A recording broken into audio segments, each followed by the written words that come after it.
Chapter 1. Devin Monroe tore his eyes off the two dead bodies in the powder blue Bentley convertible, top down, idling not 20 yards away, and glanced at his best friend. "No movement," Devin said. "Lights out," said Lever Ashford, nodding. "I don't know, Lever. This is high profile. Know what I mean?" Lever said, "Come on, Dev, it's a once-in-a-lifetime, straight-up gift from God on top of everything else. We slip in. We slide out. See waffles. No one knows. I'm telling you, damn white folks get hung for less. Now let's get out of here."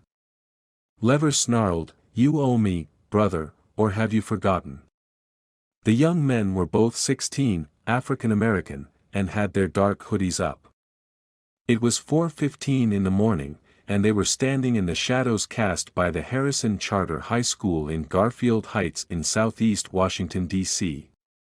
The parking lot behind the school was dead silent except for their whispers. Devin grimaced, struggled, but finally said, "Just don't get prints on nothing." "Why, we got them," Lever said, smiling as he groped in his back pocket for 2 pairs of thin surgical gloves.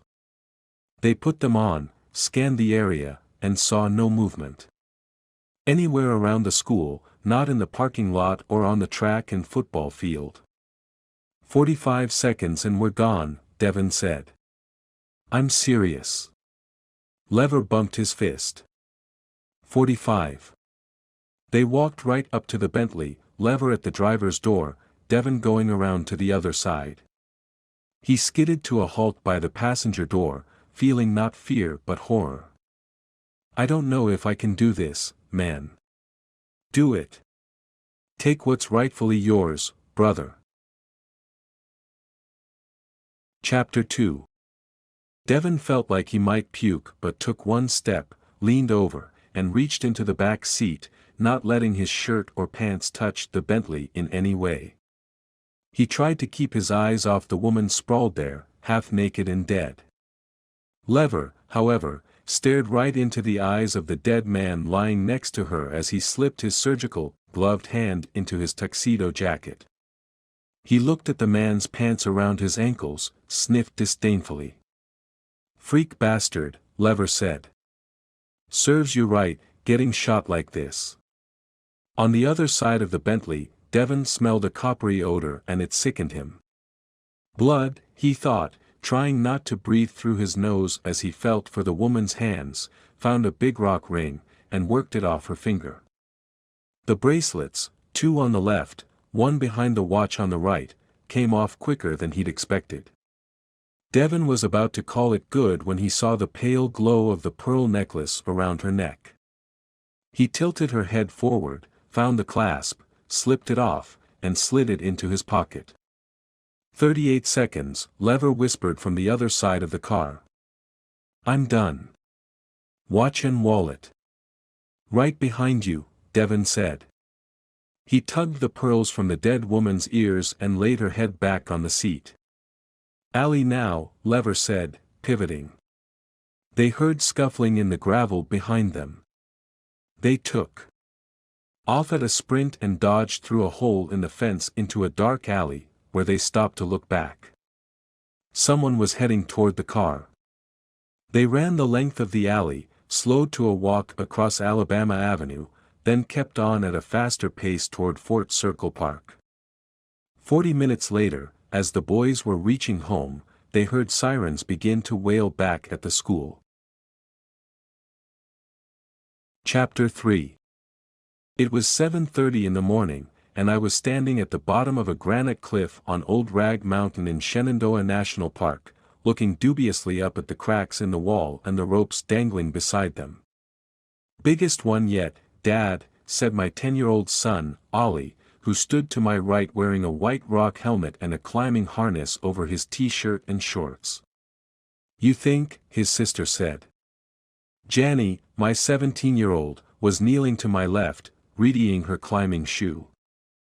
The man beside her, who was going through a knapsack, said, "Definitely. It's 6 stories and technically more challenging."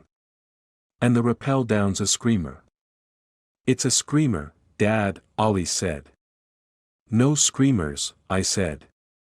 As far as I'm concerned, if you're screaming, you're falling, so no screamers. Sorry, Dr. Cross, the man said, setting the bag down.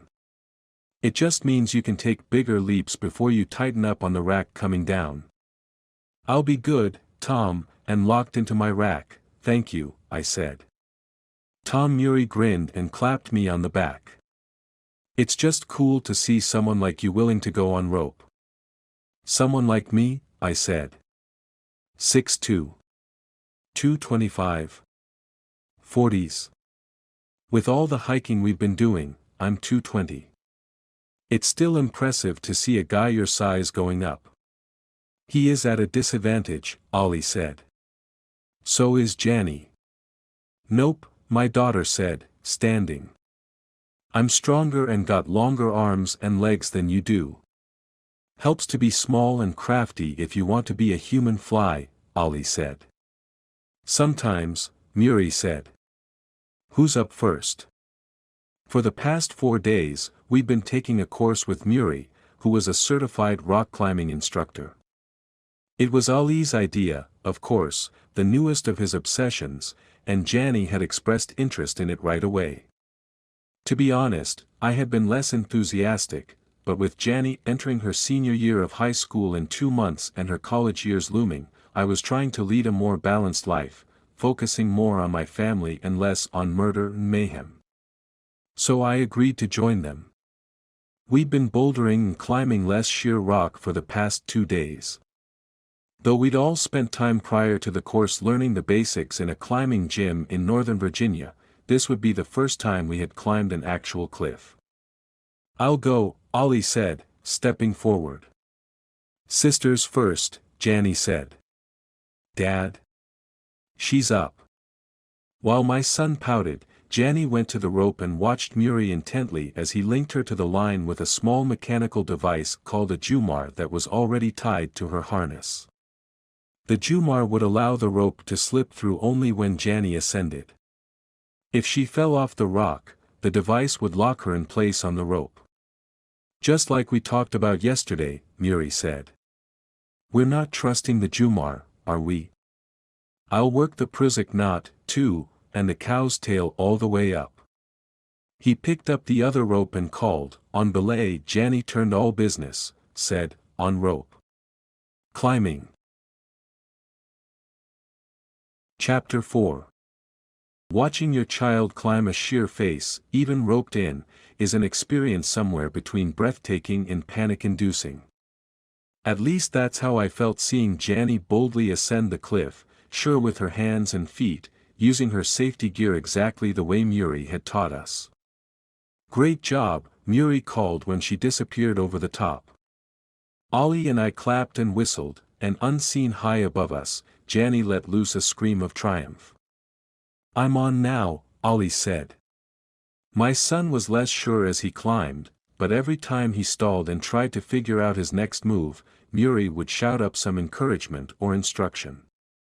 20 minutes after he began, Ollie disappeared over the top. I am the human fly, I heard him shout. Murray laughed. Your kid's a piece of work, Dr. Cross. Call me Alex, and he is that, I chuckled. He never ceases to amaze me. Ready, Alex? My stomach did a little flip-flop, I'll admit it. Heights aren't my thing, but once I commit to something, I commit. As I'll ever be, I said, going to the rope. Murray helped rig me. As I climbed, I'd work the Jumar on the main line and the Prusic knot on the rope beside it. Like the mechanical device, the knot allowed a rope to pass through only in one direction. Any weight on the safety rope attached to my harness, and the knot would cause it to cinch tight. In the unlikely failure of the Jumar, the Prusic would save me a long and potentially fatal fall. Enjoy yourself, Doc, Murray said. On belay. On rope, I called back. Climbing. I made it to the top, and I wish I could say it was through a series of well-calculated and smoothly executed moves, but it wasn't. My climb was tentative and clunky, and I was immediately aware that my hip and shoulder joints weren't as loose as they needed to be. "You're killing it," Muri called to me when I'd gotten up 20 feet. "Doesn't feel like it. What do you need?" "How about a crash course in yoga?" I said, sweat pouring off me. "Look for hand and footholds in your range of motion," he said. "Remember, not everyone climbs the exact same route. This is about you adapting to the wall." "Come on, Dad," Ollie called. "You got this," Janny cried. I looked up to see them still some 3 stories above me, peering over the edge of the cliff.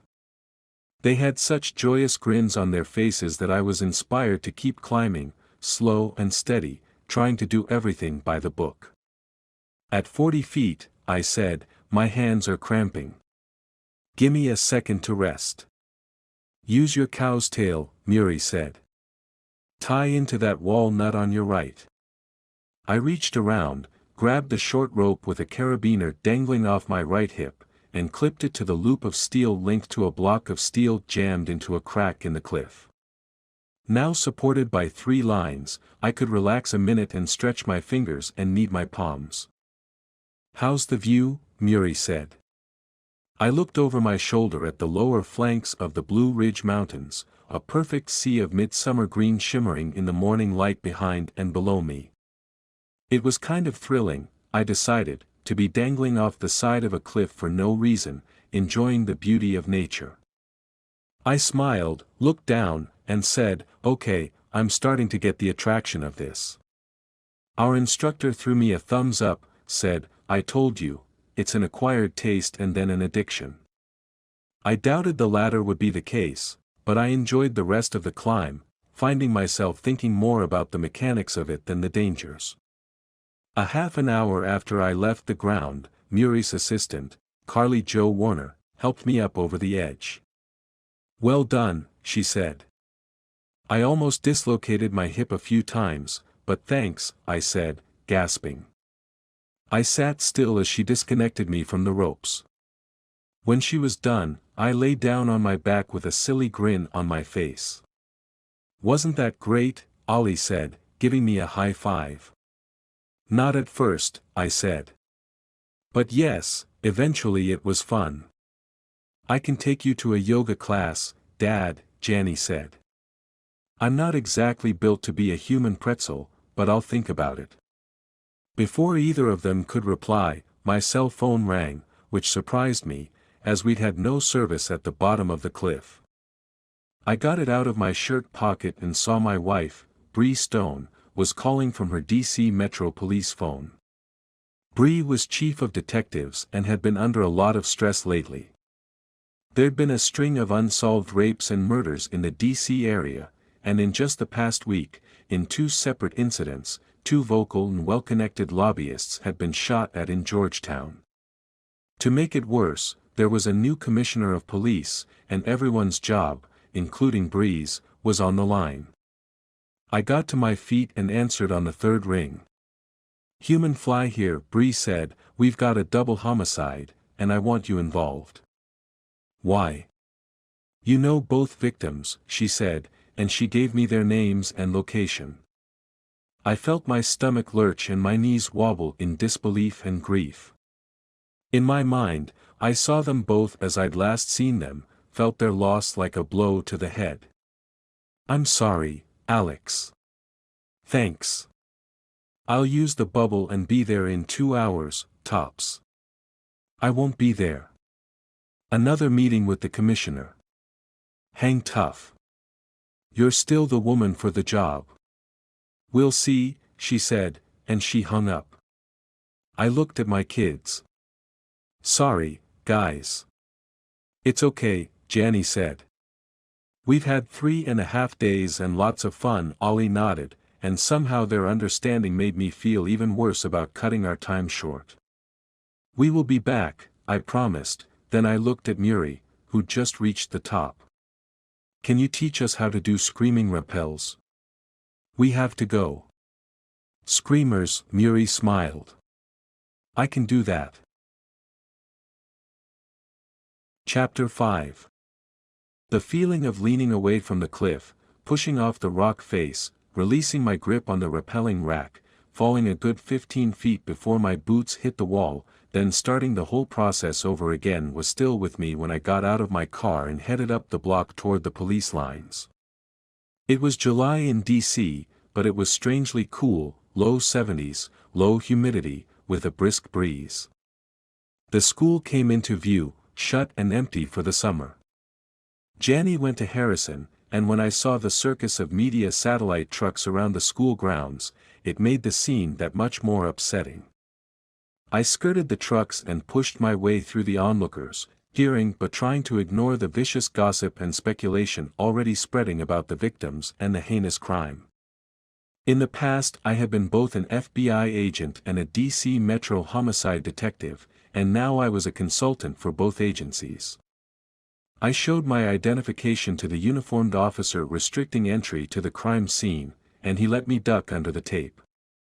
I made it 15 yards before an FBI agent asked me for my ID. I gave him my FBI contractor's badge, and he waved me through. John Sampson, my best friend and former partner at DC Homicide, came around the corner. FBI, I said.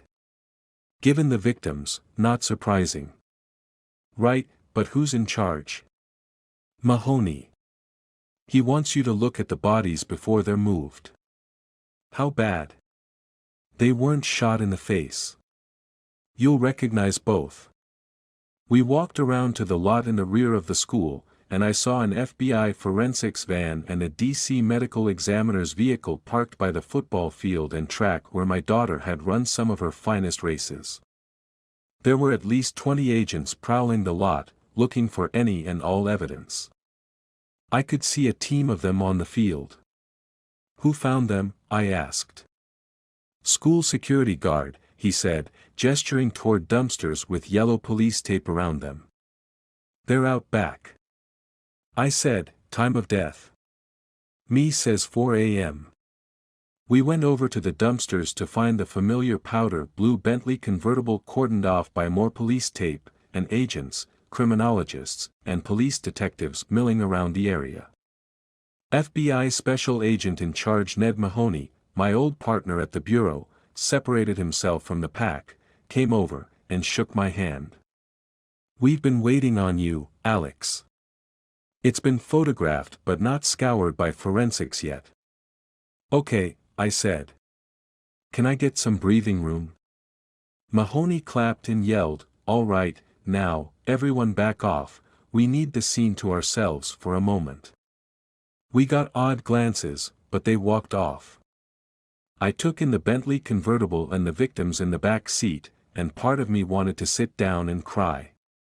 But I'd spent the majority of my adult life confronting murder, and there was only one way to do it well: divorce yourself emotionally from the victims. In this case, that was going to be difficult.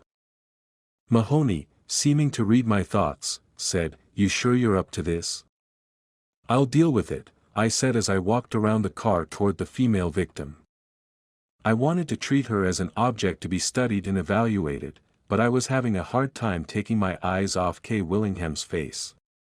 She was one of the most striking, most interesting women I'd ever known, and here she was dead, sprawled next to a man who had apparently been her lover, unlikely as that seemed. I had to force myself not to look at her blank expression and instead focus on the 2 bullet wounds about 4 inches apart and 2 inches above her bare left breast. Her rose lace bra was on her lap, her black dinner dress was tugged down around her waist. No sign she had her hands up in a defensive posture, I said. I'm thinking she never saw her killer. Neither did he, Sampson said from the other side of the car. I think they had other things on their minds. Only then did I look at the male victim. He was turned slightly toward Kay, his head slumped on his right arm, which was extended over the compartment that held the convertible's retracted roof. His pants and boxers were around his ankles. Blood from 2 chest wounds had drained across his left thigh and pooled between his legs. The press is going to have a field day with this, Sampson said. For way too many reasons, Mahoney said. I didn't reply, but Ned and John were right, there were so many reasons for this to blow up, and in ways we couldn't predict. Kay Willingham was a vivacious Georgetown socialite, a Southern heiress and power broker who had, until 2 years ago, been married to J. Walter Willingham, the current Vice President of the United States. The man with her, Randall Christopher, was the founder and principal of Harrison Charter High, a charismatic man rumored to have his eye on the mayor's office and, if that went well, higher political aspirations. Christopher was African American and married with twin girls who were sophomores at his school and friends of my daughter. Look at that, I said, shaking my head. What? Sampson and Mahoney said. We might be witnessing the birth of a perfect shitstorm. Chapter 6. Before either of them could respond, 2 men in dark suits and shades ducked under the tape. Spin around, whoever you are, Mahoney barked. And get off my crime scene. They both held up badges. The taller of them, the one with the buzz cut, said, Donald Bright, U.S. Secret Service. Lloyd Price, U.S. Secret Service, said the other, who was built like a brick with powerful legs and arms. You are FBI Special Agent in charge, Mahoney, Ned snapped. Now get off my crime scene. Agent Price took off his shades, his face softening. In a quieter voice, he said, Please, sir, and no disrespect, but Kay Willingham was, our boss's ex-wife. Agent Bright removed his sunglasses as well, revealing bloodshot eyes. He's crushed, the VP. I've never seen him like this. As soon as he heard, he asked us to come down. To find out what we could, Special Agent Mahoney. I know it's crazy, but he still loves her. Mahoney hesitated for a moment, and then in a reasonable tone he said, I'll share what I can once I know where the Vice President was last night, the entire night. So, what, you think J. Walter killed them, Agent Bright said. Are you insane? Answer the question, Mahoney said. Agent Price said, the VP was seen last night by 500 people at a 10 grand a plate fundraiser at the Hilton. He left at 10:37 on the dot, and I personally drove him home to one observatory circle, where he went to bed and remained all night. You have documentation? Bright nodded. Every minute of that man's day is accounted for. Glove up, Mahoney said. You can take a look. Dr. Cross will brief you. Alex Cross, Agent Price said. That's right, I said, shaking his hand. Agent Bright said, the boss will be happy you're on the case. He's heard of you. I'm flattered, I said and shook his hand as well. Do you want to take a look? Maybe you'll see something we've missed. The Secret Service agents nodded and followed me to the blue Bentley. They both stopped and lost color when they saw Kay. Jesus, Bright said. Price said, I don't want to be the one to tell him. Too much, I said. No, Bright said. He walked closer, saw Christopher's pants down. What? Jesus. She's not wearing jewelry, Price said. That's wrong. Bright nodded. Kay was a jewelry nut, and she's got no jewelry on. Look at the dress. She should be decked out in diamonds and pearls. And his watch is gone. Check his breast pocket. Mahoney did, then shook his head. Sampson said, no phones. Either of them. Well, I said. That complicates things, doesn't it? Chapter 7. We searched the car and the bodies but found no cell phones anywhere. After the medical examiner removed the corpses from the scene, Special Agents Bright and Price left to brief the Vice President, and forensic techs went to work on K. Willingham's Bentley. An FBI blood spatter expert soon determined they were shot from less than 20 feet. A tech who specialized in bullet trajectory said the killer probably stood 10 or 15 feet away from the front bumper and was tall enough to shoot over the intact windshield. "Brass?" I asked. The tech shook his head. "Smart shooter. Picked up after himself. Does that say I'm a hophead? Killing 2 people to grab diamonds and pearls, money, and phones," Sampson said. "A hophead wouldn't care about brass," I said. "So scratch that killer profile. And even if Kay was wearing one of her really big necklaces, I'm having trouble seeing a pro killing her to get it." Mahoney nodded. "Why not just a holdup? Her boobs are out, his pants are down. They'd be compliant." "Right," Sampson said. "So this is made to look like a robbery gone bad." "Maybe," I said. "Or maybe a scavenger passed by after the killer left. And maybe the scavenger saw the shooter," Mahoney said. "I like that maybe," Sampson said, pointing at Ned. "I'm gonna work my sources on the street, find out where a scavenger would go to fence jewels in this hood." "Good," Mahoney said, then he looked at me. "After Christopher's office, I'll need you at K. Willingham's place." I said, "Let's not forget there's another possible classic killer profile here." "Which one?" Mahoney asked. "The vengeful wife," I said. "Where's Mrs. Christopher in all this?" Sampson left. Mahoney and I entered the high school and got the janitor to open the principal's suite of offices, which were dark. We passed the secretary's desk and went through a door into a nice large office with Christopher's framed diplomas, citations, and family photographs on the walls between the bookcases. The desk was remarkably tidy. A door stood ajar on one side. I found a switch, turned it on, and saw a much smaller second office that looked more used. There was a printer but no computer, although there was space for a laptop on the desk crowded with books and correspondence. This was where he'd really worked. "We'll need agents to go through the mounds of stuff and find his computer." "Probably at his house," Mahoney started. His phone buzzed before he could finish. "Great. I have to brief the media." "How fun," I said. "I'm going to go to Christopher's home and talk to the wife, then I'll go to Kay's house in Georgetown."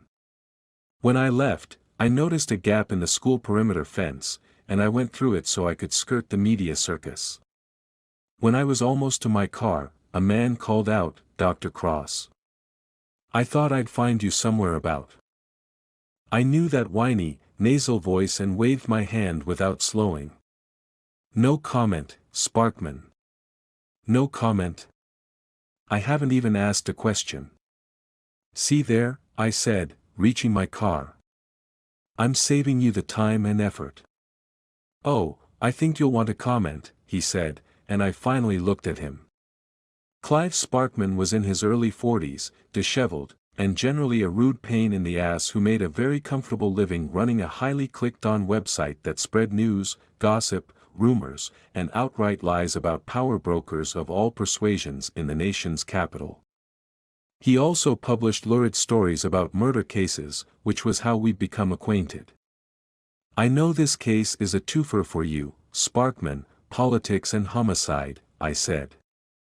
"But I'm not answering any questions about an ongoing investigation. You want to know something new? Go listen to the FBI briefing in 10 minutes. Sparkman cocked his head knowingly. "I'll be there listening to every word, but I'll know something no one else does, something I'm considering publishing on my site tomorrow morning, a little nasty sidebar about this case for the rabidly interested." I opened the car door, started to get in, said, "I've got places to be." Sparkman said, "Actually, it's about you, Cross, and K. Willingham." I froze but looked at him dispassionately. He took off his sunglasses and smiled. Did you have an affair with the vice president's wife, Alex? Were you the cause of the divorce? I've seen a photograph of you two together, and I must say, you're awfully chummy. Care to comment now? Go to hell, Sparkman, and write anything you want, I said. But make sure you're accurate in that rumor or you will hear from my lawyer. His name is Craig Halligan. You remember him, don't you? The guy who sued you for libel, took you for $4 million. Sparkman looked like he'd swallowed a parasite. Thought so, I said. I shut the door and sped off. Chapter 8. It actually took a bit of digging to figure out where Randall Christopher lived.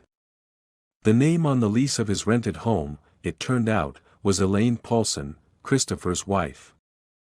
I rang the front porch bell on the left side of a duplex on 10th Street between F and G Streets, but no one answered.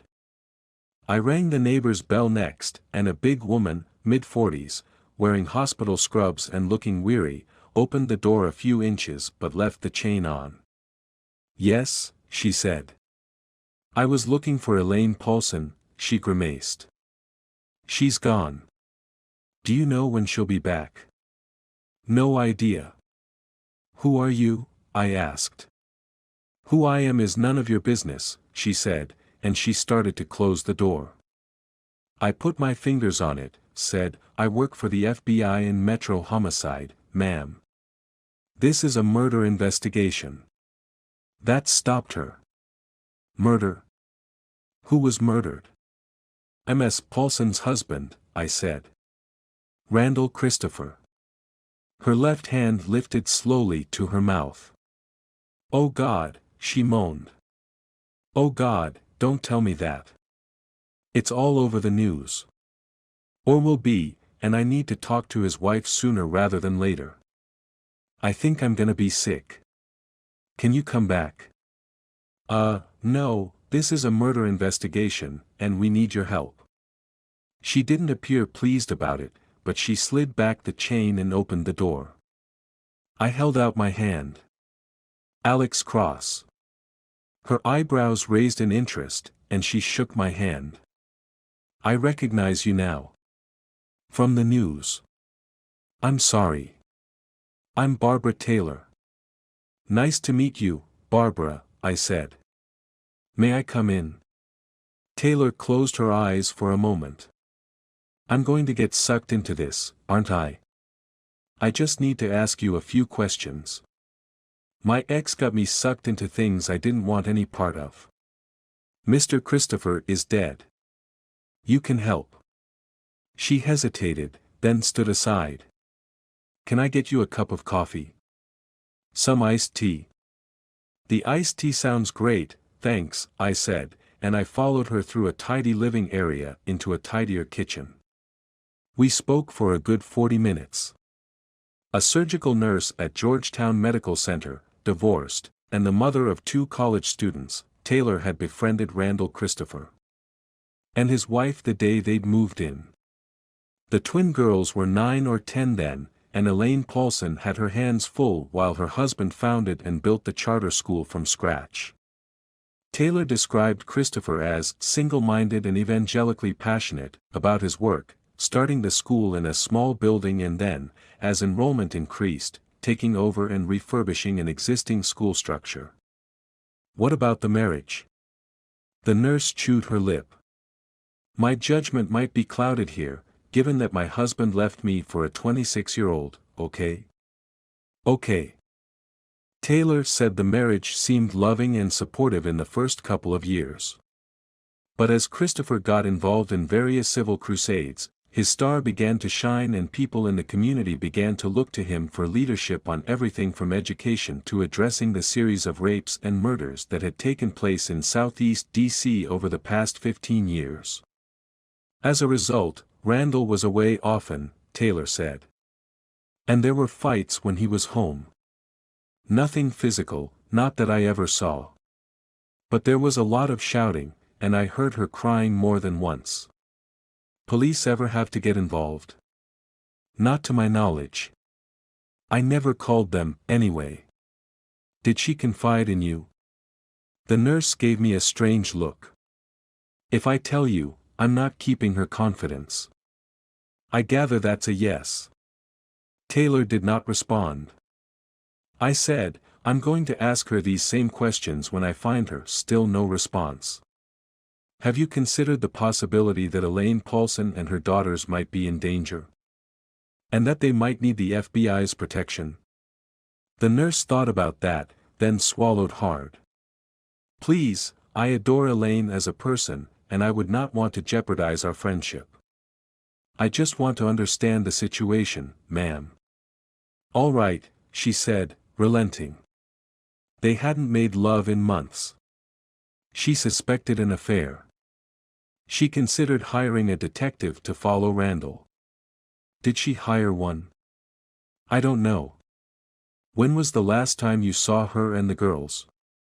Tina and Rachel. 4th of July, before they went off to camp. They're counselors.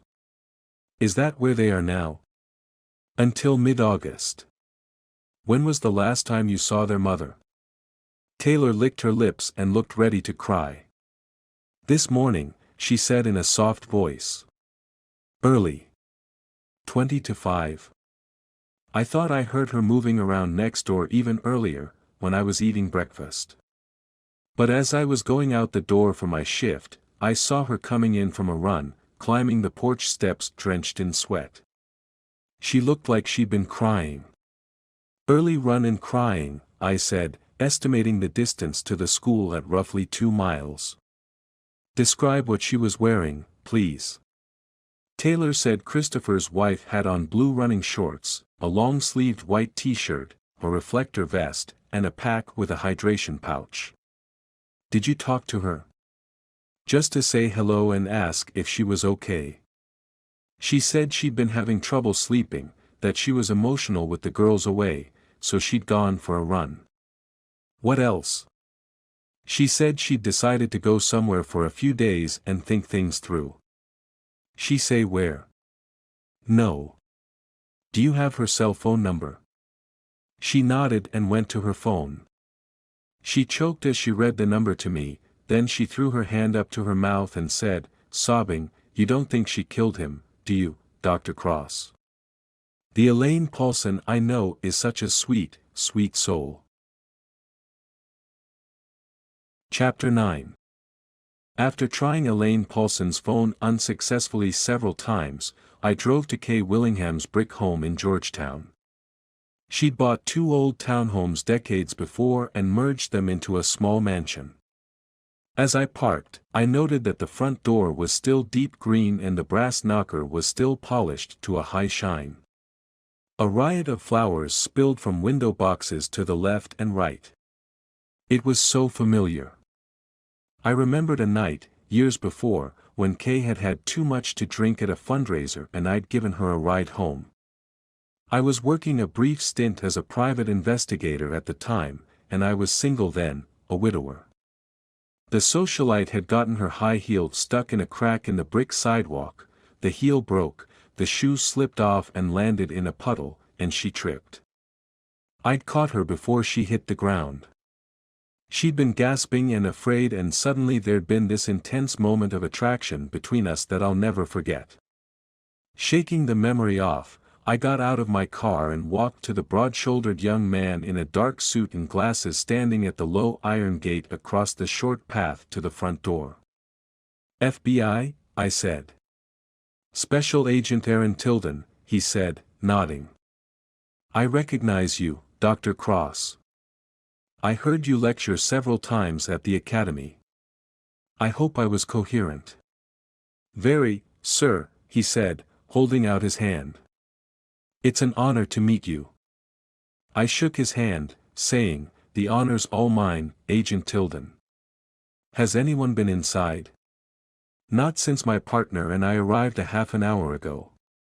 Bill's in the alley. Doors are locked. No one is answering when we knock. Do you have a key? No, we know the location of the spare, I said, feeling a little flustered. I motioned him aside. Any media been by? Cameraman from CNN, Tilden said. He shot the front of the house and stayed about 2 minutes. She lived alone, I said, putting on latex gloves. I reached over the iron railing left of the door to the brick face of the house, counted 2 bricks in and 2 down, then pressed on that brick. A small door levered open, revealing a shallow slot and the key. That's neat. Her idea, evidently, I said, and unlocked the door. Do you need help, sir? I'm sure I will, Special Agent Tilden, I said as a hollowness formed in my stomach. But I'd like to take the first look around alone. Of course, Tilden said. The door opened on oiled hinges and shut behind me just as quietly. I had not been in Kay's 200-year-old Georgian townhome since that night long ago when she tripped and I'd caught her and she'd invited me in for a nightcap. But standing there in the foyer that met the long center hallway of her home, I felt like it could have been yesterday. I could smell her scent. I could hear the echoes of her laughter in the air. I walked down the hall, passing the various paintings on the walls, and stopped at the entrance to what had been Kay's grand salon. Then I stepped inside the long rectangular room and took it all in with a sweeping glance. The floors were 200-year-old plankboard interrupted by tasteful squares of cream-colored carpet. The furniture was early 60s glamour, from the Kennedy era, pieces of restored Camelot, Kay had called them. The couches were upholstered in wide stripes of indigo blue and mouse gray. Some of the overstuffed wingback chairs were blue, and others were gray. All so familiar I could not help replaying that night in my mind. We had met at a fundraiser for victims' rights. This was years ago, when her husband was the governor of Alabama and they were separated and contemplating divorce.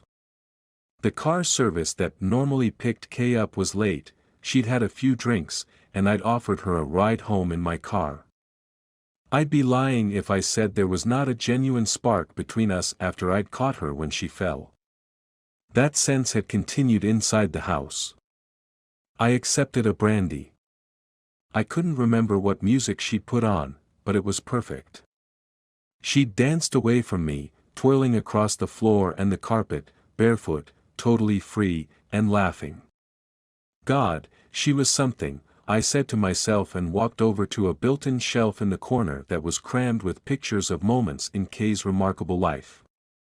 I found one that she'd shown me that night, a framed snapshot of an 11-year-old Kay cheek to cheek with an African-American girl, both of them wet from swimming, both of them grinning with love.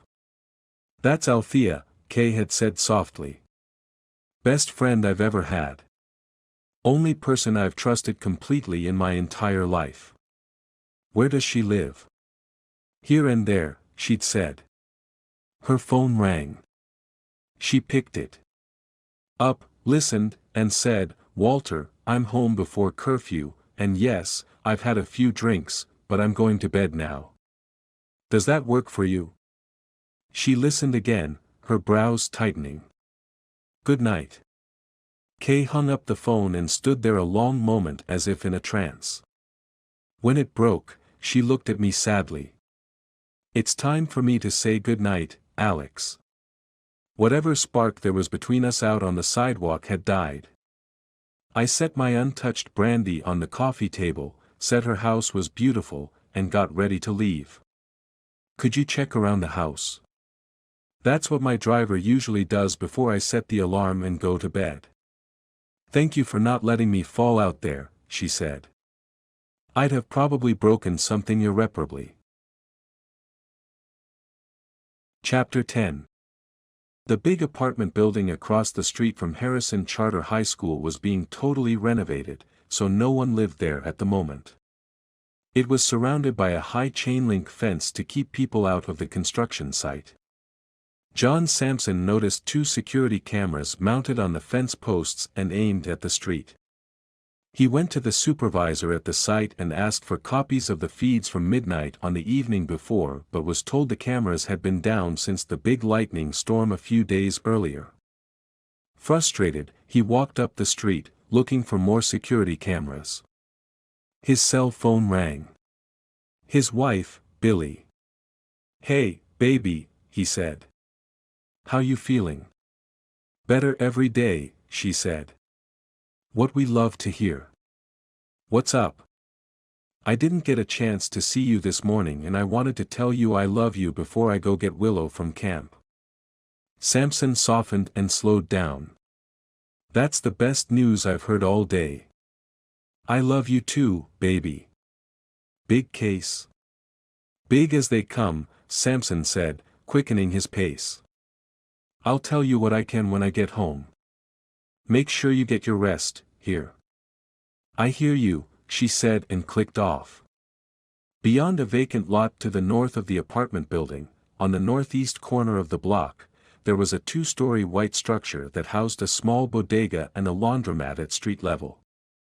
Two cameras were mounted below the second floor and aimed out at the street and school grounds, but because they were painted the same color as the building, Samson almost didn't see them.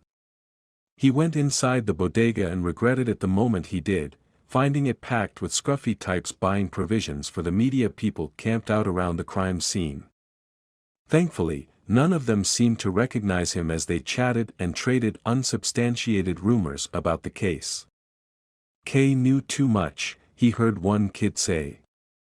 "Mark my words, she knew too much." "I dunno," said another. "Randall rubbed a lot of folks hard. Especially in this neighborhood. Drug dealers and such." Samson listened without judgment.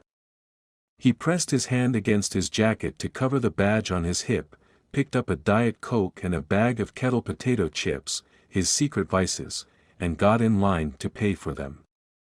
Two people were working the registers, a grinning, homely, red-headed guy in his late 40s and a girl in her late teens with green hair, tats, and piercings, all of which went well with her miserable mood. When Samson reached the front of the line, he got the goth. Her name tag read Lucy. He set the chips and the soda down. "That makes no sense unless your goal is blimp dom," she said, managing to sound bored, mildly disgusted, and sarcastic at the same time. She gestured at the chips and soda. "Excuse me," Samson said. "The combo. The diet soda's supposed to make you lean, but it actually makes you fat. The chips are supposed to make you fat, and they do it double time." Irritated, Samson opened his jacket to show her his badge and gun. "Do I look fat?" he asked quietly as he leaned forward. "No," Lucy said, drawing back. "This about?" "It is," Samson said, still talking low. "Who's the owner?" Lucy pointed her thumb at the other cashier, who was engaged in pleasant chit-chat with a woman from the neighborhood. "Mr. Peters." Samson paid for the chips and soda. "Lucy, after I leave, tell Mr. Peters quietly that I am a detective and I would like to speak to him outside." Lucy looked indignant. "I'll be swamped. Better than having me lock the doors and Mr. Peters and you making no money," Samson said. "I'll be outside."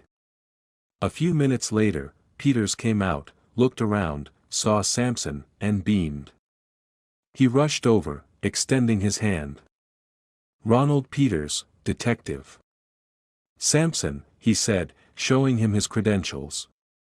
"Metro homicide." Peters's smile faded, but his gaze stayed steady on Samson. "I heard. Mostly from the reporters. Is it true? Randall Christopher. And the vice president's ex-wife?" Samson nodded. "Jesus," Peters said, shaking his head. "You never know, do you? You knew Christopher?" "Yup," he said. "Came in every so often to pick up a few things, make sure. I wasn't having any problems with his students." "Did you have problems with his students?" "Not one," Peters said, nodding. "That guy ran a tight ship. His kids were always polite. Not even a shoplifting attempt, which is a miracle. That's saying something." It is, which is a shame, Peters said, looking toward the high school. Randall Christopher had it, you know. It. I mean, the way he helped organize the searches for those missing girls, it made you want to be part of it. You helped search. As much as I could, he said. Mostly I worked the phones. I'm a busy guy. I own 4 other small businesses besides the store and the laundromat. What's going to become of them, the students? The school? Questions I can't answer, sir, Sampson said, then gestured up at the security cameras mounted high above the bodega. We're going to need the feeds from those. Last night's? Midnight on, for now, Sampson said. Peters nodded. Megan, my store manager, is out sick, but I think I can get it for you. Can I copy it to a thumb drive? Will that work? If it's time-stamped. By the second, Peters said, then he looked over as 2 more customers entered his store. Need it now? I'm standing here, Sampson said. 5 minutes later, the bodega owner came out and handed him a thumb drive. From midnight up to when you entered the store, he said. When will I see you arrive? Sampson said. 5:45, Peters said. On the dot. I usually get here before Megan to help out before we open at 6:15. Appreciate it, sir. Anytime, detective. Believe it or not, with all the bad press lately, we're a neighborhood of good people here. Or trying to be. Chapter 11. That evening, in our kitchen at home on 5th Street, Bree peered at my phone in a picture of Elaine Paulson that Barbara Taylor had sent me. She'd taken it right before the twins boarded the bus to camp. In the picture, Randall Christopher's wife had her arms around her daughters. The 3 of them were smiling, but their grins looked forced, as if they all had other things on their minds. Bree said, "Where's Dad in the pic?" "Well, exactly," I said. "You've called her number." 10 times, I said. "It goes straight to voicemail. I've got Rollins at Quantico watching for any calls from her number or charges on her credit card.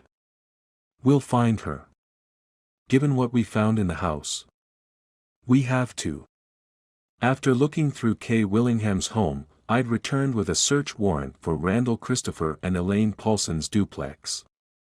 The place was spotless, with vacuum tracks on the rug and all the trash cans empty. It looked like Christopher's widow had gone to a great deal of trouble cleaning the place. Upstairs in their bedroom, however, in a nightstand, I'd found something that she'd neglected to clean. I'd taken a picture of the small, open, empty gun vault, and now I showed it to Bree. Pistol is missing. Recent gun residue inside. Bree shook her head. Mom kills Dad because he's having an affair. Looks like it. After a long silence, she said, "Too bad. I liked Randall Christopher. He was never afraid to dive in and help a good cause. Wasn't for him, you wouldn't have had so many people looking for Maya Parker. Or Elizabeth Hernandez." Maya Parker and Elizabeth Hernandez were the most recent victims in a series of rapes and murders in Southeast D.C. that went back 15 years. The early crimes had gone largely unnoticed by the media because of the long gaps between the attacks and because the victims were all either Hispanic or African American. Then, last year, 17-year-old Elizabeth Hernandez disappeared. Less than 3 days later, her body was found dumped in the Potomac. 8 months passed before 16-year-old Maya Parker vanished. Soon after, her body was discovered floating in the Potomac. The autopsy determined that she had been beaten and savagely raped. That was a little less than 4 months ago. It was obvious to law enforcement that the killer was losing control because the gaps between his attacks were growing shorter. As a result, Bree, who was chief of detectives for Metro PD, was under tremendous pressure to catch the fiend. Most of that pressure came from the new commissioner. How's that going? I asked. We could use you and Samson. I can't speak for John, and I'm a little overextended at the moment, but I'll get there. Bree smiled. Thank you. Want to see something interesting? Always, I said. She led me out of the kitchen, past Nana Mama, my 90-something grandmother, who was peering into the oven at a meat thermometer buried in the thigh of a roast chicken. Dinner in 20 minutes, Nana said as we left. In the front room, Bree opened her briefcase and retrieved a small box marked Bond Arms. She lifted the lid. That is interesting, I said. Isn't it? She said, pulling a small, modern, nickel-plated derringer from the box. She handed it to me. They call it the backup. Appropriate, I said, bouncing the stout little gun in my palm. Nice weight. Easy to conceal. Double barrel over and under. And a .45 caliber, she said. It packs a wallop. And look. She showed me a small holster attached to an elastic sleeve through which she slid her left arm.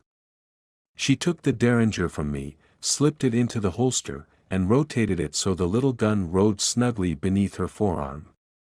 Put a jacket with loose sleeves on and no one would know, she said.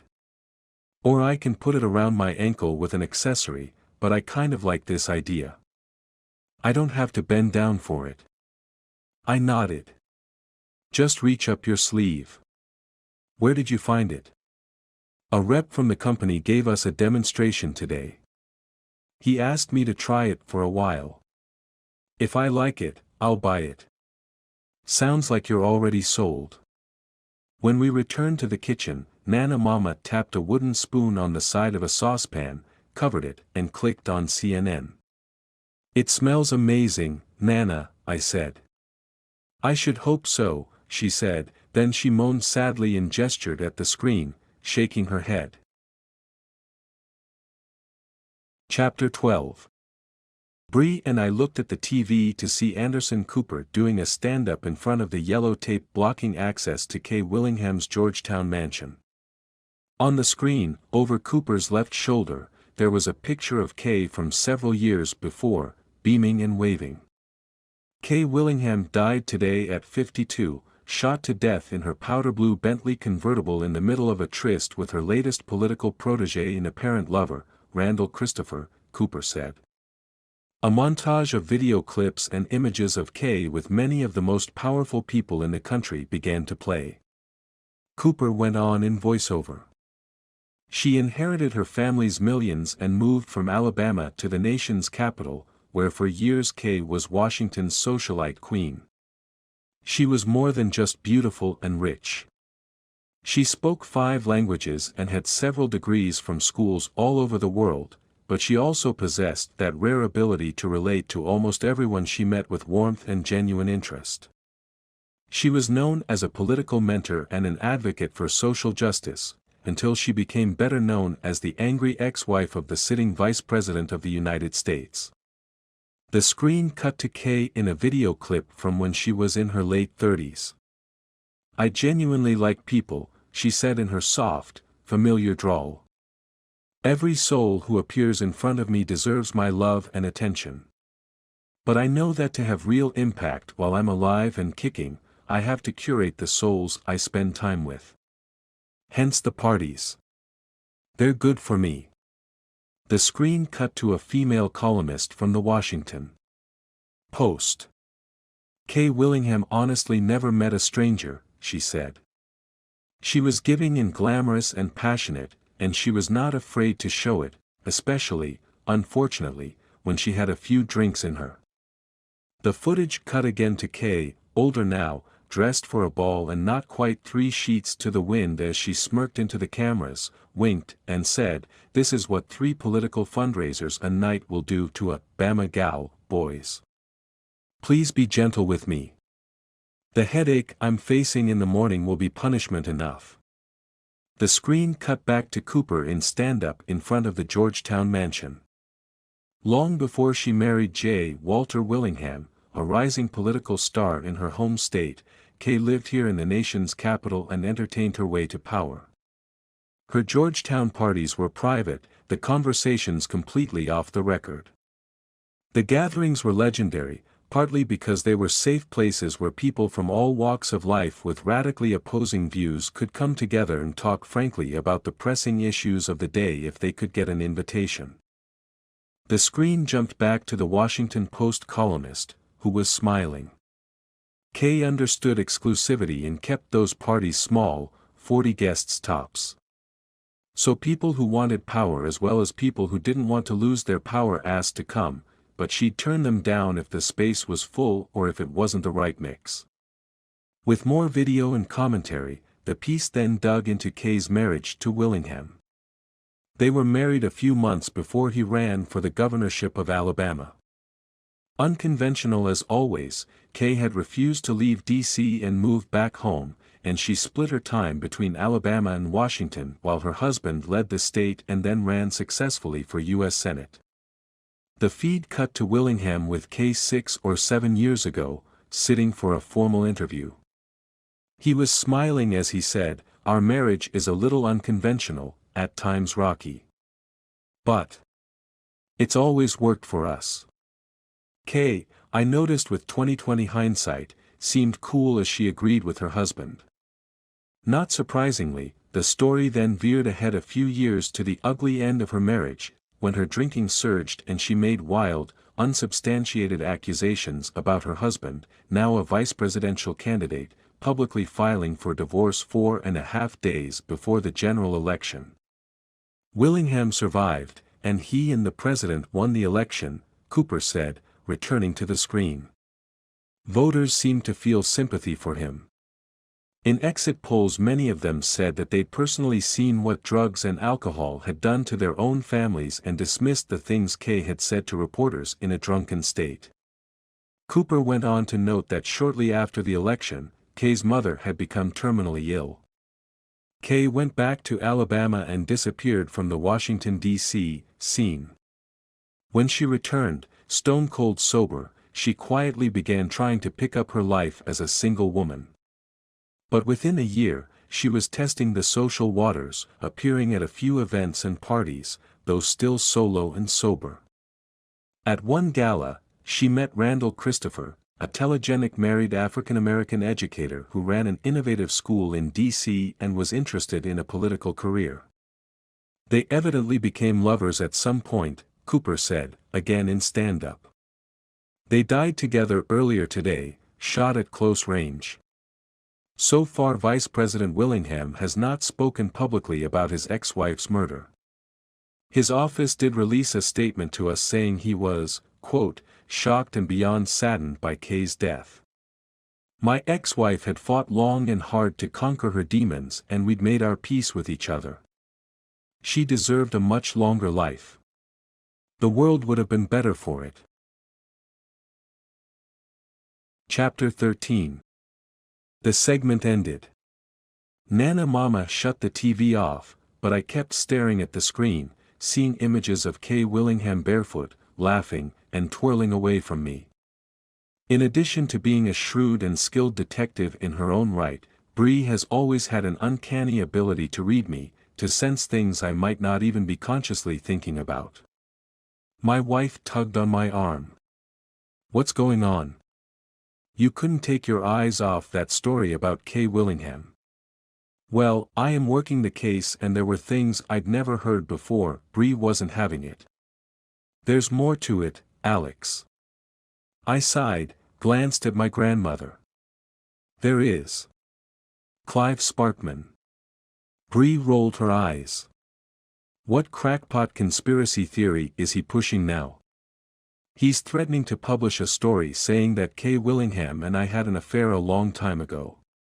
Bree stared at me, then burst out in nervous laughter. "You're kidding." "Wish I was."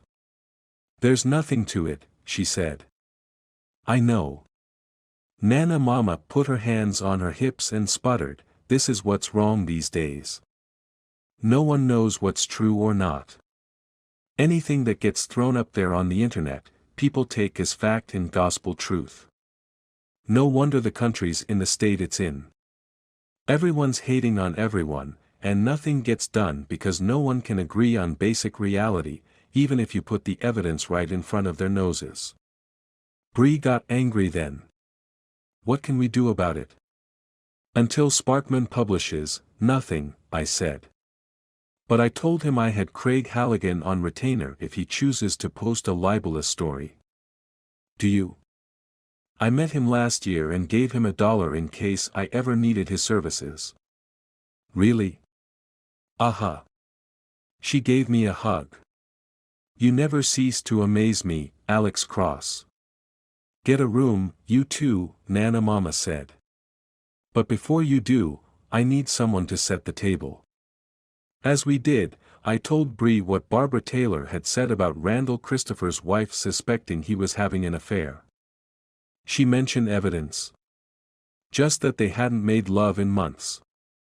My grandmother had the oven open and was peering inside at the roast chicken.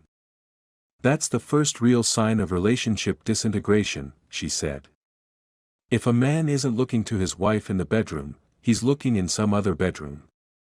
Both Bree and I stopped setting the table to gape at Nana Mama.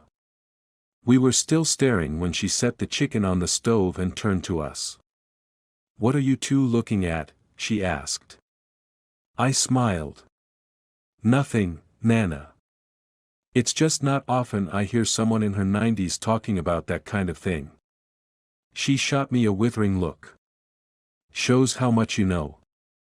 It's almost 80, and 90-year-olds talk about because they spend so much time watching daytime television and that's all that's talked about on daytime TV. Come on, Bree said. It's true, she said. Don't believe it? Look up the rise in the rate of sexually transmitted diseases among octogenarians. I'd rather not, I said. Sky high, Nana Mama said. Especially in those assisted living facilities, my son Ollie came into the room. What's sky high? My grandmother frowned. A subject not for young men. I'm 10, he said indignantly. Nana Mama was talking about the number of people who make it to 90 these days, Bree said. Oh, he said, then looked at me. Were the murders of Mr. Christopher and the vice president's ex-wife professional hits, Dad? Ollie, in addition to rock climbing, had long been interested in detection. At times, in our opinion, that interest had been borderline unhealthy. I said, you know we can't talk about active cases. That irked Ollie, but he said, there are all sorts of theories already on the web. You want to try to ignore the internet, Nana Mama said. It's for idiots. Well, the idiots all think that Mrs. Willingham is to blame because Mr. Christopher was such a good guy. My daughter, Janny, came into the kitchen, upset. He was a great guy. I can't believe it. Everyone's talking about it. Tina and Rachel are destroyed. My stomach sank. They heard up at camp. Did their mother break the news to them? She shook her head, on the verge of tears. They found out on Facebook hours ago, Dad, and they can't find their mom. They said she's not answering her cell. She'll call in soon, I'm sure, Bree said. The doorbell rang and Samson called out, hello. I called back, we're in the kitchen, John. Samson, his wife, Billy, and their 7-year-old daughter, Willow, appeared in the doorway. Smells good in here, John said. Billy, ordinarily one of the most vivacious women on the face of the earth, nodded and smiled weakly. It always smells good in here. Just like I like it, Nana Mama said, turning from her stove. How are you, Willow? Good, Willow said, looking at my grandmother's cookie jar. Nana Mama winked at her, then turned to Samson's wife. And you, Billy? Getting better every day, Nana, Samson said, wrapping an arm around her shoulder. She walked 2 miles this morning. 2 miles, Bree said. That's huge. Billy smiled broadly. I just wish I could do it without feeling so tired afterward. Samson said, the cardiologist said that will pass. He said in 2 weeks he'll be taking the gizmo out of her chest. Billy had been stricken with Lyme disease that went undiagnosed long enough to precipitate a crisis in the emergency room when her heart rate dropped to 20 beats per minute. Luckily, a sharper doc had questioned Samson about her exposure in the woods. It turned out that Billy had gone hiking in Pennsylvania a month earlier. Even before the blood test came back positive for Lyme, the doctor was pumping her full of the antibiotics that saved her life. Have you all eaten? Nana Mama asked. We don't want to impose, Billy said. Just stopped in to say hi, though I think John wants to talk with Alex. Samson nodded. Nonsense, your family, Nana Mama said. Ollie, can you set 3 more places? We need to fatten Billy up a little. Can you make mine and Alex's to go? Samson asked, and he looked at Bree. I want to tell Alex what's going on with my end of the Willingham case, and I might have something on the Maya Parker case that should be checked out sooner rather than later. I smiled at Bree and said, see? We're already on it. Chapter 14. As soon as Samson and I walked out the front door, he told me he'd spent much of the day canvassing the neighborhood around Harrison Charter High and looking for security camera footage. Any luck? A little, Samson said, getting into his car. And that's the problem. I got in on the other side. As he pulled away, he explained, due to lightning, we have no operating cameras on the apartment building opposite the front of the school. I got solid footage from the security cameras on the bodega on the northeast corner across from the school, but... Did you get it from Ronald Peters? Yes, you know him. Enough to say hello, I said. I used to use his laundromat. Have you looked at it? Yes, and I found nothing, but that's not the point, Samson said impatiently, waving his hand at me. The point is there were 9 other cameras around the perimeter of the school, including our 2 CTS on the west side of the campus. The school faces east. So our traffic cams are behind the football field? Correct. At the cross streets north and south. Okay. Both our cameras were shot out an hour before the crime, Samson said. The other cameras facing the campus were all small, personal surveillance types with strong lenses, and those lenses were smeared with Vaseline before our cameras were shot out. This is not some junkie, then. And this was not a rip-and-run deal gone bad, Alex. This was cold-blooded murder. I thought of my son Ollie and wondered at his instincts. By 1 or more professionals, I said. How did they miss the bodega cameras? I almost missed them, he said, smiling. They're painted white, like the building, everything but the lenses. He slowed, pulled over, and parked on a street of row houses in D.C. a mile from my home. What are we doing? I asked. Maya Parker went to Bragg High, but she had friends all over Southeast through her community service work. One of them lives here. Her name is D. Nathaniel. She evidently told someone that there was a creep after Maya in the weeks before she disappeared. He took us to a brick building badly in need of repointing and knocked on the door. A tall, strikingly attractive African-American woman in her early 40s answered the door on a chain. She was wearing a navy business suit and no shoes. We identified ourselves and said we were hoping to talk to D. Nathaniel.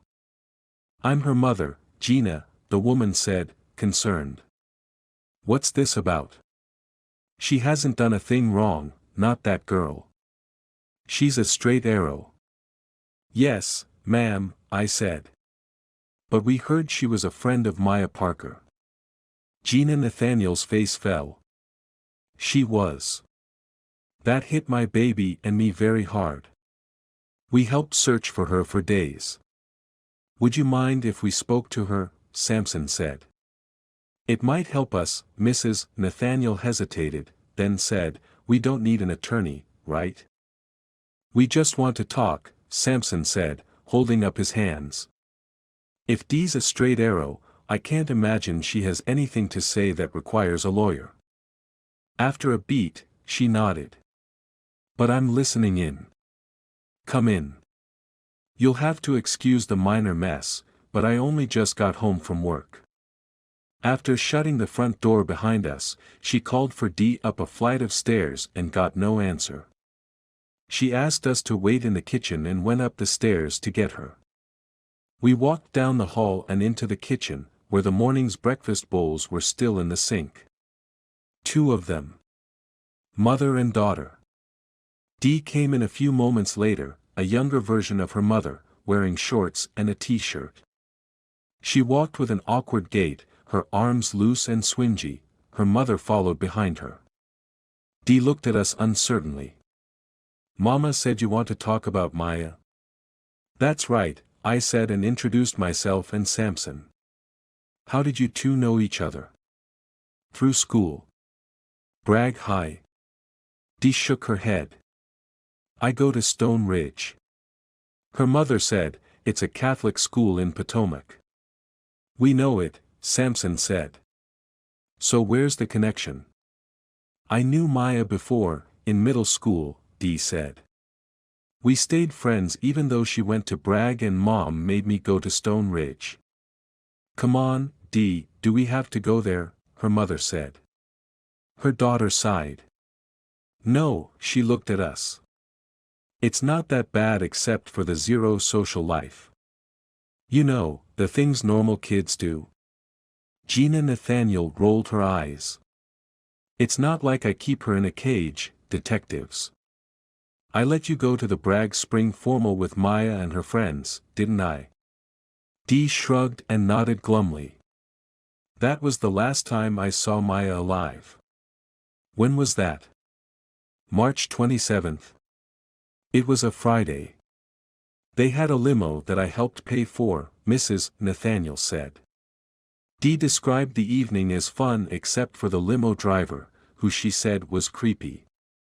There was a roll-up window between him and the kids. They asked him to keep it up, but he kept cracking it to look at the girls and make comments. "Especially to Maya," Dee said. Samson did not react, but he wagged his pinky finger, a signal we used during interviews when someone tells us something we did not know before. "Do you know the name of that limo service?" I asked. "No," Dee said. "But the driver's name was Charlie. We joked about him, called him Creepy Chuck."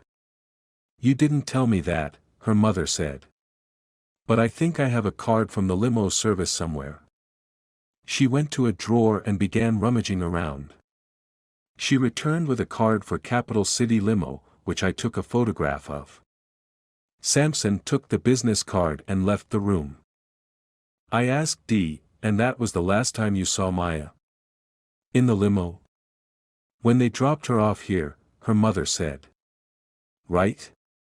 Dee nodded, tears welling in her eyes. "Maya didn't deserve it. She was one of the good ones, you know."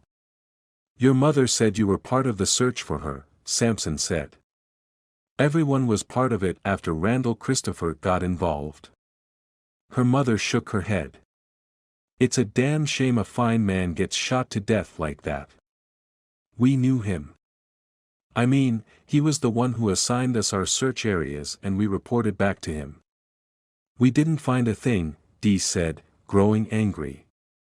"That's why I wished me and Maya had done that TFT course. If she had been trained, that guy would be dead, and she'd be alive." Dee explained that Maya had told her she wanted to take a self-defense course called Target Focus Training taught by a former hand-to-hand combat instructor for the Navy SEALs. "They teach you targets on the body that can incapacitate someone," Dee said.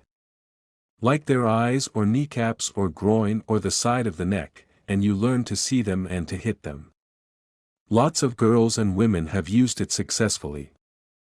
Mrs. Nathaniel said, "It also cost more than $2,000. Dee gritted her teeth.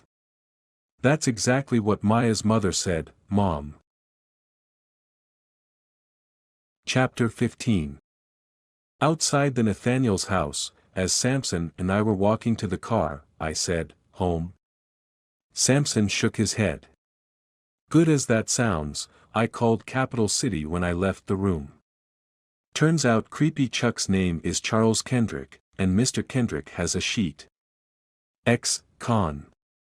And he's done with his shift in 20 minutes. We sped back through the city and were at Capital City's location off New York Avenue in Northeast D.C. with 5 minutes to spare. The night manager said, "What's Charlie done?" We took a chance on him and I need to know. Nothing that we know of, I said.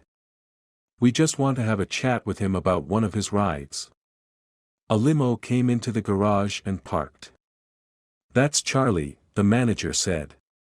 Have at him. We walked toward the limo as Charlie Kendrick, a long, lanky white guy with a hawkish nose, flecks of gray at his temples, and an ill-fitting dark suit, got out. He saw us immediately, studied us, and his expression toughened. "Whoever you are, I know for a fact you have no reason to be here," he said.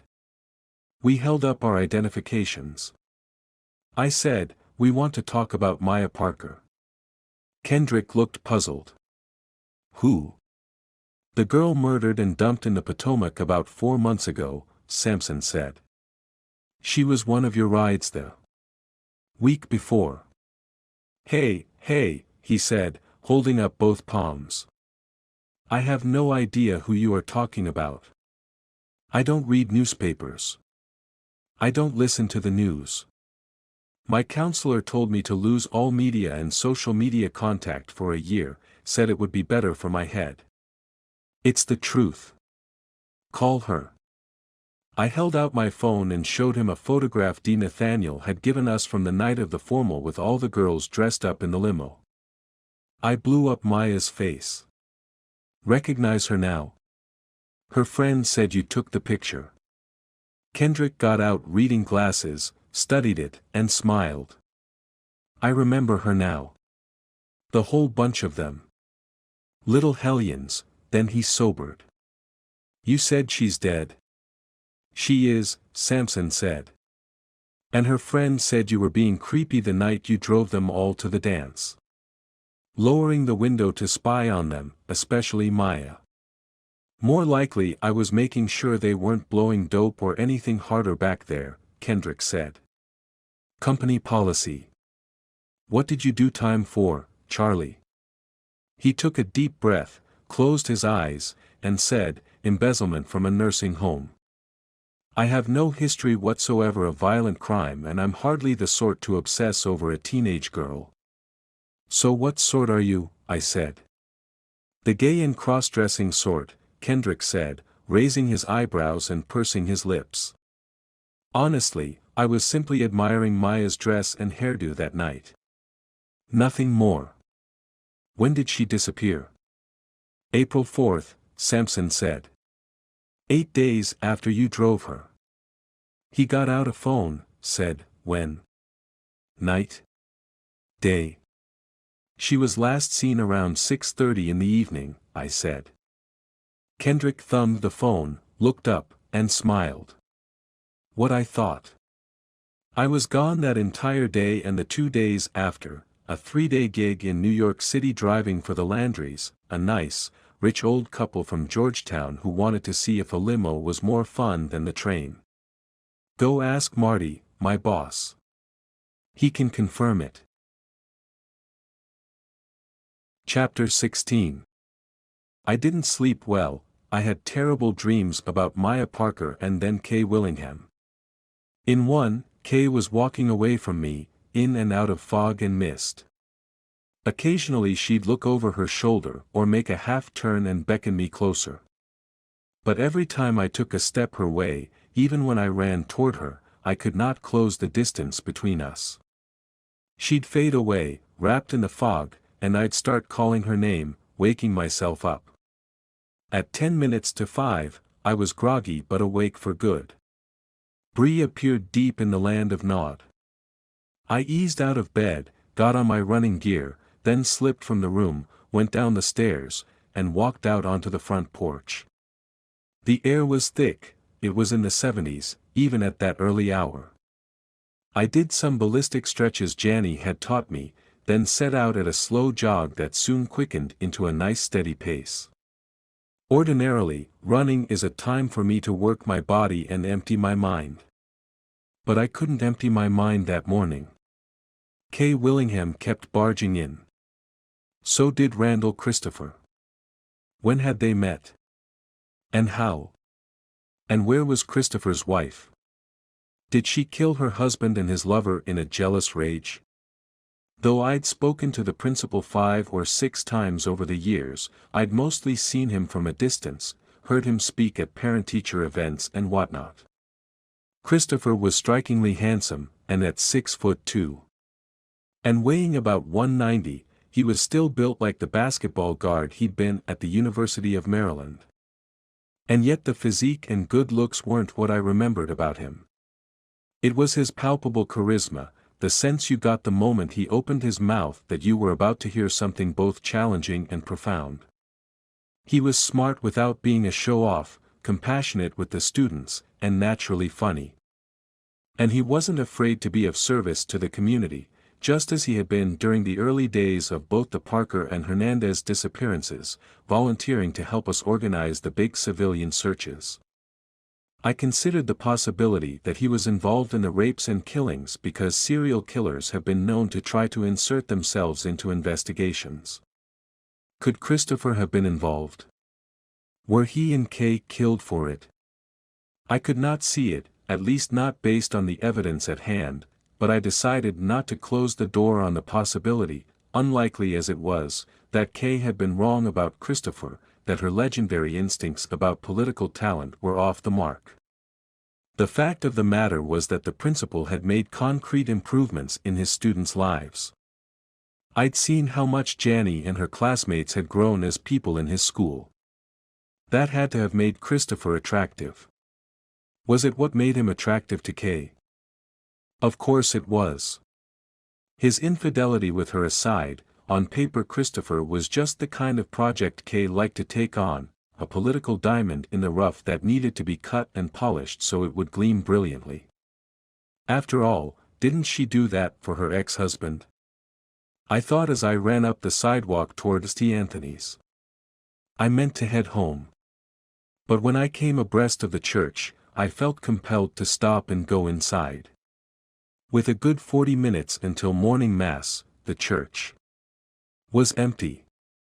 I crossed to the rack of devotional candles and fished around in my back pocket for the $5 bill I always stuck in there in case I wanted to stop for water during my run. I slid it into the box, took a long stick match, and lit 2 candles, one for Christopher and the other for Kay. As the flame on her candle began to dance, I remembered watching the news after coming home from the Capital City limo garage the evening before and feeling horrible at the way some in the media were treating her. Alive, Kay had had most journalists in Washington eating out of her hand, but now they were tearing her to shreds. The rumor mills had been grinding out nonsense, filling the airwaves with snark and innuendo that smeared both victims' reputations, but especially Kay's. The socialite, it was suggested, had had a wild side before and after her marriage to the vice president. Kay allegedly had a series of torrid affairs over the years and at one time or another she'd been linked romantically to a wealthy Wall Street investor, an actor young enough to be her son, and an editor at the Post.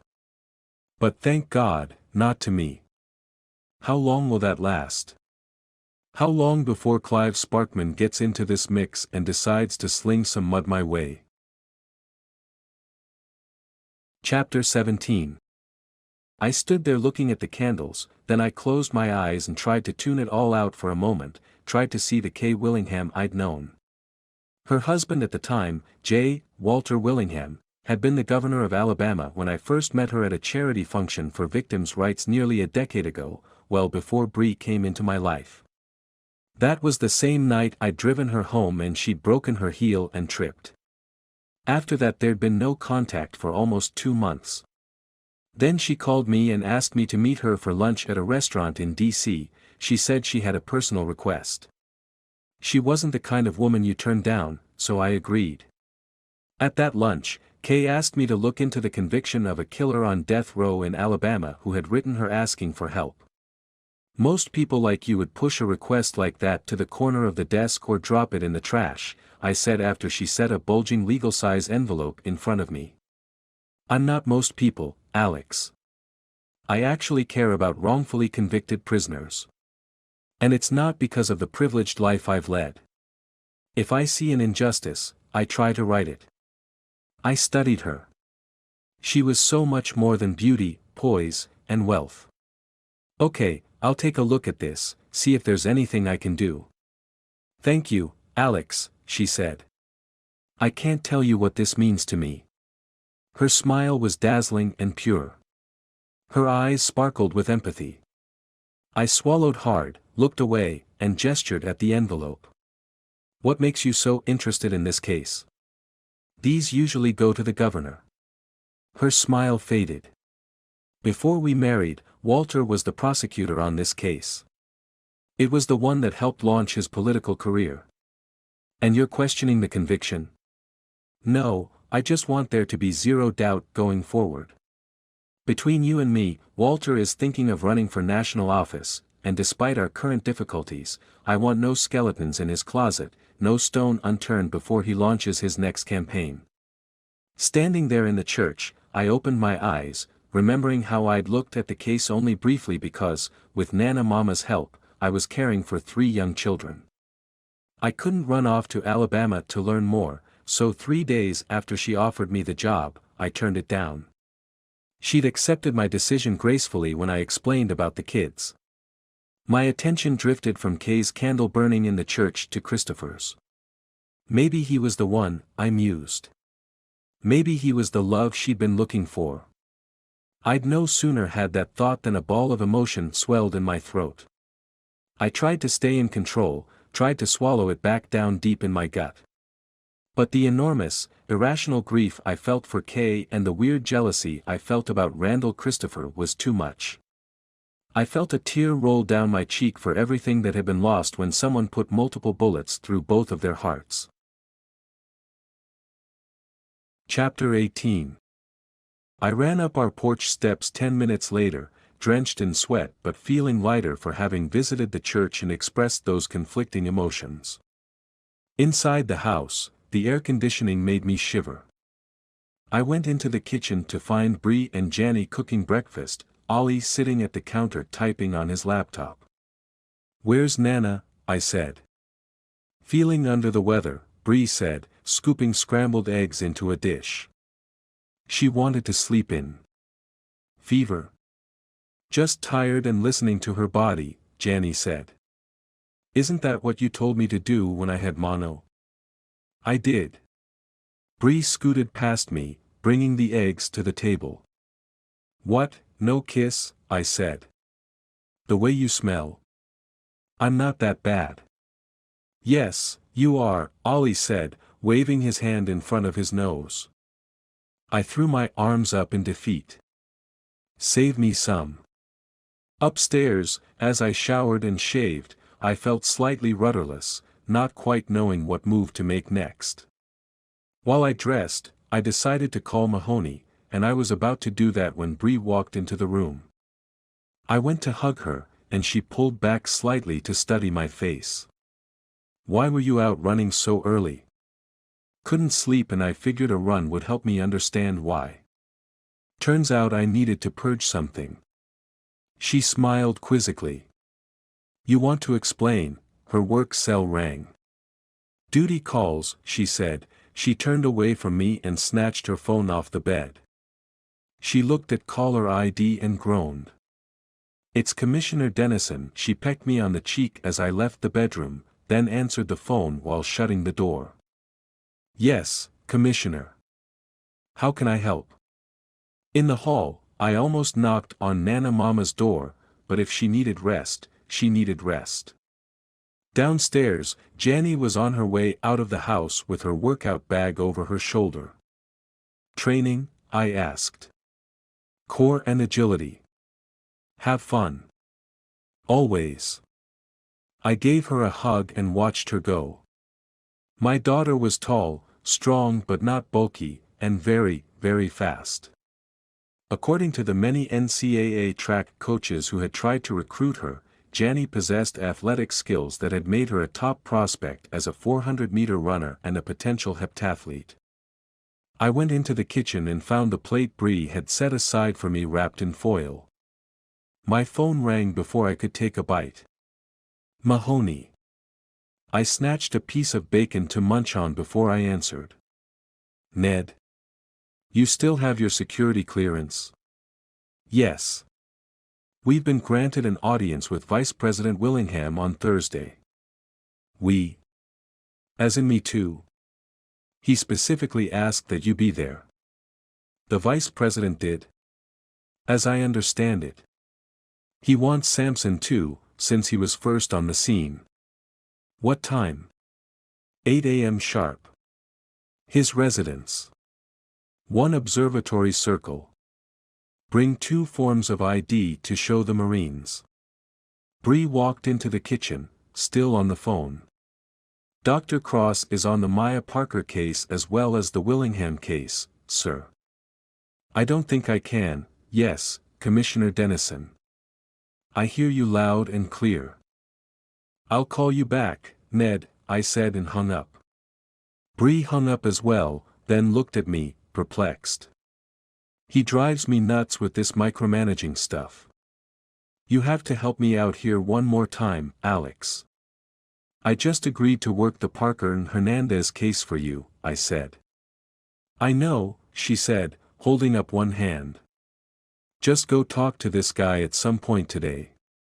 He's a big-time tobacco and food additive lobbyist.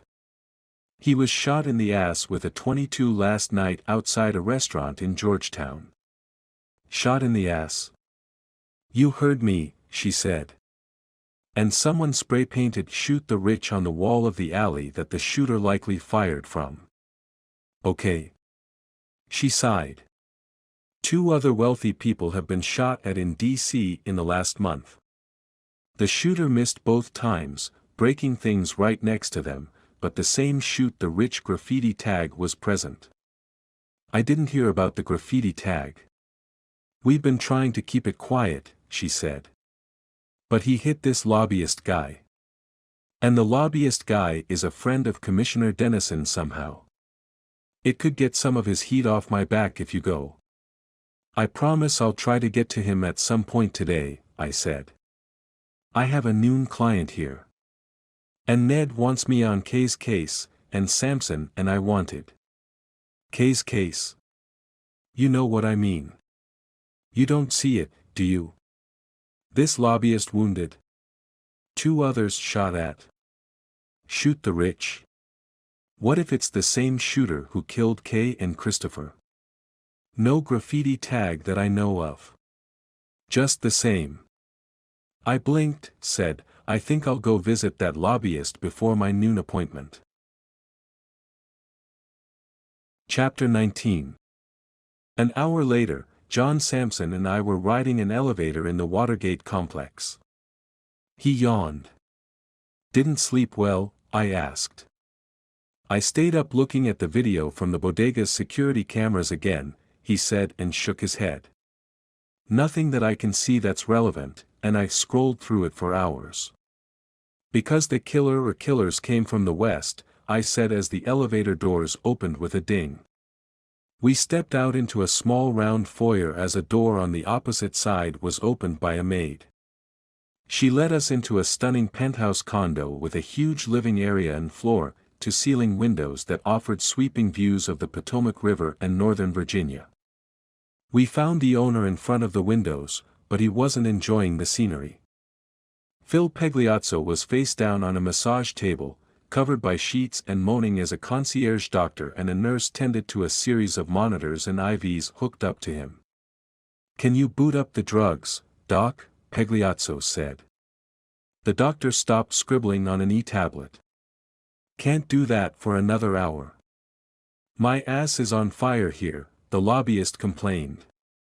A polished blonde in her 40s came into the room, filing her nails with an emery board. "Phil, you're being a child," she said in a soft Texas drawl. "The ear doctors told you it's a miracle that the bullet missed all major organs. Be thankful." "My ass is a major organ, Priscilla May," he grumbled. "No, it's not," she said. She looked at the nurse and the doctor. "Right?" "Right," the nurse said. The doctor nodded. "A set of gluteal muscles does not constitute an organ." "I may never take a dump sitting down again," Pagliazzo whined. Priscilla May rolled her eyes. "My daddy says you should be grateful that bullet didn't go right through your ass and into your gut." She seemed to notice us just as Pagliazzo said, "Your daddy can kiss my—" "That's enough, Phil," she said sharply. "We've got visitors with badges." I told you Vanessa Dennison would come through. A bear of a man with a blocky head, a full mane of silver hair, and 2 days' growth of beard. Pagliazzo propped himself up on his elbows on the massage table and twisted around to peer at us. "About time someone showed up. You catch him yet?" "No, sir," Samson said. "We just wanted to ask you some questions." "I'm gonna spend my life face down with a blowtorch coring out both cheeks," he said. "That should answer most of your questions." "Phil," his wife said, then looked at us. "I'm so sorry. He's not himself. They've got him on drugs." "Not enough drugs," he shouted before settling back onto the massage table, face in the ring. "You want to ask me questions, you come around here and lie on the floor so I can see you. They're detectives, for Christ's sake. They're not lying on the floor. All last night you kept saying, 'How come no one's come to get my statement?' Call Vanessa," I did. "So here they are. And here I am, Priscilla," he roared. Unable to sit up for their questions, I said, "It's okay, Mrs. Pagliazzo, we can lie on our backs to talk to him." "See there," Pagliazzo said as we walked to the head of the massage table and started to get down on the floor. "These people are willing to cooperate." "Who's not cooperating?" his wife asked. "Mirror, mirror on the wall," he said. "I'm glad you got shot," she said. "But I can't believe the bullet missed your head." "I mean, it had to have been up your ass like it always is," she stormed out. Pagliazzo was chuckling when Samson and I rolled over on our backs and looked up at the wounded lobbyist's face. "That was a good one," he said. "Can't believe he missed my head," she says. She's good. Tough but good. Like Kate, you know, in Taming of the Shrew. "I'm not touching that one," I said. "Tell us what happened." "I'm seeing you upside down." "It's either that or the side," Samson said. He grimaced, then said, "I'm telling you, neither of you has ever had a pain in the ass like this pain in the ass. Unless you've been shot there." "No, sir," I said. "I haven't had that pleasure." "Tell us what happened." The lobbyist said he'd been saying goodbye to his guests outside Argento, an upscale Italian restaurant off Prospect Street, when he was hit. "Never heard the shot, but I went down like boom," he said.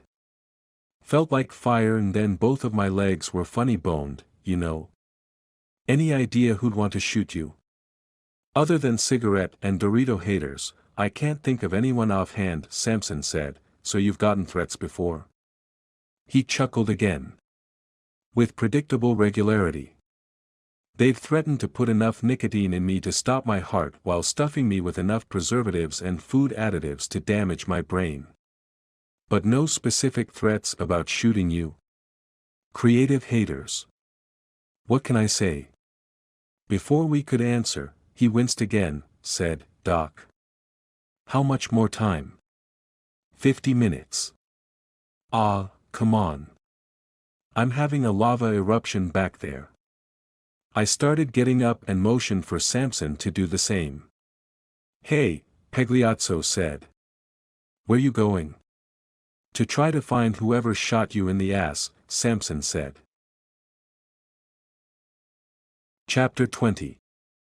Traffic was snarled downtown and I made it back with just 10 minutes to spare before my noon appointment. In addition to my law enforcement consulting, I tried to maintain a small client base in my private psychotherapy practice because the work gave me much fulfillment.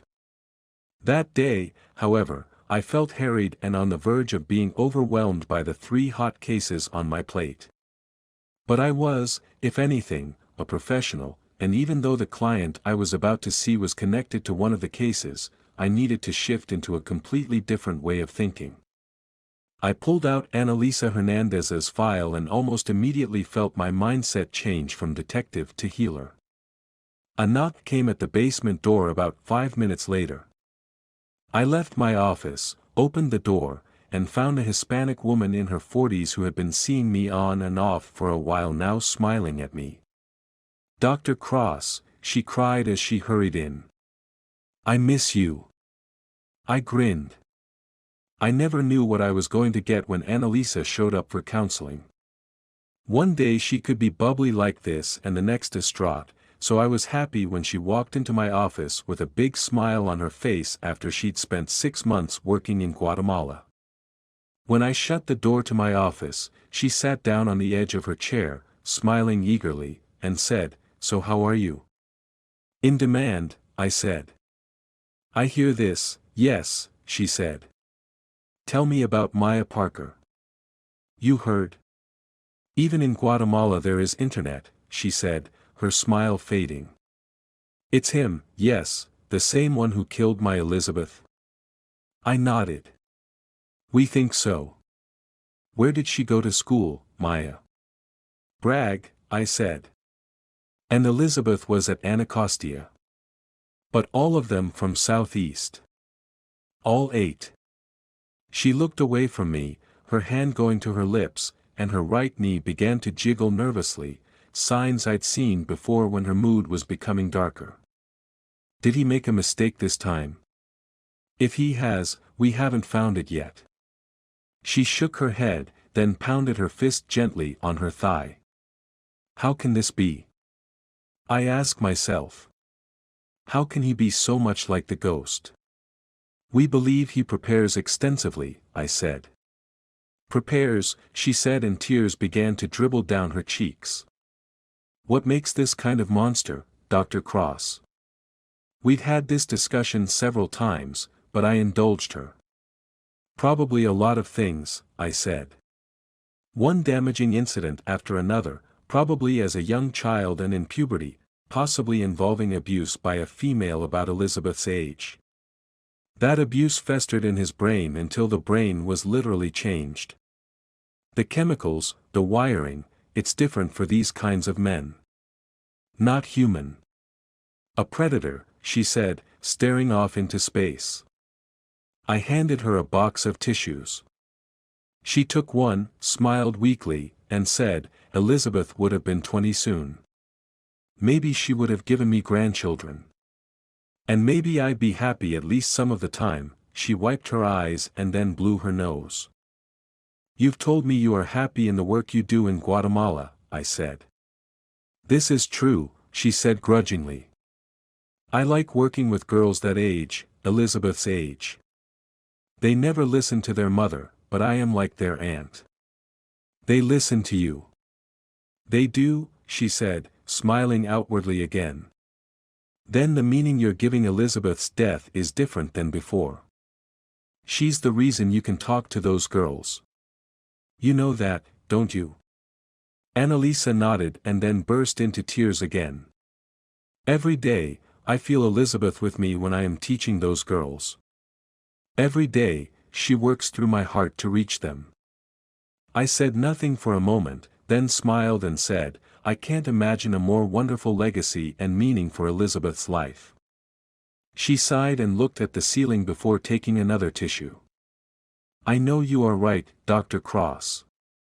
But I still have anger in my heart. And I still want you to catch him before he can do this to any more girls. Maybe you can help with that," I said. Randall Christopher. Annalisa's face fell and she made the sign of the cross. That poor man. I know he cheated on his wife, but I believe he was a good man.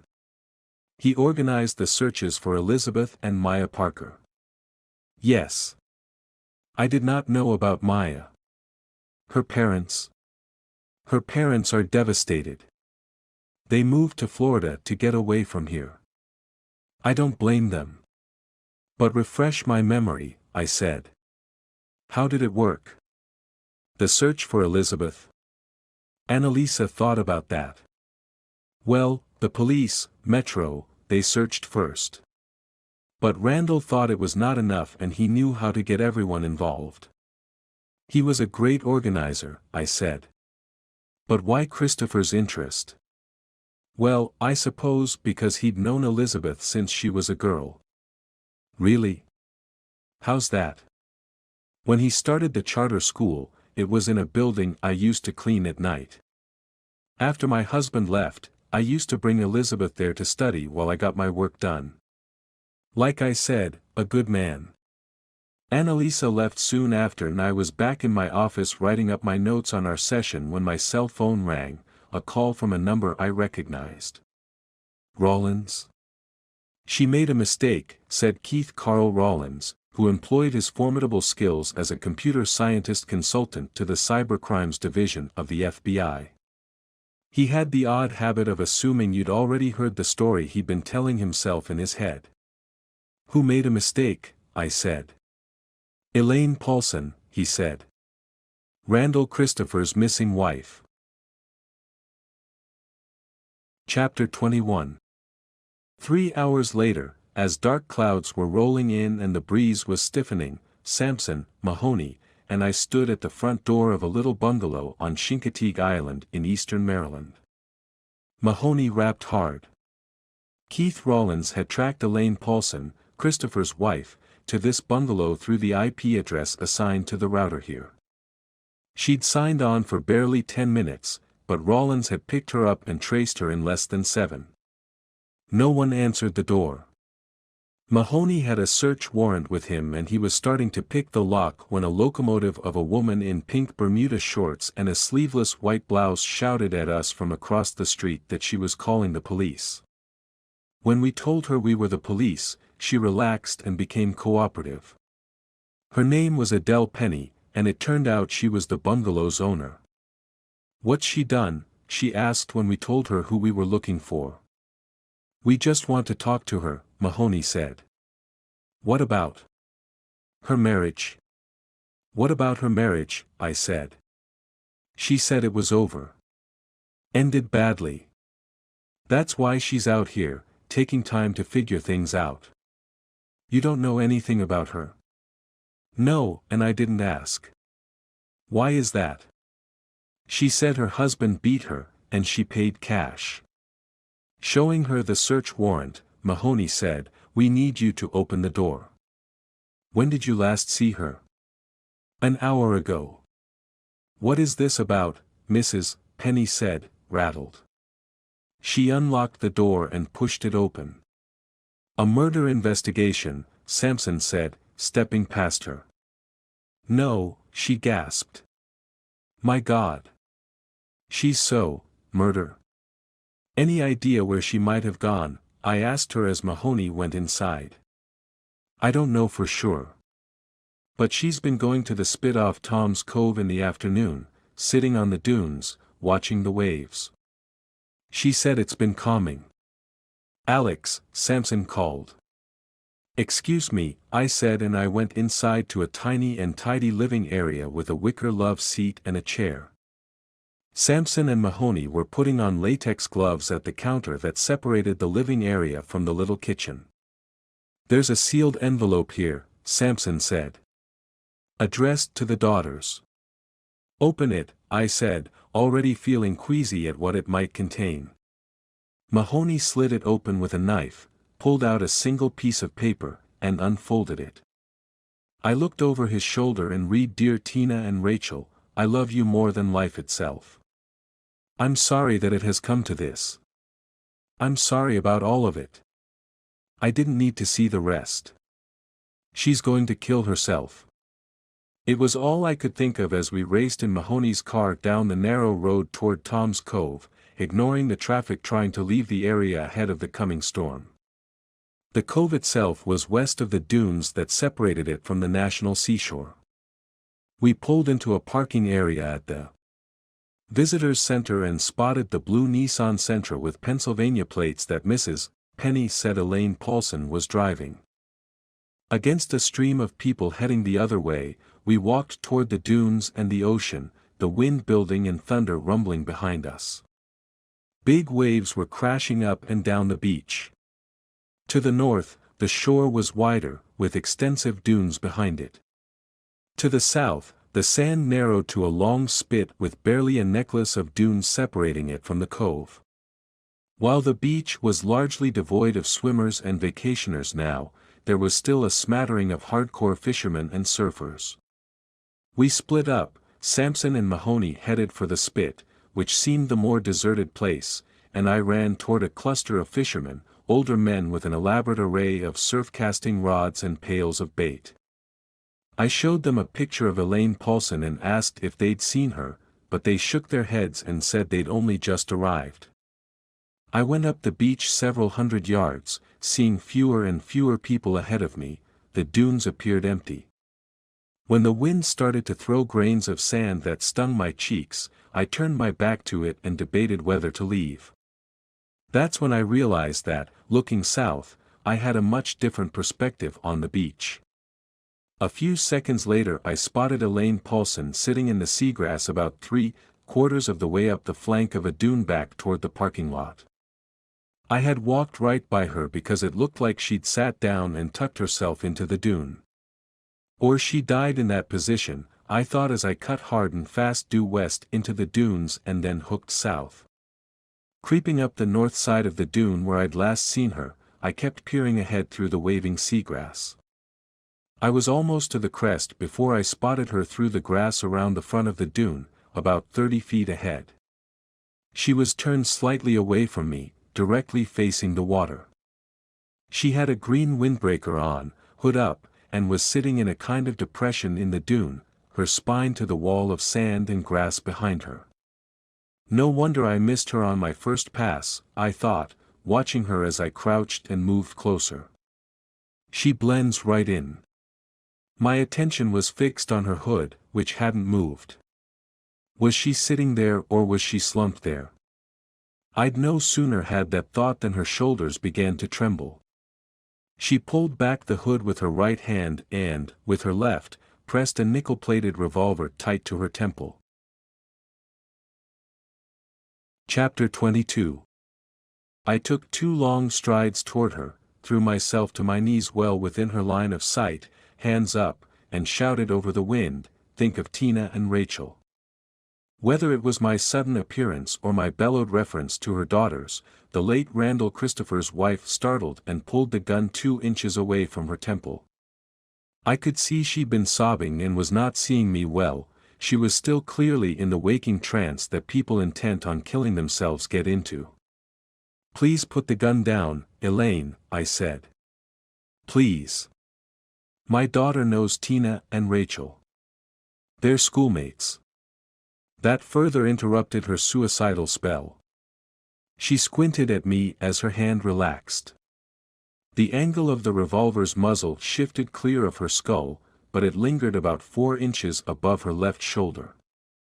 "Who are you?" she asked. "Janny Cross's father," I said. "My name is Alex." Her jaw quivered as the handgun's muzzle angled back toward her head. "I know who you are, Dr. Cross. I know why you're here. Right now I'm just a father to a young lady who adores your daughters. And I don't want to see Tina and Rachel exposed to any more pain than they're already feeling at the death of their father.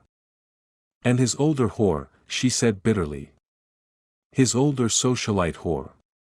Christopher's widow had the gun pressed back against her temple again. She gazed my way with watery, bloodshot, and soft-focused eyes. "No matter what I do or say now, I've seen how this machine works," she said, a quiver in her voice.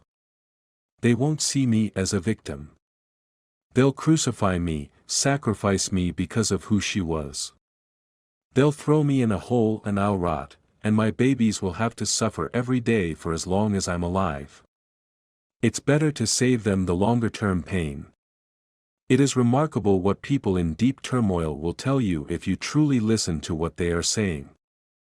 More often than not, they will spill some of the pattern of repeated dark words, thoughts, and fantasies that have been spiraling in their heads so relentlessly, so furiously, that they have entered a trance that has eliminated all other thoughts. If the spiral continues without break, they will essentially talk themselves to the point where the pain of dying seems less than the pain of living. That's how suicide works. Her unfocused gaze had traveled by me and out toward the crashing waves and the sea beyond. She was back in her trance again.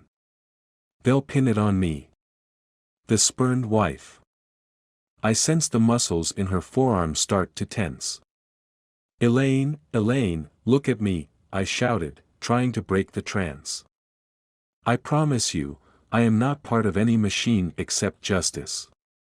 I promise you that I have no bias or interest in throwing you in a hole. No interest in making you rot there just to clear a case. All I'm interested in is seeing you in your daughter's loving arms again. For a long moment, Christopher's wife stayed with the gun against her head, dwelling on the ocean. Then raindrops began to fall. Believe me, Elaine, I said. If you know who I am and what I do, I am going to hear whatever you have to say without prejudice or filter. Do you understand?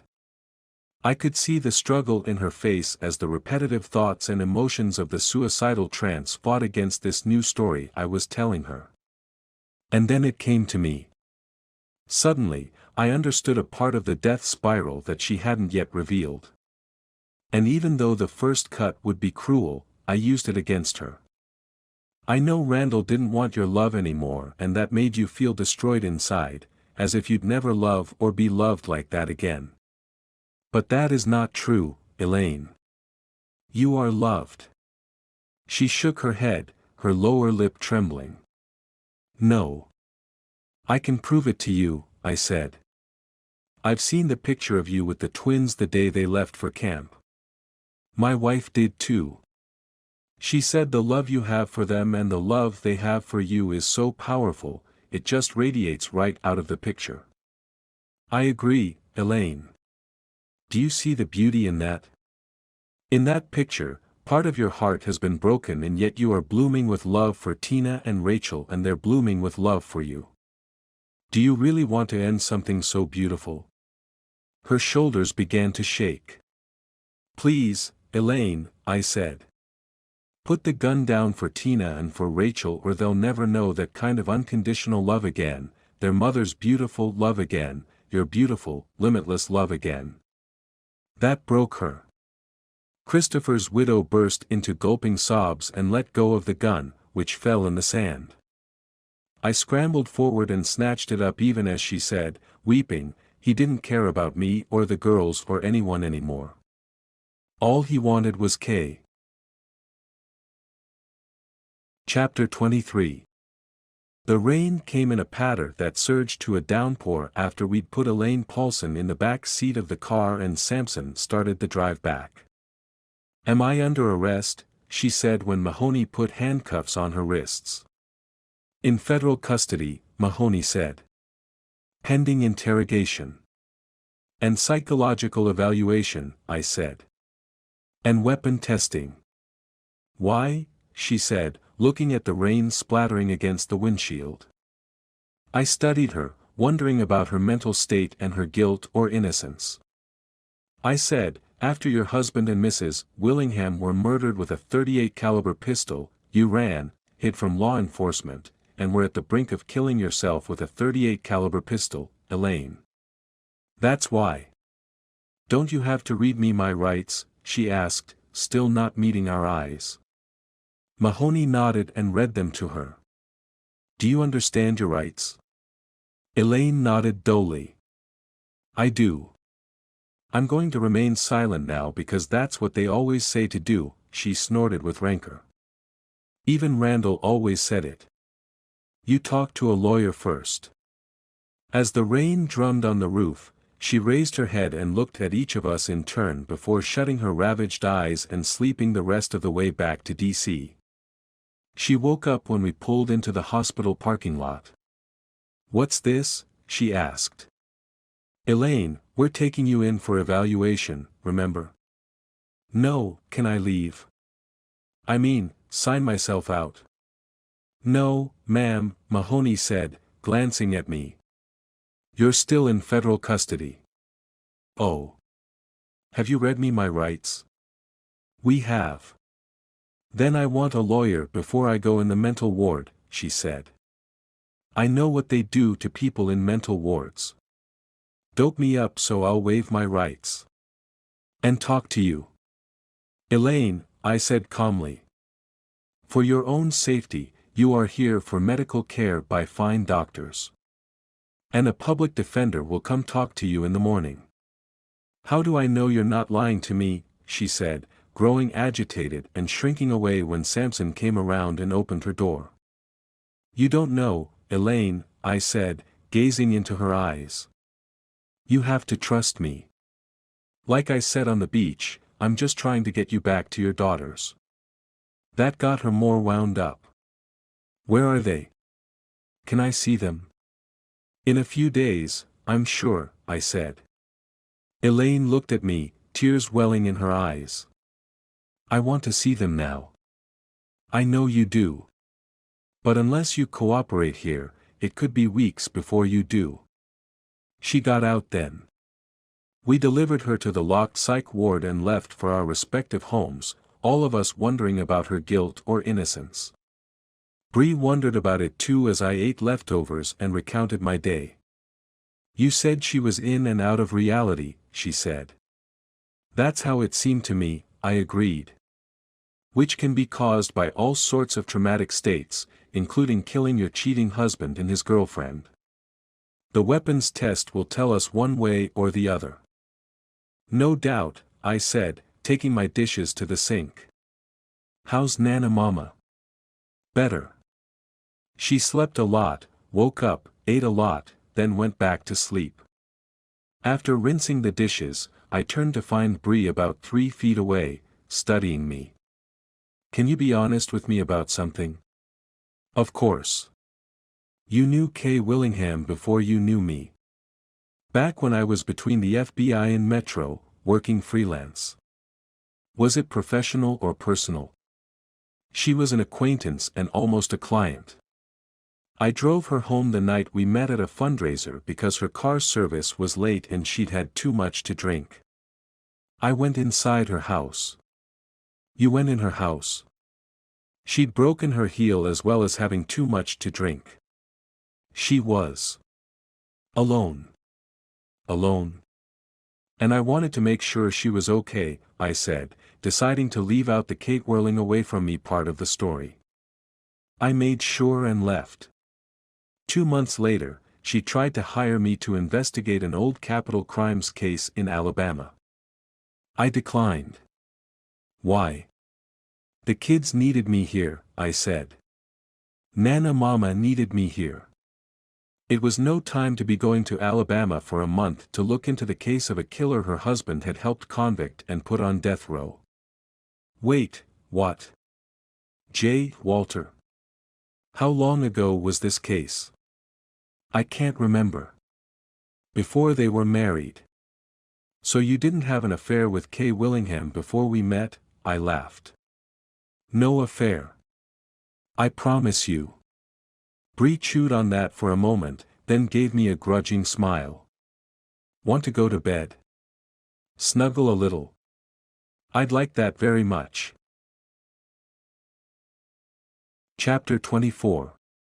Bree and I were still snuggled up together the next morning and in a deep sleep when my phone rang. Don't answer it, Bree grumbled, holding tight to my arm, which was wrapped around her waist. I want to stay here, just us, just a little while longer. I ignored the ringing and hugged her tighter. The call went to voicemail, but 10 seconds later my cell began to ring again. Bree groaned. Life intervenes, I moaned, kissed her on the cheek, and sat up. It was Samson calling. I glanced at the clock and saw it was only 6:15. Kind of early, partner, I said. I got no answer, just a choking sound. John. I'm at the hospital, he managed to say in a thick voice. Billy died 10 minutes ago. What? I said, feeling like I'd taken a bat to the gut. No, John. My best friend began to sob. There was nothing they could do. They tried everything but they couldn't save her. She's gone, Alex. Bree had heard the dismay in my voice and got up on her knees beside me. What's happened? I muted the phone, tears welling in my eyes. Billy died. 10 minutes ago. The shock on her face was complete. She said nothing and started to weep. I put the phone on speaker. John's anguish filled the room along with our own. John, I'm so sorry, Bree said. My God, what happened? He sniffed and choked out, the damage to her heart from Lyme disease. Her heart just gave out. Where are you? I said. You shouldn't be alone.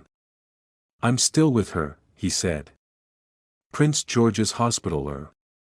Where's Willow? Asleep, he said. She doesn't get up until 7. Please, Bree, can you go there? And can you not tell her? I'm on my way, Bree said, jumping out of bed. I am coming to you, brother, I said, following her. Thank you, Alex. I don't know where to go or what I'm supposed to do about anything. We put the phone between us as we struggled into our clothes, listening to Samson tell us that Billy had actually been feeling stronger the day before. She'd walked 2 miles in the morning and done some yoga in the late afternoon.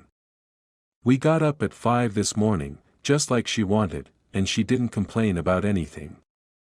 She took her pills, and we went out for our walk, Samson said. We were about a mile out, ready to turn around, and she'd been saying how grateful she was that she'd been given a second chance at life. And I was holding her hand, thinking that we'd finally gotten beyond the Lyme disease, when she said she felt dizzy. I held her up. She looked at me, kind of scared, and she said she loved me and Willow, and Andrew and Carrie, and the whole Cross family, and then she just collapsed in my arms. He kept crying. She knew, and all she wanted was to give us love before she left us. Bree and I both had tears streaming down our faces as he described calling 911 and starting CPR on Billy. There was a fire station not far from where they were. The ambulance and EMTs were with her in minutes. They worked on her, and she opened her eyes, but they wouldn't focus, he said. Billy made it to the but coded almost immediately. Her heart just gave out, he said again. The Lyme disease did too much damage. The docs at the said there was nothing they could do. Samson sobbed harder. How do I do this, Alex? With help, I said, tying my shoes. I will be there in 15 minutes. Chapter 25. As I drove to Prince George's Hospital, I had to fight off waves of grief that crashed over me. Billy Houston had been John Samson's salvation, the one who set him free, the one who unlocked his heart. John and I had been friends since the 5th grade. He was the first kid I met on the playground after Nana Mama brought me and my brothers north after my mother died. Within weeks John was closer to me than my own brothers. We just seemed to understand and support each other reflexively. But even after we'd known each other for almost 3 decades, there had been a big part of himself he kept closed off. He'd had a few girlfriends over the years, but the relationships had always ended badly. He declared himself a confirmed bachelor shortly before we started investigating the deaths of several men who'd fought in Vietnam. One of them was the late husband of Billy Houston. Before Samson met Billy Houston, there was Samson the stoic, Samson the warrior, Samson the best friend and partner. But with Billy, it was like John grew in new dimensions, became a whole man, and he was the better for it, happy, confident, and hopelessly in love. I adored Billy for the changes I saw in him. Which is why I had to keep wiping at my tears on the way to the hospital. If there'd ever been a fine and selfless person on this earth, it was Billy Houston Sampson. She'd been a U.S. Army nurse, then an trauma nurse. She'd been part of a helicopter medevac team, too, responding again and again to crises. It did not seem right for her to die like this. It did not seem right at all. I pulled into the hospital parking lot, and as I headed toward the I kept thinking, how do I comfort him? How do I give him the right support? A nurse, Juan Castro, waited for me outside the trauma room. He had tears in his eyes. Billy took shifts here all the time. We loved her too, Dr. Cross, but we've got 2 gunshots on the way in. John has to leave her now, and I can't bear to tell him. I'll do it, Juan, I said. And thanks for your kindness. I went in and found Samson sitting by the side of the bed, holding Billy's lifeless hand, his head bowed, crushed by the weight of his loss. John, I said. He slowly raised his head, then turned to look at me. I saw ruin in his bloodshot eyes and knew his heart was shattered. I went over, put my arm on his shoulder, and looked at Billy's body. You have to let her go for now, John. There are gunshot victims on the way, and they need the room. Samson sniffed hard and nodded. He rubbed her hand, so tiny in his big paw, then kissed the back of it and laid it over her heart. He got up, nodded to Billy, and let me put my hand under his elbow when he faltered as he walked toward the door. Castro and 2 other nurses were standing outside. We'll take care of her, John, Castro said. Thank you, Juan, thanks to all of you, Samson said, and he didn't look back as we walked away. I need to be with Willow now. And call Andrew and Carrie. I'll take you straight home, I said. Outside, leaden clouds hung low above us, and it was already hotter than it should have been. Samson kept it together until we reached my car. Then he collapsed over the roof and sobbed while I kept a hand on his back to let him know I was there. Samson stayed quiet for the first part of the drive. Finally he said, I keep seeing her. You know, like, when I saw her the first time. Tell me again, I said. I drove out to the Jersey Shore on the Ellis Cooper case, he said. Just wanted to talk to her about her late husband. It was 2 years after he'd been executed for a crime she said he didn't commit, and she was house-sitting this big place on the beach. I remember. I'd called ahead, and there she was waiting for me, and I don't know what I expected, but it wasn't her. Little bitty thing. What was she wearing?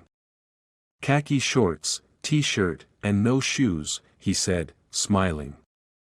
She made me roll up my pants legs and take off my shoes to go for a walk on the beach, he laughed and shook his head. I couldn't take my eyes off her because she was so beautiful and so tiny, like a doll, but strong, you know. Fierce, I said. Yes. Although I knew the answer, I asked, when did you know you loved her? Samson didn't reply for a few moments. His lower lip trembled as he looked into the middle distance and smiled sadly. In about an hour, I liked her, he said. I liked her even more when she invited me to dinner that night. But I knew I loved her, head over heels love, when I went up there the second time, and she put on One Night with You, and we danced on the porch of that beach house. I could feel her every breath, her every heartbeat, like it was my own. Chapter 26. The rest of that dark day came at us in waves. Bree had been with Willow, Samson and Billy's 7-year-old daughter, since she woke up. Bree came out on the porch, hugged John, and told him how much she loved him and how much she had loved Billy. Then we stayed on the porch to give him space for the terrible deed he had to do. We sat quietly on the glider Billy had installed because she loved the one we had on our front porch. We held hands and tried not to anticipate the pain that was not long coming. Willow's crying came in short, sharp gasps, like the fabric of her heart was ripping. "Oh my God," Bree said. She leaned forward and put her face in her hands. I rubbed her back. "She's going to need you." "I know," she said. "I'm wondering if I'm up to it." "You have to be. We all have to be. They're family." She got a tissue out and dabbed at her eyes before looking at me. "I adore you," she said.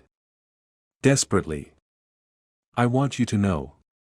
I kissed her softly as Willow's crying died down. "I can feel it. I hope you can feel my love for you." Bree nodded. "Always. And now I think we're needed inside." She squeezed my hand, and we steeled ourselves to take as much of the burden as we could from Samson. Bree brought Willow out to the porch and got on Billy's glider with her and held her close while John and I went into his home office. Another wave of pain crashed around us when Samson got hold of Billy's grown children to tell them their mother had died of a massive heart attack caused by the damage done to it by Lyme disease. Andrew, an attorney in Boston, was dumbstruck. "I thought, she said she'd beaten it, John." "We all thought she had, even the doctors." "You heard them, Andrew," Samson said. "We were going for a walk this morning and she collapsed in my arms, but not before telling me how much she loved you and Carrie." Andrew choked up and then cried, "I can't believe this. I mean, why Mom? She had so much left to give." His younger sister, Carrie, had much the same reaction when Samson reached her at the advertising agency she worked at in New York. She screamed, sobbed, and then demanded to know what had happened. Samson was a rock for them, answering every question, then he asked them to come to Washington to help prepare for their mom's funeral. They said they'd come as soon as possible. Samson, drained by those 2 calls, went off to be with Willow. I called the medical examiner's office to request that Billy's body be treated with kindness until the undertakers came for her. When John returned, he slumped down in an overstuffed chair and closed his eyes. "I've been shot 3 times in my life. This is worse than all of them combined. I wish I could tell you different, but you're going to feel that way off and on for a long time." Tears seeped out from under Samson's closed eyelids. "It feels like we were 2 trees so close that our roots and branches were all combined, and something I can't even explain just grabbed hold of her and tore her right out of the ground." I listened quietly. This was the aftershock of grief, the phase of trying to find a way to psychologically accept a tragic loss. I'd talked many people through this. It's easier when you don't know the victim. But Billy had been like a sister to me, and I was still struggling to find a way to accept her death in my own heart. Samson made his hands into fists and sat upright, shaking his head. "I'm no good to anyone like this," he said. "You're allowed time, John. Lots of it. There will be time," he said firmly. "But not now. I have to stand up for Billy when she needs standing up for." "Let's do that," I said, and we called the rectory at St. Anthony's to arrange for a funeral mass the following Saturday. Then we contacted Billy's favorite restaurant and organized a reception for mourners there after the funeral. Bree and I stayed until mid-afternoon, when we knew John's stepchildren were on their way and Willow was taking a nap. "We are a call away," Bree said. "Always, John." He hugged her, said, "I'm trying to find the courage to go into our bedroom." I said, "I know this will seem impossible, but try to go in there with gratitude for all the amazing years you had with her. Go in there thankful for the great experiences you shared and the love you still feel for her before you even think about her being gone." Samson said, "I don't know if I'm there yet." "Try." "Okay, Alex," he said, and he went back inside. Chapter 27. The following morning around 11, Ned Mahoney and I listened to the hydraulic locks being thrown behind the bulletproof, plexiglass doors to the psych unit and saw them slide back under the watchful eye of a redhead in a white lab coat. Dr. Alice Martel smiled, shook our hands, and led us to a conference room. "Elaine has given me permission to talk to you about her case," she said. "You've had a chance to evaluate her?" I asked. "Not a definitive evaluation, but I spent time with her yesterday after she'd had a decent night's sleep," Dr. Martel said. "And another half an hour earlier this morning. I can tell you her current state remains irrational at times, jumps from subject to subject in mid-sentence, and she tends to focus on certain wrongs that her late husband allegedly perpetrated. And she asks over and over when she can see her daughters. Can we talk to her?" A knock came at the door. Dr. Martel glanced up and waved in a harried-looking man with a neatly trimmed beard and horn-rimmed glasses. "You'll have to ask her counsel," Dr. Martel said. "Thomas Bergson. Dr. Alex Cross. FBI Special Agent Mahoney." Bergson shook our hands. "You brought her in. Prevented the suicide. She prevented it herself once she saw the world." "Differently," I said. "Can we speak with your client?" Mahoney asked. Bergson appeared torn but said, "I've just spoken with Ms. Paulson and she wants to cooperate if she can. But I want to state clearly and for the record that allowing you to talk with her in no way constitutes a decision on the defense's part as to whether Elaine Paulson is of sound mind. I think the jury's still out, right, Dr. Martel?" "It is," the psychiatrist said. "We just want to talk to her," Mahoney said. "Get her perspective." Bergson said, "Do you know when the ballistics report will come in?" "Next couple of days," I said. "We send it to the FBI lab at Quantico, Rush." The public defender paused, then nodded. "Okay. Half an hour. Nothing admissible in court pending Dr. Martel's findings."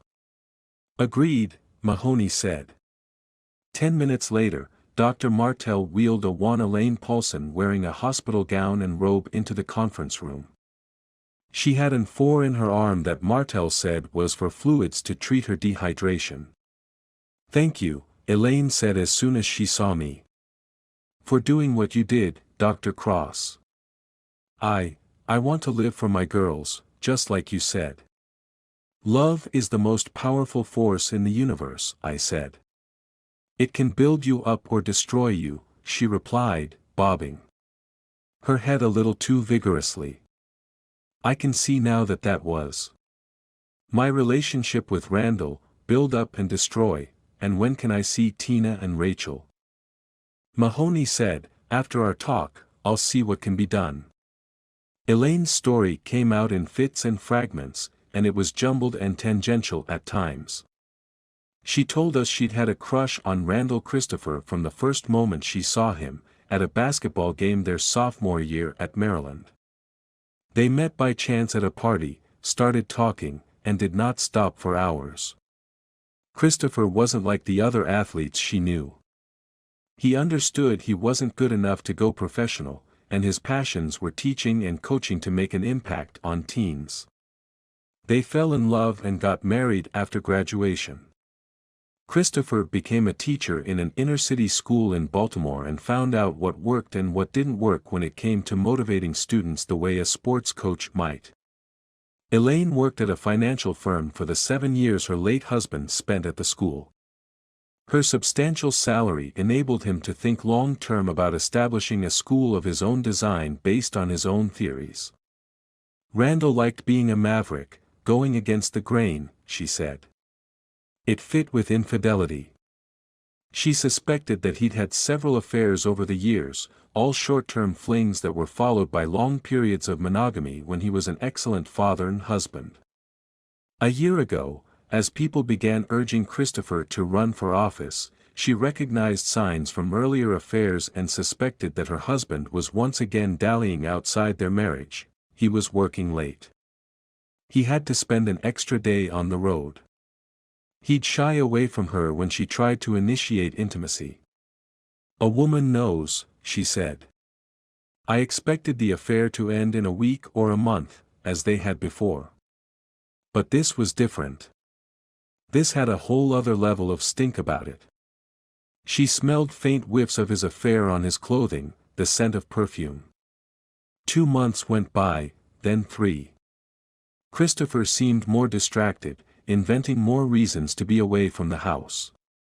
But when she confronted him, he denied everything, said this was just his life getting more complicated, that he was trying to juggle the school and a possible mayoral run. "I know it was stupid, but I went off my meds around then and started to obsess about the affair," she said. "Pretty soon it was all I could think about."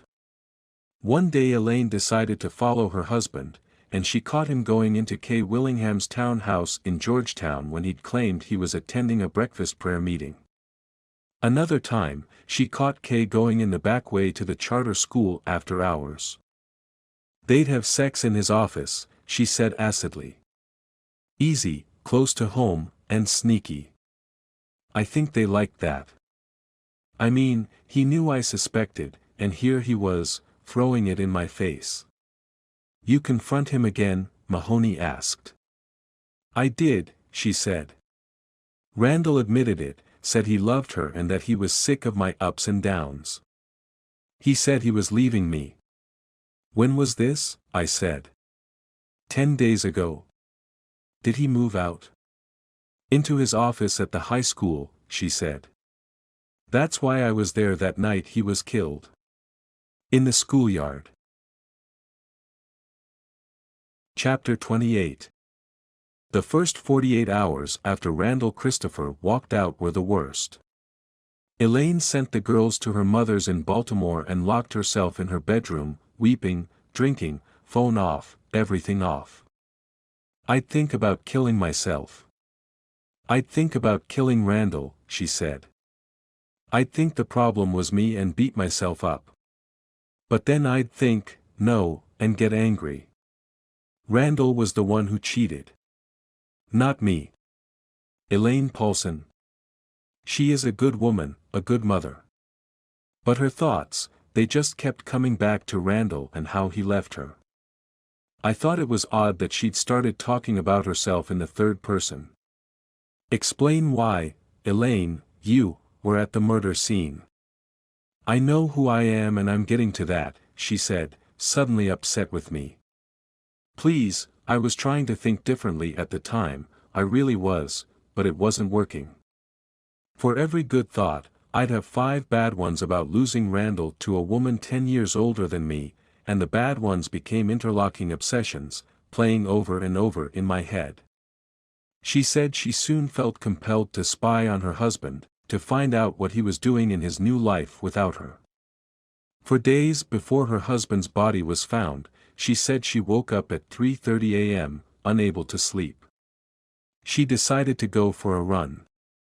That run led her by the school, where she saw a light on in Randall's office.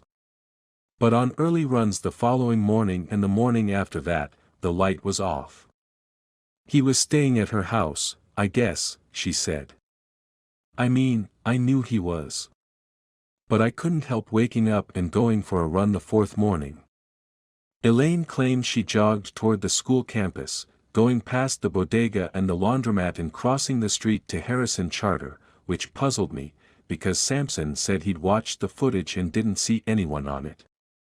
Before I could press her on that, she said her husband's offices were on the 2nd floor, northeast corner of the building. She said she stopped below the windows, looked up, and to her disappointment saw the lights were off for the third morning in a row. But Randall often worked in two adjacent rooms, a formal office where he met parents and a smaller personal space where he liked to get things done, Elaine said. I went around the north end of the school to the football field so I could look back at the window to the smaller office, but it was dark too. I remembered the two offices from our search of the school and was following her description in my mind. What did you do then? She hesitated and closed her eyes. I decided to loop back through the rear parking lot and head home when I heard this popping noise, two of them, and then a woman's scream that got cut off with two more pops. Elaine said she stood there petrified for several minutes and then crept forward. She started to take a peek around the corner of the building when flickers of movement caught her attention. She opened her eyes. I can't be sure, but I believe it was a person crouched over and moving in the dark shadows over near the football stands. Headed, Mahoney said. Direction? North, she said. Male? Female? Elaine said she didn't know. Her heart was beating so wildly, she was just happy when the person vanished into the dark. Then she looked around the northwest corner of the school and south through the rear parking lots. There were two of them, males, running away from the dumpsters, she said, motioning with her hands. Headed south. They wore dark hoodies and went through a hole cut in the fence that gets you into the alley. I nodded. I knew the hole in the fence. I'd used it. Elaine said she stood there at the northwest corner of the school, unsure of what to do. Then she figured she'd better see what had happened before she called 911. She shook her head. I had no idea it would be them. No idea I'd find them like that. You could see her visibly reliving the horror of the moment, her hand covering her mouth. She had wanted to scream at the sight of her husband and the woman who'd stolen him from her, both of them half naked and dead. At first, I was in shock, sensory overload, like it wasn't really happening, and yet it was happening, and I just knew my entire life was shattered. Mine. The girls. All of it was gone. Why did you run? Mahoney asked. Why didn't you call the police? Because I knew how it would look. Jilted wife who just happens to be there in the middle of the night, just happens to hear the shots and sees the killers leaving. My mind said, look at Randall's face one last time, Elaine, and then get as far away as you can as fast as you can. Did you have the pistol with you at that time? I asked.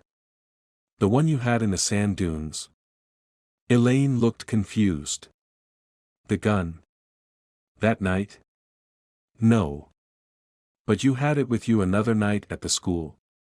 Elaine peered into the distance, frowning. I wasn't going to shoot them with it. I swear. Scare them. It's all I wanted to. Bergson, her attorney, threw his arm in front of her.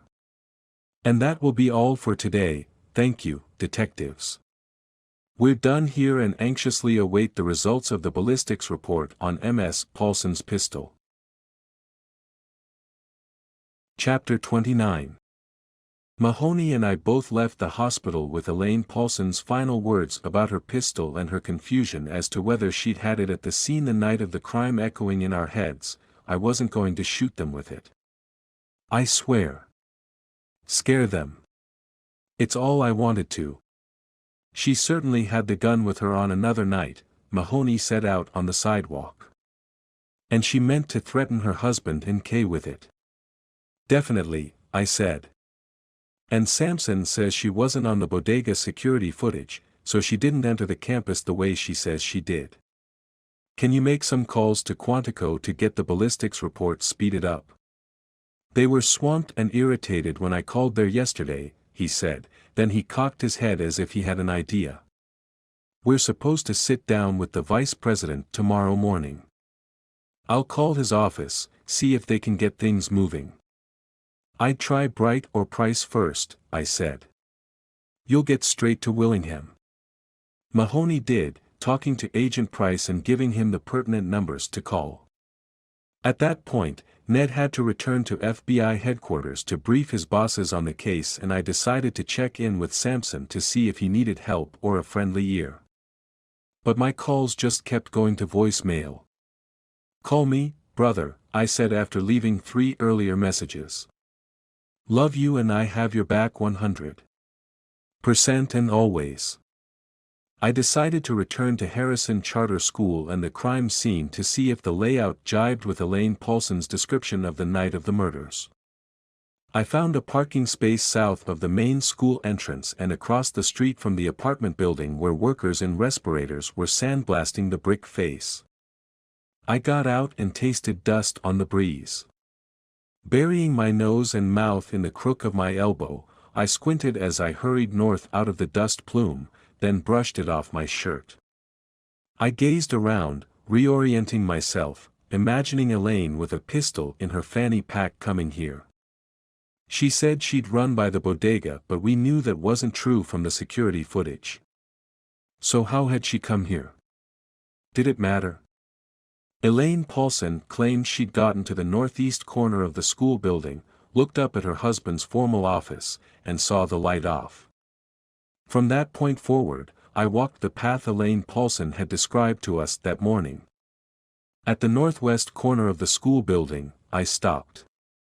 The rear of the stands about 50 yards across the parking lot blocked my view of the football field beyond. But I could see how someone could have been moving there along the back of the stands in the shadows heading north. And the 3 dumpsters across the parking to the south would certainly have blocked Elaine's view of Kay's Bentley. My eyes followed the route Elaine said the 2 hooded males had taken, going south from behind the dumpsters to that hole in the fence. So who had gone north in a crouch? And who were the 2 hooded males running south? Were the 3 people she said were on the campus grounds working together? Were they part of a conspiracy? Given that someone had tampered with most of the security cameras in the area, I decided the whole thing absolutely reeked of a conspiracy to assassinate Kay and Christopher. The fact that their jewelry and money had been taken could easily be explained as a diversion to suggest a robbery gone lethal. But when I stood outside the police tape looking at where the Bentley with Kay's lifeless corpse and her lovers had been, I recalled the position of their bodies. Her right leg had been crossed over her left, toward Christopher. Her shoulders were turned slightly from him and down, but that could have been from the bullet impacts turning her. Christopher's body position in death suggested his torso had been turned toward Kay when he was shot. What about it? I stood there for a long time, trying to see what it all suggested, before I realized we had it wrong. Given the position of the shooter, 15 feet back from the center of the front bumper, and given their body positions in death, I decided that the killer had not put 2 successive rounds in Kay and then Christopher. Or vice versa. No, they were each shot once within a moment of each other, little time for the second victim to move at all. Maybe as much as Kay's shoulders had turned. It looked that way to me. Christopher was shot first, then Kay. Not the other way around. Then they were shot a second time, impacts within 4 inches of the first hits, Kay, then Christopher. It's hard to shoot a pistol accurately like that, even at targets less than 20 feet away. In the heat of the moment, as I can attest, bullets tend to go far wide of the mark. Looked at through this filter, I was seeing a highly skilled shooter who'd aimed first at Christopher, then at Kay. That suggested the charter school's principal was the primary target. Was Elaine Paulson an accomplished shot? Was she a member of one of those combat shooting leagues around the country? If so, given what she'd said to us earlier in the day, it was not out of the realm of possibility that she had shot her husband and then his lover. I doubted it, but I intended to find out one way or another before. My cell rang. "Sampson. How are you, John?" He cleared his throat, said, unable to write Billy's eulogy. I just can't do it, and someone needs to speak for her on Saturday. I'll speak for her, I said. You will, he said, shocked. If you can't do it, I'd be honored. Billy was an amazing person. Chapter 30. The following morning, Thursday, Ned Mahoney and I presented passports, driver's licenses, and official FBI identifications to Marines at the front gate of the U.S. Naval Observatory north of Georgetown. Donald Bright and Lloyd Price, the two Secret Service agents who'd shown up at the murder scene of Kay Willingham and Randall Christopher, met us on the other side of the gate. Agent Bright, the lanky, buzz-cut agent, shook our hands. I know the VP appreciates you coming, Dr. Cross, Special Agent in Charge Mahoney. Agent Price, the short, stocky one, gestured to a black Suburban. We'll drive you up to the house. He's just finishing his workout. Thanks, I said. We heard about your partner's wife, said Price, opening one rear door. Please offer our condolences, Dr. Cross. I'll do that, I said, climbing in. Thank you. From the other side, Bright said, and I know the boss made a call out to Quantico, Agent Mahoney. Did he get anywhere? Ned said, sliding in next to me. Bright laughed.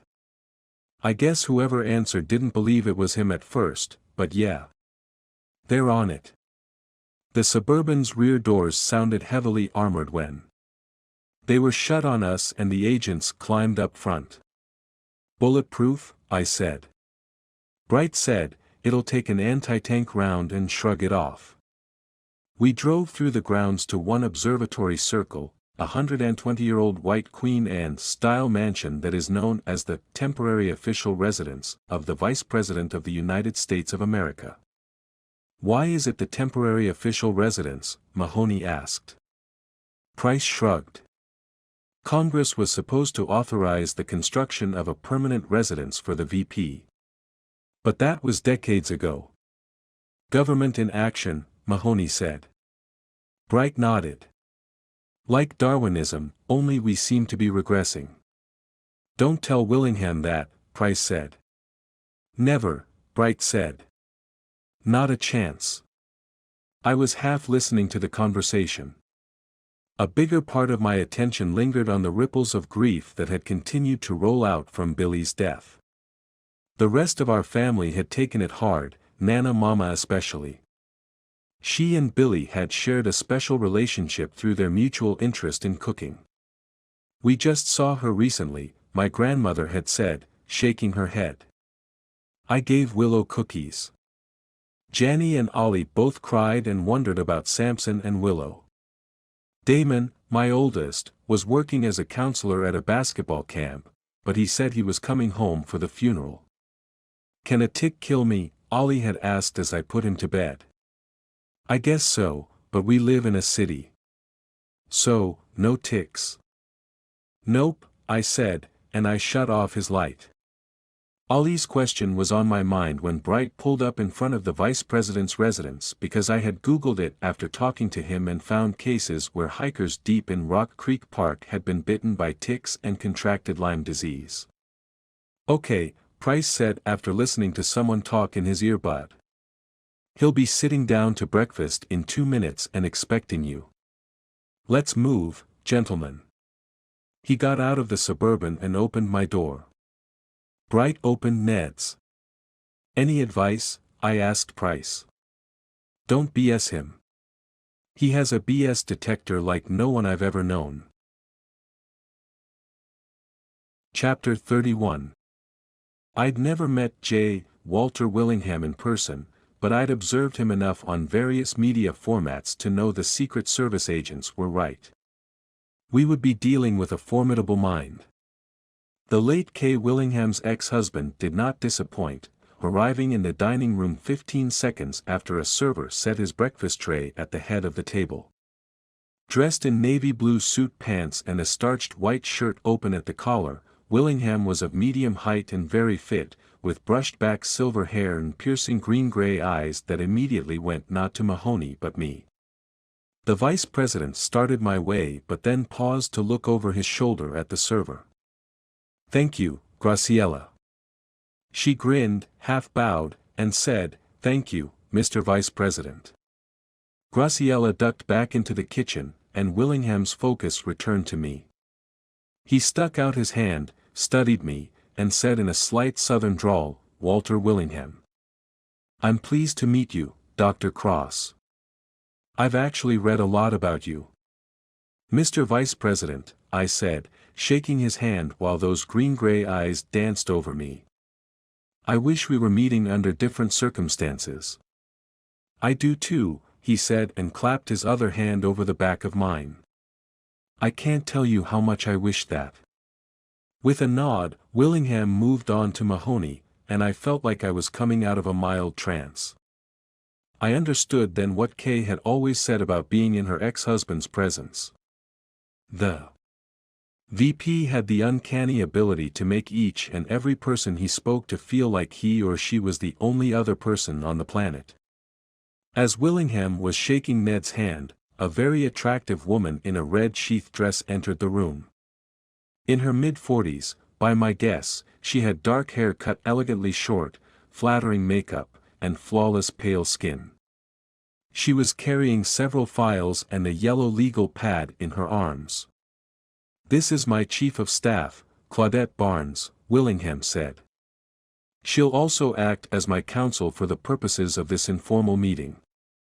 Barnes set down the files, shook our hands, thanked us for coming. "Well, then," Willingham said, taking his seat. "Please, gentlemen," he said to us and the Secret Service men, "make yourself comfortable. And give me a moment to get a little in my stomach.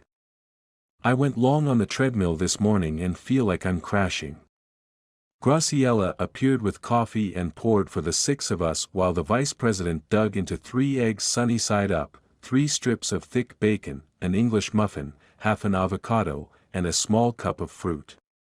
After several bites of each and a long drink of orange juice, Willingham asked the server for privacy, then sat back in his chair and looked at Mahoney and me in turn.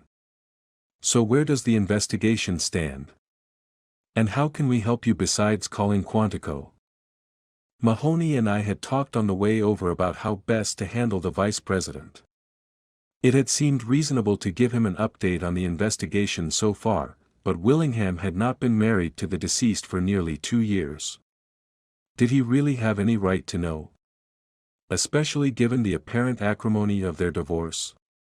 Mahoney said, "Sir, I'm glad to share the fact that the case is ongoing and receiving the attention of a 4-agency task force." "Stop," Willingham said, and held up his hands. "Special Agent Mahoney, with all due respect, you know my background as a prosecutor." "I do, sir." "Then cut the stall. I want to know what you know about Kay's death." His shoulders sagged, his eyes got watery, and he gestured toward his chief of staff. "Despite what counsel tells me, I think I have some right to know, even if Kay was no longer my wife. I mean, I still loved her even if she didn't love me. I still do. And there has to be some perk to being vice president of this damned country." Claudette Barnes shifted in her chair. "Well," I said, retreating to our fallback position, "we came prepared to give you the facts as we know them in return for answers to questions that we have." "What kind of questions?" Willingham's chief of staff asked. The vice president smiled appreciatively and held up his hand to silence Barnes. "Of course, Dr. Cross. Anything. Ask away." Barnes wasn't happy but sat back. "Agents Price and Bright say you were here at the residence the night of the murders." Willingham cocked his head at Mahoney. "That sounds right, but we can check the security logs to give you confirmation. I believe I gave a speech at the Hilton that night and returned here around 10:58, sir," Price said, pushing papers at me in Mahoney. Those are the time-stamped entries at the front gate and here at the residence. And then you went to bed, sir? Mahoney asked. No, then I had a piece of blueberry pie and a glass of white wine in the kitchen before going upstairs to read. What are you reading, sir? The Gathering Storm, by Winston Churchill, he said. About the rise of nationalism and unchecked belligerence in Europe before World War II. I smiled. A nice light read, then. Nice and light has never been my long suit, Dr. Cross. Mahoney said, Mr. Vice President, did you feel ill toward your ex-wife? You don't have to answer that, sir, Barnes said. Willingham ignored his chief of staff. Once upon a time I did. I suppose I wouldn't be human if I had not hated being publicly spurned during the run-up to a national election. I said, but not enough to have 2, maybe 3 people conspire to shoot her in the midst of a sexual tryst with her lover, an African-American with his eye on political office? Willingham gazed at me levelly. No, Dr. Cross. It has been almost 2 years since Kay left me. I've dealt with it. But as I said, even though her life was her own, I still loved her. How do you know there were 2 or 3 assassins? Barnes asked. An eyewitness claims it, Mahoney said. The vice president sat forward. His chief of staff did as well. Someone saw them shot, Willingham said. Who was that, exactly? Barnes asked. Chapter 32. We had agreed beforehand to share this information, but Mahoney still appeared uncomfortable as he said, the eyewitness didn't see the actual shots, but she heard them and claims to have seen 2 figures, males with hoods, escaping. She's less sure on the other, saw a crouched figure moving in the shadows. You believe this witness? Not entirely, Mahoney said. She's also a suspect. Name? Elaine Paulson. Randall Christopher's widow. Willingham blinked, took a steadying breath, and said, let me get this straight. Christopher's wife was there. Admits being there, and she has a weapon, I said. A .38. The gun you wanted tested, he said. Correct. The vice president thought about that. I take it she was unhappy with her husband's fling with Kay. She knew, didn't she? Mahoney nodded. She did, sir. Upset about it? Very, I said. I found in my years as a prosecutor that most often the simple explanations in life are the correct ones, the vice president said. She went there to scare them, but when she saw them, she went into a jealous rage and shot them both. We're certainly considering that possibility, Mahoney said. What else? Willingham said. I said, the killers took jewelry, watches, and wallets from the bodies. Willingham sat forward. Anything on their clouds? Mahoney nodded. We have specialists getting access to Mr. Christopher's cloud, thanks to his widow's consent. But we're having trouble finding anyone who has access to your ex-wife's accounts and passwords. Good luck with that, he said. I know she changed every single account and password after the divorce. Who's the executor of her will? Good point, Mahoney said. I'm sure it's someone at Carson and Knight, right, Claudette? I would assume, sir, Barnes said. The family's longtime law firm, she told us. Where are they located? Ned asked. Montgomery, Alabama, Willingham said. Sir, with all due respect, why did Kay suddenly come out and smear you the way she did? I asked. Calling you unfit for office and of low moral character right before the election? Willingham got a strange, sad expression on his face. If I fully understood that, Dr. Cross, I might still be married and Kay might still be alive. Chapter 33. Vice President Willingham returned to his breakfast while his chief of staff continued to scribble. After a moment, she looked up at us. "So we're done, detectives," Barnes said.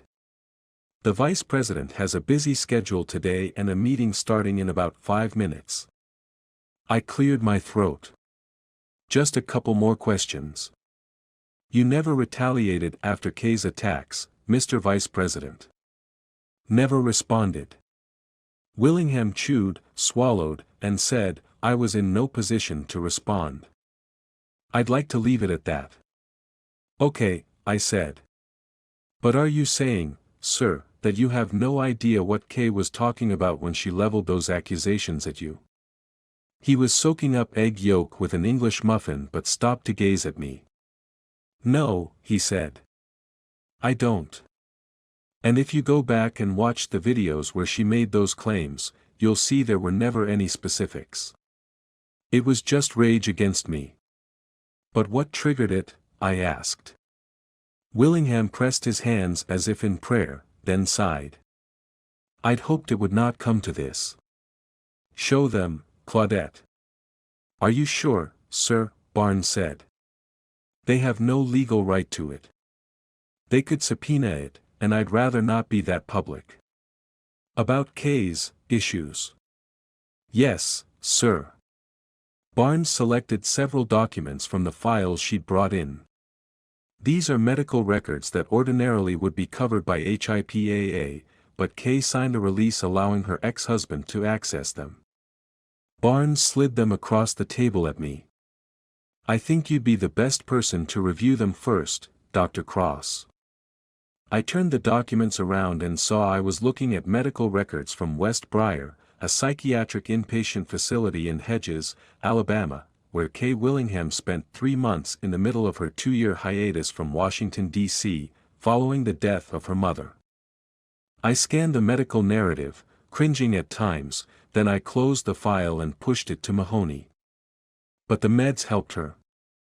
"They always helped until she decided not to take them," Willingham said, nodding. "Which led to her delusional outbursts the last week of the campaign and her sudden decision to divorce me and denounce me in the press." "Why didn't you reveal her history?" "Kay didn't like the stigma attached to being mentally ill," Willingham said. "She was old school Old South. Being committed to the psych ward again and again, well, revealing that would have been life-shattering. It's why I never responded to her taunts and smears. I knew she was off her meds, having an episode, and I wanted to spare her the public pain of having her darkest secret revealed." I sat there, feeling like Kay Willingham was a stranger, not the socialite queen of the nation's capital, not the woman I'd thought her to be. Barnes said, "The vice president would prefer it if this part of Kay's life did not become public unless absolutely necessary."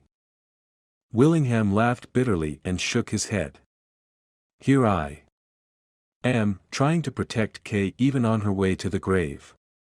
How do you explain that, Dr. Cross?" "Love," I said. His eyes welled up with tears, and he patted his chest. "I suppose you're right." Barnes got to her feet, said, "We really must be going, Mr. Vice President. You're expected at 9. Willingham threw his hands up in surrender and stood. "I wish I could help more, but duty calls." "One more thing, sir," Mahoney said, also standing up. "Yes. No one's come forward to claim your ex-wife's body." He appeared nonplussed by the comment for a moment. He glanced at his chief of staff, then said, "Of course I'll claim her and contact the executor of Kay's." His chief of staff's cell phone rang. She answered it, listened, held up one finger, then said, "You're sure?" "Yes, please send a copy to my email."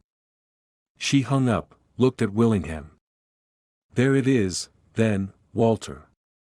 That was the Quantico lab. The gun's a match for the bullets that killed Kay and Mr. Christopher." Chapter 34. Later that day, Bree leaned back in her chair in her office inside Metro Police Headquarters downtown. Did you expect it? That it was as simple as jealous rage and a love triangle, I said. No, actually. But the ballistics are a match and, as Willingham's aide said, there it is. She fit to stand trial? That I do not know, I said. After a moment, Bree said, Kay Willingham was in a psychiatric institution. Committed to multiple 3-month stays over the course of almost 30 years. Considered a danger to herself and others. What happened, exactly? I gave her the CliffsNotes version of the medical file I'd read that included only the details of her most recent stay at West Briar and references to earlier stays at the facility. In the wake of her mother's death, Kay Willingham had sunk into a depression, which concerned her husband, as she'd already endured severe bouts with the illness, the first one at age 17. During the 3 breakdowns that followed, Kay bottomed out and had psychiatric breaks. She had to be hospitalized for her own safety. Did Willingham bring her to the psychiatric facility? Bree asked. The first 2 times, I said. The most recent stay, she was evidently brought in by a childhood friend in Alabama. Kay was in a dissociative state after attempting suicide by trying to cut her femoral artery with a pair of kitchen shears. It explains the scars we saw in the autopsy report. Bree looked appalled. She tried to commit suicide by stabbing herself in the leg. Repeatedly, I said. That's a harsh way to try to kill yourself. The wrists are easier, I said. Punishing herself, Bree said. Yes.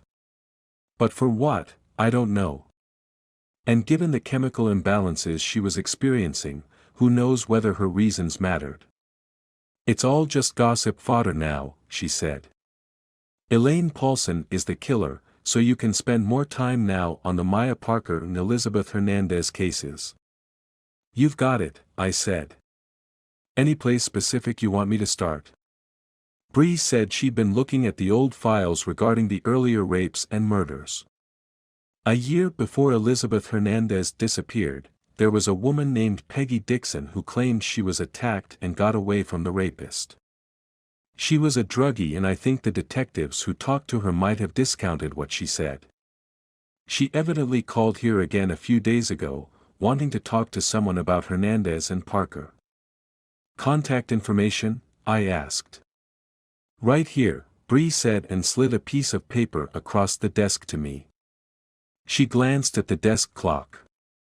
5:45. She made a sour face. I'm 15 minutes from yet another update meeting with the Chief and Commissioner Dennison. See you at home afterward? Yes. By the way, Willingham said he'd prefer to keep Kay's psychiatric history quiet. Of course. Have you heard from John? No, I said. Maybe I should stop by before dinner. I think he'd like that. Chapter 35. When I reached Sampson's home, the front door was ajar. I knocked but got no answer, so I pushed open the door and called out, John. Kitchen, he called back. I found him drying pots and pans. I was going to invite you to our house to eat. He shrugged, kept drying. Andrew and Carrie came in hungry, so we ate early. They here? With Willow. They took her out for ice cream. How are you doing? I have the feeling I'm going to get sick of that question awful fast. Understandable, I said. Take a walk. Sampson thought about that for a moment and then nodded. It was a warm night, perfect for walking, which we did in silence for 10 minutes, moving side by side, me trying to keep up, trying to subtly mirror his every motion so he felt comfortable enough to open up. This was a good idea, Sampson said at last. Before you suggested it, my chest hurt and it felt like I wasn't breathing right. You've probably been breathing shallow because of everything, I said. And when your breathing deviated from its natural depth and rhythm, you got out of what neuropsychologists call heart coherence. Because of that, you felt the pain. John stopped, looked at me. Heart coherence. For real, Alex? For real what? Nothing, he said and started walking again. I jogged to catch up. What was that about? Samson shook his head, got teary. It was like she was preparing me. Man, over the next 10 minutes, John reminded me of Billy's long-standing interest in meditation, a practice she'd begun after her first husband was unjustly executed. Billy's interest had led to a retreat in the Poconos, which was most likely where she'd been bitten by the tick. Anyway, Samson said. That's what the entire retreat was about, heart coherence, using your breath to get your heart, I don't know, beating in sync with its natural rhythm or something. Honestly, I thought it was a bunch of woo-woo, heart coherence, but it made her happy to think it was real. I'll say this, even though she was sick, she wasn't beat down by it. That's because heart coherence is real, I said. It's scientifically measurable. I've seen it achieved. On the screen of a sensitive electronic monitoring system, anyway. But if you can learn to find it, there are all sorts of health benefits, mental as well as physical. I explained that neuropsychologists at Michigan State had developed a way to measure a person's depth and pattern of breathing at the same time they were tracking the heart through a finger sensor that monitored not only the pulse but the quality of the pulse. Samson frowned. I didn't know pulse had a quality. Well, it's the quality of the electrical impulse given off by the heart beating, but the point is that when people start out, especially when they're under stress, their breathing is usually shallow and ragged. And their hearts react in kind, throwing off the sharp spikes you see on cardiac monitors on medical dramas on TV. Samson's jaw tightened, and I realized that in his mind he might be seeing the monitor in the room where Billy died. John, I said, touching him on the elbow. Stay with me, he blinked, looked at me oddly, said, I'm with you. I said that the scientists taught their subjects first how to breathe deeply from the abdomen in order to create a pattern on a monitor that looked like one perfect bell curve after another. Within minutes, the heart responds to this breathing pattern by sending out a different electrical signal. The tracing on the cardiac monitor looks entirely different, I said. Not jagged at all. More like a series of curves that stack up to a peak and then step down, forming a soft pyramid of sorts. But what's remarkable is when you see people who are good at it. On the monitors, their heartbeats shift and get inside their breath curves and they, as Billy told you, sync up. And that's good, huh? Supposedly the best thing you can do for yourself. Billy was onto something, then. From a different angle, but yes. She was trying to teach me something, like she could sense it. I'm not going to deny it. We'd come by a roundabout route back to his house. His stepchildren and his daughter were already home. We could hear a television droning inside. Maybe I'll have to look into it, Samson said. Heart coherence, I mean. I nodded. It will help. And it will honor Billy. He nodded sadly, then gestured with his head toward the house.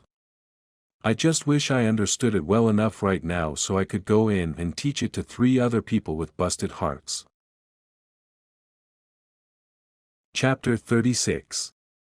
When I got home about an hour later, I felt wrung out. Janny was stretching on the floor in the front room watching Ozark on Netflix, the latest binge-watch series in the family. Hello, darling, I said. She hit pause, looked up, and smiled quizzically at me. Hi, Dad. You look tired. A long day that ended at Samson's house, I said. Her face fell. How are they? Nana Mama came out from the kitchen and called to us, no use repeating it 3 or 4 times, Alex. Dinner's on, so come tell us there so we can all hear you at once. With that, My grandmother barreled back in the direction she'd come from. I looked at Janny and we both started laughing. Janny whispered, "Sometimes I wonder whether Nana's got every room in the house bugged." Ollie thinks she does. I snickered at the idea. No. Ollie thinks she has this panel hidden up in her room and she can listen in on. My grandmother appeared again, sterner now. "Dinner's on. We're waiting." We exchanged smiles and headed to the kitchen, where Bree was already sitting at the table. 2 whole chickens, slow roasted in a mustard sauce, lay carved on a serving tray next to boiled root vegetables and sautéed greens, garlic, and onions. "If I knew it smelled like this in here, I would have run in," I said, kissing Bree on the cheek and then taking a seat next to my youngest child, who was staring into space while playing with the lobe of his right ear. "Hey, kiddo," I said. "What's buzzing around up there?" He looked at me in surprise. "Oh, hi, Dad. When did you get here?" "Like 5 seconds ago," Janny said, waving her hand in front of his face. "Hello." Earth to Ollie. Earth to Ollie. Too much radio silence. He scrunched up his face. Bill Gates's mom used to say that kind of thing to him when he was a kid down in the basement. What? She did not. She did so. If Gates was there and she hadn't heard from him in a while, she'd yell down to ask what he was doing. And he'd yell back, like, thinking, "Mom. You've heard of that, right?" Thinking. He did not. "Look it up," Ollie said. "That's enough," Nana Mama said, taking her seat. "We're here to eat as a family, which, as we know from Billy's passing, is a blessed but fragile thing." "Amen," Bree said. "Amen," I said, and we all bowed our heads and gave thanks and praise for the miracle of our lives and our food. After we'd eaten much of the delicious meal, Nana Mama sat back. "How are they?" I asked John the same thing and he said he was going to get sick of that question, but he's fixated on making sure Billy's funeral befits her and trying to be a rock for his children. Bree said, "It gives him a purpose to get through the initial loss." "What's that mean?" Ollie asked. I said, "After someone dies, people go through the same stages of grief, but they work through them in different ways and in different sequences, sometimes over and over. But John's going through grief by making sure her funeral's beautiful." "Yes. But that lasts only until the funeral is over. Then the tough part begins." Janny said, "It's so sad. After Billy's kids go home, Samson will be alone with Willow." "How's he going to do that?" "With our help," Nana Mama said. "Once he's ready to accept it, we'll offer it." "We already have," I said. "We keep offering it, then." "Anything John or Willow needs," Bree said, nodding and looking around. "The Sampsons are as much part of this family as any of us." We all nodded and there were more than a few watery eyes at the table. I couldn't have been prouder of Bree and Nana Mama for getting the sentiment just right or more in love with my family for opening up their lives and their hearts. Samson was already my best friend, but in shared grief and out of sheer goodness, they just made John and Willow so much more. Chapter 37. Both of our cell phones started buzzing and ringing at 5:45 a.m. "Not good," Bree said, accepting her call. I did the same and we both learned that a congresswoman from Michigan had just been shot mere blocks from our house. Officers and ambulances were racing to the scene and a commander was requested. Bree said we'd be there in 10 minutes. We dressed fast and didn't bother with a car, we just ran toward Pennsylvania Avenue, Seward Park, and the flashing blue and red lights. Before we got there, the ambulance had already raced away. The uniformed Metro and Capitol Hill police officers on the scene recognized Bree immediately. "You got here fast," Chief Stone, one of them said. We don't live 5 blocks from here, she said, gasping. What happened? Someone shot Congresswoman Elise McKenna while she was out jogging. Bullet hit the flank of the right buttocks, exited the left. She said she didn't hear the shot. That's all she said before we left. Witnesses? Bree asked. One so far, he said. Lady she was running with. Another congresswoman. Tracy Williams. From Arkansas. She's over there. He gestured with his chin across the crime scene toward a woman in running gear, her arms crossed, talking to a female. Uniformed officer. Bree looked at me. Can you call in FBI forensics? I don't want any conflict on jurisdiction between Metro and Capitol Police to screw up the evidence. Smart, I said, and made the call to Ned Mahoney as we walked around the crime scene, seeing a sizable smeared pool of blood on the brick sidewalk and growing crowds of onlookers across the street by the park. A satellite news van rolled by with a cameraman hanging out the window. Keep them moving, Bree yelled at the uniforms. The female Capitol Police officer saw us coming and walked to meet us. You can hear it from her, Chief, she said, and she kept going. Representative Williams, who was in her late 30s, was extremely agitated. We introduced ourselves and shook her trembling hand. I feel like I need a cigarette and I quit smoking 10 years ago, she said in a soft southern accent. Maybe a carton of cigarettes, she tried to laugh before looking over at the bloody sidewalk in a daze. That could have been me, and I left my phone at the apartment so I can't call my husband and kids back home and tell them I'm all right, and I gave Elisa's phone to the EMTs. Jesus, why would someone do such a thing? Bree handed over her cell phone. Call your husband, Congresswoman, and then we'll talk. Williams hesitated but then took the phone and called her husband. I'm okay, but something's happened, she said. I'm fine, really. I'll call after I talk to the police and I'll tell you everything. I love you. Kiss the kids. She smiled at us, her eyes glassy, and thanked Bree before describing how she, Elise McKenna, and a third freshman Congresswoman lived together in a small apartment east of the Capitol. For mornings a week, she and McKenna went for an early run. They had taken their normal 4-mile route and were roughly 3 miles into it when McKenna, who was leading, suddenly screamed and then sprawled on the sidewalk. I had no idea what had happened, Williams said, tearing up again. I ran to her, she was grabbing at her, butt cheeks and screaming she'd been shot. I saw the blood, used her phone, and called 911, and here we are. You never saw the shooter. I never heard the gun, she said. We were running and then she was down. Traffic? Williams nodded, but looked puzzled. Yes. I mean, I think so. She turned to orient herself so she was facing east, then waved her left hand.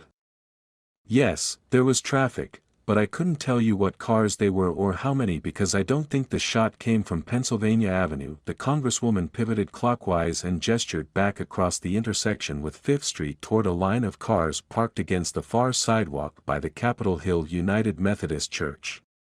You ask me, it came from back there. Why do you think that? Bree asked. Williams thought about that before she faced east again, shifted her torso and hip to her left and forward, northeast. Because Elise kind of did that before she screamed and went down, the Congresswoman said. Am I free to go? We can arrange a car if you don't want to face the media horde, Bree said. Kind of you, Chief, thank you, I'll take you up on that offer, she said. I'm going to shower and head straight to the hospital to see Elise. Bree and I walked over to where the Congresswoman thought the shooter must have stood, behind that line of cars parked by the church. Low on the church wall was newly painted graffiti that said "Shoot the Rich." My phone rang. I saw a number I didn't recognize but answered anyway. Cross. The good doctor himself.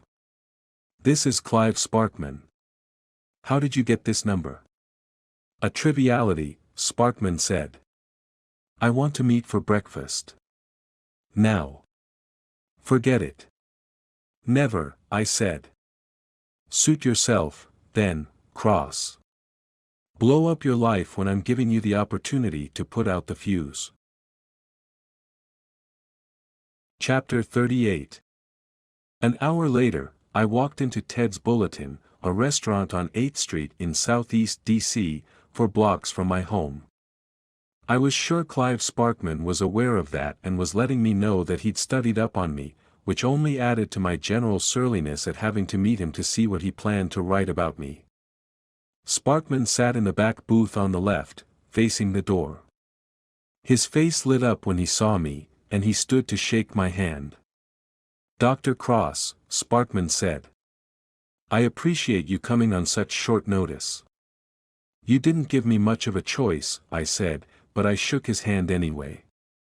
Sparkman gestured at the booth. Shall we?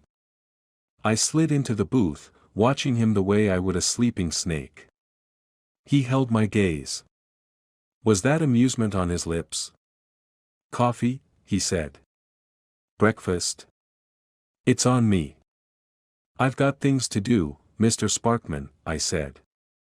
A congresswoman was shot this morning, or hadn't you heard? You're on that already. You do get around, don't you? Out with it. And by the way, I am talking to you off the record, and if you don't like that, I'm walking, and you can write whatever you want. Which you'll probably do anyway. Sparkman sat back, irritated. You don't think much of me, do you, Dr. Cross? I rarely think of you at all. I'm not who you think I am. Is that right? I'm not sleazy and I'm not second-rate, he said. I didn't reply. Sparkman said, I went to Yale, Dr. Cross. Bully for you. I have a master's in economic and political journalism from Northwestern. I graduated at the top of my class. And yet you peddle gossip. I write about gossip with facts. Which is about as close as anyone can get to the heart of the matter these days. Don't you feel it? Like everything is malleable, even the truth. In many cases, gossip is the story, how it moves and grows and influences the facts. I believe you can find the truth if you dig hard enough. And what is the truth to you, doctor? He said. An unassailable argument built on facts. The rest is conjecture or clickbait. Sparkman seemed to be enjoying himself. Yes, in your world, you're right. In your world, Dr. Cross, every action is designed to get the bad guys into court where just such an argument supported by facts will determine their fate. I thought about that. Not every action I take, but the majority, I'll grant you. And never, not once, has some snippet of gossip you've heard from a witness along the way turned out to be material, a seriously strong fact to be used. I didn't say that. You're an honest man. Good. So, when you think about it, we're kind of in the same line of business, Dr. Cross. You employ your investigative skills for various exalted government agencies, and I employ mine for the site and the blog. Except I don't throw around wild accusations and bogus innuendo in public to juice up a story. The enthusiasm drained out of Sparkman's eyes and he put on what I took to be his game face. Like I said, Dr. Cross, I don't do that. I'm trained. I check things out, which is what I'm doing here. Before I could reply, the blogger reached into a leather messenger bag and pulled out a manila envelope. He opened the clasp, drew out a piece of glossy white paper, and turned it over, revealing a photograph. He slid it across the table to me. It was upside down, so I spun it around and felt almost immediately nauseated, like I'd been caught in a carefully laid trap. Chapter 39. The photograph had been taken years ago and through a long lens. It was a night scene, a diagonal view across a street toward a brick sidewalk, a low iron gate, and the green front door of Kay Willingham's home. Just outside the gate, Kay and I were embracing. Her right foot was raised behind her and her eyes were on mine. It looked like we'd just kissed. "You told me you never had an affair with Kay Willingham," Sparkman said. For a long moment, I didn't reply, just studied the picture and Kay. I remembered that moment, how she'd laughed. Cross. The affair. I looked at the blogger, who'd taken out a pencil and a notebook. There was no affair. The picture says otherwise.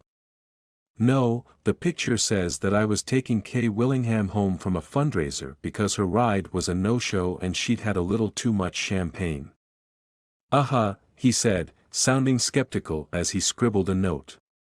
"Hey, Mr. Yale and Northwestern, Mr. Legit Journalist," I said, spinning the picture toward him and tapping on it. "Take a closer look at her raised foot." The blogger blinked, set down his pen, and bent over to study the foot. No shoe. Because Mrs. Willingham's heel went into a crack in the brick sidewalk and her shoe slipped off a moment before that picture was taken. I caught her before she could fall, and her shoe dropped into that puddle you can see there behind her. I was a helping hand. No affair. Sparkman studied the photograph and then me. I could see gears grinding in his head. When was this taken? I thought about that. It had to be April, early in Willingham's term as governor of Alabama. 8 years ago. Sounds right. When she was estranged from her husband. I don't know about that. She was. They spent nearly 10 months apart that year. Her call. If you say so. Sparkman flipped his pencil neatly between his fingers, studying his notes. "Did you go inside?"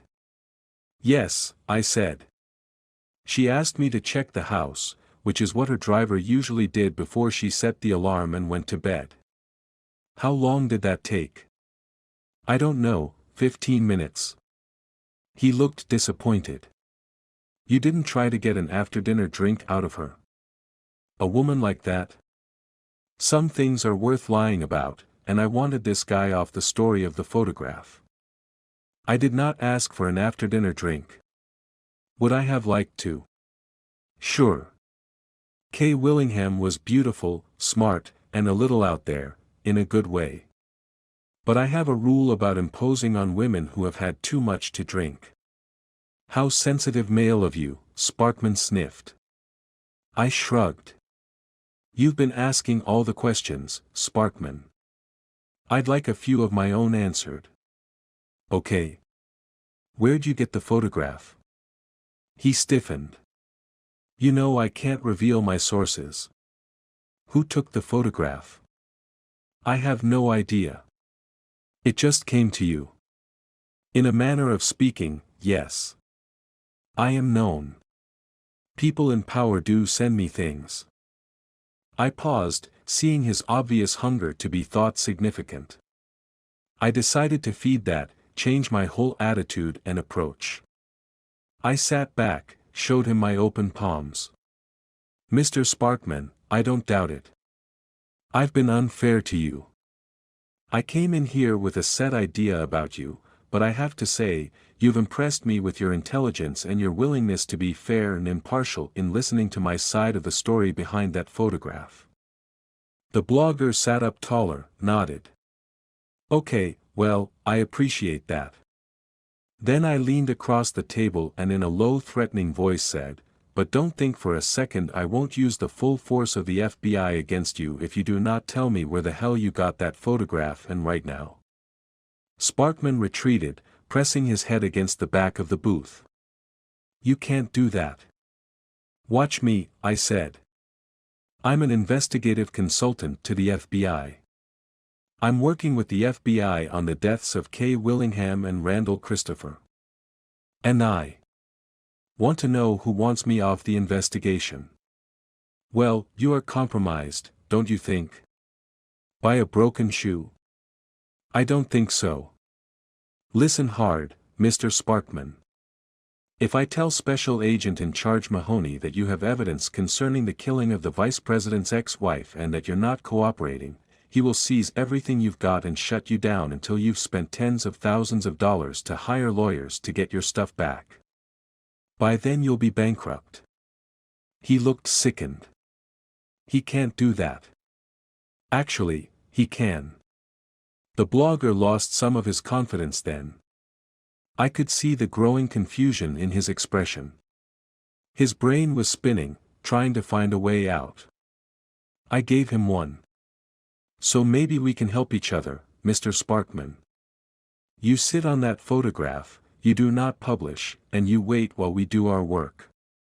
When we are done, we will grant you an exclusive on the story, and you can use the picture or not.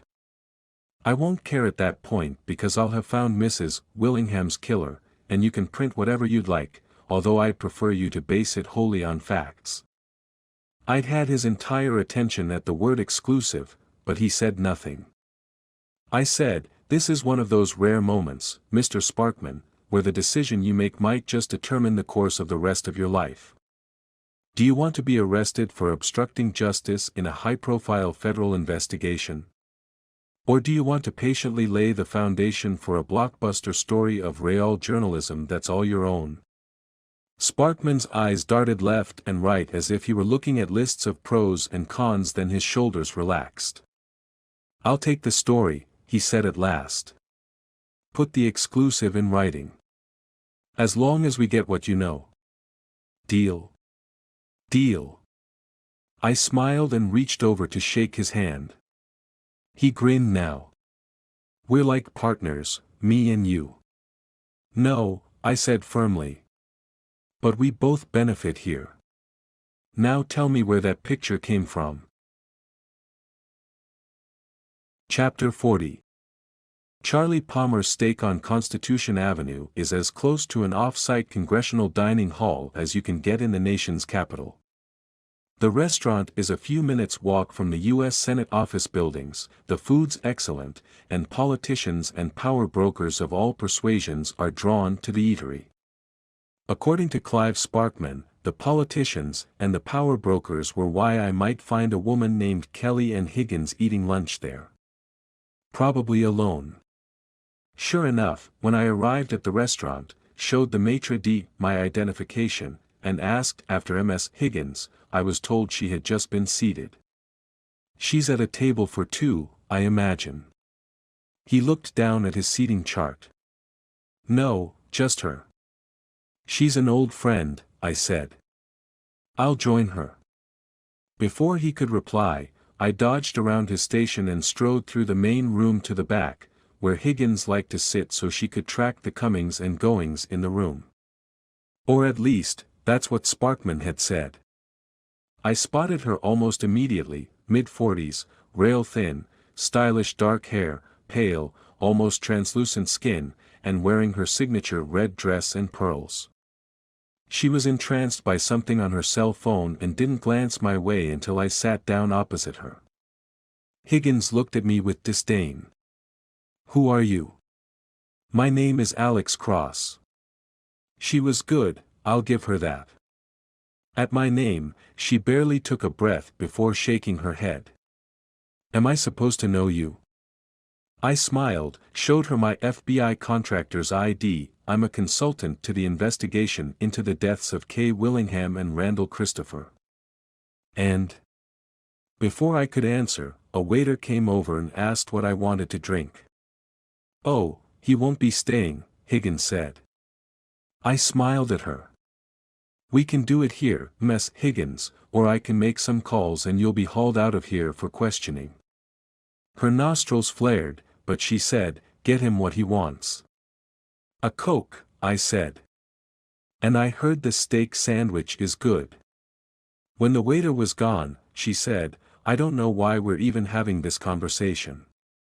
I was looking forward to a nice lunch, maybe seeing some old.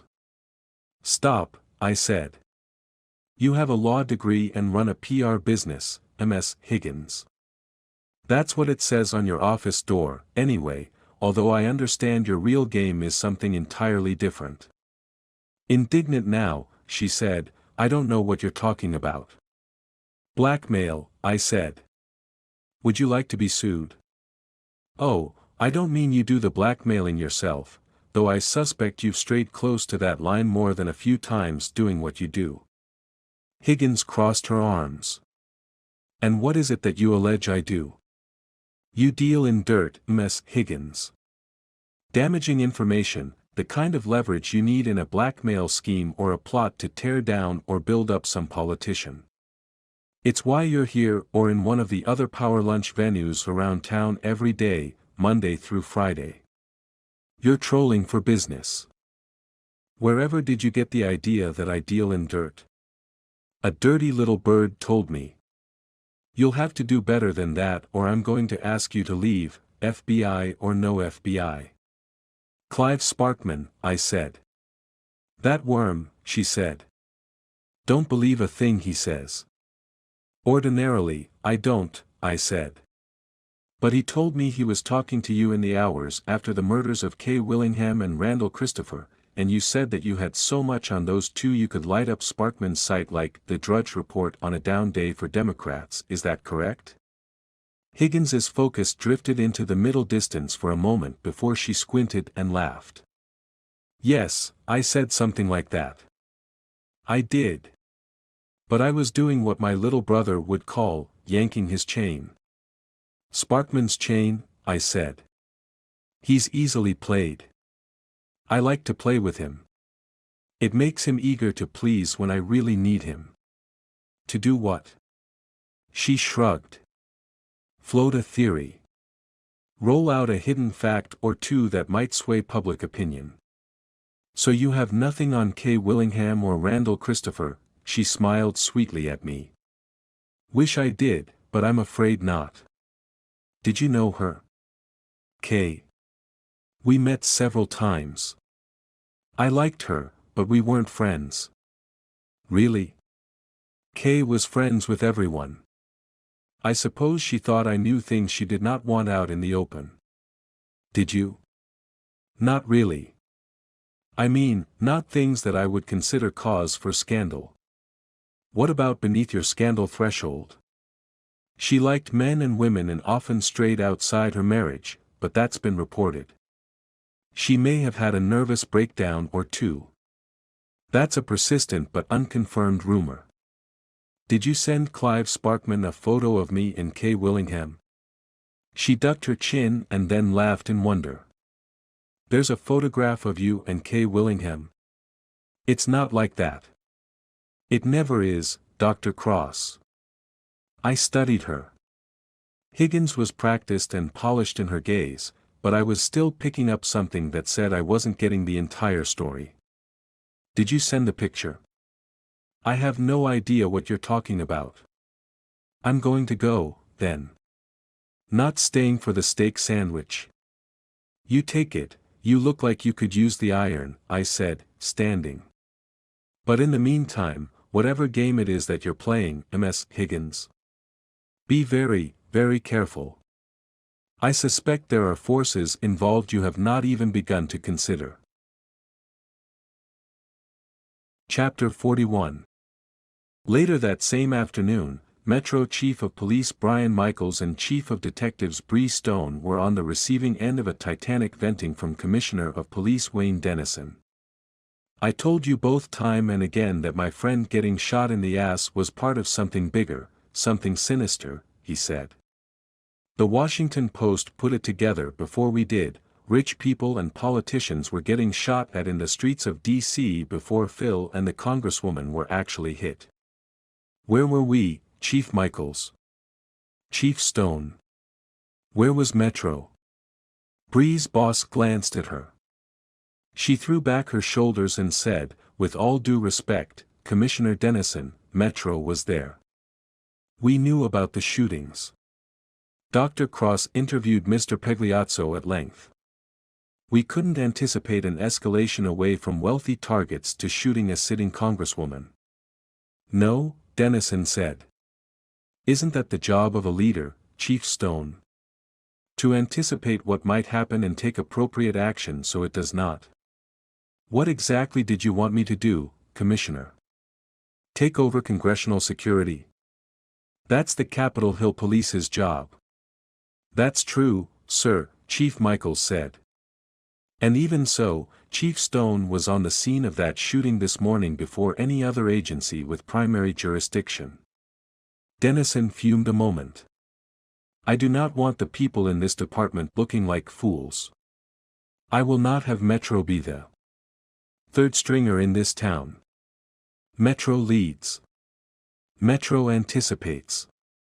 Yes, sir, Chief Michaels said. Yes, sir, Bree said, though she wasn't sure what she was agreeing to. Show me, he said, sitting down in his office chair and leaning back. Show me how we anticipate and get out in front of these shootings. I want plans for review tomorrow morning at 7:30 sharp. All top brass on deck. Bree felt a tightness in her chest. Sorry, Commissioner, I can't be here until at least 2 tomorrow afternoon. That ticked Dennison off all over again. Can't or won't, Chief Stone? Can't, sir, and won't. I can order you here, Chief. Not tomorrow morning, sir. I am attending the funeral of a dear friend, the late wife of Metro Detective First Class John Sampson, one of my men and my husband's best friend. So order away.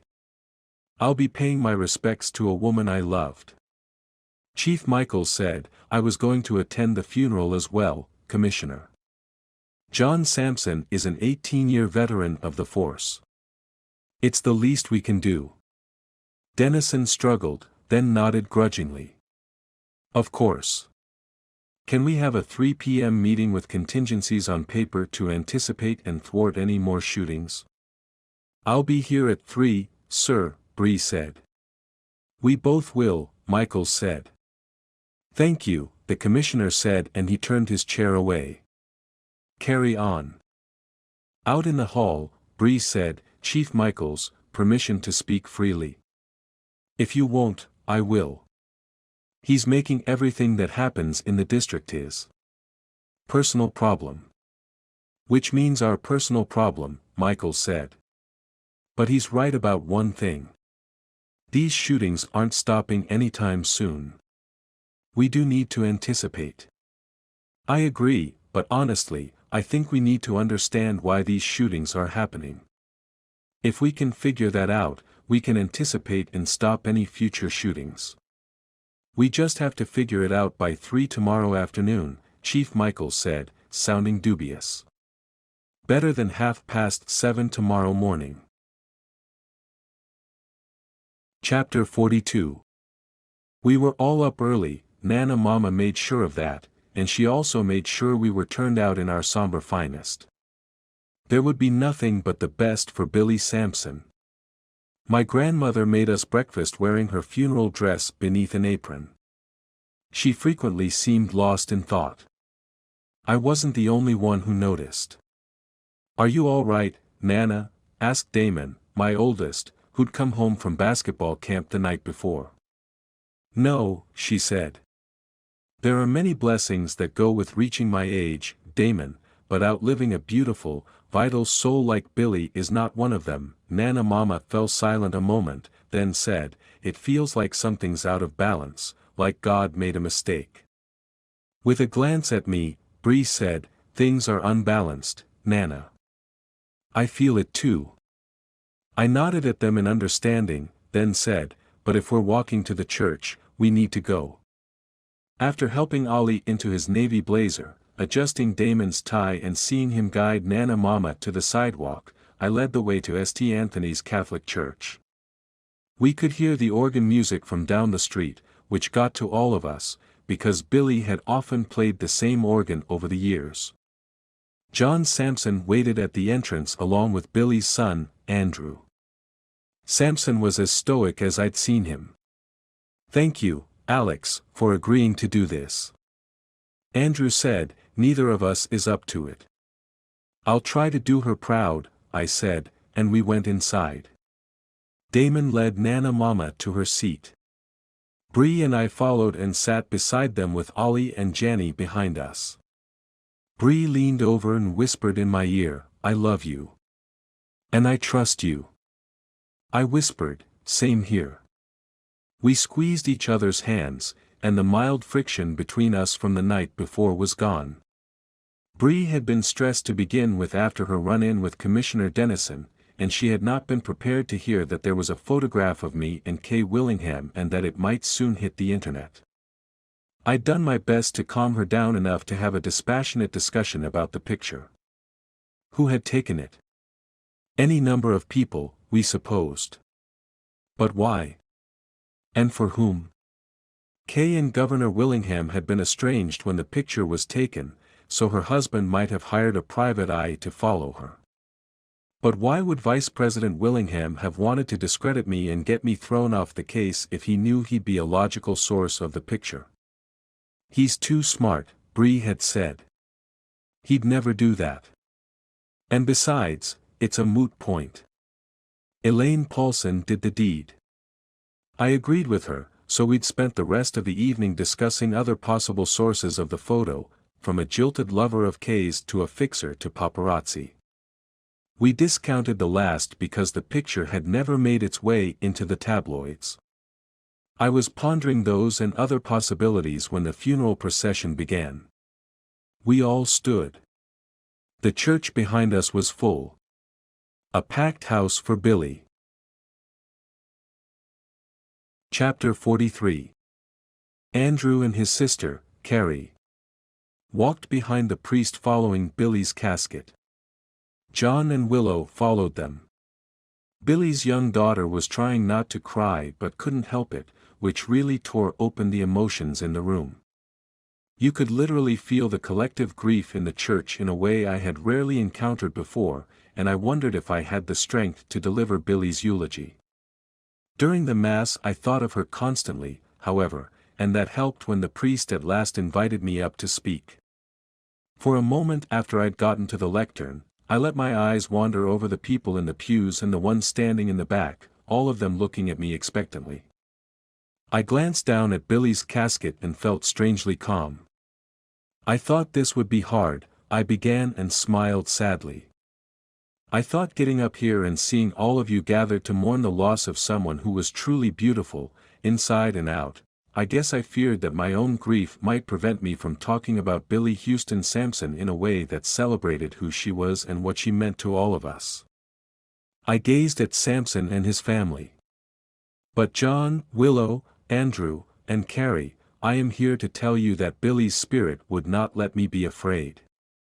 I was sitting over there thinking about her, and suddenly I was no longer fearful about doing her justice. Though her body lies in a casket, her spirit is here. Billy, your wife, your mom, my friend, her spirit lingers in me and in each of you, and it always will. I lifted my head, pointed a finger at the mourners in the back, and smiled.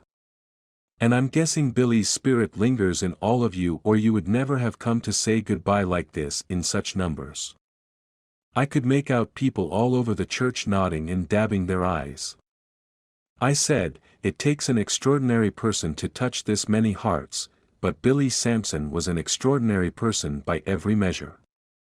She grew up in poverty and went to nursing school on scholarship before joining the United States Army and working her way up to head nurse at a trauma and burn hospital.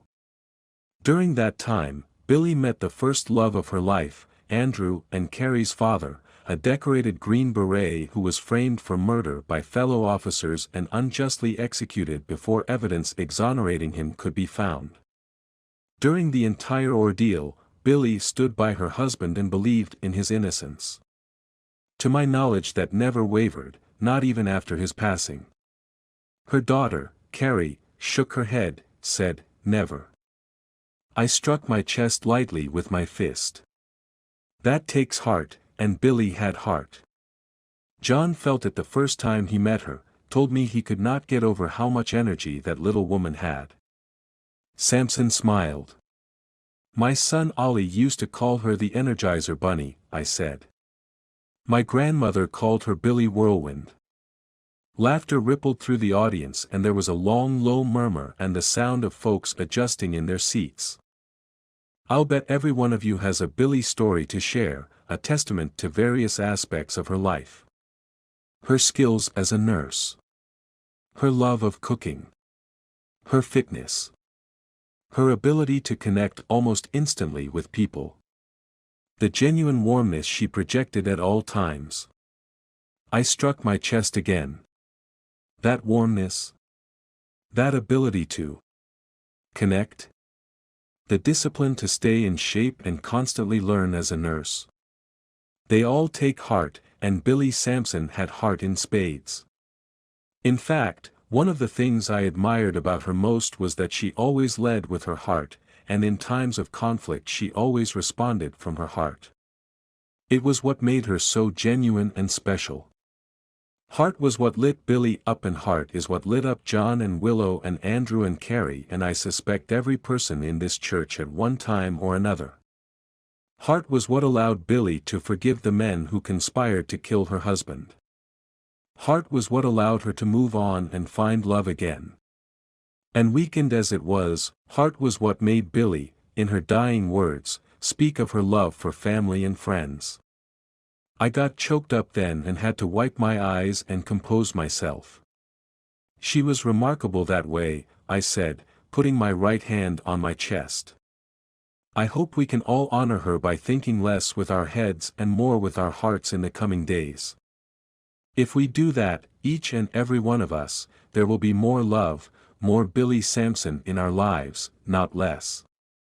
And the world will undoubtedly be better for it. Chapter 44. Bree left with the chief for a meeting with the commissioner. Damon took Nana Mama, Janny, and Ollie home. But Mahoney and I hung with Sampson after Billy's funeral until the end of the reception, then saw him to his car with Willow and Billy's children. John hugged me weakly before he got in the car. Thank you for what you said about her, Alex. So many of her friends told me you got her just right. It was a privilege to talk about Billy, I said. After they drove off, Ned said, I've never seen John look like that. Broken, I said, grieving for him now as well as his wife. And it's going to take him a long time to put himself back together, to start believing again. I have the feeling it will start with Willow, Mahoney said. I glanced over at Ned, reappraising him. I'd known the FBI agent for almost 20 years and he continued to surprise me with his instincts. I think you're right, I said. Are you going to Randall Christopher's funeral this afternoon? With Janny, I said. She's friends with the daughters. His phone rang. He answered, listened, said, reconnect us on a conference call with Dr. Cross. Mahoney hung up, said, Rollins says he has something for us. Our phones rang at the same time and we answered. Keith Carl Rollins, the brilliant computer scientist under contract to the FBI's Cybercrimes Unit, said, Dr. Cross. Right here, I said. What have you got? I know the wife is being charged, but the executor of Kay Willingham's estate gave me access to her known iCloud accounts and passwords and files. And Randall Christopher's attorney got me into his iCloud accounts and files as well. I'll be sending you each a link and a password that will give you access to both if you think it's necessary. That would be a big help, Mahoney said. I said, anything jump out at you, Keith? As a matter of fact, yeah, he said. I ran histories and searched in both clouds, and neither one mentions the other in any of their computer files, emails, or web accounts.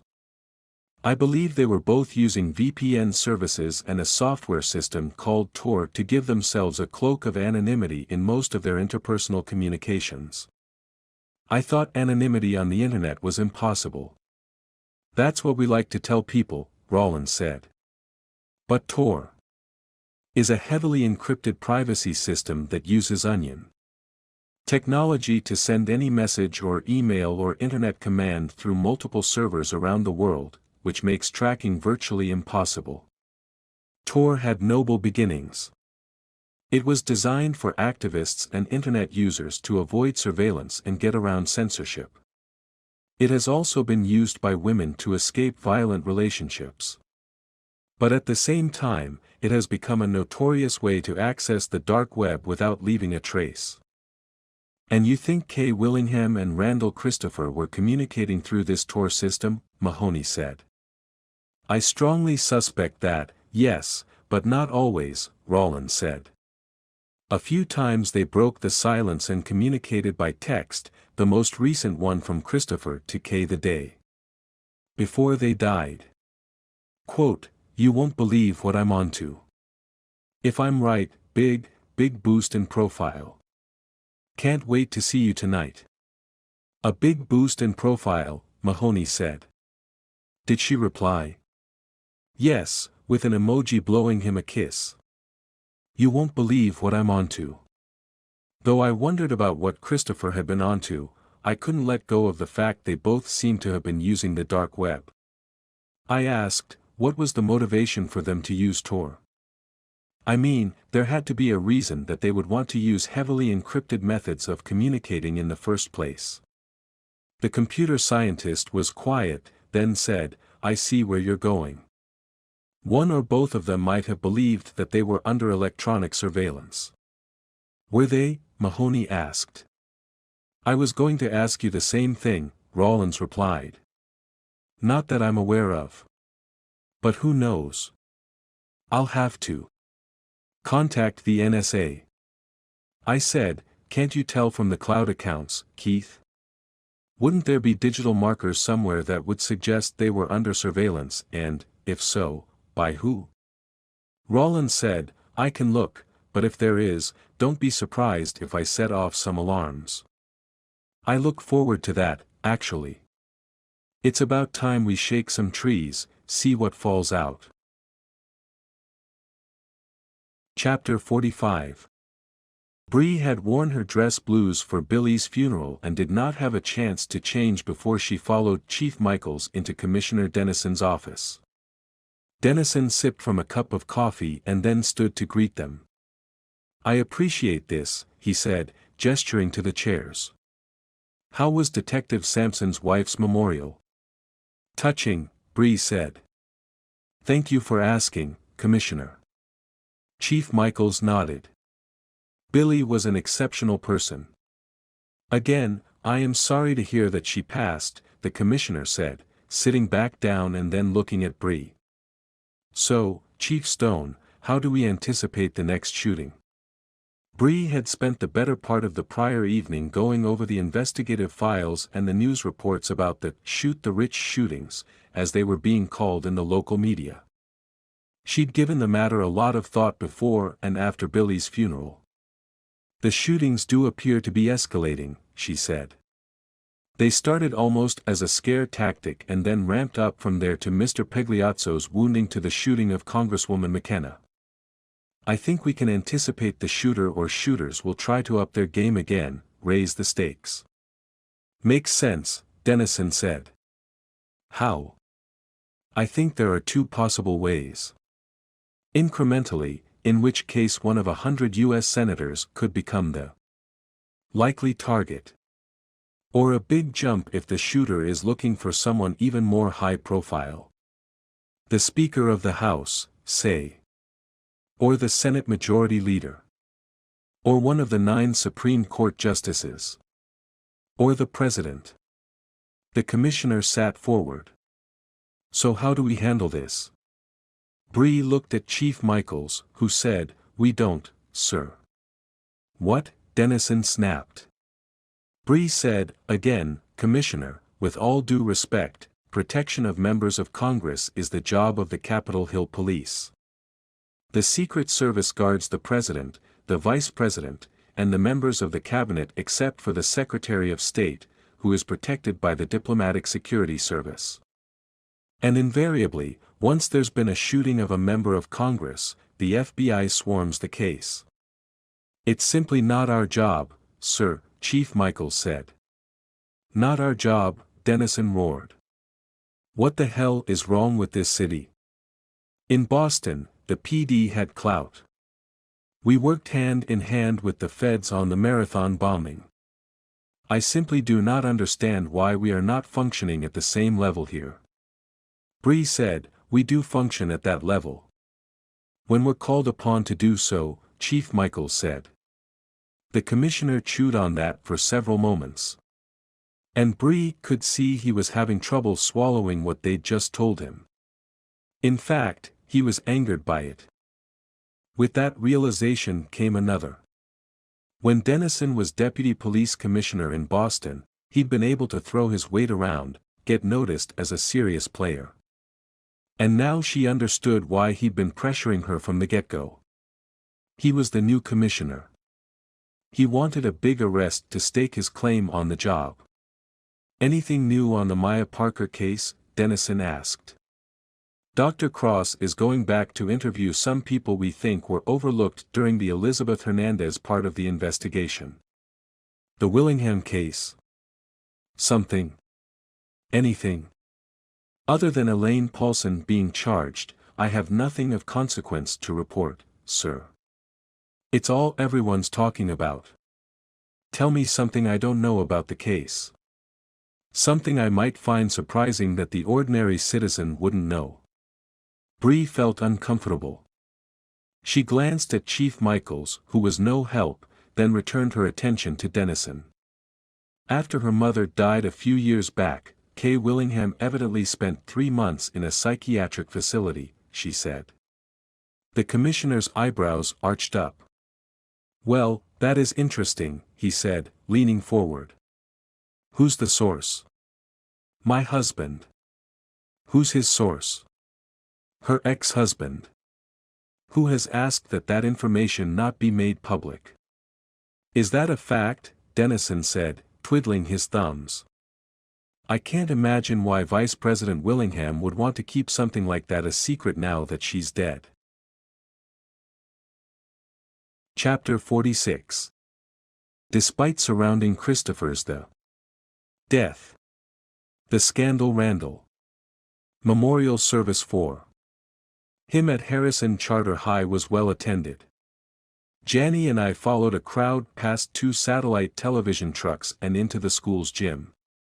As we looked for seats, I saw parents and local community members I recognized, including Ronald Peters, Dee Nathaniel, and her mother, Gina. Then I spotted Clive Sparkman in the bleachers. Our eyes met and we nodded to each other. Janny and I sat down in folding chairs arranged on the gym floor off to one side, 5 or 6 rows back. My daughter pointed out Christopher's unidentical twin daughters, Tina and Rachel, when they came in wearing dark dresses and supporting their paternal grandmother. I was not surprised to see them followed by their next-door neighbor Barbara Taylor, who sat with them. A reverend from their church presided. He gave a quick, rather bland homily and seemed about to wind down the service when Rachel and Tina suddenly got up and went forward. This flustered the minister. He got even more flustered when they asked for the microphone, but he handed it to them. Thank you all for coming, Rachel said with great emotion. It means a lot to us, given everything. Thank you, Tina said, her hand on her chest. To have your support as we get ready to bury our father is something we'll never forget. Despite the way he died and the circumstances, our father was a good man. A decent man, Rachel said loudly. He built this school and changed so many lives. I don't want that to be lost in this story. And he loved us and made us who we are. We don't want that lost either. And our father had a crazy bright future ahead of him. He didn't deserve to die this way and we are left, we want.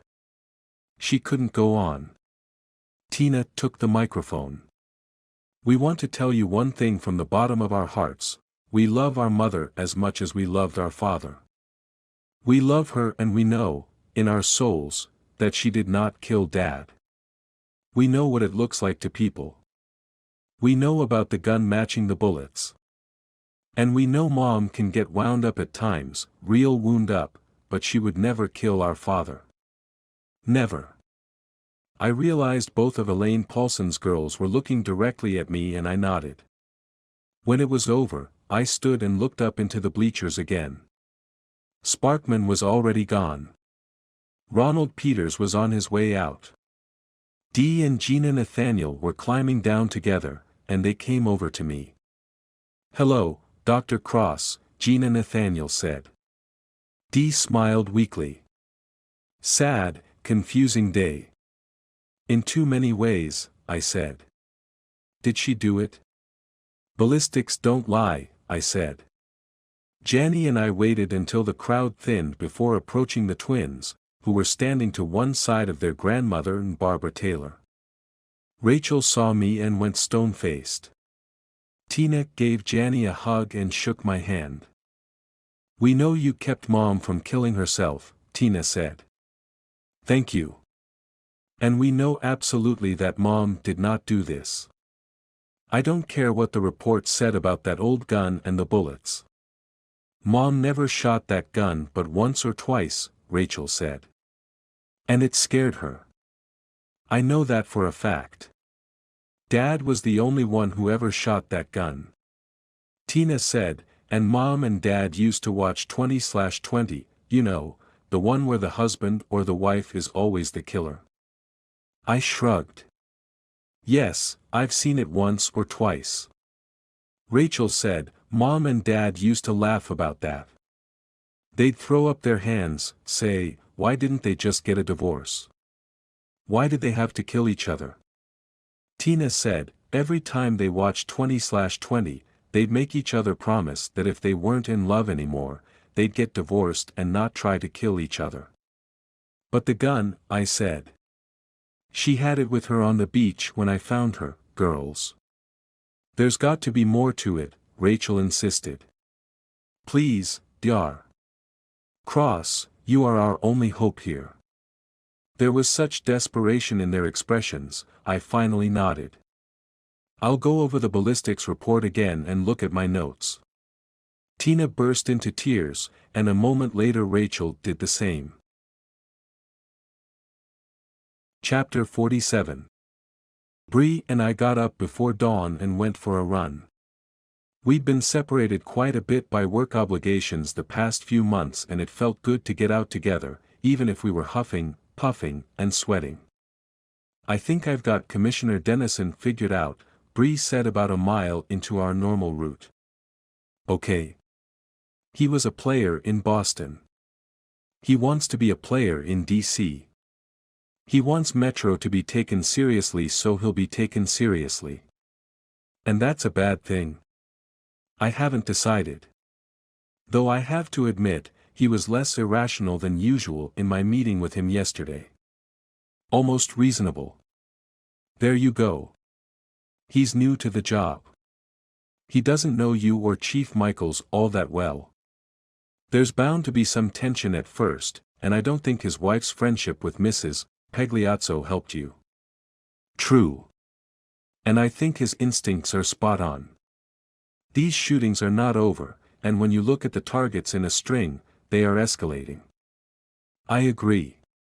But if the next target is a bigger public figure in this town, we can't compete with the FBI or the Secret Service or the Capitol Hill Police." "Exactly, so don't. Stay in your lane. Play to your strengths. The new commissioner will figure you out." When we were almost home, a block away, we slowed to a walk to cool down. "You're good at this," she said. "Helping people talk through their problems." "Thanks." "No," she said, and she smiled at me over her shoulder. "I mean, you should really think about doing it professionally." Funny, I said. I came up behind her and tickled her under the ribs. She softly shrieked with laughter, ran up the stairs to our porch, and turned to wait for me with both arms open. "Happy lady," I said, stepping into her arms. "Very," she said. I don't think it would be possible for me to be unhappy today. Especially after a run and a kiss with your husband. Exactly my thoughts, Bree said and kissed me deeply. I love you, I kissed her back. I adore you. Especially when you're like this. Like what? Relaxed. Less preoccupied. Oh, well, it helps not to have something to be preoccupied with, and I feel like I turned the corner with Dennison yesterday. Good for you, I said, glancing at my watch. I'm going to take a shower and then spend the morning studying the digital files of Kay Willingham and Randall Christopher before I see clients in the afternoon. Sounds more interesting than a personnel records review, she said. She pecked me on the cheek and put her key in the door. I noticed that morning's Washington Post on our porch slider, unfolded the paper, and found myself looking at a picture of Kay Willingham. Damn it, I groaned as I scanned the story that went with it. I can't believe this. What? Bree asked, halfway through the door. I turned the paper around and showed her the front page and the headline. Kay Willingham spent time in mental hospital. It quotes anonymous law enforcement sources as saying that Kay's past history of mental illness has become, quote, part of the investigation, I said angrily. A part of the investigation? That is not true. What the hell does that mean? And how the hell did the Post get this? Willingham was adamant about us not. Alex, Bree said, sounding stunned. I think I know. You know, I said, almost shouting. Lower your voice and come upstairs, please. We could hear Nana Mama bustling around in the kitchen when we climbed the stairs and went into our bedroom. Bree closed the door and looked me straight in the eye. Yesterday I told Dennison about Kay spending time in a psychiatric facility. What? Why? I told you Willingham wanted. I know. I just felt under pressure to give him something. And here he goes. And tells some journalist. Why would he do that? I don't know, I said. I'm at fault, but he did it to help himself, I'm sure. That made me think about Kelly and Higgins, the PR flack, and something she'd said about Clive Sparkman. He's grooming that reporter. Feeding him a story like this so he'll get a flattering profile down the road. That's it exactly, Bree said, disgusted. That's Dennison 100%. Alex, again, I'm sorry, I should have known better. Water under the bridge. Although I can't imagine the vice president being very happy with me or Ned this morning. Why is that? Besides Willingham's chief of staff and his Secret Service agents, I believe we were the only others who knew.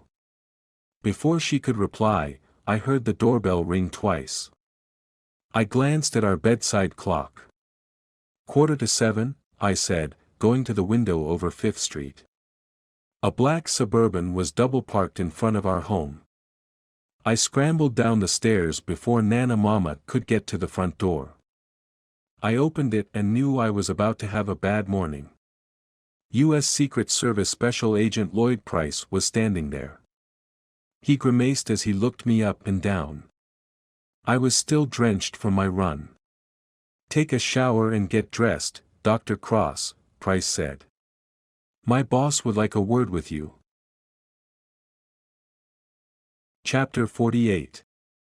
30 minutes later, after an awkward car ride during which Special Agent Price refused to answer any of my questions, the Suburban turned into an alley in Alexandria, Virginia.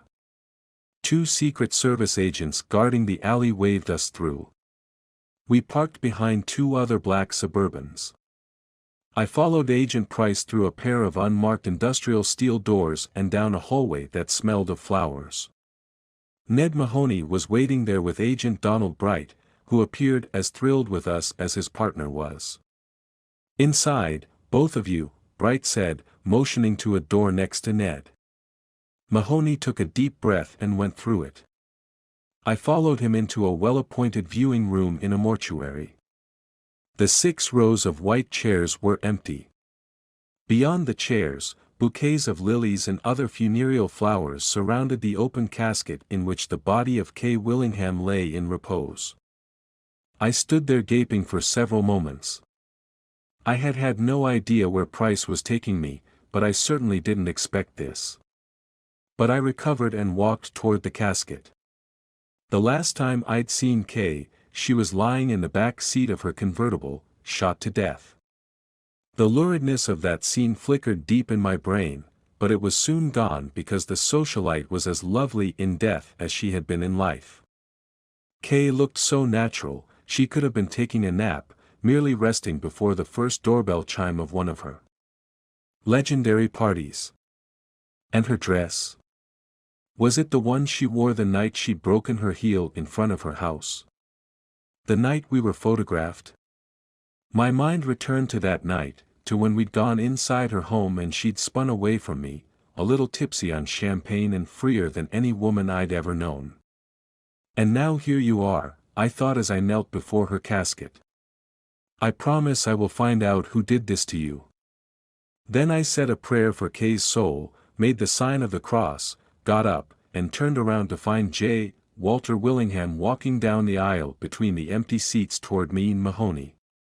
They've made her look quite beautiful, have they not, Dr. Cross? Agent Mahoney? Yes, Mr. Vice President, Mahoney said. Remarkable, sir, I said. That's because they are the best here, Willingham said. If a president dies in office, this is where they bring him. Since Lincoln. He paused to gaze at Kay in her casket, then his expression hardened and he fixed his angry attention on us. I asked for her privacy and you leaked it to the press. I most certainly did not, sir, Mahoney said. I hate the press. I believe I am responsible, Mr. Vice President, I said and explained that I'd relayed the information to my wife, Metro's chief of detectives, who was pressured into revealing the information by the new commissioner of police. I deeply apologize for this, Mr. Vice President. My wife does too. We never wanted to disrespect your wishes. I guess we expected more out of Commissioner Dennison, but ultimately I shoulder the blame. I thought I'd get a harsh response, but Willingham just studied me a long moment and then reached out to shake my hand. Thank you, Dr. Cross. I respect a man who accepts the consequences of his actions. Then he walked past me and stood at his ex-wife's casket, his eyes roaming over her. He touched the back of her hand with 2 fingers, raised his fingers to his lips, then touched her lips. Bye, Kay, he whispered, and he reached up to shut the lid. When he turned, his eyes were watery, and he had to clear his throat. She'll be sent south in an hour. And from there, her second cousin and her executor will meet the casket at the plane and see to her burial in the family plot on the old family plantation. No funeral or memorial, sir, Mahoney asked. Willingham shook his head. In her recently revised will, she specifically requested no remembrance of her other than a headstone. Cruel, really, to those of us who loved her. I found that puzzling but didn't comment. Again, I apologize for what happened, I said. Apology accepted, Dr. Cross, and I appreciate you finding Kay's murderer. Thank you, sir. I know it's not the time or the place, but could I ask you a question? His chief of staff, Claudette Barnes, appeared and walked toward us. Mr. Vice President. Willingham held up a finger. 1 second, Claudette. Go ahead, Dr. Cross. When you and Kay were estranged, back when you were governor, did you hire someone to follow her? Follow Kay? He smiled and shook his head. No, never. What's this about? There appear to be photographs of her from that time taken with a long lens. His expression narrowed. What kind of photographs? Just of Kay out and about in D.C., sir, I said. In one of them she was with me. It was taken the night I drove her home from a fundraiser. The picture was shot in front of her place in Georgetown. Barnes said, "Mr. Vice President, we really need to be going." He held up his palms. "I'm sorry, Dr. Cross. It upsets me to hear she was being followed, but I have absolutely no clue who was behind that. I can tell you that Kay was ramping up to one of her episodes about that time, which was why we were separated. I had Alabama to run while I waited for her to come crashing down again." With that, he turned, moved fast past his chief of staff, and said, "Air Force 2 is not going to fly without me, Claudette. I am the vice president. It's got to count for something, for God's sake." "Yes, sir," Barnes said. She glanced at us, threw up her arms, then followed Willingham out of the room. Chapter 49. I took an Uber home. On the ride, my thoughts drifted to Elaine Paulson and her daughters at the funeral the day before, to Tina saying, "We know absolutely that Mom did not do this. I don't care what the report said about that old gun and the bullets." And Rachel saying, "Mom never shot that gun but once or twice. And it scared her." I didn't have to reread the ballistics report to know for certain that the gun that killed Kay and Christopher was the same gun I took from Elaine Paulson. Sometimes you hear about lab tests being contaminated. But comparing the grooves in a gun barrel with the markings made on a bullet fired through it is an exact science. There's no mistaking it.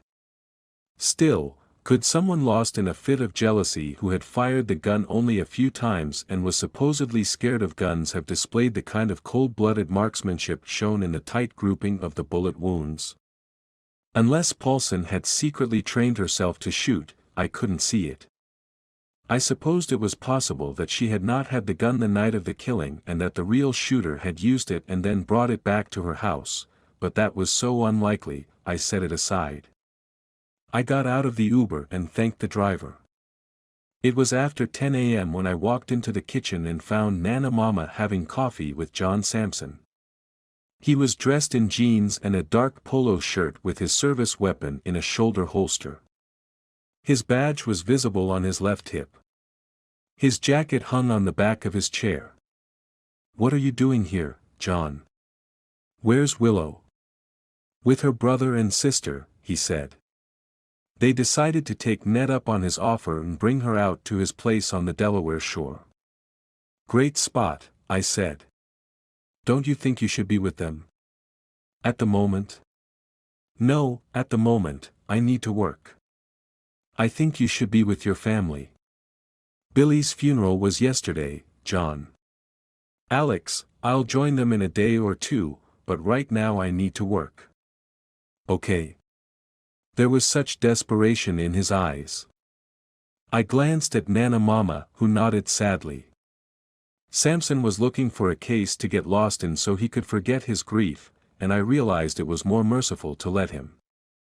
"I have to cancel a few appointments, but I agree, let's go to work, John." He acted like I'd just thrown him a life preserver. "Thank you. Where are we going?" "What case?" "The rapes and killings," I said. Samson jumped up, said, "I got a car parked down the street." "Why don't you go get it and I'll make my calls," I said. He nodded, hugged Nana Mama, thanked her for the coffee, and left. When the front door banged shut, my grandmother came over and took my hand. "You're a good friend as well as his best friend," she said. "I know. You'll be doing 2 jobs out there with him." "I get that. You're right. It could be a good thing."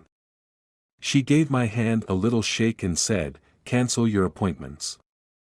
10 minutes later we were rolling, John at the wheel, driving to an address in Landover, Maryland. It was just like old times except for the ghost of Billy. I did not bring her up or ask how he was doing. Instead, I was quiet, present with him, waiting for him to talk. When we got close to the address, he finally asked, "Who are we speaking to here?" "Peggy Dixon," I said. Several months before Elizabeth Hernandez was taken, Dixon claimed she was attacked by and escaped from a man trying to rape her after a party in Southeast D.C. But she was evidently under the influence of an illegal substance at the time and unable to describe her assailant. He looked over at me. "Kind of a long shot going back to her, don't you think?" "You never know. There's the address." We pulled over in front of a sign reading Patrol, a unisex hair salon, parked, and got out. There was a line of 10 people waiting to get in. "Feel like a trim?" I asked, running my hand over my hair. "I already keep mine high and tight," Sampson said. "She work here?" "That's what I'm guessing," I said. We cut to the front of the line, held up our IDs, and entered a small waiting area. A receptionist with blue fingernails and long blue bangs like the rock star SIAs sat behind the counter and said in a high nasal whine, "Wait your turn. No reservation, no cutting the line." Sampson held up his ID and badge, said, "Hey, SIA, do me a favor. Please tell Peggy Dixon we're here and would like to talk to her." Fingers flew to the bangs and pushed them aside, revealing an Asian guy. "I'm not SIA," he said. "I don't do derivative. And MS Dixon is with clients. All day." I said, "Whatever your name is, have you heard of the Maya Parker case?" "Who hasn't? We're here about that." "Oh," he said, perking up. Oh, okay, then, let me see what I can do." Chapter 50. With that, the receptionist jumped up and scurried through the salon, which seemed to be doing a bustling business. There were patrons in all 10 chairs. "Gold mine," Sampson said. Before I could answer, SIA, or whatever his name was, motioned for us to come through the salon. We ignored the looks of indignation from patrons and stylists alike and went to SIA. "Peg's upstairs," he said. "With a client, but the old thing's half deaf and under the dryer already, so she says go on up." We climbed narrow steps into an airy loft space with a single chair, sink, and dryer. There was an older woman under the dryer reading People magazine. A plump woman in her late 20s with a wild hairdo, purple roots rising to frosted spikes, peasant clothes, and lots of piercings got up from behind a glass and steel desk. "I'm Peg Dixon. I thought someone might come months ago when she disappeared." "Maya, I mean. It's him, right? The guy who took Elizabeth Hernandez and who tried to take me?" "You tell us," I said after we showed her our credentials. "According to the report we saw, you were under the influence of an illegal substance at the time of the attack." She cackled with laughter. "Is that what it said? That dweeb. Sorry. Well, I suppose I was. A little, anyway. I mean, how long does a good dose of Molly last? 8, 10 hours. And I was like 12 out from dropping, on the downward slide of the trip for sure, so I was like, you know, in that dreamy and unaware but, like, totally their state you get into sometimes. That's when he grabbed me." She cackled again. "He didn't expect me. That's for sure." I could see why the original detective had found Peggy Dixon frustrating, but I decided to relax and listen to her tell the story in her own way and at her own pace. Over the next 15 minutes, until her client under the dryer was done, we listened to her ramble and spin and double back in her narrative multiple times before we got a clear sense of what had happened. She'd been at an underground rave at a condemned factory building in Southeast. There were 400 or 500 people partying in the building, lots of people of all ages in ravewear staples like bunny and raccoon suits. I was there from 4 in the afternoon, real early, dosed at 5, and lasted until 4 in the morning, she said. I just hit that point where I was done and I couldn't find my friend, so I put it on autopilot and headed home. On foot? Correctamundo, she said. She made her fingers into a pistol and set it to her head. Peg here was not too bright. But to this day I don't know why I noticed this, like, weird smooth black rock in the weeds near the building. I picked the rock up. It was maybe 5 inches long, thick, and kind of cylinder-shaped in the middle, too big to go in my pocket, but I thought my little brother would like it, so I decided to carry it home. A block and a half from the rave, as she was going by another factory, she was attacked from behind. He was quiet, never heard him. He came up behind me and got his arm around my neck, she said. Next thing I knew he was dragging me into an alley, and I could feel he was big because he kept lifting me off my feet, and I'm not exactly a lightweight, she cackled again. But anyway, I could feel this crazy kind of dark energy coming off the dude, and I'm thinking, Peg, you have one chance to live here. Make it count. Halfway down the alley, her assailant slowed, brought out a strip of duct tape with his free hand, and covered her mouth with it. She whined, stiffened, and then intentionally went limp, as if she'd lost consciousness. He relaxed his hold and she sagged to the ground and went over onto her side. I was looking up at him sideways then, my eyes barely open, she said. And the light in the alley was weird, but I believe he wore a ski mask and had a big zip tie in his mouth. I swear, he had the darkest, deadest eyes I've ever seen. And then, Samson said. I waited until he crouched over me and reached for my arm, then I swung that rock sticking out the bottom of my fist like it was my daddy's ball-peen hammer. I can't tell you where I hit him, only that I did. Hard. I mean, that sucker went back on his heels, tripped, and sprawled on the ground, and this gal was up and moving. Dixon said she ran screaming down the alley, got to a road, and ran the full 14 blocks home. Scared, wired, she called the attack in and a police officer came and took her report. He was more concerned about the drugs I'd been on. Samson said, anything you might have remembered about him later?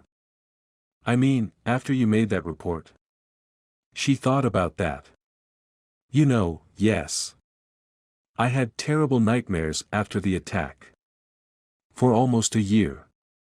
And really the only thing that kept coming up in those nightmares was his smell. What did he smell like? Like this men's cologne I'd smelled before. And I didn't know what it was until just a few weeks ago when I smelled it. In a bar and almost had this, like, freak out, but I kept cool enough to ask the guy wearing it what it was. What did he say? Versace Eros for men, she said and cackled. Isn't that, like, ironic and dark in a twisted kind of way? A rapist and killer who wants to smell like Versace Eros.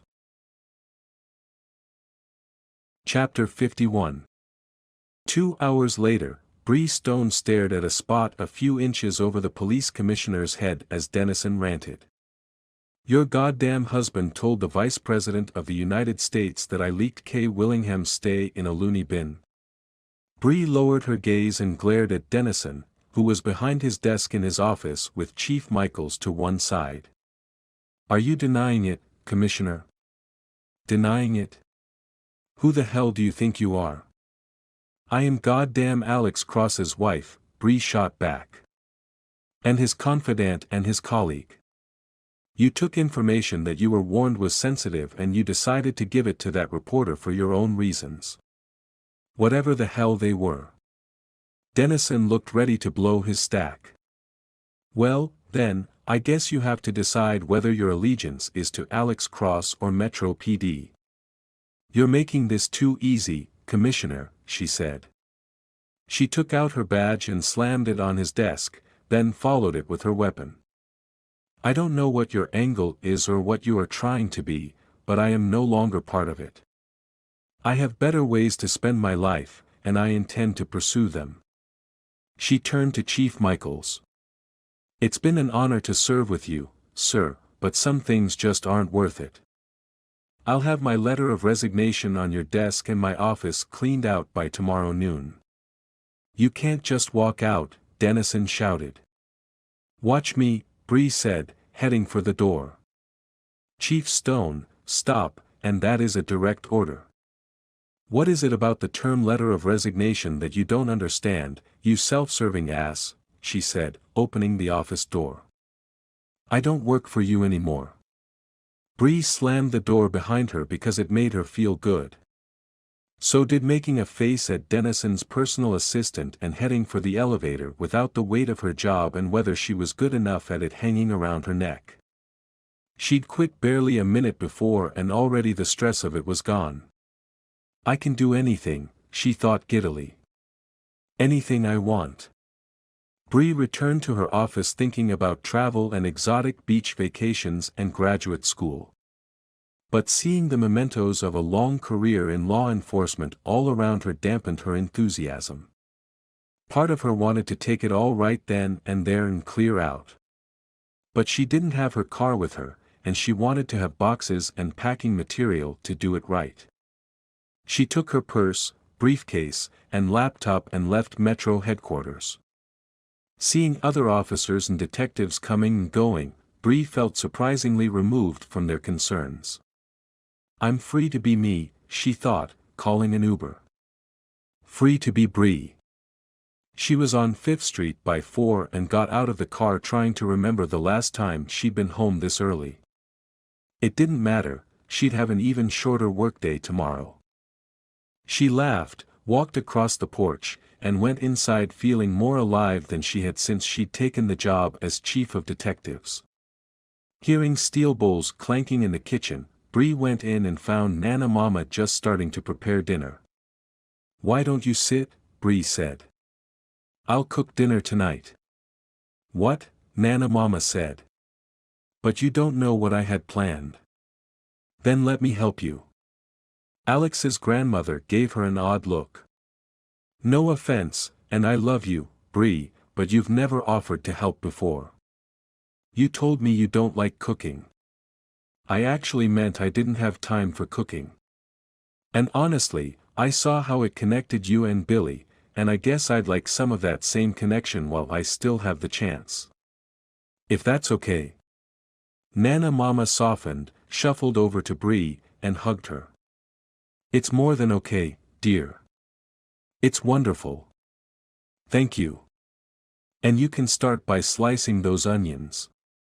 Bree grinned, kissed the old woman on the forehead, and said, done. She got a knife and sliced the onions and chopped up everything else Alex's grandmother wanted chopped, then they poured the sauce over short ribs, covered them in foil, and put them in the oven on low heat. There, Nana Mama said. We'll eat around 7:30. Perfect, Bree said. What else can I do? This old lady is going to lie down for 20 minutes before Ollie comes home. Oh, okay, then, Bree said. Sweet dreams. Nana left the kitchen and Bree realized that she had no idea what to do next. Then she heard footsteps and the basement door opened. Alex came into the kitchen with 2 coffee mugs. Nana Mama said you and Samson went off this morning, she said. Cancelled your clients to work with him. That's right, Alex said, going to pour coffee from Nana Mama's bottomless pot. We're downstairs trying to see if there's an overlap or pattern to where Maya Parker, Elizabeth Hernandez, and the others vanished beyond Southeast D.C. By the way, why are you home so early? Bree had barely been keeping her emotions in check. Now she blurted out, I quit my job because the commissioner made the thought of spending one more day working for him totally unacceptable. He also called you my goddamn husband, and I called him a self-serving ass.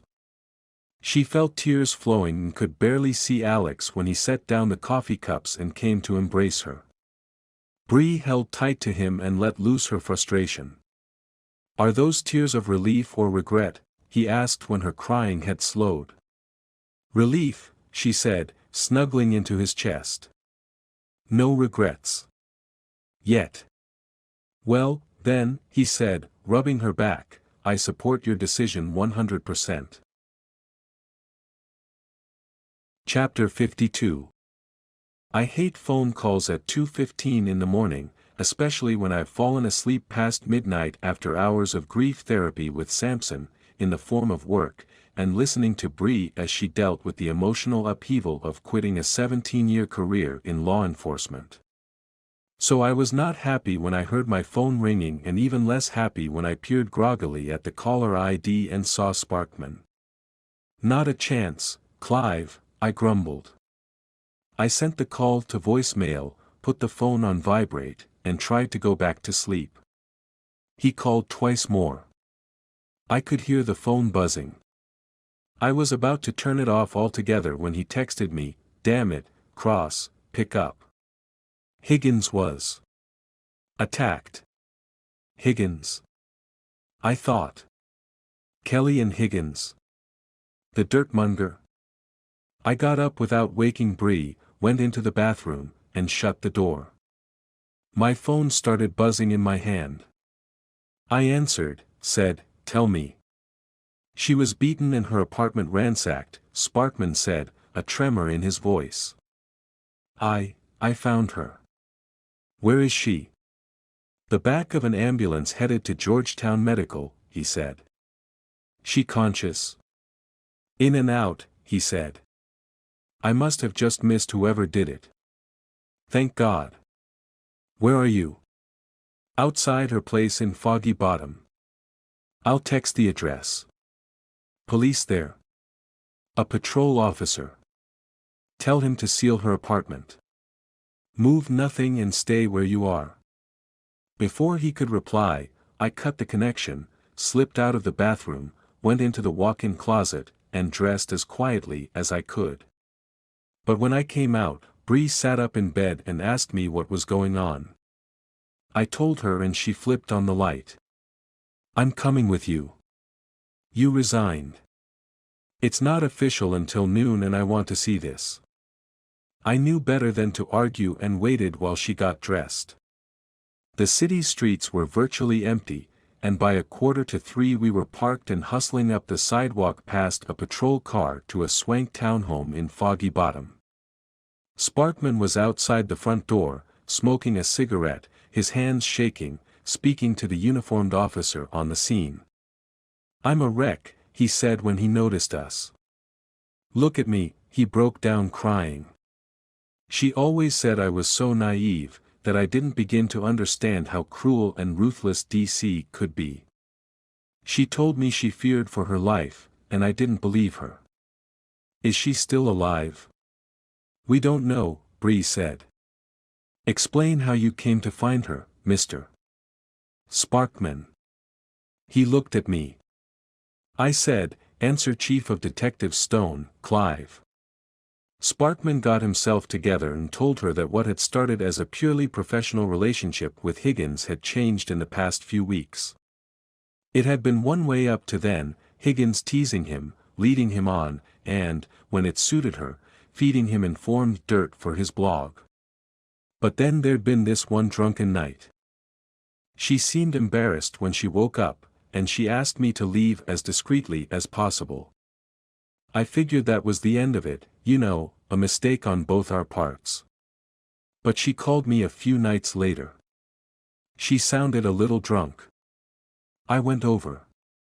And, I don't know, it became a secret thing between us. Pretty regular too. I said, you don't think you should have mentioned that when you told me to talk to her a few days ago? It's not like we were in love. It's just, you know. I don't know, but I assume she called you earlier tonight. Texted me. Around 9. Said she wouldn't be done with work until after midnight, but she'd appreciate the company and to come in from the alley like I always do. Here, I have the text. Bree took the phone, looked at it, and nodded. So you got here at what time? 20 to 1, he said. The back door was unlocked. I went inside, expecting the place to be lit by candles and some music going. But there'd been one hell of a fight. She was in the kitchen, on her side, bleeding. I called 911 and held her while I waited for the EMTs. She say anything? Like I said, she was in and out.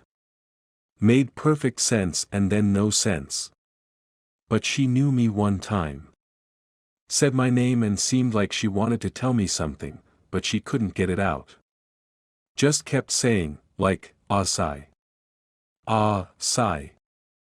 Bree wrote that down, said, I know you said the place is trashed.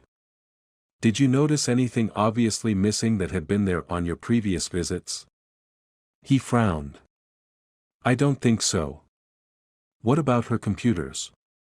Oh, I'm sure those are still there, he said. She keeps her laptops and backups in her safe at night, said there were all sorts of people who'd love to have a look at them, and even if they managed to get them, they wouldn't find anything. Encrypted? Yeah, she used this privacy system called Thor or something. Tor, I said. That's it. She said Tor was the only safe way for her to do business without getting killed. He started to cry again. Jesus, she looked awful. I just want to go home. Not until you've been processed, Bree said. We need your clothes. We need you photographed. Why? So we can prove you weren't part of it, I said. I wasn't. You were the only one who knew the rear door was going to be unlocked. But I'm not the only one who knew about the rear door. Everyone who's ever bought or sold dirt with Kelly had to come in from the alley. Discreet.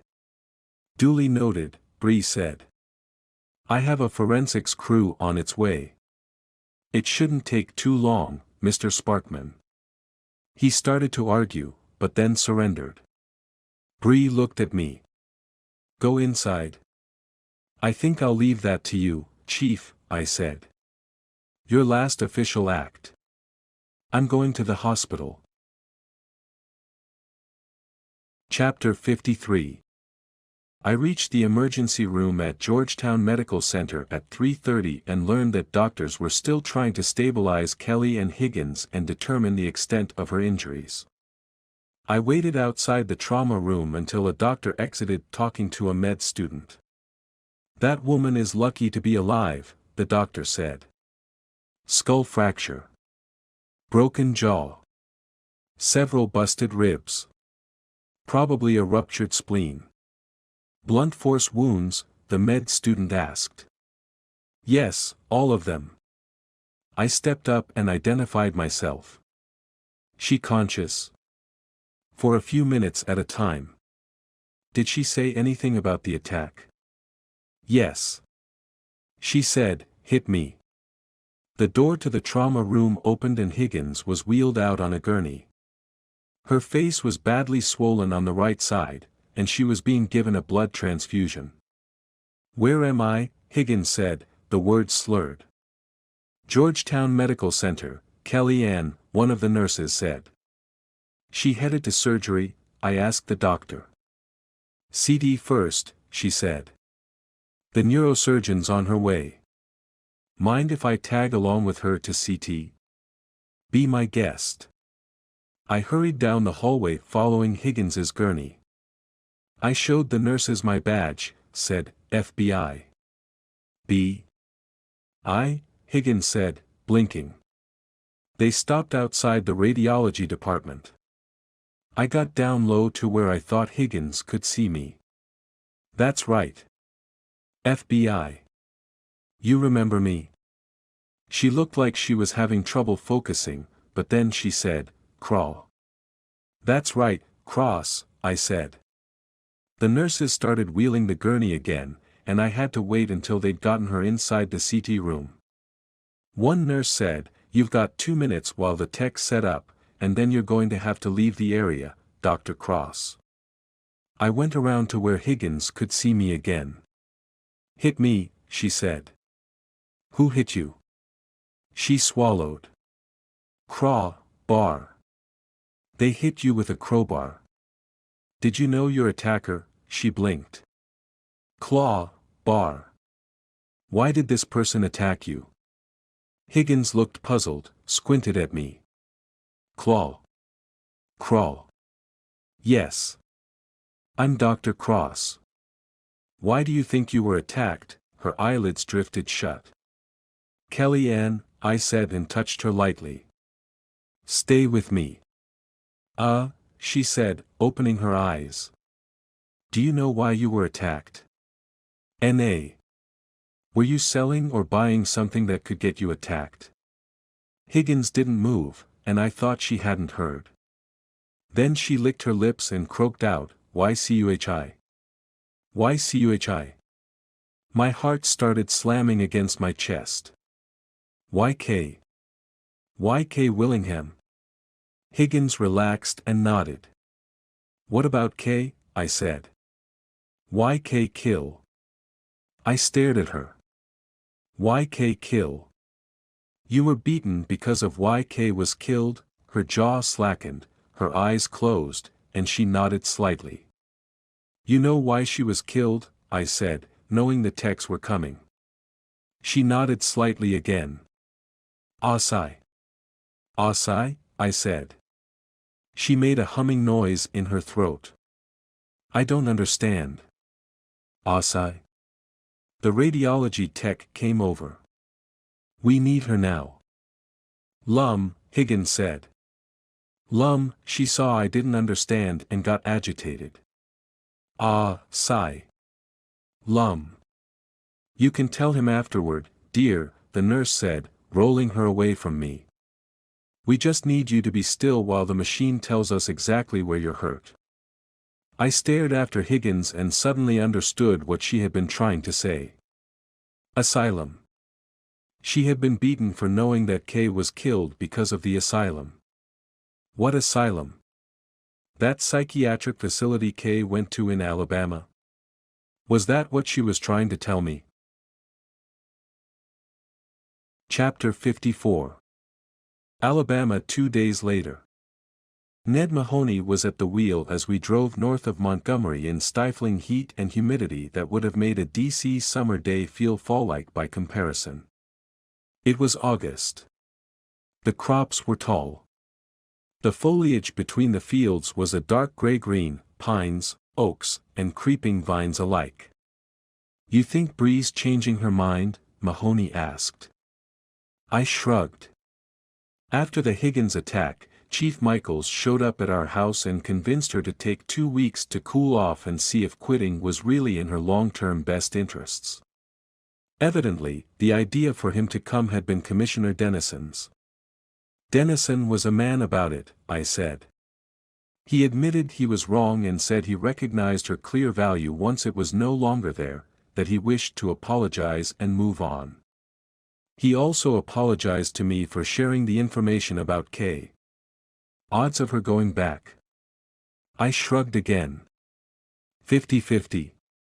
That's about what I'm giving this trip of yours not being a wild goose chase. I mean, we have Elaine Paulson dead to rights. This was ground we'd covered before, but I replied, but we don't know the truth. Do I wish Higgins had said more before she died on the operating table? Of course. But we have. A dying statement from a known peddler of scandal who told me she was beaten and Kay and Christopher were shot to death because of Kay's time in the asylum. We have to chase this. My phone buzzed with a text. I read it, then told Ned. Rollins says Higgins's computers have one of the most sophisticated encryption systems he's ever seen. He's days from being inside them. Kay's asylum it is, then, Mahoney said, surrendering. And again, I wish I could have justified bringing Samson down with us. He figured out he needed to be with his family, I said. I love that guy. Me too. We got off the highway and drove 6 miles on a county road to the entrance of West Briar, the private psychiatric facility where Kay had stayed on several different occasions over the years. A winding drive climbed up through thick woods, and then the trees thinned and ended, revealing an open, campus-like setting dominated by a large white, rambling structure, more like a country inn than an asylum, with well-kept lawns and gardens. Arriving unannounced can often result in an initial strikeout for investigators, but sometimes when people are shown FBI credentials with no warning, there's a valuable window of candor before their guards go up and they start posturing and lying to you. The more hardened the criminal or the smarter the sociopath, the narrower the window of candor. The opposite is also true, the more honest the person, the wider the window. We got out of the car and were met by a temperature of over 100 degrees and air that was thick with moisture. "I'm going to need a shower by the time we get inside," Mahoney grumbled. "2 showers," I said, wiping at the sweat rolling off my forehead. Inside the building, the air was so cold, we shivered. The receptionist, an older woman with half-glasses, gave us such a frigid stare that I shivered again as Mahoney and I showed her our credentials. "FBI?" she said. "What's this about?" "Please notify the administrator that we wish to speak to him or her as part of a federal investigation," Mahoney said, ignoring her stare. "We also want to speak to whoever was medically in charge of the late Kay Willingham during her most recent stay." The receptionist's eyes widened. She placed a murmured call. 5 minutes later, we were sent to see the psychiatrist who ran West Briar. He stood up behind his spotless desk as we entered his office. He was surrounded by dozens of leather books that looked like they had never been read, generic sailing photographs, and framed degrees from Rice and Baylor. He smiled unhappily as we approached. I couldn't help suspecting we were about to see the smallest possible window of candor. "I am Dr. Nathan Tolliver," he said, reaching out to shake our hands limply. "To what do I owe the pleasure of a visit from the FBI?" "We'd like to see any and all files regarding the late Kay Willingham stays here," Mahoney said. "And we want to talk with everyone who interacted with her, especially her primary doctor, during her most recent stay." "That would be me," said a woman entering behind us. "I'm Dr. Gene Hicks, and I'm sure we would both like to be of help, but our hands are tied under Alabama law." Kay opted, in writing, to keep her psychiatric files secret. "This is a federal murder investigation," I said. "A federal murder investigation into Kay's death." "We understand and we support what you are doing," Dr. Tolliver said. "Kay was a special person. But legally there's nothing we can do. To have access to those files, you'll need a court order or the signature of the executor of Ms. Willingham's estate." "Who is in Montgomery, where we just came from," Mahoney said. "Unfortunately, that is correct," Dr. Hicks said. Chapter 55. The law offices of Carson and Knight were housed in a venerable southern mansion on a side street not far from the Alabama state capitol. For the second time that day, we showed up unannounced. We presented our credentials to Reggie, the young man at the front desk of the busy legal enterprise. The lobby was paneled in Alabama black oak and up high on one wall were 2 large paintings of the firm's founders, Robert Carson and Claude Knight. Below them in rows were photographs of the various attorneys who'd been made partner since the firm's inception nearly 50 years before. While we waited, I studied the pictures and was surprised to see a photograph of a younger Claudette Barnes, the vice president's chief of staff, her late husband, Kevin, who died in a biking accident, and, higher up on the wall, a picture of J. Walter Willingham himself. "Willingham and Barnes both worked here," I said to Mahoney. The VP for about 6 months after he left the prosecutor's office, boomed a man in a gray linen suit, a white shirt and a bow tie coming down the staircase. "A great man, and his picture helps the firm's image." He grinned and stuck out his hand to shake ours. "Robert Carson Jr. People call me Bobby. I understand you have a question about Kay Willingham's estate. Are you the executor, Mr. Carson?" "I am not," he said. "I am the son of one of the founders. I manage the firm and oversee the executor of her estate, Nina Larch, who is unfortunately away for the day taking a deposition in Valdosta. However, I am also Kay's second cousin and am familiar with her estate, so I am hoping I can help. Let's go into this conference room, gentlemen. It's not in use, Reggie. The man at the front desk said, "No, Bobby. Do not disturb, then," he said and gestured us inside. When the door shut, Mahoney said, "To avoid having to get a federal court order, we need the executor to sign a release allowing us to review Kay Willingham's medical files from her time at West Briar Psychiatric." The hail fellow well-met expression melted from Carson's face. "I am afraid I cannot help you there," he said. "I know for a fact that Kay feared being ripped apart and dissected after her death. She stipulated that." "Hold on," Mahoney said. "Ripped apart and dissected? How do you know that?" "She told me so herself," he said. "She worried about what the media might do with her mental illness and got a judge to agree to seal her medical and probate files." Mahoney said, "Local judge? State level?" "We'll have to see a federal judge, then," I said. We started to go, but Carson said, sounding pained, "Kay's not going to get her wish, is she? Since it's a murder case, once the files become part of the chain of evidence, they're fair game, I suppose." "We're not out to destroy Kay's reputation if that's what you mean," I said. "No, no," he said. "My poor sweet cousin did a lot of that on her own, long before she inherited her grandma's money and land." Before we could reply to that, there was a knock at the door, and Reggie gingerly put his head in. "Your 4:30 is waiting, Bobby." Carson looked at us. "Can't put this one off, gentlemen. Can you let me know what the judge decides? I feel very protective of Kay and just want to make sure her wishes are taken into consideration." "Of course," Mahoney said. He shook our hands and we went out into the inferno of an Alabama August day. The rental car felt like the inside of a blast furnace until the AC kicked in. "I'm not going to bother with the local judges," Mahoney said, picking up his phone. "I'm going straight to the U.S. Attorney General's office to get them to file for it in federal court here in Montgomery." He spent several minutes on the phone with an assistant.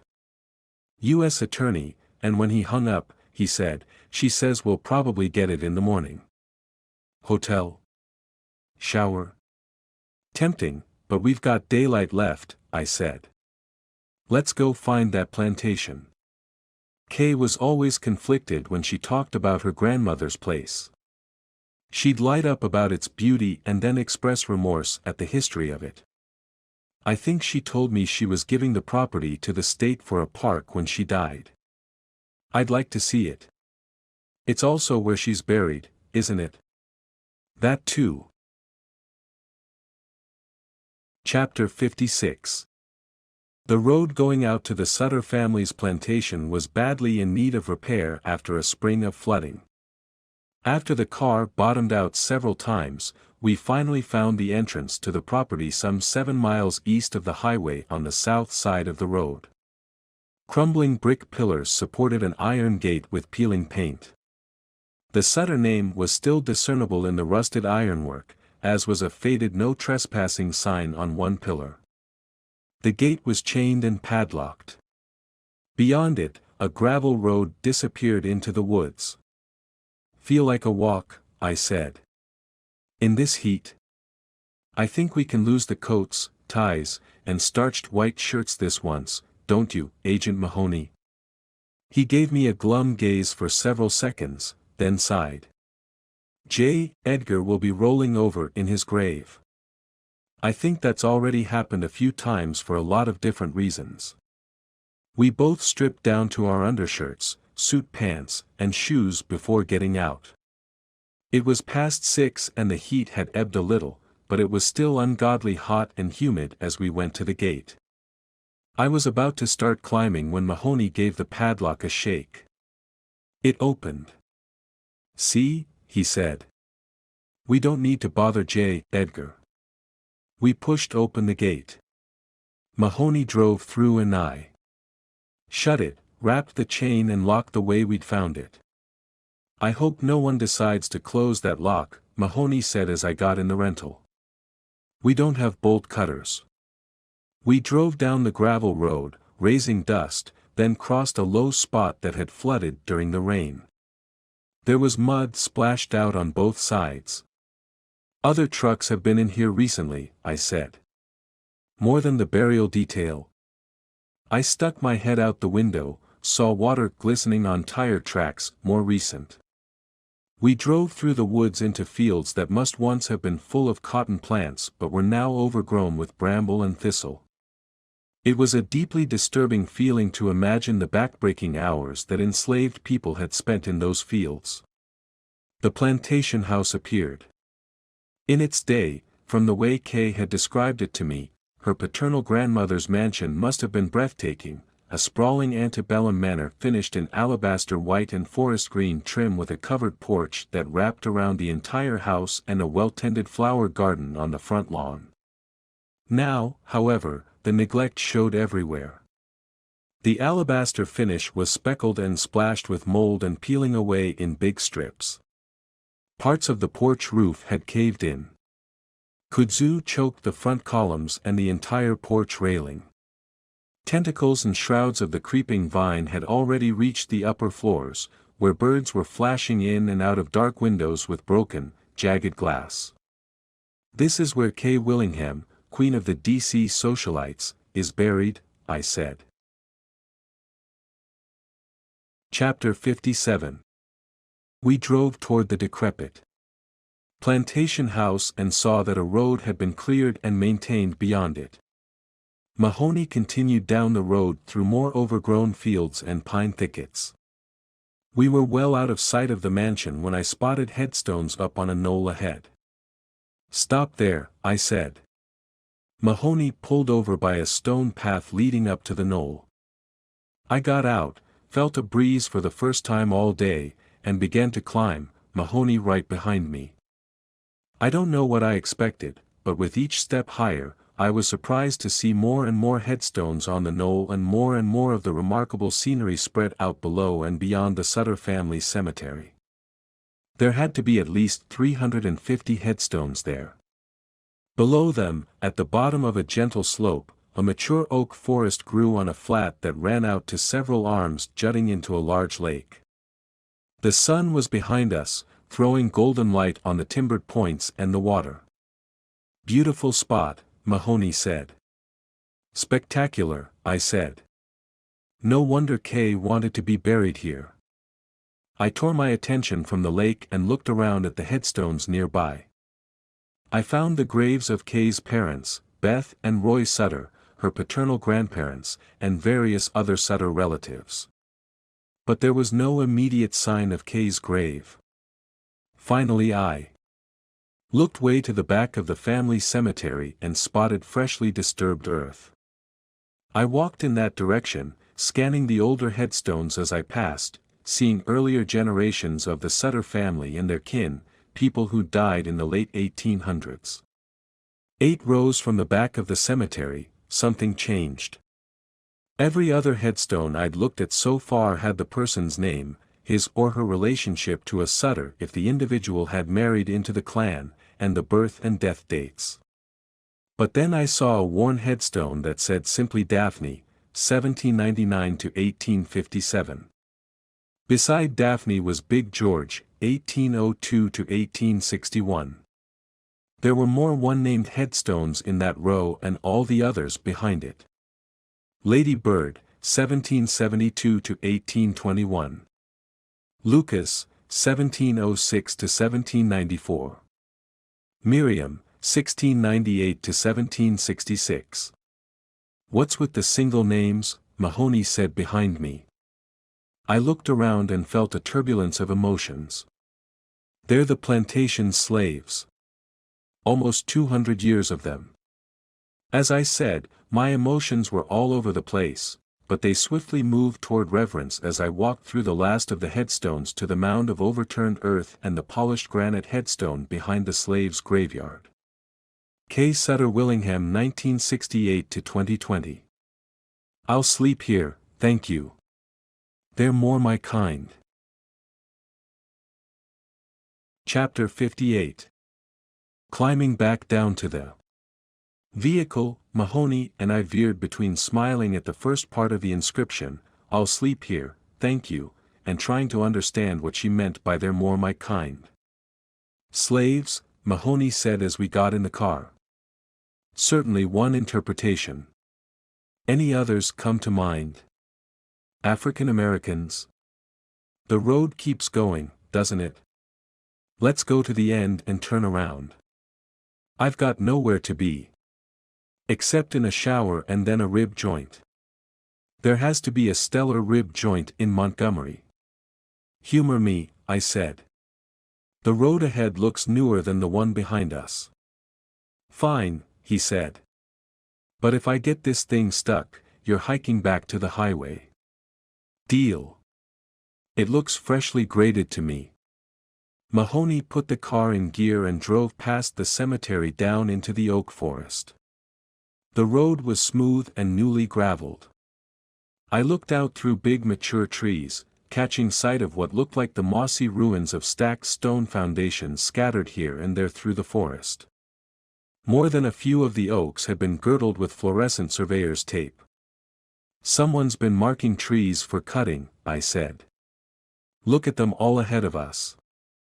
Indeed, for 200 yards and as far as we could see to our left and right, the majority of the trees were marked with fluorescent tape.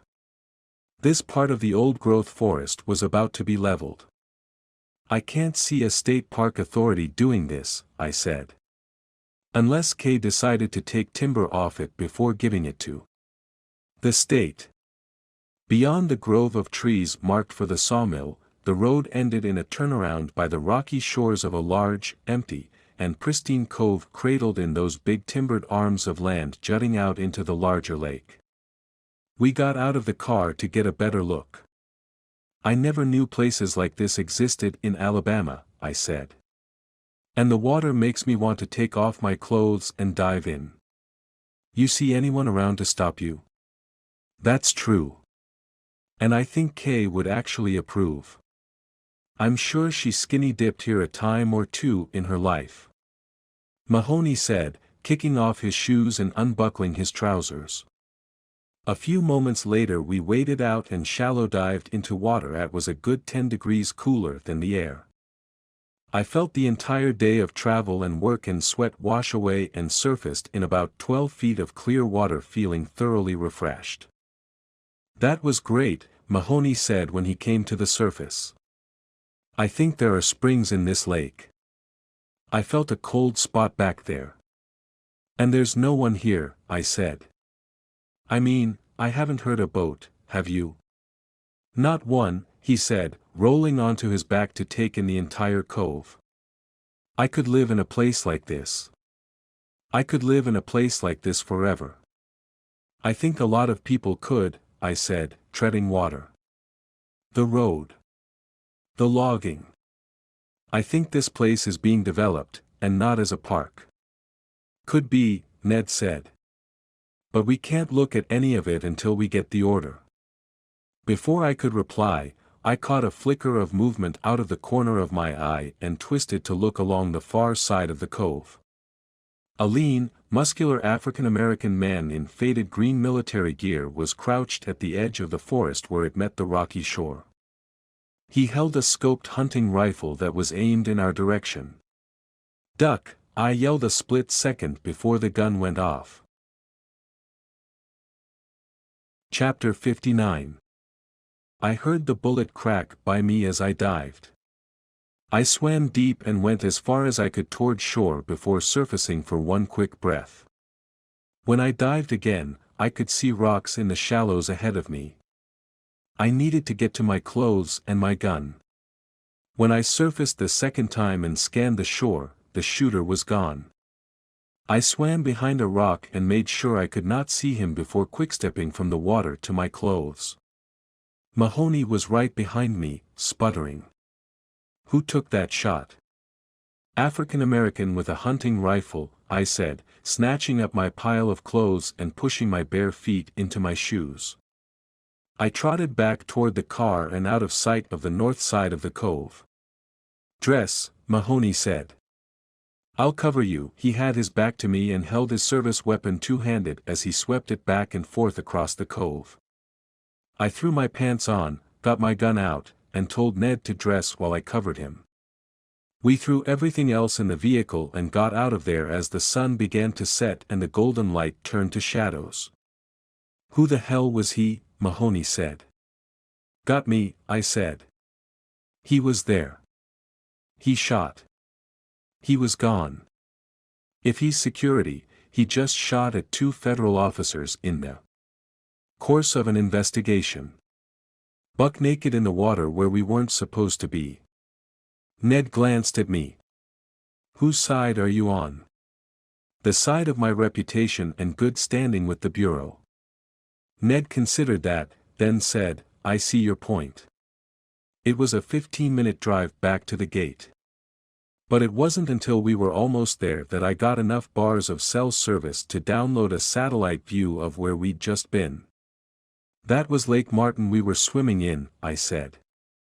"If I'm right, this property is one of the largest undeveloped tracts of land on the lake. It could be worth a fortune."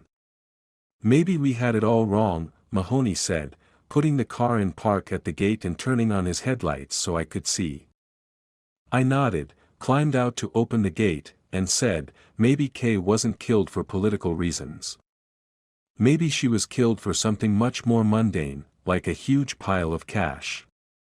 Darkness had fallen by the time Mahoney drove through the gate and I rewrapped the chain and hung the lock the way we'd found it. The road was worse going back than coming in. We were bouncing around and trying to avoid potholes and ruts when a brilliant light flared behind us, filling the car, showing the road ahead like it was broad daylight. I turned and saw a fast-approaching truck with its headlamps on high beam and a big, powerful spotlight array on the roof that threw blinding light. I caught a glimpse of a heavy-duty bumper and grill guard that looked like it belonged on an army tank. "He's going to ram us," I yelled. The truck engine roared. The bumper smashed into our rear, throwing us sideways onto a slick patch.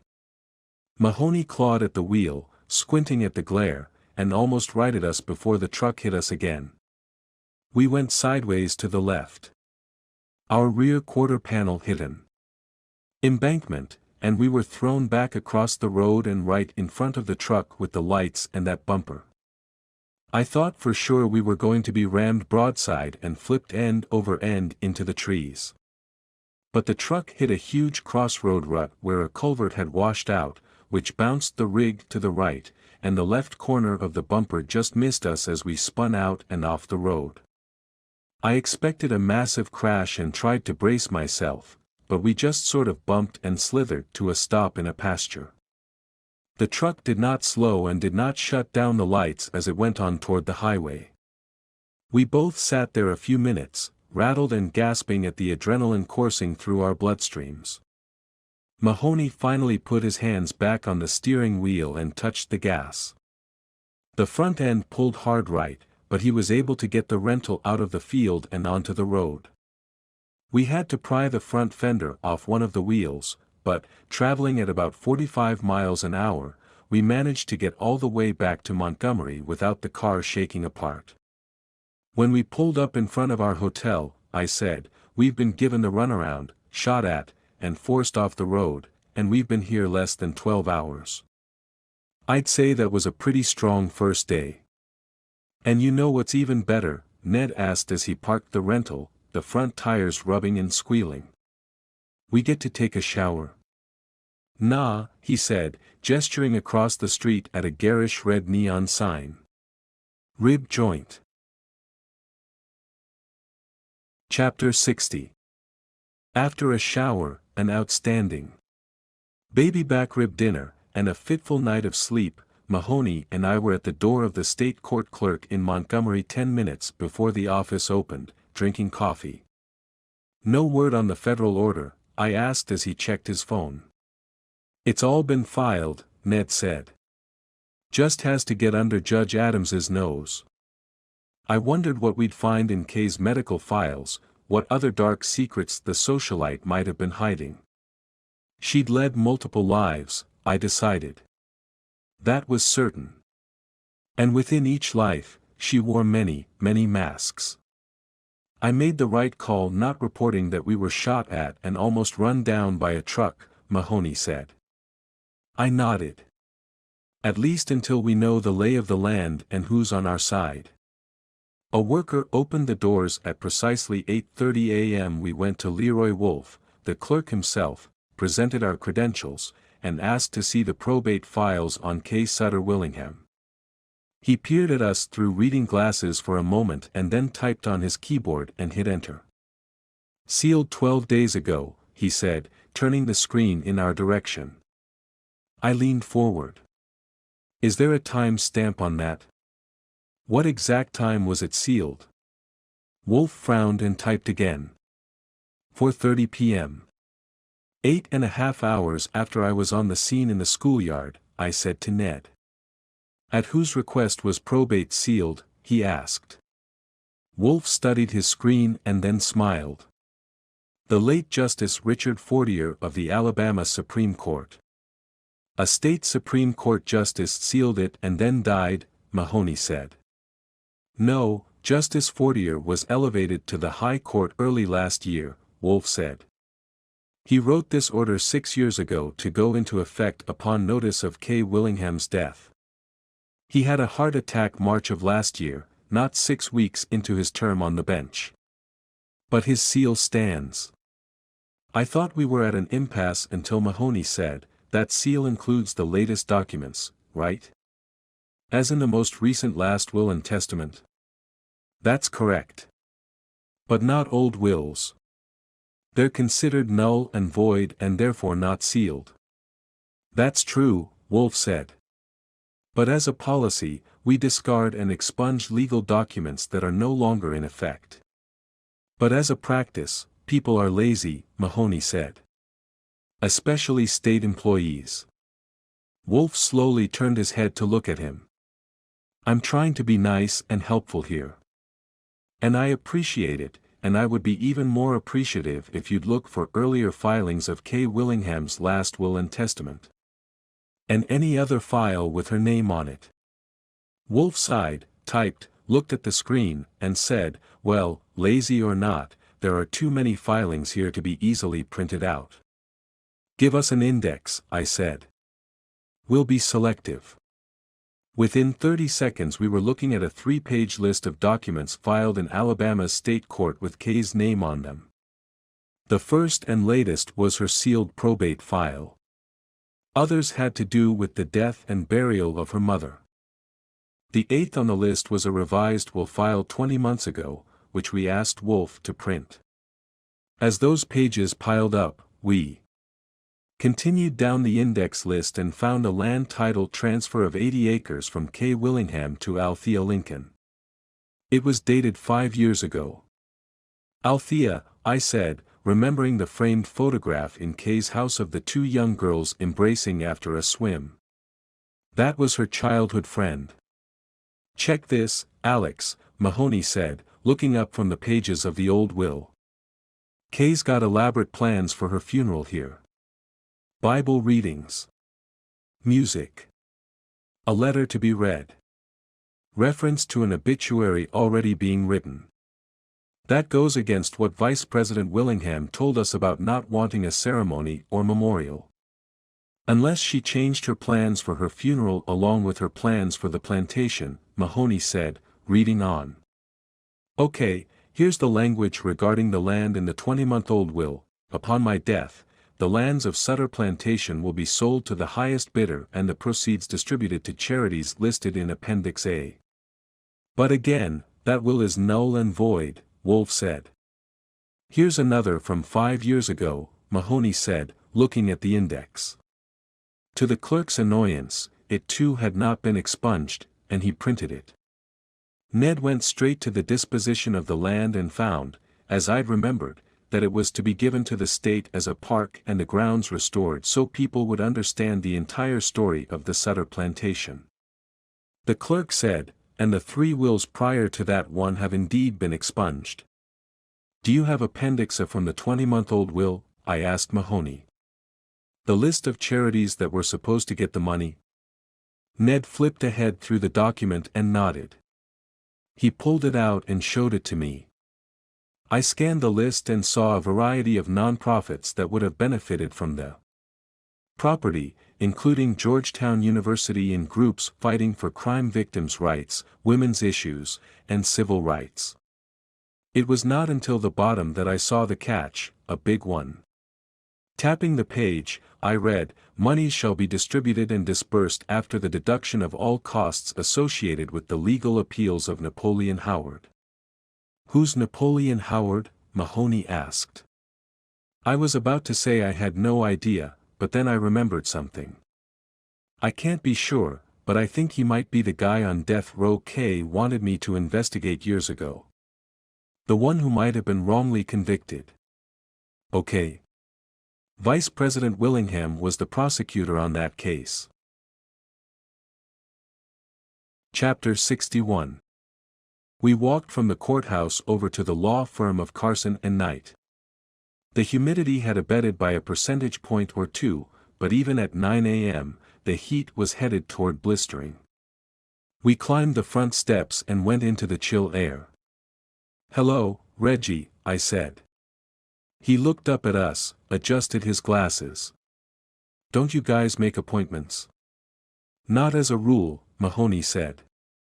He sighed. "Bobby's not around. He's at a hearing until 11.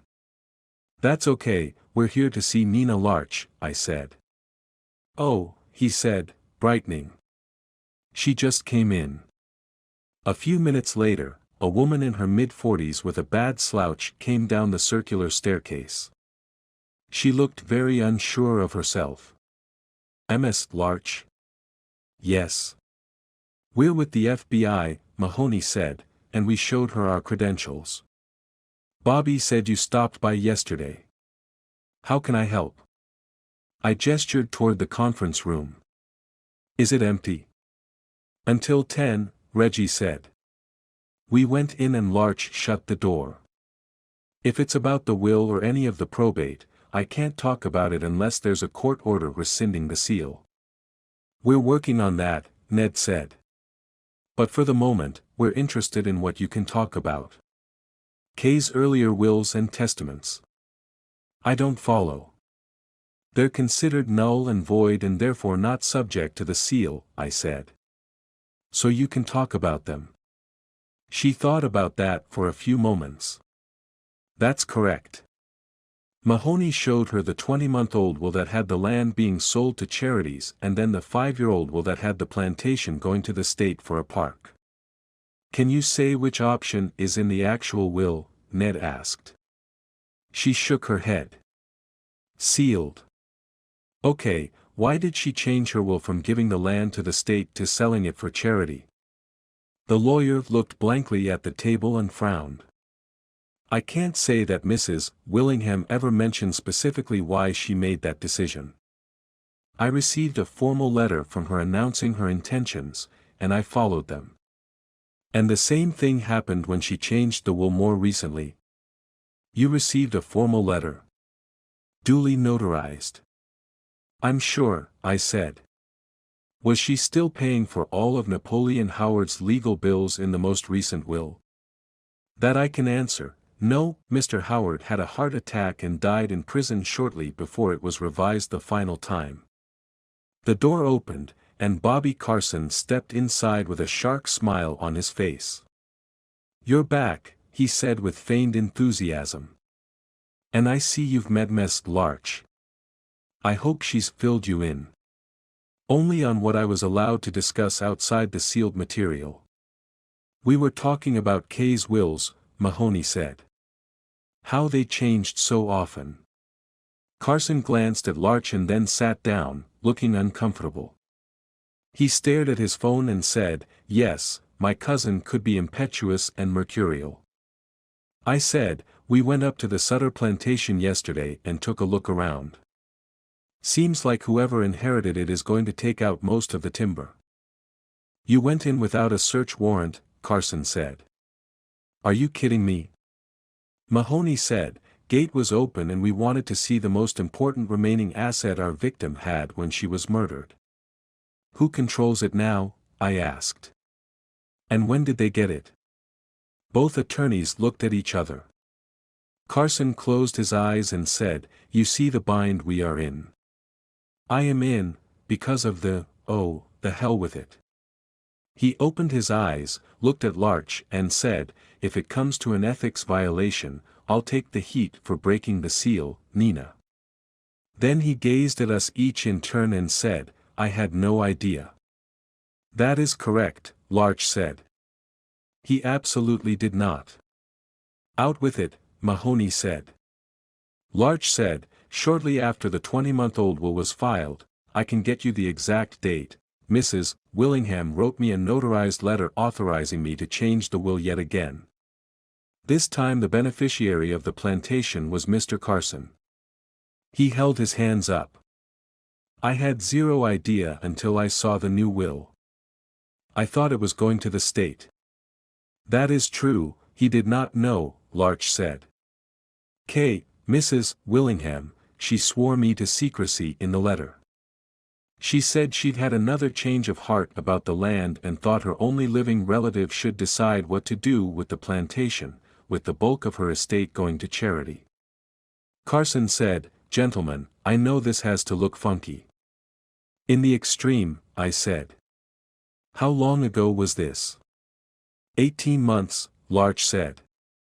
"And you never told Mr. Carson?" Mahoney asked her, sounding skeptical.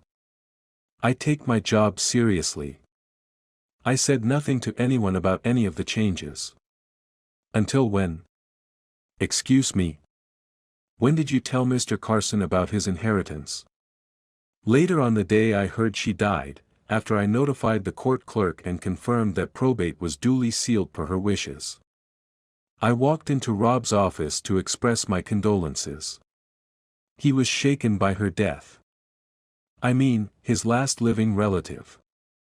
Then I told him about the inheritance. I said, and what was Mr. Carson's response? He was so shocked he almost missed his chair sitting down, and then he kept looking at the will to make sure I was right. I told you I didn't believe it," Carson said. "I still don't." I said. "You move pretty fast, then. How's that?" "We saw all the timber up there already marked for logging." He held up his hands. "That was Kay's decision over a year ago." "Also true," Larch said. "She needed to raise cash for reasons that were not made clear to me. I have the documents authorizing the timber sale with her signature notarized on all of them." "Where will the proceeds of that sale go now?" I asked. "To the charities stipulated in the will, I suppose," Carson said. "Someone smarter than me will have to figure that out." "We'd like to see those documents," Mahoney said. "You don't believe us?" Carson said. "Trust but verify, counselor. Especially since someone took a shot at us near that cove last evening and a truck ran us off the road from the plantation.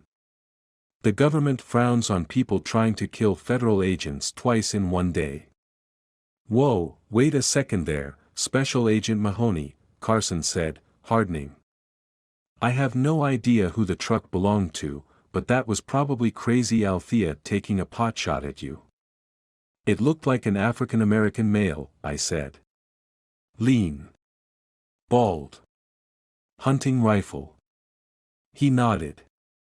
"That's Althea Lincoln. Nutcase artist who's taken a vow of silence for, anyway, she thinks she owns the north point of that cove, but she does not. She got Kay to sign some shaky title transfer document when Kay was at West Briar the last time. There isn't even an address on the document for her, which is illegal. I predict it won't hold up in court." "Was Kay aware of this?" "I doubt it. She was totally out of it on antipsychotics when she signed that thing." Larch said, "I found out about Ms. Lincoln's transfer filing only last week, when probate began." "We'd like copies of all the documents you've mentioned," Mahoney said. "It saves us all the Hassle of a court order. Before they could answer, Mahoney's phone began to ring and buzz with an alert. He pulled it out, stared at the screen, and said, "We've got the go-ahead to look at her medical files." Sounding discouraged, Carson said, "Whatever you find in there, please be kind to Kay. She deserves that much in death." Chapter 62. We rented a new car, and as Mahoney drove us north to West Briar, I went through my notes on the conversation. "You believe them?" Mahoney asked. I looked up from my notes about Napoleon Howard. "Like you said, trust but verify. Kay could be fickle, and she did suffer from mental illness, but something about it just seems a little off." "I hear you."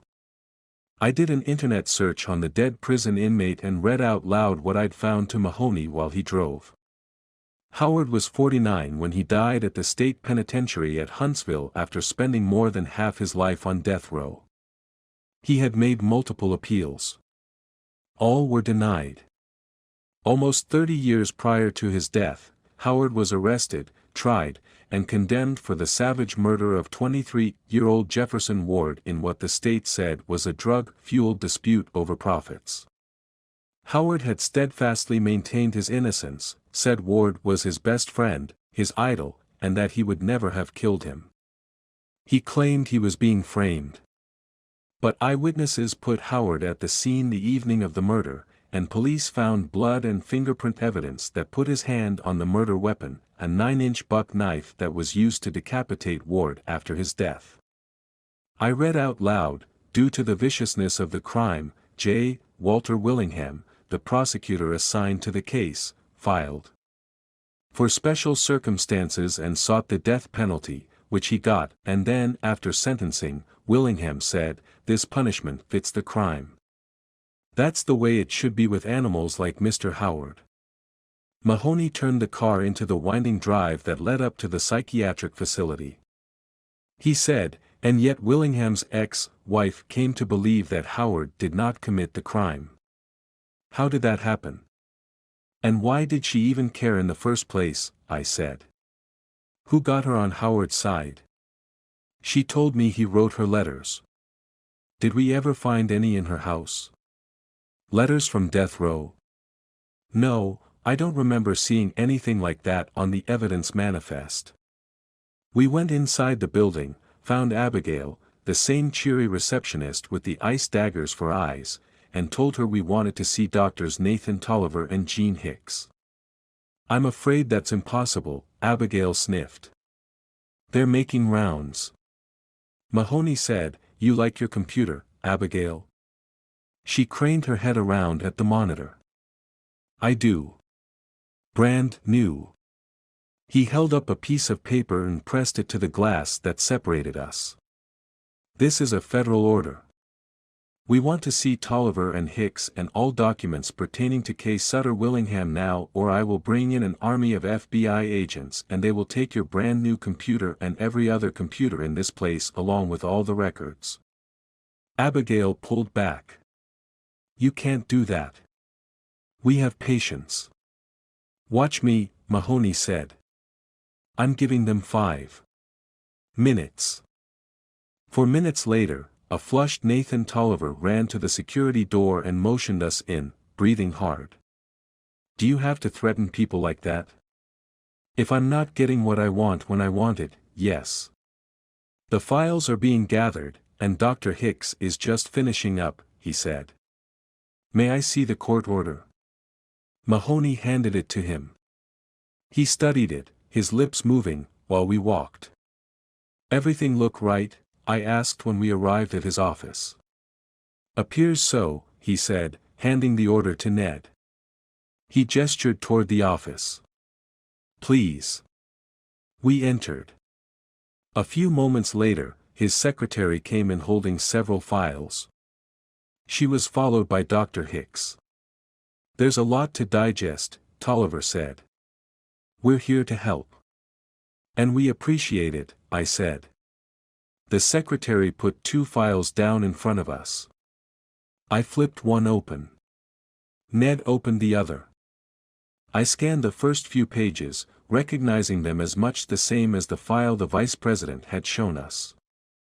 I said, "You believed Kay Willingham's problem was largely chemical." Dr. Hicks nodded. "She'd go off her meds and within weeks, she'd have a crash." "What were the triggers for her going off the meds?" "Usually a traumatic incident. Such as the death of her mother." "That occurred shortly before she checked in last time, yes." Ned said, "Big mom issues?" Hicks glanced at Tolliver, who was listening intently. "She said, she had all sorts of issues, some of which included her mother. But then again, I'd hear about them when she was fragmented mentally.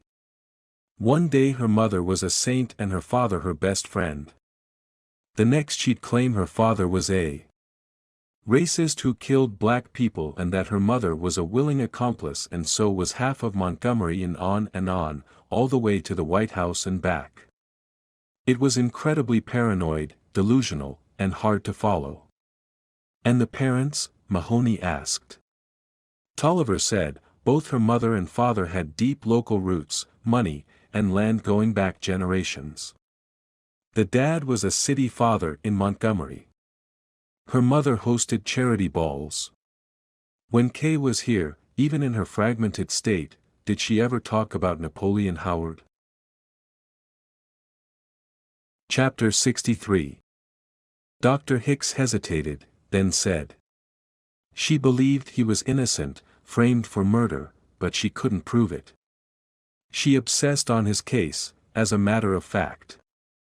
"Any reason for her interest and belief in his innocence?" Tolliver said, "He wrote her.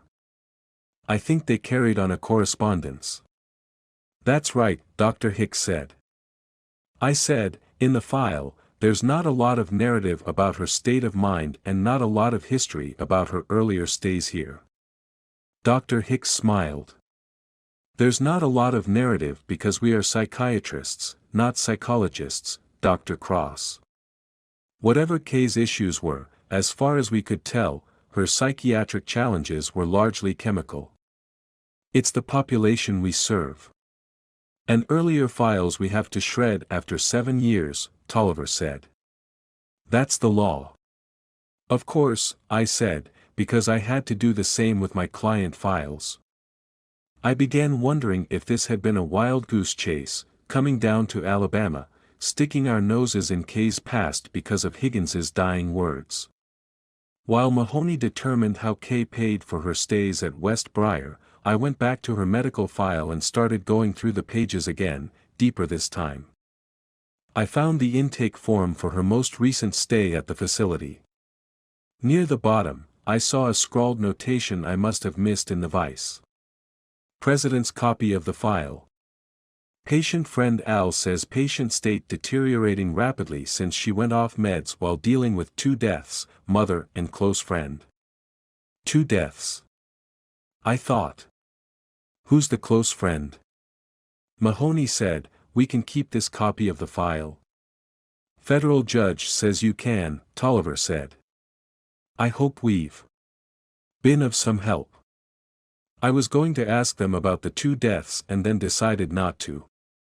In the same way I'd felt something off about Bobby Carson and Nina Larch, there was something a little shifty about the doctors. Or at least Tolliver. He struck me as a man who was hiding something. Outside, I tore off my jacket and told Mahoney my feelings about Tolliver. Could be, Mahoney said, opening the front door of the car to let the heat out. There was nothing in that file we haven't seen before. Not true. There was something I didn't notice in Willingham's copy, I said, and I told him about the notation on Kay's intake form. I think Al is Althea Lincoln. She brought Kay to West Briar the last time. Ned started the car and fired up the AC, the same one who shot at us. I nodded. She told the admitting nurse that Kay had been deteriorating after going off her meds as the result of 2 deaths, her mother and a close friend. You have an address for Ms. Lincoln? I do not, and she's not listed anywhere online. Then how do you propose to find her? Go for a swim later. Chapter 64. At roughly the same time in Washington, Bree Stone was close to losing her mind with boredom after just a handful of days away from the chief of detectives' job. She had gotten a deeper appreciation for just how creative a cook Nana Mama was by working with her in the kitchen every day. And she enjoyed being home when Ollie and Janny returned from school, which had just started up again. But most of the time she felt caged. She'd talked to Alex about it after he'd told her about being shot at and run off a road in rural Alabama. He said the caged sense was her feeling anxious about what came next. That was true.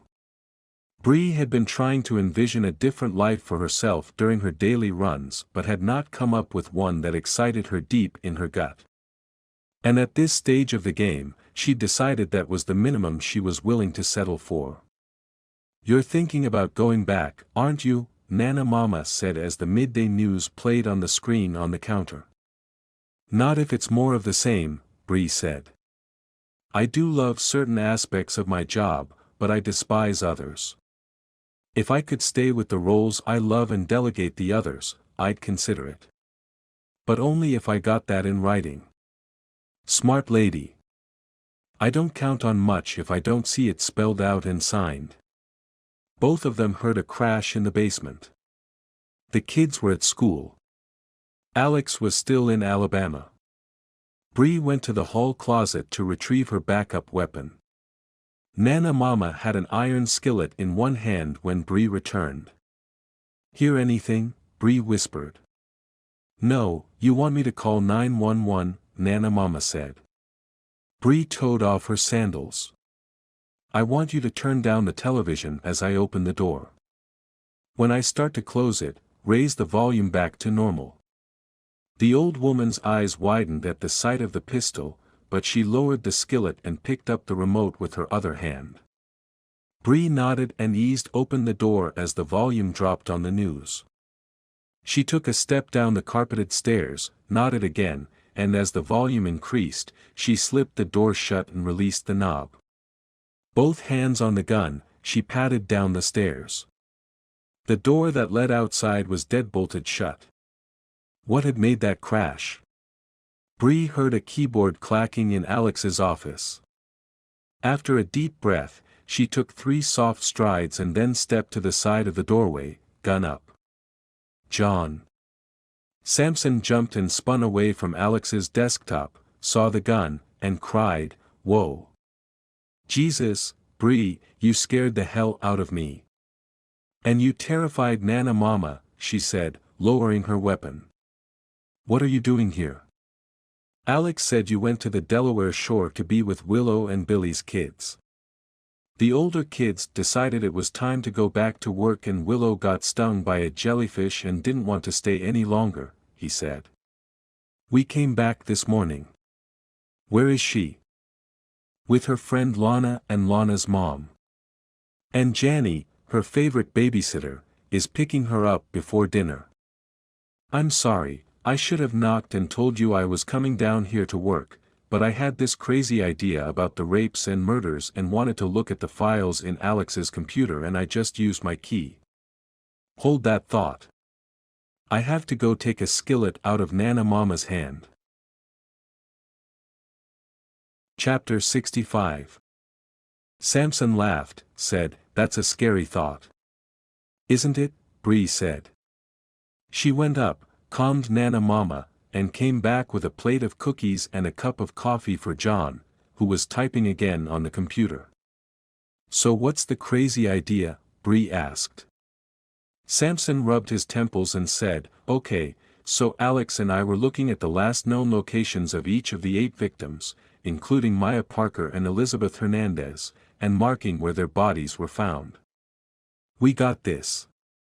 He hit return and the screen jumped to show a map of the greater DC area with the last known locations of the girls flagged in green and where their bodies were found in red. "They're being taken in and around Southeast and dumped randomly," Bree said. "I know, but are they random? That's what I'm trying to figure out." I had this idea that if we could put on the map the location of everyone who'd been interviewed about these crimes, we might see a pattern, or a focus, anyway, by connecting them all. Samson hit return again and the map morphed to show a web of lines connecting all the red and green flags along with yellow ones, which indicated people who had been interviewed. Bree tried to see something significant in the clusters and weavings, but if it was there, she wasn't seeing it. Now watch, he said. I'm going to add where the young women lived and take out where they vanished. Bree cocked her head as blue dots began to appear and connect. Something was different about the result. There were visible intersections where dozens of unflagged lines met. Can you show me what's under those lines here and here? She asked. Samson typed something into the computer. A satellite image of the DC area appeared.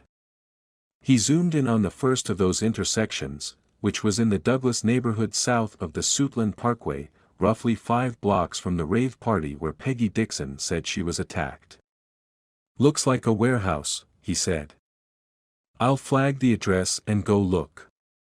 What are these other intersecting lines? Bree asked. Samson zoomed in on an apartment building in Marshall Heights and made a note of the address.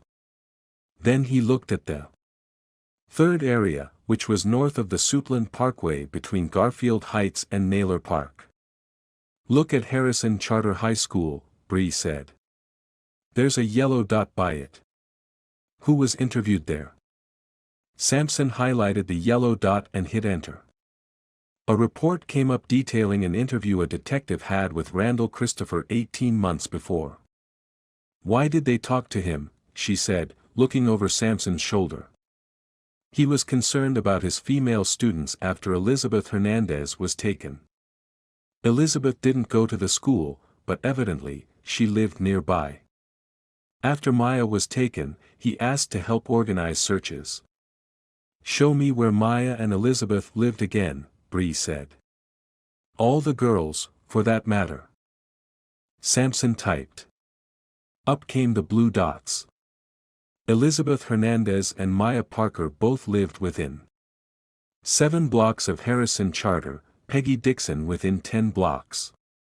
To Bree's surprise, 3 of the other girls lived within 6 blocks of that apartment building in Marshall Heights and the 3 early victims lived within 5 blocks of that building in Douglas. My God, look at that, John, Bree said, clapping him on the shoulder. Do you know what this means?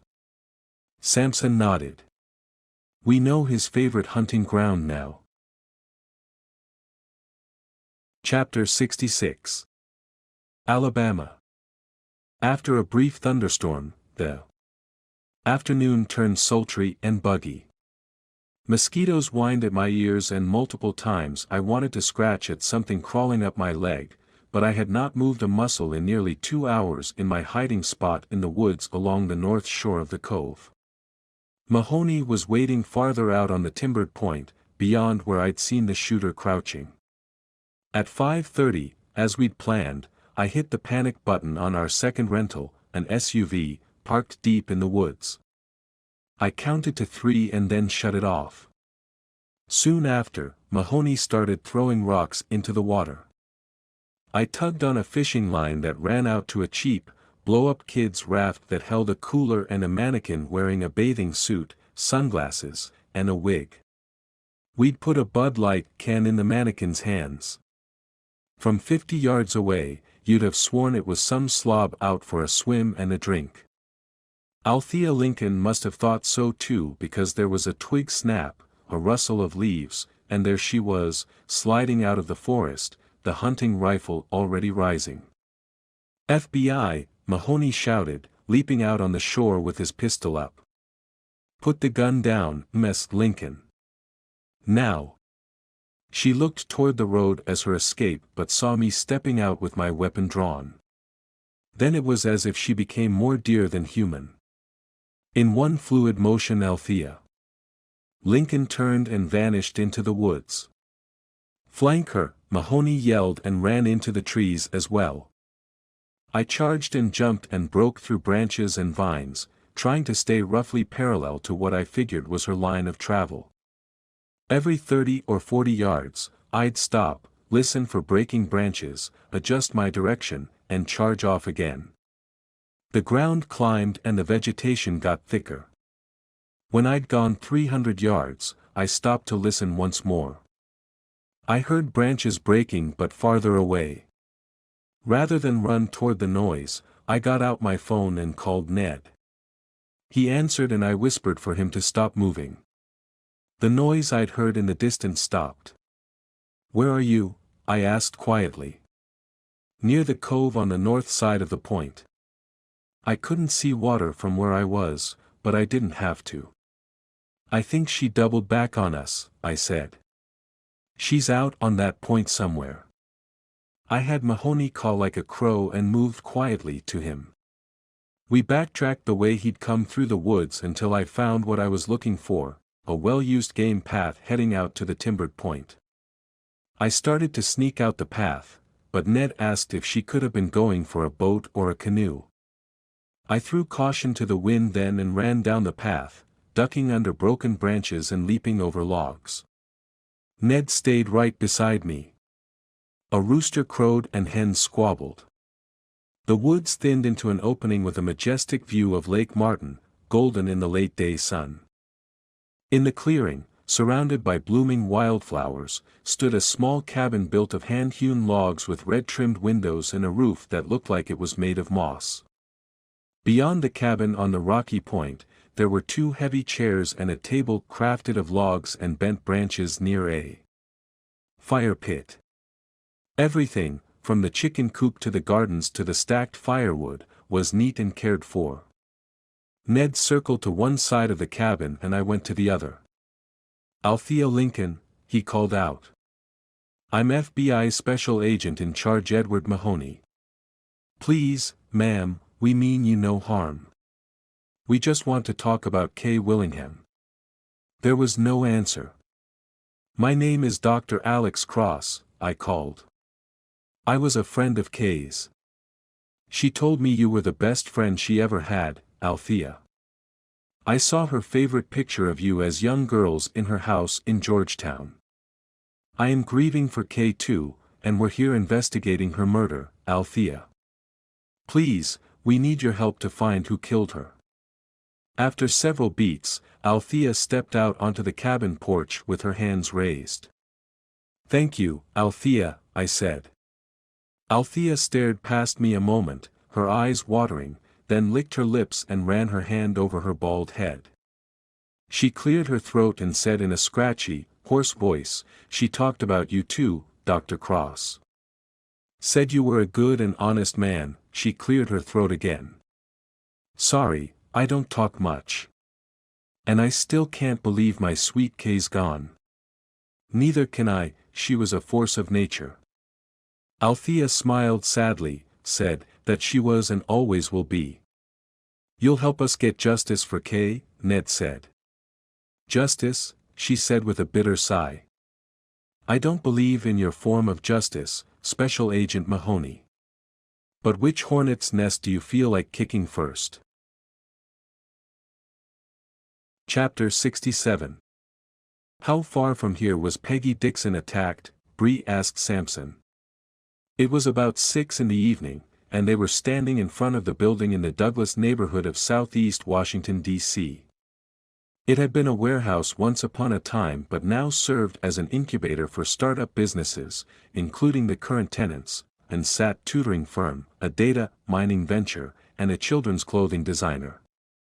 According to the landlord, the place was converted 17 years ago and has been busy ever since, Sampson said.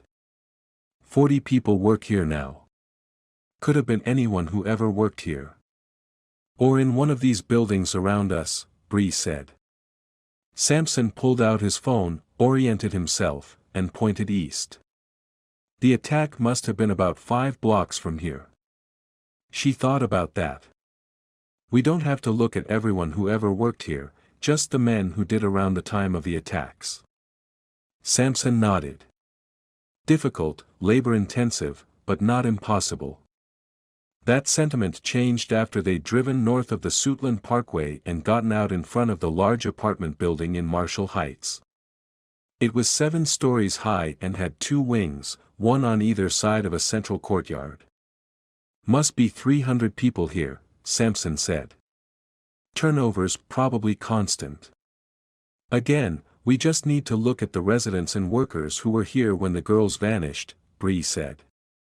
Sampson gestured across the street at another apartment building and then another beside it. "We're going to need manpower." "I know," she said. "You coming back to work, Chief?" "I don't know yet," she said.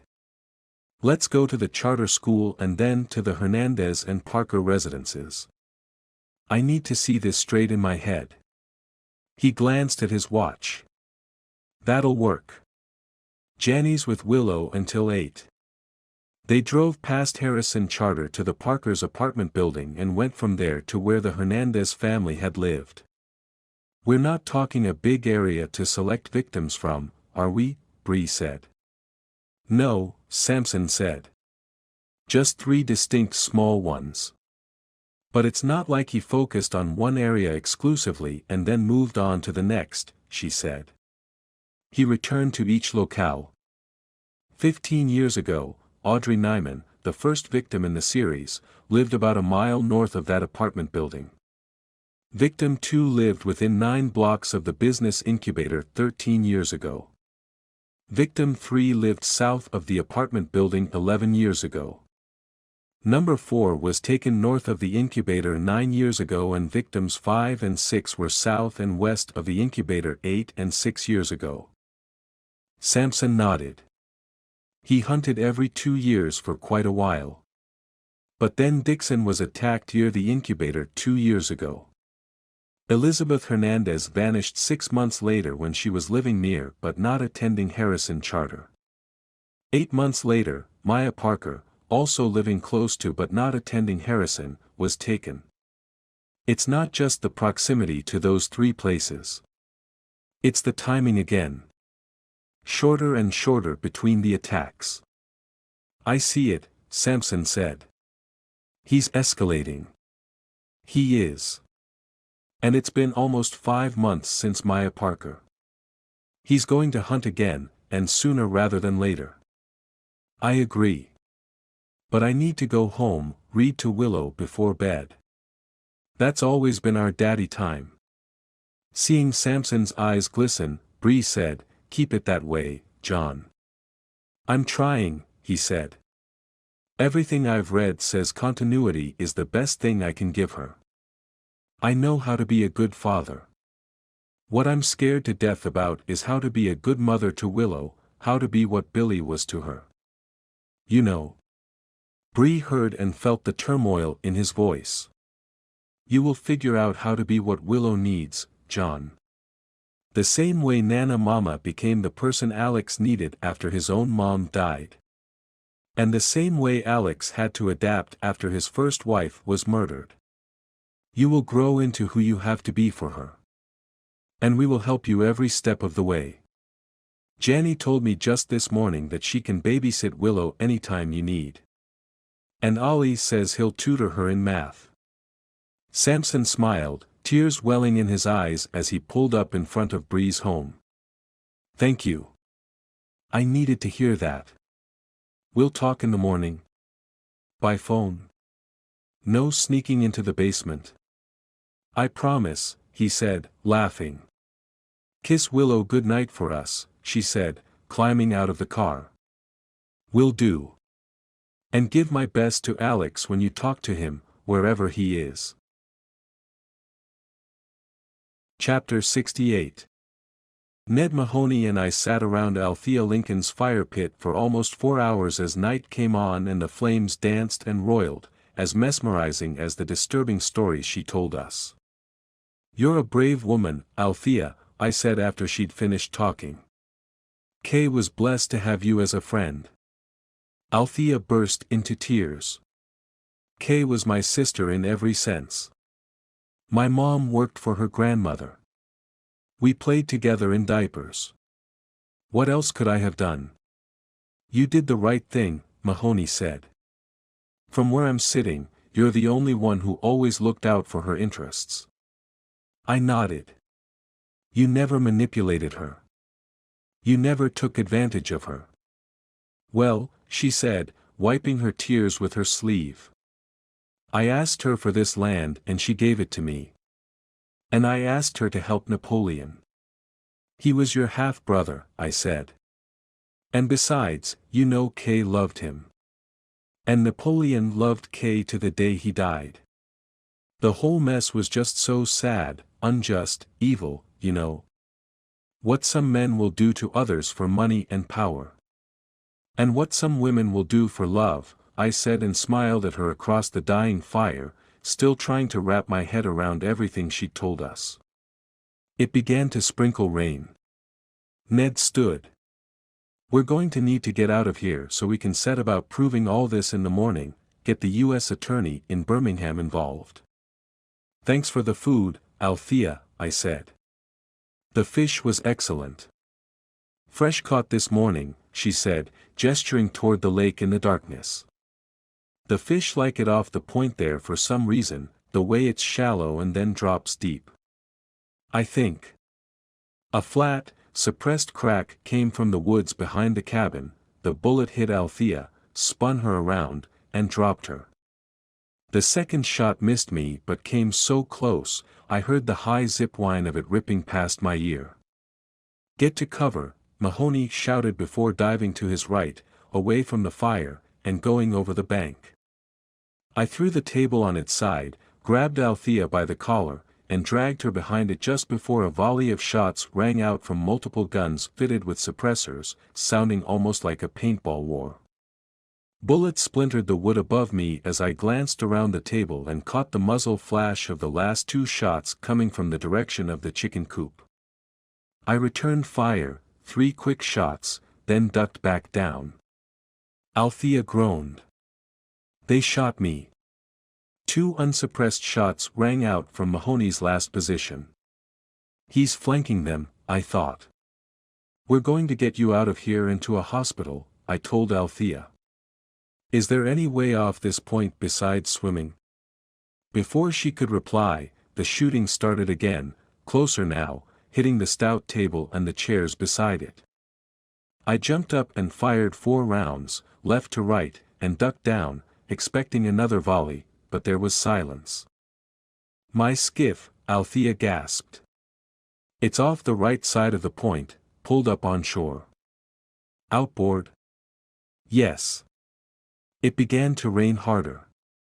Even so, I heard a movement to our left and emptied the gun in that direction, dropped the clip, and rammed my second one home. Can you walk? I asked.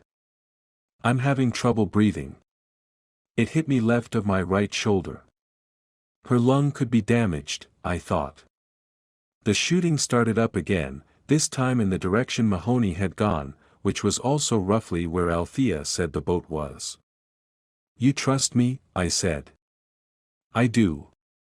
I'm putting you across my shoulders, fireman's carry. We're getting out of here. Oh, she moaned. That's gonna hurt. Better than dying, I grabbed her, hoisted her up over my left shoulder, staggered to my feet, and bolted down the path in the dark, bullets clipping the ground behind me. Chapter 69. I stepped off the bank. With Althea's weight across my shoulders, I landed awkwardly on the slippery, rocky shore. My knee twisted, but I stayed on my feet and moved left. The night was near pitch dark with the rain clouds, which did not help. My knee burned as I gingerly took one step after another up the shoreline. I kept my eyes wide open, blinking against the rain, because in low light, we see better peripherally than straight ahead. My knowing that fact probably saved both our lives. Not far now, Althea said in a gurgling voice that made my fears real. I could hear that her lung was filling with blood. Out of the corner of my left eye I caught movement between the side of her cabin and the bank. I pivoted and tried to raise my pistol and aim at the movement, but Althea's weight threw me off balance. I staggered right. The shot just missed me and went into the lake behind us. He won't miss twice, I thought. Not at this range. My instinct was to put Althea down and get on her to protect her. But before I could, Mahoney turned on his mag light from 30 yards up the shore, revealing a pro in black with an AR rifle equipped with a banana clip, a night vision scope, and a silencer about to shoot me and Althea. The light blinded the guy. Mahoney touched off twice. Both rounds punched him in the throat. He fell and the light went off. I moved fast toward Mahoney. He was taking cover behind a blown-down tree. "She's hit," I whispered. "Chest wound. There's a boat somewhere here." "Boat's right behind us, pulled up on the rocks." "Go to it. Get her in. I'll cover you. They'll shoot at us going out of here. I'll get that guy's gun with the night scope. Even things up." "How you doing, Althea?" "Can't breathe good," she rasped. "One more pull, okay?" I said and didn't wait for an answer. I brought her toward the lake, trying not to kick any rocks, knowing the sound would carry back into the woods. I towed the side of the metal John boat, then eased her off my shoulders and onto the floor of the skiff. She moaned and shifted. There was nothing I could do for her until we were safe, so I felt my way to the outboard engine, found it cocked up out of the water. I heard footsteps coming. "Ready?" Mahoney whispered. "Can you see with that thing?" "Plain as day, pretty amazing." We slided into the water. "You get up front and cover the shore. This engine is going to draw them." "Let's do it," he said and went around to the bow of the skiff. Together we slid the metal, flat-bottomed boat, scraping and squealing, into the water. I went up to my knees, felt Mahoney get in, and was about to climb in after him when the shooting started once more. The first rounds hit the bow right in front of Ned, who shot back as I scrambled aboard, found the starter cord, and pulled. It coughed but did not catch. "Prime it," Althea gasped. "The bulb on the gas line. Then choke." Another bullet pinged off the hull of the boat. Others knifed into the water around us and Mahoney unleashed a firestorm on them, 10, 20, 30 straight rounds. During that time, I found the priming bulb, squeezed it 3 times, then groped for the choke lever and shifted it. I grabbed the starter cord again and yanked. The engine coughed, sputtered. I eased the choke until it caught, put it in reverse, and gunned the outboard just as Mahoney ran out of bullets with the pro's weapon and shifted back to his pistol. I spun us broadside to shore, wincing at every shot coming at us, shifted out of reverse and buried the throttle. The outboard engine roared. We blew out of there, away from the point toward the big lake and open water. Chapter 70. 2 days later, Mahoney and I sat in our SUV, looked at each other, nodded, and then, carrying manila files, climbed out of the car and into stultifying heat and humidity. But given what we had to do that morning, I'd have walked through an inferno and been grateful for the experience. We entered the august firm of Carson and Knight and smiled at Reggie the receptionist as if we were old friends. He looked at us as if we were ghosts, then jumped to his feet, waving. "Bobby's not here," he said. "He's gone to." "He's here," Mahoney said. "We saw him go in the front door 10 minutes ago, so if you don't want to be charged with obstructing justice, Reggie, I suggest you sit down and shut up." "Where is he?" The receptionist glumly pointed at the closed door of the conference room. Mahoney led the way, and we entered without knocking to find 4 people around the conference table: Nina Larch, the executor of K. Willingham's will, Bobby Carson, Kay's second cousin, and Dr. Nathan Tolliver and Dr. Gene Hicks, Kay's shrinks from West Briar. "Well," Mahoney said, breaking into a smile. "The gang's all here, aren't they?" "This is a private meeting," Carson sputtered. You can't just barge in like this. You could have the decency to save it for your closing argument, Mr. Carson, Ned said. We'd like to ask you all some questions.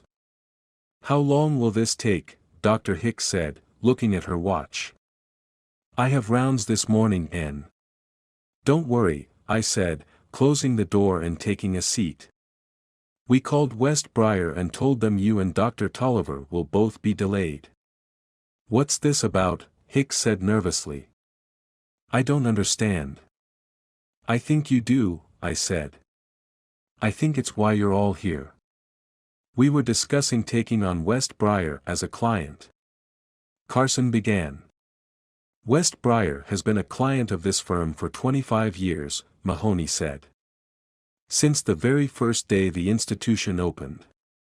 A client in other ways, Tolliver said. We, Dr. Hicks and I, have been discussing an expansion of our facility or a second one, and we need legal work done at the state level to make that happen in a timely manner. Mahoney opened the file he was carrying and set two separate piles of documents on the table in front of the doctor. He sat down and stared at Tolliver, who'd gone silent. They were all trying not to look at the documents, but 4 out of 4 stole glances at them as we waited and watched. It didn't take long until Carson said, I thought you were here to ask questions. I waited a beat, then said, I get that there's a wink and a nod, good old boy way of getting things greased and done down here in Alabama. But we're federal and we don't take kindly to being shot at or to people trying to kill our witnesses. Whoa, whoa, whoa, Carson said. What in Sam Hill are you talking about? Mahoney said, we were attacked by heavily armed gunmen on the north point of the cove at the plantation 3 evenings ago. Althea Lincoln was badly wounded and would have died if Dr. Cross had not been able to get her to the hospital. Wait, Dr. Hicks said. We haven't heard a thing about this. Because we did not want you to hear about it, Mahoney said. Althea's in a hospital in Florida under FBI protection. Carson said, well, we had nothing to do with you getting shot at and Althea getting wounded. I think this is her past catching up with her. Her family has been involved in drug dealing and other criminality for generations. She said you'd say that. She said a lot, actually. Dr. Tolliver started to get up. I see no connection whatsoever between the affairs of West Briar and this shooting event, so I am leaving. Mahoney put on his angry face and said, sit down, doctor, or you will have no chance of seeing life outside prison walls for decades. Chapter 71. The psychiatrist acted like he'd been gut punched. He sat back down, saying, prison. I believe I want an attorney present. I am an attorney, said Nina Larch, who'd been quiet up until now. I advise you not to say another word, Dr. Tolliver.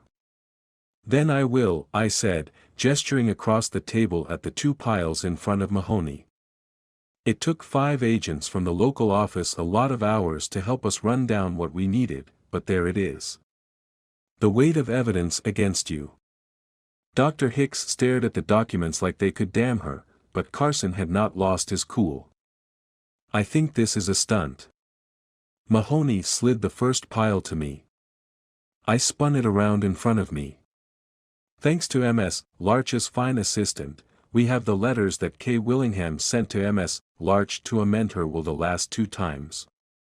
And we have the documents authorizing Mr. Carson to conduct the timber sale on the plantation.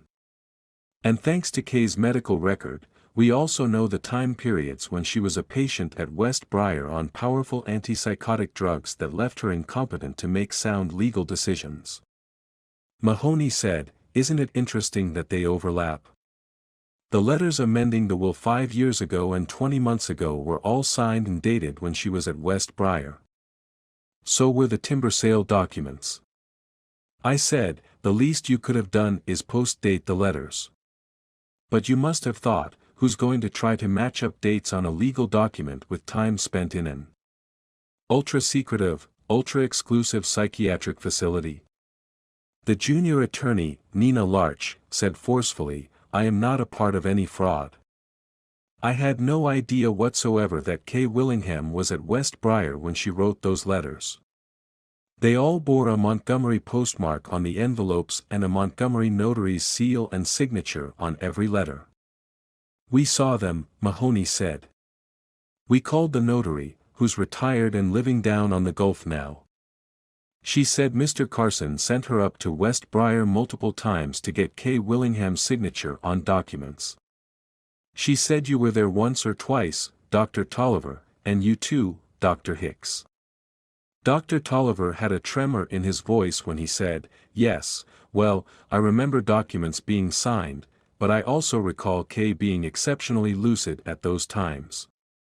She asked sharp questions that showed she understood what she was doing. Very sharp, Dr. Hicks said. Questions to who? Mahoney said. The notary who had no law degree? Or the shrinks with no law degrees? The psychiatrist said nothing. Carson stared at the table. I said, you, Mr. Carson, took advantage of your cousin's frequently fragile mental state to alter her will so the plantation would become not a park, but land for sale, and then you altered it again to make yourself the sole beneficiary. But although Kay had mental problems, she was physically fit. It could have been years before she died of natural causes. Carson, already seeing his future land deal slipping through his fingers, looked up at me. What are you trying to say? Mahoney said, that you hired professionals to kill Kay Willingham the same way you hired professionals to kill Althea Lincoln. Randall Christopher just happened to be with Kay when the shooting started. And we just happened to be with Althea. So the counts are mounting, Bobby, I said. 2 counts murder for hire. 2 counts attempted murder of a federal officer. 1 count conspiracy to commit fraud, and multiple counts of outright fraud. No, no, no, Carson shouted. That's absolutely not true. I admit to getting Kay to sign those letters and the permission to log the timber. I was going to get nothing in the original will. Nothing, and we shared great-grandfathers. My father and I slaved for the Sutter family. Kay could give away the cash and the stocks, but I deserved that land. Who do you think cared for it all these years? You were going to develop it, Mahoney said. Damn straight I was going to develop it. State Park? Are you kidding? It would have been a gold mine.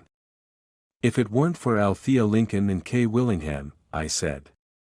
No, Carson said. I am not a violent person.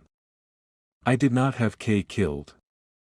I did not hire anyone to shoot at Althea, and why would I hire someone to try to kill federal agents? They'd swarm the state. Chapter 72.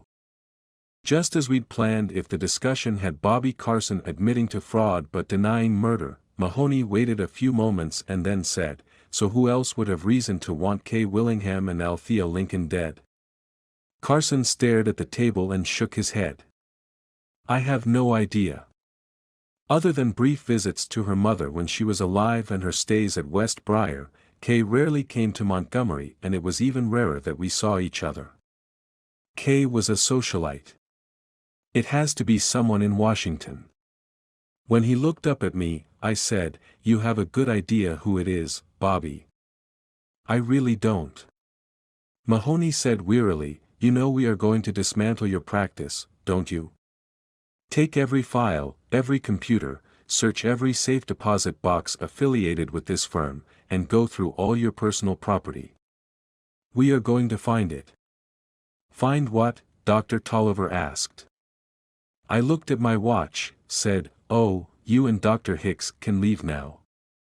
There are FBI agents in the lobby waiting for you. Are we under arrest? Dr. Hicks said in a whiny voice. You will be leaving in handcuffs, Mahoney said. Yes. Hicks started to cry, then got up and slapped Tolliver across the face. You said no one would know. You said we'd just pick up some extra cash to make our lives easier in the middle of East Jesus, Alabama. Now we're probably going to jail and we're definitely losing our medical licenses. You stupid ass. You want to see an equally stupid ass, Tolliver said. Look in a mirror, Gene. Leave, Mahoney said. Now. Dr. Hicks turned and left, sobbing. Dr. Tolliver followed her, head up as if he were about to go on stage to deliver a research paper. He slammed the door behind him. Mahoney turned to Carson. As I said, we will find it, so you might as well give it to us. Carson held up his hands. I don't know what more I can. We know about Althea's half-brother Napoleon Howard, I said. We know Kay was down here digging into what happened to him, how he was railroaded onto death row. And we know Kay believed the proof was in the old files of this law firm, your father's old files. Didn't she? Carson shifted in his chair. Yes. She did. But I told Kay what I'm telling you. I had no clue what she was talking about. When Napoleon Howard stabbed his friend to death, I was in the U.S. Army, working as a JAG in South Korea. During Howard's trial, I was stationed in Berlin. But you know, second cousin and all, I went through all my father's files for her. Evidence to free an innocent man. I would have seen something like that, and I did not. Mahoney sighed and picked up his phone. Suit yourself, Bobby. Nina Larch cleared her throat and I noticed her fingers trembling. He's not lying to you, Special Agent Mahoney. There is nothing to do with Napoleon Howard in his father's files. I know because I also went through Robert Carson Sr.'s personal and legal files for Kay earlier this year. At Bobby's request, I might add. See, Carson said. Larch ignored him and focused on Mahoney and me. But it wasn't until after Kay died and you came here asking questions that it dawned on me to go through the files of Robert Sr.'s late partner, Claude Knight. Mahoney put his phone down. Claude, Carson said. He's been dead 30 years. Where were they? In a storage unit over on the east side that the firm has rented since the 50s. Boxes of Knight's old files and old files from the Napoleon Howard trial. Vice President Willingham's old files, as a matter of fact. I've spent the past 3 days there. Carson stared at her. Did Claude? I cut him off. Did you find proof of Napoleon Howard's innocence in the files? I am not a criminal lawyer, Dr. Cross, she said. But I saw evidence that should have come out at Howard's trial and didn't. I think it might have gotten Kay killed. And I am requesting witness protection. Chapter 73. For days later, on the second to last Saturday in August, I got out of an Uber car with my luggage and trudged up my porch stairs, feeling as exhausted and disillusioned as I have ever felt. Knowing what I now knew, having seen the hard evidence, I could not help feeling sick for the late Napoleon Howard and sicker still for the late Kay Willingham. The door was flung open. Bree was standing there, grinning, her arms wide. My conquering hero returns, she said and kissed me and hugged me. I don't feel like much of a hero today, I said. I actually feel kind of dirty. My son Ollie said, what happened? You don't look dirty, Dad. I looked around Bree and saw him standing there barefoot. You walk quietly, I said. He grinned and wiggled the toes of one foot. I'm getting my feet strong. Going barefoot a lot is supposed to help with rock climbing. Mr. Murray said that. I remember, I said. Come inside out of the heat and humidity and close that door, Bree said. We're burning electricity. This isn't heat and humidity, by the way, I said as we went inside. What happened in Alabama, Dad? Ollie asked. A lot of heat and things I can't talk about right now, Bud. His face fell. Bree reached out and rubbed his shoulders. Ongoing investigation, Ollie. Your dad can't even talk about it with me. She's right, I said. Nana Mama called out, come give me a kiss, Alex, and have some lunch. I couldn't help but remember Janny's theory that my grandmother had microphones and cameras all over the house that she tracked from the kitchen. I smiled. We have been summoned. We went to the kitchen. I gave Nana Mama a kiss and a hug. How is it you look so young and beautiful? I said. Do you have a painting in the attic that shows your real age? She laughed. The picture of Nana Mama? Exactly, I said and yawned. You look like you haven't been sleeping much. I slept a bit on the plane this morning, I said, yawning again and going to get a coffee cup. I shouldn't be this beat. Maybe I'll take a nap later. Bree chewed on the inside of her cheek as I poured my coffee, and Nana Mama put out cold cuts, homemade bread, and potato chips in a bowl. Alex, you have an appointment at 2 p.m. you can't break, Bree said. One of your patients. Mrs. Hernandez. I shut my eyes a moment, then said, I don't remember scheduling her for today. I can't get out of it. I feel like a zombie. Ollie thought that was funny. But Bree said, I asked her to come. And so did Samson. We have questions for her about Elizabeth, and there are things I need to show you after lunch. Elizabeth Hernandez, Ollie said. The girl taken before Maya Parker. Bree hesitated and then nodded. But we can't talk about her, Ollie. Of course, Ollie sighed, took a handful of chips, and munched on them. I made a sandwich, said to Bree, you sound like you're going back to work. Nana Mama frowned. You didn't tell him over the phone. Bree smiled, said, I wanted to tell him in person. But yes, I am going back to work, but not until next month, and not for Metro PD. While you were gone, a headhunter called and asked if I would be interested in a job working in an elite private sector investigation company. I'd be based in DC, but I'd travel the world if needed.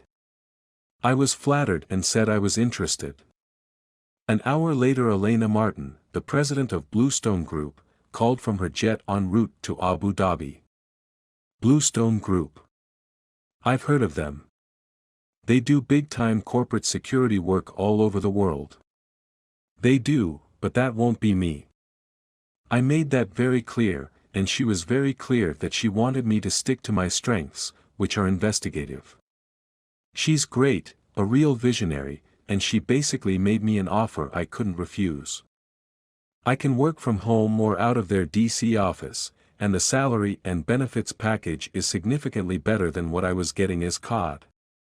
Part of me was sad because Bree had been a fine chief of detectives and would no longer be a force for good inside Metro PD, but she seemed so thrilled and the job sounded so phenomenal that I smiled, leaned over, and kissed her.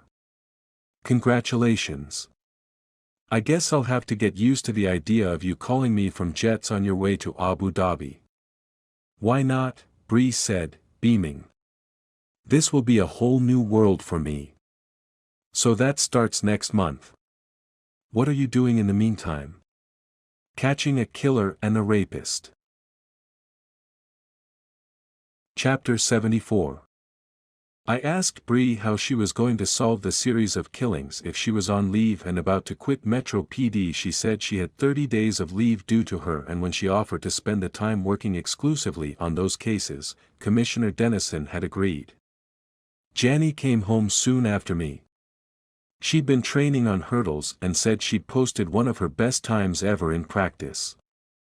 A few minutes later, John Sampson arrived with Willow, who was looking kind of listless and sad until Janny suggested they go up to her room to hang out. Nana Mama insisted Sampson, Bree, and I take coffee and brownies she'd made from scratch that morning to my basement office. Down there, Samson showed me the map he'd created and explained how he'd found what he believed was the rapist and killer's favorite hunting ground. Impressive, I said.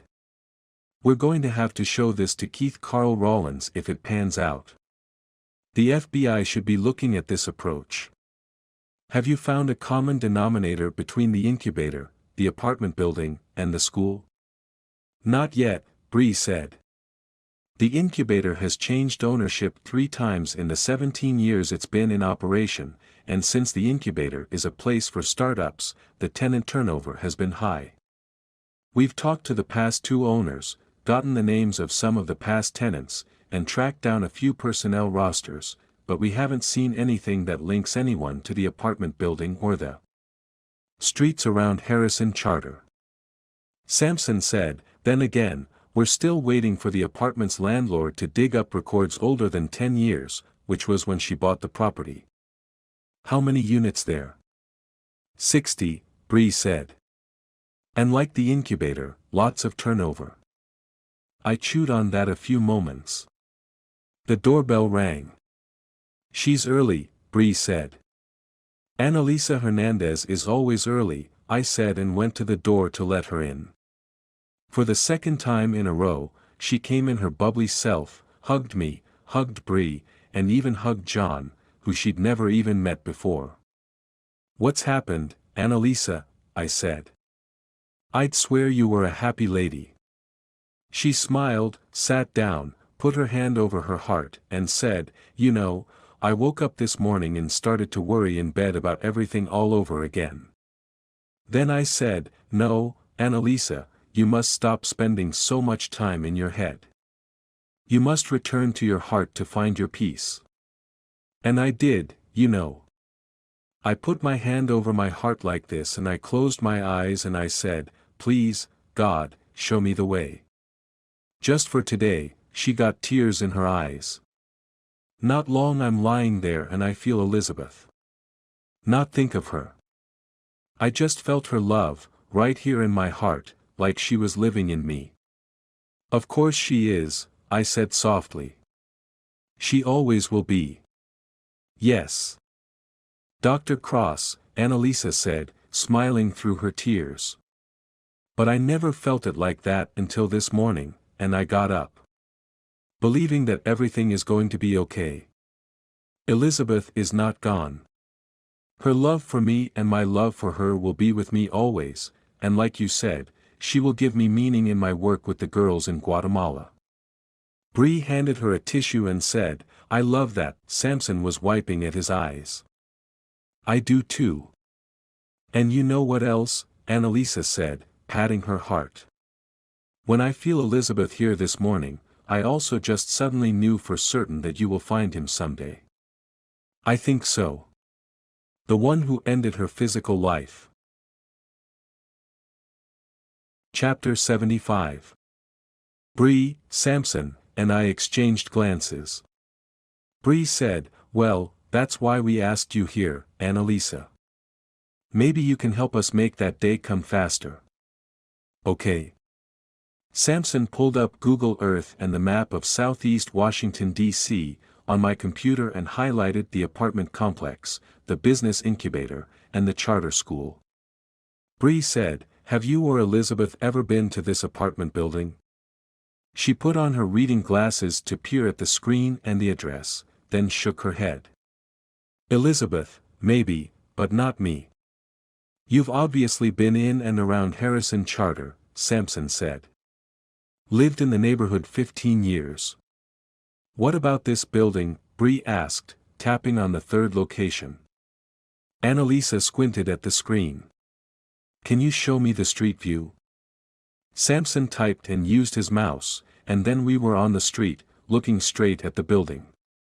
Ah, the business incubator. I cleaned it for many years in my old job.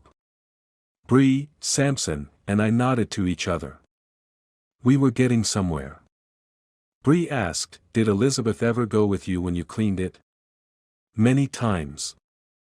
She used to do her homework there while I vacuumed at night. I said, when was the last time that happened? I mean, when you and Elizabeth were both there. Oh, she said. It has been a long time since I stopped cleaning the incubator. When Elizabeth was 12, maybe. So about 6 years ago. Bree asked Annalisa if she remembered anyone staying late at the incubator, anyone who might have talked to Elizabeth or taken an inordinate amount of interest in her. She thought about that. You know, many young people would be there one night and not so many another, and yes, some talked to Elizabeth. But I don't remember a man being creepy with her, if that is what you mean. And she never told me something like that, or I would have told the detectives when she disappeared. Did you ever run into anyone from the incubator at the school? Samson asked. Someone who stood out. Annalisa pursed her lips and her eyes shifted down and to the left. Then she shook her head. No, I mean, just Mr. Randall. Wait, stop, I said. Randall Christopher was at the incubator. See, it's where he started the charter school. Chapter 76. Annalisa confirmed that she and Elizabeth would often see Randall Christopher at the incubator working late to put the charter school together. Samson did an internet search and, sure enough, found a brief story from years ago describing the idealistic young educator out to build an education system of his own design. I think the last year he was there, he had 2 classes of kids at the incubator, Annalisa said. Then he moved somewhere else for a year before the city decided to sell the Harrison property and he stepped in. Do you think that's why Mr. Christopher got involved in the search for Elizabeth and Maya? I don't know about Maya, she said. But yes, he told me he was organizing the search because of those nights when he helped her with her math at the incubator. She glanced at the clock. I'm sorry. I must be at work at 3. Where do you work? Samson asked, turning away from the computer. Annalisa smiled. I am a hostess in a restaurant at the Mandarin Oriental. It is wonderful. No more cleaning and they are very kind, give me time off to do my real work in Guatemala. I'll see you next week, Dr. Cross. Our regular time, I said, walking her to the basement door. I look forward to it. I do too, she said, stepping through, then turning. Be careful. Like I said, I feel like you will find him soon. We're on alert, I promised. I smiled and shut the door. Back in my office, Bree showed me a text forwarded from Janny. Bree had asked Janny to ask Christopher's daughters if they knew the apartment building in Marshall Heights. Tina had replied, we lived there 4 years before moving to our new house. Suddenly, because he was the only person we could link definitively to all 3 locations on Samson's map, the dead principal became a prime suspect in the series of rapes and murders that had shaken Southeast D.C. for almost 15 years. Lot of flags flying, Samson said. Bree nodded. He worked at the incubator and lived at the apartment building at the time of many of the earlier rapes and killings. He ran Harrison Charter when the last few victims were taken, including Maya Parker and Elizabeth Hernandez. I said, and he got involved in the searches for both of them. Organizing them, insinuating himself into the investigation. Classic serial killer move, Samson said. Bree said, he could easily have guided the civilian searches away from where he did not want people to go. Concerned citizen, school principal, family man, upstanding member of the community, I said. Pretty good cover for a serial killer. Samson said, if Christopher was the killer, we have to at least consider that someone figured it out and shot him to death. Kay was an innocent bystander. We're getting ahead of ourselves. We need to rule Christopher in or out as the serial killer before we can determine who killed him. I'll start a list of questions to answer, Samson said, turning to the keyboard. Number 1, Bree said. Where's his lair? Samson said, Alex, you searched his house. If Christopher's our guy, he kept his trophies or souvenirs somewhere, probably where he took his victims. Agreed. Bree said. Elaine Paulson said Christopher had multiple short-term affairs over the course of their marriage. What if he didn't? What if he was just actively hunting at those times? Sampson said. Could Elaine have known who he really was? Good point, I said. We'll need to talk to her to match her recollection of the affair time frames to when the victims were taken and then. Bree's cell phone rang. She looked at it. It's Dennison.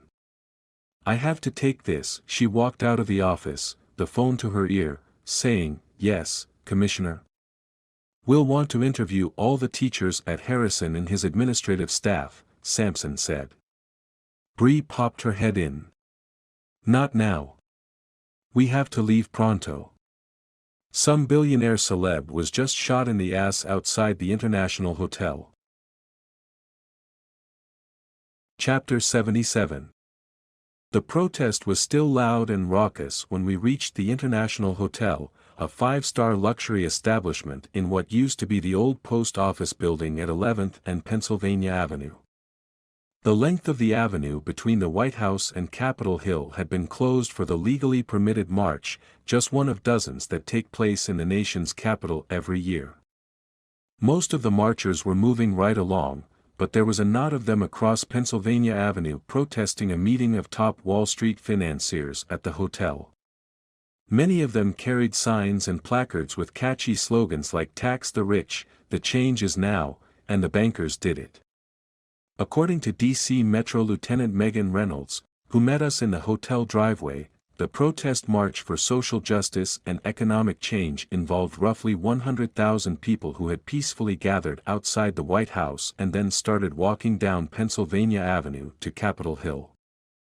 Things went smoothly on the march until most of the protesters had left Lafayette Park and maybe a quarter of them were past the International heading east, Lieutenant Reynolds said.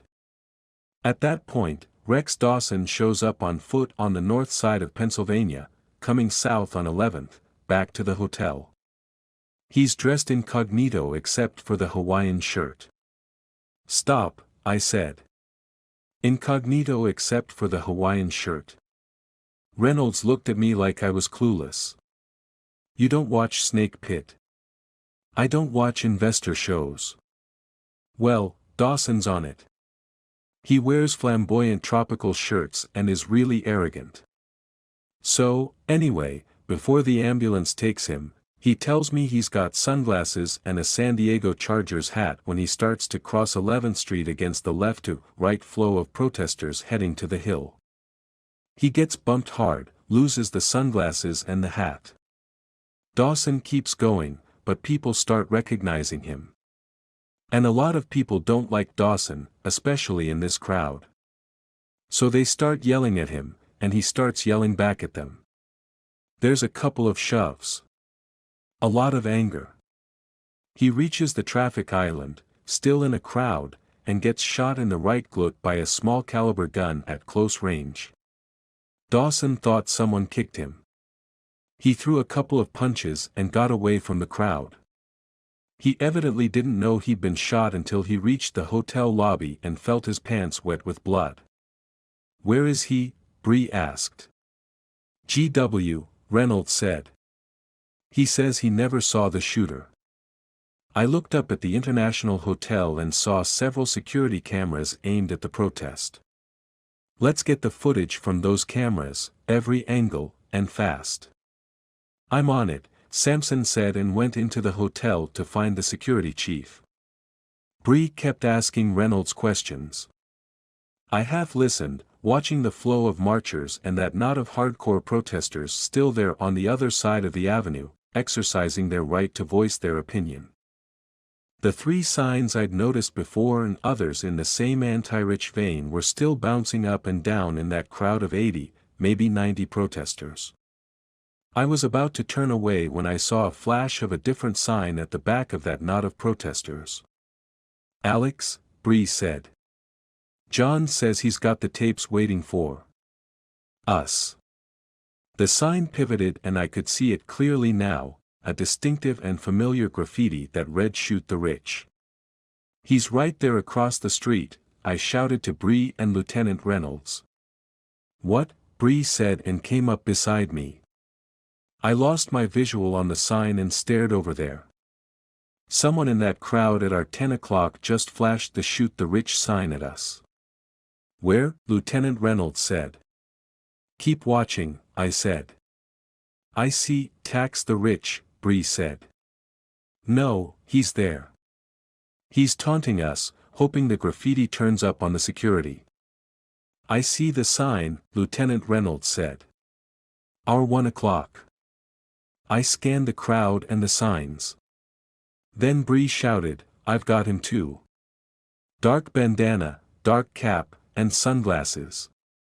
Reynolds, get him surrounded. Chapter 78. I'd spotted him again by then and was already moving north across Pennsylvania, trying to keep my eye on him and hearing Lieutenant Reynolds in my earbud ordering officers to move into position 1 block north and 1 block south of Pennsylvania Avenue on 10th, 11th, and 12th. They were checking the identification of anyone leaving the area. A group of protesters with signs blocked my view for several moments. When I got beyond them, the "Shoot the Rich" sign was gone again, and I didn't see anyone wearing a dark bandana, sunglasses, and dark cap. I've lost him, I said into my lapel mic. I've lost him too, Bree said in my earbud. My eyes scanned back and forth, looking for the sign and not seeing it, only that "Tax the Rich" placard I'd seen multiple times. I went straight at the spot where I'd last seen the "Shoot the Rich" sign, using my height to look at every protester in that area. There were a surprising number of grandmotherly types scattered throughout the crowd, which otherwise was a cross-section of diversity. Tax the rich, shouted one young man with shaggy, sandy, blonde hair near the back of the protesters. Tax the rich, not the poor, damn it. He was fervent about that message, shaking and pumping a sign with the same slogan and wearing a t-shirt that read, "Freedom and justice for all." Then he changed his spiel and started bellowing, "Life's a bitch. Tax the rich." Others in the crowd picked up his chant while I studied person after person, hoping to spot the bandana or the sign again. "Life is a bitch," the crowd chanted, and marchers walking past joined in. Tax the rich. I triggered my mic. I'm still not seeing him. I think he's getting out of Dodge. Have officers photographed the IDs of anyone acting suspiciously? These people are not going to like that, Bree said, her radio voice crackling. They will when we catch the guy who shot Dawson in the ass, I said, moving northeast around the crowd toward 11th Street. He'll be a legend. Most of these people will probably put him up for sainthood. I looked diagonally northwest through the crowd but could no longer see the guy with the shaggy, sandy hair who'd started the chant that was still echoing through the protesters. And his sign wasn't there anymore. The only "Tax the Rich" sign I could make out was held by a woman in her 70s wearing a broad-brimmed beach hat.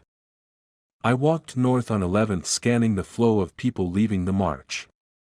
Police officers were standing at the north end of the block checking IDs. A man who held a sign that said "The bankers did it" was giving one of the officers a bit of a hard time. "This is the kind of police state stuff we're protesting, man," he said as I showed the cops my FBI credentials and glanced his way. Mid-20s, rust-orange wool cap despite the heat, he was carrying a book-bag bandolier style and wearing khaki shorts, sandals, and a yellow tank top with the Corona beer logo across the chest. "It really is a depressing state of affairs, officer, and with all due respect," he said, "you should be pissed about the economic tyranny growing around us." "I hear you, Mr. Edmonds, but it's already been a long day for me," the officer said wearily. "And you've got a line behind you. You want to protest it, go back down there. You want to go home, keep moving." Edmonds sighed and trudged by her, heading north. I continued around the perimeter and was almost back to Pennsylvania Avenue on 12th when Sampson came over my earbud. "Dr. Cross. Chief Stone. You need to return to the International. We've got the whole shooting on tape. Chapter 79.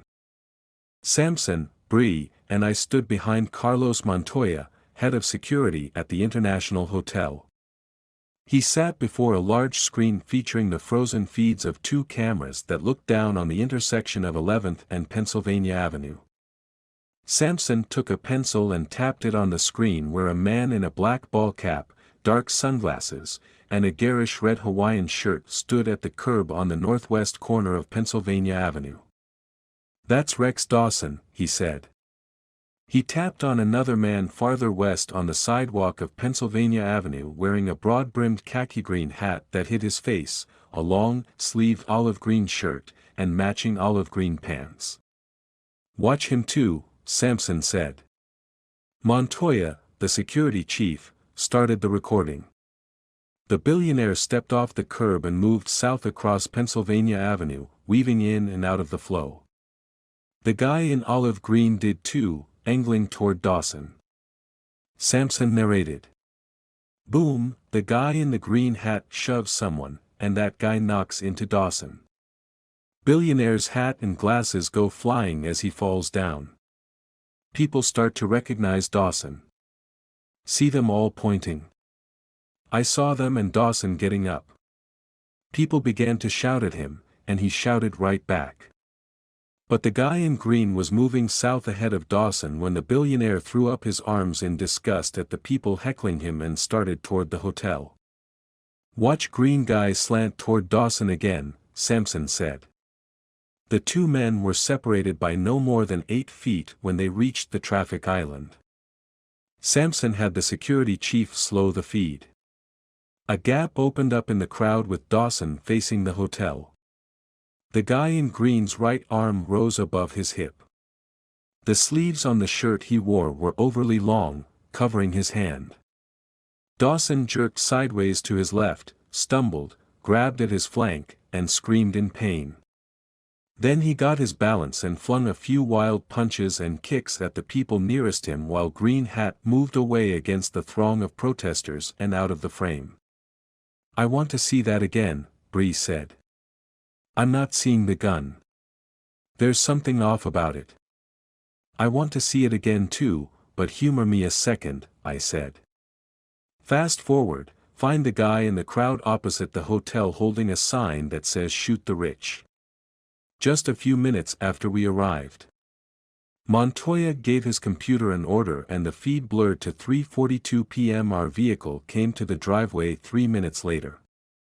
We were visible in the lower part of the frame of the feed from the east side of 11th at 3:54 p.m. 2 minutes passed and there it was, a placard with the "Shoot the Rich" graffiti on it held by a guy in a Dodgers cap, dark sunglasses, a khaki green shirt, and a black bandana around his neck. The sign was visible for about 30 seconds before he ducked down and lowered it. Lost him, Montoya said. The sign returns in 2 or 3 minutes, I said, spotting the guy with the shaggy blonde hair holding the "Tax the Rich" sign now. Somewhere down here, below this guy and to his right. The shaggy-haired guy moved deeper into the crowd. I pointed. Stay where he was. Blow it up a little. We waited. I kept looking for the sign.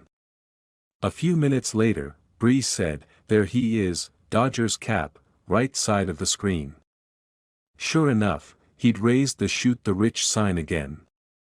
But only for 10 seconds, then he lowered it and disappeared into the crowd once more. Back out, I said. You should see me in about 20 seconds. Montoya gave the computer an order and the image gave us a wider angle view. I could be seen moving in the opposite direction of the marchers toward the fixed group of protesters with Bree behind me. Shaggy-haired guy started his "Tax the Rich" chant. Soon people around him were raising fists, yelling with him. When the chant was at its peak, he drifted out of the frame. At first, I didn't think much about it and kept looking for the Dodgers fan on the opposite side of the screen.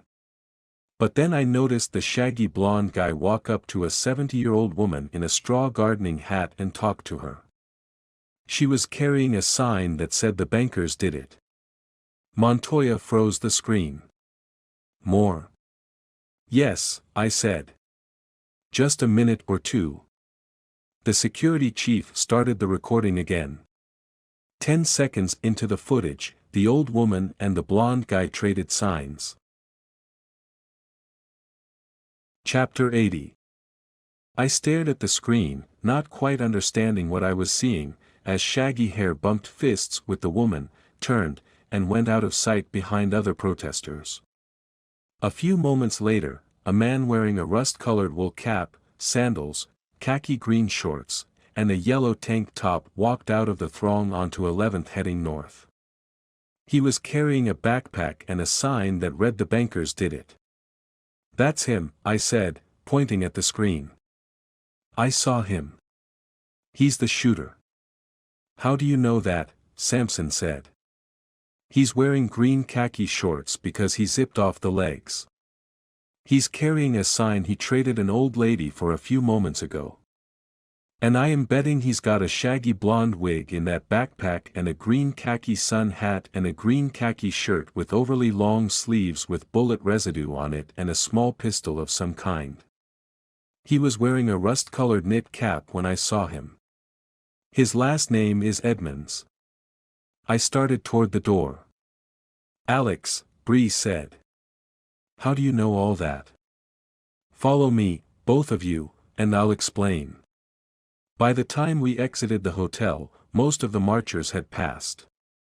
The police had opened the avenue to vehicular traffic, and the knot of protesters across Pennsylvania had dwindled to no more than 30. I was going to head straight up 11th to try to find the patrol officer who'd checked Edmonds, but then I noticed that the older woman with the gardener's hat was still there with the remaining protesters. I want to talk to this woman first, I said. She's still got Edmonds' sign. Call dispatch. Find out the name of the female officer who was checking IDs at the north end, west side of 11th. See if she took a picture of his ID. Bree started the call, and Sampson and I went up to the older woman and introduced ourselves. Her name was Elodie LeChain. She was 74, a widow from northern Maine who had come by bus to join the protest. Someone has to stand up and say something when an old lady like me has to chop firewood to heat her house, she said. I'm sorry to hear that, ma'am, I said, putting on latex gloves. Could we take a look at your sign, please? Mrs. LeChain frowned but nodded and held it out. I took it. The handle was a wooden broomstick. The sign itself was made of 2 pieces of white poster board stapled to the upper broomstick. It was blank on the back with "Tax the Rich" on the front and 3 of the sort of O-rings you see in binders punched through the tops of the poster boards. Why the O-rings? Sampson said. I thought that was odd as well. I turned the sign sideways and noticed a seam on the front poster board as if 2 pieces of it had been sandwiched together. Sampson gave me a pocket knife. I worked the blade into the seam and got it apart. They'd been held together with Velcro along the edges. I got both pieces separated and flipped the "Tax the Rich" sign backward on the O-rings, revealing another sign, "Shoot the Rich." What's that say? Mrs. LeChain said. I don't agree with that. I think they should pay taxes like everyone, but I don't want them dead. I'm sure you don't, ma'am, but we're going to have to take this as evidence. We suspect the man who gave it to you was involved in a shooting earlier. No, she said. He was a nice young man. He was from Maine too. Portland. We got her contact information and left her to see Bree trotting our way on the west side of 11th. I pivoted the sign to show her the "Shoot the Rich" graffiti. She smiled, gave me the thumbs up, and said, Officer Wells was still there. She remembered Adam Edmonds because he mouthed off. She didn't take a picture of his ID, but she said she knows it was a George Mason University graduate student ID card because she asked him what he was studying. What did he say? Conflict analysis and resolution, she said. George Mason has a school for that. It does. Chapter 81. We caught up to Adam Edmonds at the George Mason University School for Conflict Analysis and Resolution at the Virginia Square campus in Arlington. Edmonds was on his way out of an evening lecture on using meditation and Tai Chi as a path to inner peace and laughing with 5 earnest-looking young women on the Birkenstock and Patagonia end of the spectrum. Seeing that he was also carrying the bulging yellow pack from earlier in the day, Ned Mahoney walked up to him, showed him his credentials, said, "Adam Edmonds. FBI. You are under arrest." The young women all gasped and looked at Edmonds. "Arrest?" he said. "For what?" 3 counts of attempted murder, including 1 attempt on a sitting member of the U.S. House of Representatives. Now the women were acting as if an oily creature had suddenly invaded their safe space. "Attempted murder," one said. Edmonds shook his head. "I've never tried to kill anyone in my life." "Try doesn't matter," I said. "You shot all 3 of them." "I don't know what you're talking about," he said. "And I want a lawyer." I took his backpack, opened it, and pulled out the green khaki hat, the blonde wig, the long-sleeved shirt, and, finally, a crude weapon, a .22 caliber zip gun, a single-shot weapon so small, it could be concealed in the palm of your hand. "Oh," I said. "And we have you on camera in front of the International Hotel." Mahoney began to read him his rights. Edmonds finally lost it. "You can't charge me with attempted murder." I shot them in the ass, for God's sake. All 5 of the women's jaws dropped. One said, "He was just talking about that." "He was," cried another. "Telling us about Dawson getting shot at the march." "And you were all laughing about it," he shouted at them. "Hypocrites. You know that when it comes right down to it, conflict resolution is a no-win. All in all, peaceful change rarely happens. You're living in a fantasy. At some point, someone has to take a stand and act. People take notice when corrupt politicians and fat cat lobbyists and billionaire criminals like Dawson get shot in the ass. They take notice and they laugh just like you did, or they cheer. And maybe, just maybe, they read up on these rich guys and see them for who they are. And in their own way, they start shooting the rich in the ass, metaphorically. And that shift in perception, everybody doing their best to shoot the bad rich in the ass, that's how you make lasting change, enough pain to get them aware of common pain, not some woo-woo conflict analysis and resolution. "You're sick and delusional," one shouted as we put handcuffs on Edmonds. "No, I'm not, Lynn," he shouted back. "I fought in Afghanistan, remember? I know what real conflict resolution looks like." Lynn and her fellow students were appalled at that. "You said you came here because of your war experience," another young woman said. "You said you came here to find a way to peace. If that's not true, why the hell are you here?" "You really want to know, Maggie," he said. "I had the GI Bill, and the woman-to-guy ratio in the school was like 13-3, and one of those 3 was a gay guy." The 5 women were completely shocked. "You're an asshole, Adam," Maggie said. "Total," Lynn said, and they all walked away. Chapter 82. By the time Bree and I had delivered Adam Edmonds to the federal holding facility in Alexandria, filed our reports, and driven home, it was after midnight. We slept in the next morning and got up for a late breakfast with Nana Mama and the kids. "You're not working today, are you?" Nana Mama asked. "Not if I can help it," I said, yawning. Bree said, I think you deserve a day off after the hours you put in yesterday. Agreed, I said and poured myself another cup of coffee, realizing I owed someone a favor. After we'd eaten omelets and a fresh fruit salad, I got my phone and went out on the front porch. The temperature today, the first day of September, was tolerable but climbing. I found the number I was looking for and punched it. Clive Sparkman answered. I thought you'd forgotten me. I didn't have anything solid to tell you before. And now you do. You are speaking to a source close to the investigation, I said. And you cannot release this until later in the day. Of course. Which investigation? Higgins's murder. Rex Dawson, I said. You got his shooter. We did, I said.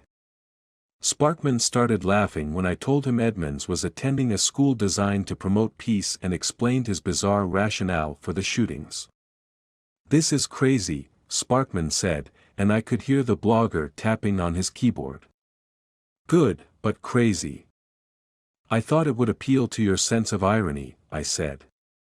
He'll be arraigned first thing tomorrow morning in federal court in Alexandria. Expect a drama. I have to go now, spend some time with my family. Wait, he said. What about Higgins? And Kay Willingham?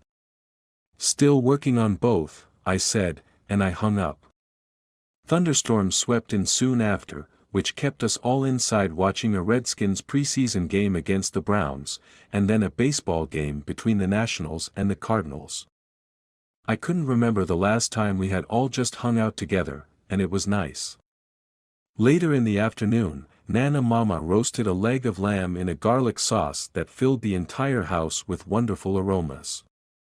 Samson came over with Willow before dinner started. Once Willow was settled with Janny and Ollie, he took me and Bree aside. The past few days I've been staring a lot at my map. Like, a lot. Bree and I glanced at each other. He caught it. I'm not losing it, Samson said gruffly. Anyway, for some reason staring at the map this morning made me realize that Billy's death kept me from trying to figure out what happened to the jewelry taken off Christopher and Willingham. Before either of us could reply, Nana Mama called us to dinner, which was miraculously good. She'd soaked the lamb in buttermilk for a full day before roasting it.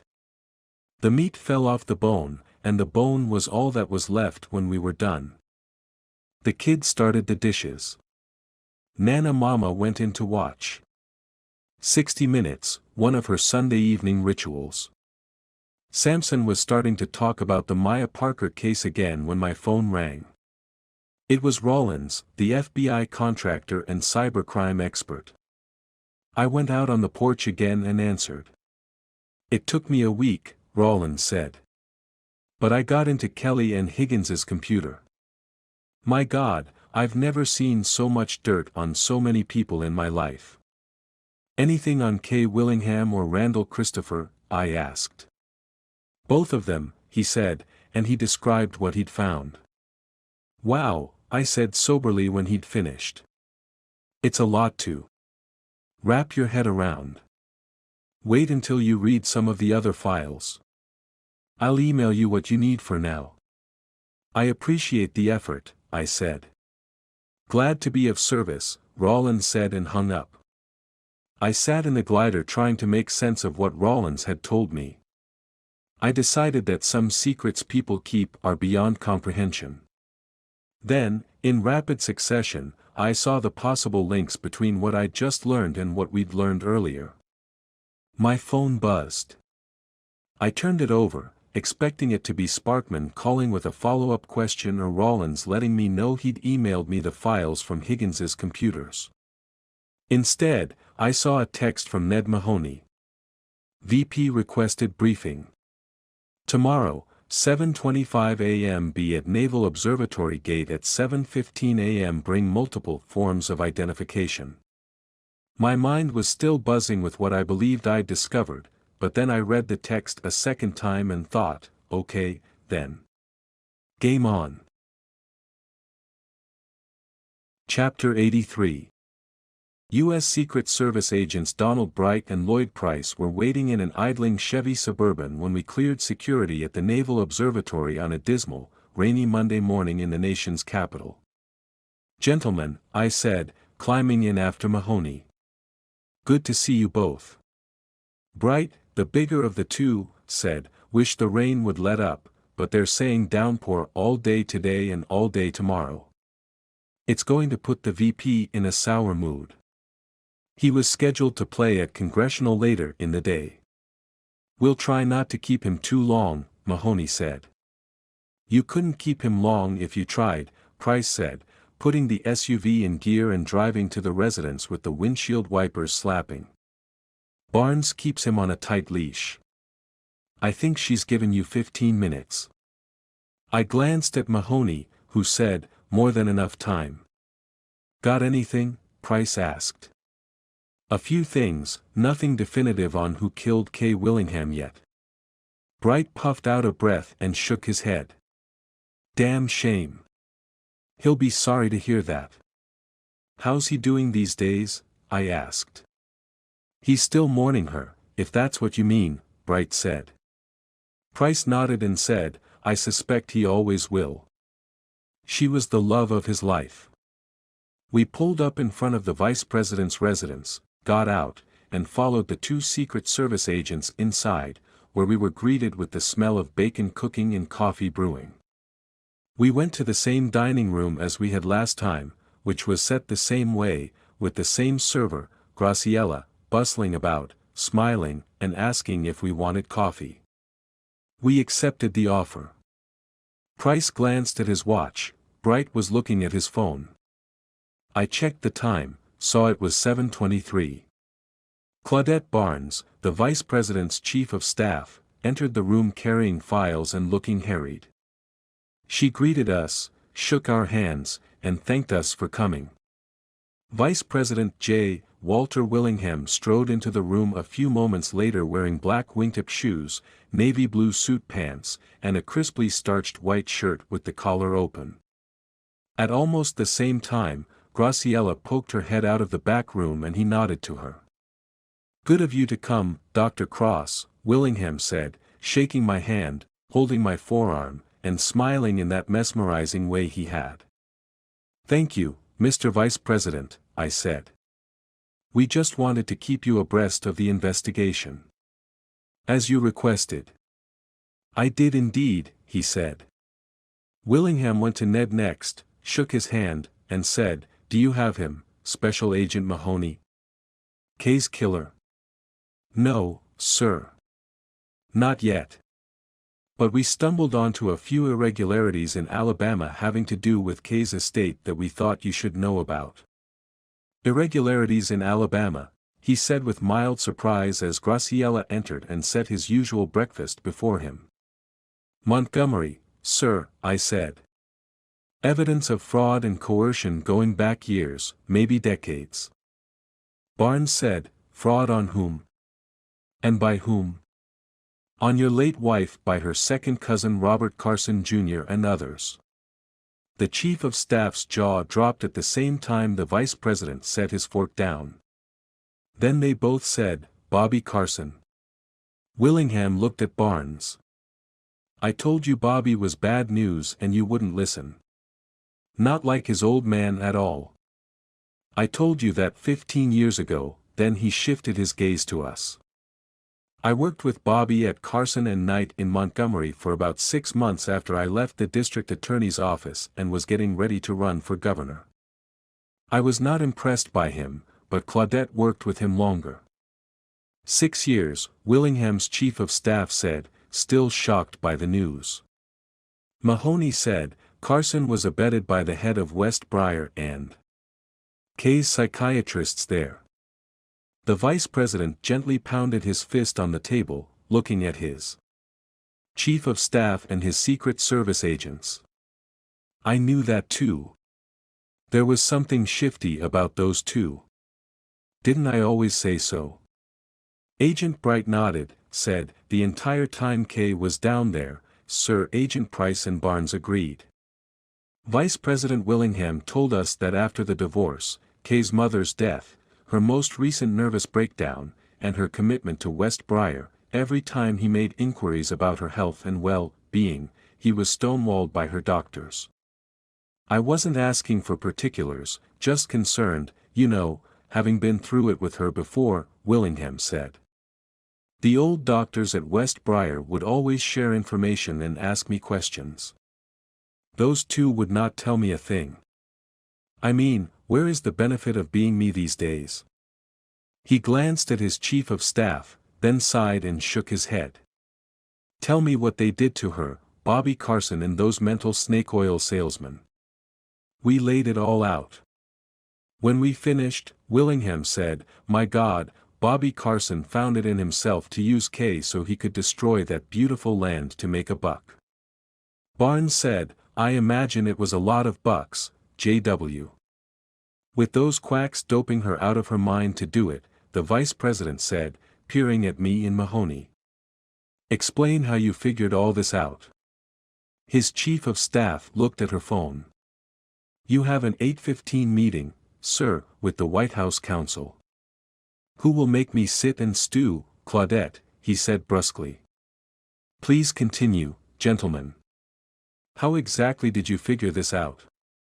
Mahoney said, part of it was luck, sir, and Dr. Cross's sense that there was something not quite right about Bobby Carson and Kay's psychiatrists.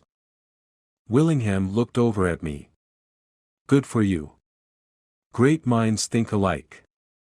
Thank you, Mr. Vice President, I replied. But the real credit goes to Kay's childhood friend Althea Lincoln. Willingham suddenly grew wary.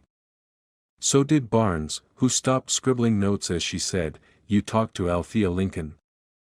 We did. She actually talked to you? The vice president asked with his eyebrows raised. Because as far as I know, that woman has not uttered a word in years. Except to your late wife, evidently, I said. And us, Mahoney said. Chapter 84. Dempsey's all-night diner served breakfast around the clock and was something of an institution in Anacostia, historically the blackest and poorest neighborhood in Washington, D.C. Calvin Dempsey opened the place shortly after returning from World War II, and it had not been closed since except for 3 hours on the night of Dempsey's wake in 2004 and 3 hours on the morning of the late owner's funeral. Dempsey had a brother who served time for armed robbery, and he'd had a soft spot for ex-cons, often offering them their first jobs out of prison. During his time, the food had been uniformly excellent. Since then, the tradition of hiring men and women on parole had continued, but the quality of the cooking had ebbed and flowed, and so had the diner's fortunes. I can't believe it's still open, Sampson said as he and Bree climbed out of his car opposite the diner, a shabby property with a blue neon sign that said Dempsey's in scrolled letters. Last time I thought I got ptomaine eating here. Positive about this tip? 100%, he said. No, it was a street rumor, but it came from a usually reliable source, so I figured we'd start here. There were 2 signs on the front door. The first said, Hotcakes 24/7 and the second read sorry, we're still open. Sampson said, some things never change. Good, Bree said, opening the door. I'll go around back. Given the picture, I don't think we'll see a runner, Bree said. Just the same. Bree went inside the diner and scanned the narrow, L-shaped room, a long counter on the left with 10 chipped chrome and faded red vinyl stools. A pass-through to the kitchen. 6 booths by the windows. 2 men, one in his 30s, the other about 50, drank coffee at opposite ends of the counter. An older woman ate ice cream with 2 young boys in the nearest booth. The rest of the booths and stools were empty. There was music playing, The Weekend, Bree thought. And the entire place smelled like frying bacon and onions. A ropey, intense man with lots of forearm tats wearing a stained apron came through the swinging doors at the far end of the diner and went behind the counter. Anywhere you like, ma'am, the waiter said with a smile that seemed fake. Thanks, Bree said and walked to the middle of the counter, directly opposite the pass-through to the kitchen. There were two people working back there, an Asian man in his 40s and a big African-American woman who seemed in charge. The man behind the counter wore a name tag that said Larry. He gave Bree a menu. She showed him her badge. You the manager these days, Larry? She asked quietly. Larry's expression hardened. I'm clean. Everyone here is clean. Drug tests 7 days a week. We all showed negative yesterday. I'm not here about drug violations, Bree said. I'm looking for Mary Jo Nevis. He leaned over the counter, fuming. She's been through enough, and she's the best cook we've got. Don't do this. I'm just here to ask a few questions, Bree said. Larry glared at her a beat, then turned and shouted, The man's here to see you, Waffles. The shout startled Bree and everyone else. A pot crashed in the kitchen. Bad boy, Larry, Bree said. She got up on the counter, jumped down behind it, and ran through the swinging doors. The Asian cook was cursing in a language she didn't recognize and looking down at a large prep bowl on the floor spilling flour and broken eggs. There was no one else in the kitchen.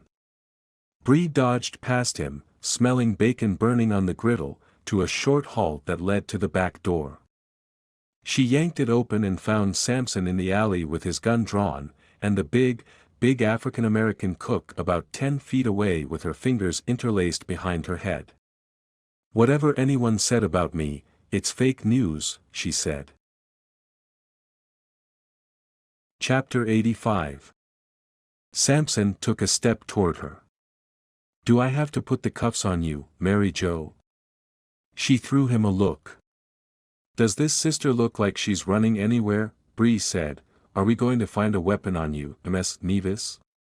For that, Bree received the sneer of the year. Come close, little one. I'll sit on you. Smother you. How's that for a weapon? Answer the question, Samson said. No, Nevis said. And I am clean. Squeaky. Then why'd you run, or try to run? You mistook my nicotine craving for quickness. Just out for a smoke. Check my apron. Front right pocket. Left a heck of a mess for your buddy to clean up, Bree said. She shrugged. Spilled milk happens. It's just the meaning you give it. Learn that in Narcotics Anonymous. Samson said. Well, here's the meaning I give it, Waffles. By the way, where'd you get that name? Nevis laughed, wiggled her obese body, said, too many egos in adolescence. The name stuck. In Chicago, Bree said. You read my jacket, she said. Why do you think we're here? Samson said. I don't know why, I'm waddling the straight and narrow. Ask my parole officer. Bree had to fight not to smile. We did, and she's concerned about rumors you're back to your old tricks and trade. No way, I did my time in Joliet, Waffles said. When I got out, I wanted a clean break from all that back on the south side, so I came here. Heard you could find work, start a new life. I'm telling you, I wouldn't mess that up. I got a 6-year-old boy back home. I want to hold him someday soon. Compelling story, Samson said. But there's an old cop saying, once a fence, always a fence. Search me, then, if you dare put your hands on this fine temple of femininity, she said. I got nothing hot on me or at the house or anywhere else, much less in my panties.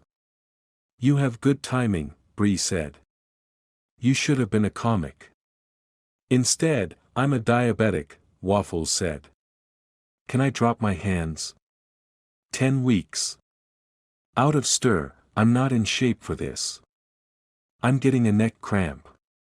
Go ahead, Sampson said. She did, making a soft moan and rolling her shoulders. Bree said, so why are we hearing these rumors of you taking in stolen goods? Waffles took a deep breath and blew it out slow. Some people know I used to do that kind of thing. It's what I was in for. Who knew? Like 100 people. I stood up and shared at a big NA meeting a couple of weeks ago. Any of them stand out? No. Anybody outside AA? Nah, no, she said, but she was looking at the ground. Bree could tell Waffles knew more than she was saying, but she didn't comment. Finally the ex-con raised her head. That it? You should tell us now while you have the chance, Bree said. This is bigger than any fence job you've ever seen. I told you. No, we're telling you, Mary Jo, Sampson said. Someone took jewelry off the victims of a double homicide a few weeks back. A pearl necklace. Earrings. Bracelets. A man's Rolex. Waffles shook her head defiantly. Like I said, search me. Search my room at the halfway house. Search anywhere I go. You could have already fenced them, Sampson said.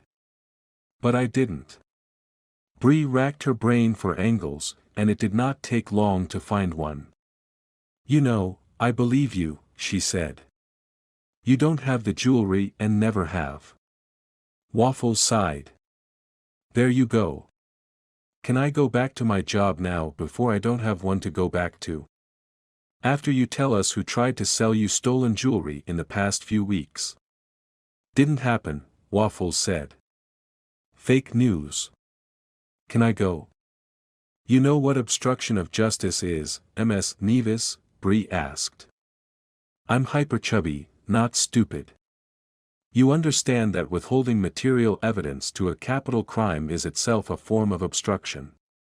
Knowing something and staying silent is a form of obstruction. Unless I invoke the fifth. What's your point? Bree took a step forward and gazed up into the woman's eyes. If we find out you're lying to us, your silence can break the terms of your parole, and the smart funny lady in front of me will be back doing stand-up for hard-timers in Joliet, still guilt-ridden and dreaming about her son, who just gets older and farther away from his gifted, funny mom every day that passes. Waffles held Bree's gaze, but her expression shifted toward resentment. You don't play fair, she said. The murdered woman, Bree said. She was the ex-wife of the Vice President of the United States. We don't have to play even remotely fair with you. Chapter 86.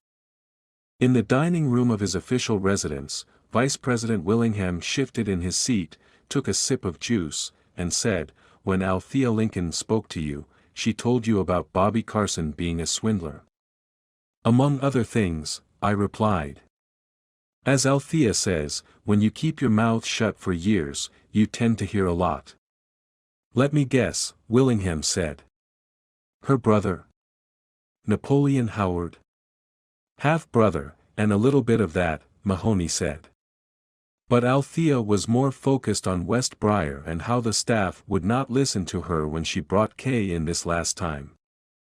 She kept telling them that Kay had been through 2 traumatic incidents in the weeks before she brought her to the facility. What traumatic incidents? Barnes asked. Her mother dying, the vice president said. And the death of Napoleon Howard, Mahoney said. Ms. Lincoln said it was the straw that broke the camel's back and caused the nervous breakdown. I could see the news had gotten to Willingham. Your ex-wife believed Mr. Howard was innocent, Mahoney said. Kay sure did not believe that when he was convicted, he said, setting his coffee cup down hard. It's how we met, you know. She walked up at a party, told me she'd been a childhood friend of Jefferson Ward, and thanked me after I put Howard away. Mahoney said, she came around to Howard's position over the years. Napoleon Howard wasn't innocent, Willingham insisted. He killed Jeff Ward in a drug-fueled rage. Cut off the man's head, for God's sake. His prints and Ward's blood were on the knife. He lost every appeal. End of story. Mahoney said, there might be a different angle on all of that. Barnes sat forward. What sort of angle? Kay evidently believed her mind was being manipulated long before Dr. Tolliver and Dr. Hicks were ever involved in that facility. Barnes said, this sounds like Althea Lincoln nonsense and a waste of the vice president's time. Sir, you really do have to be at the White House at. Willingham crossed his arms. I want to hear this, if only to see how delusional Kay managed to make herself this time. Dr. Cross, she used to tie herself in knots with family conspiracy theories. It's why her parents sent her to Switzerland for school when she was 17. She blamed Roy and Beth Sutter for everything wrong with the world and she needed some perspective on that. When Kay was 17, I said. That would have been after her first stay at West Briar. He shrugged. Sounds right. Do you know why her parents committed her to West Briar that first time? Bipolar disorder, he said. It's a chemical imbalance, treatable with drugs. I said, that was the diagnosis. But Althea says there was a traumatic incident that triggered the depression in Kay's first commitment. Chapter 87. What did Althea say happened to Kay? The vice president asked, the fingertips of his hands touching to form a steeple. She fell in love for the first time, I replied. With Jefferson Ward, Mahoney said. What? Willingham said scornfully. No, not a chance. She would have told me that. And yet she didn't, I said. But we've confirmed the romance with several sources, all teenage friends of Kay and Althea. Whoever they are, they're full of it. I know most of Kay's teenage friends and never once did they mention Kay being in love with Ward. That's preposterous. Mahoney said, how many of those friends were black, sir, African American? Well, I don't know. I said, Kay's African American friends, the ones we spoke with, were adamant that Kay had not only been in love with Ward but was in a sexual relationship with him. Kay's parents found out and forbade her to see him. That's what caused the depression. Not a chemical swing. According to Althea Lincoln, Barnes said, dismissively. And 6 other women, Ms. Barnes, Mahoney said. We have sworn affidavits. The vice president stared off as if seeing his late ex-wife in a different light. Roy and Beth put her in West Briar for sleeping with Ward. That's our belief, I said. The problem was, Kay went right back to Ward after her release from West Briar, which was really what got her sent to school in Switzerland. 2 years later, she came home to Montgomery at Christmas, polished, multilingual, and extremely well educated, on her way to being fully prepared for her future life. Jeff Ward had fallen on harder times. He'd lost his job. He sold drugs. Still, during that visit, Kay told Ward that when she'd finished her studies abroad and gotten her inheritance, she would return.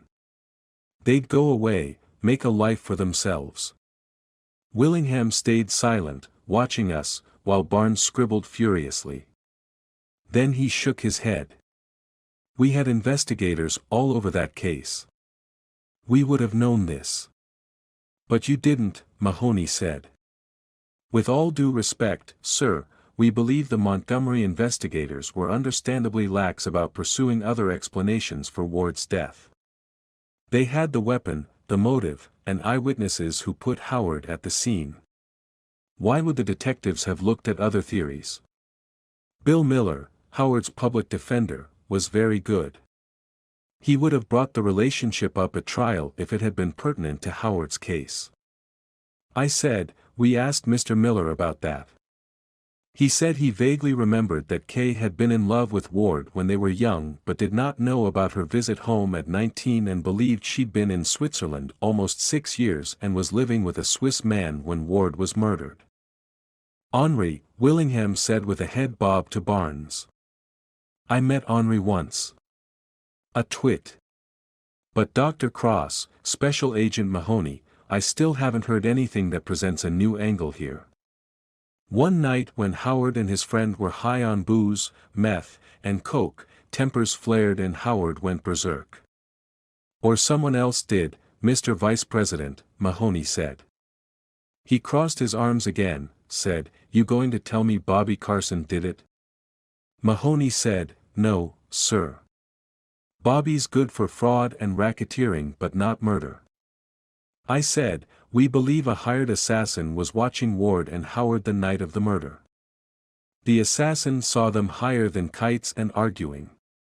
When they passed out, he took advantage of the situation, went in wearing gloves, cut Ward's head off, and framed Howard for it with the knife.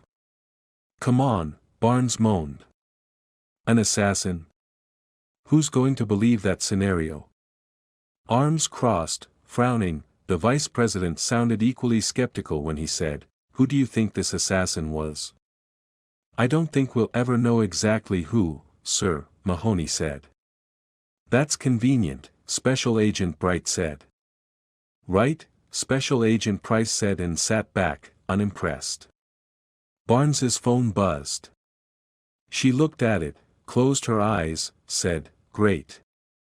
That's the White House counsel wondering where we are. Tell him we are attending to a personal issue that's just come up. Sir, Do it, please, Willingham said. He looked at us. If you don't know who the assassin was, how do you know he was hired? That's what you said, wasn't it? Yes, Mahoney said. We know he was hired because we know who hired him. The vice president, his chief of staff, and his security detail all leaned forward. Who? Willingham said. Roy Sutter, I said. Kay's father. Chapter 88. At the same time over in southeast D.C., not far from Dempsey's all-night diner, Bree and Sampson pounded on the apartment door of Angela Monroe, mother of Devin Monroe, a 17-year-old junior at the late Randall Christopher's Harrison Charter School. Devin Monroe had no prior history of criminal activity, a minor miracle for the neighborhood, but Mary Jo Nevis, aka Waffles, had told Bree and Sampson that Monroe and a friend of his named Lever Ashford came to her 2 days after the murders. Several weeks before, the boys, who washed dishes part-time at Dempsey's, had asked her about being a fence. Waffles told them being a fence had landed her in a penitentiary and that's all they needed to know. She'd meant it as a warning, so when they showed up at the diner looking for her to fence some jewelry that had come their way, she refused. Which meant either they'd sold the stolen goods elsewhere or they still had them. Sampson knocked again on Monroe's door.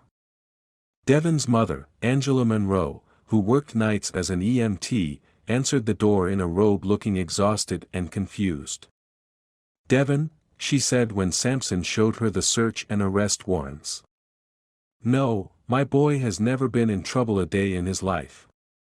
I'm sorry to say that day has come, Sampson said. Where is he? No, Devin's a good boy, a good student, she said, her anxiety rising. He's going to go to college someday. He stole jewelry off 2 dead people, Bree said. One of them his high school principal. Mr. Christopher, she said, appalled. No, that's, ma'am, please, Sampson said. Can we make this easy? For his sake. Mrs. Monroe nodded. With tears welling in her eyes, she pointed to a hallway. 3rd door on the right. Sampson didn't bother to knock, just went in and turned on the lights. Bree followed him and almost gagged at the smell of a 17-year-old boy's bedroom, a mix of body odor, sneaker toe punk, and dirty clothes stink. And the tiny space looked like a bomb had hit it. Across the wreckage, on the lower of the bunk beds, something moved. Clothes fell to the floor, and then schoolbooks, then Devin Monroe's head appeared, eyes shut, grimacing. "Not again, Ma," he moaned. "Shut the light off. I said I'd pick up in the morning." "Metro Police," Bree said. "Get up. Now." The kid's eyes flew open and his face registered shock at seeing Bree and Samson standing there in their bulletproof vests. "What? Wait. What is this?" "You're under arrest, Devin," Samson said, going to him and throwing aside the small mountain of clothes and blankets he'd been burrowed under. He was naked. "Dude," he yelled, covering himself. "Not cool." Bree looked around, saw a pair of jeans, threw them at him, and listened as Samson read him his rights. "Do you understand, Devin?" Bree asked. He nodded morosely. "I sacrificed everything for you," his mother yelled from the doorway. "Your father left, and I lived for you, boy." "Ma," he said. "Please. Please, nothing," she said, weeping. "You've thrown it all away. Everything I worked for." "Maybe not," Samson said, looking at the kid. "We have a search warrant, but honestly, Devin, we'd rather not dig around in here.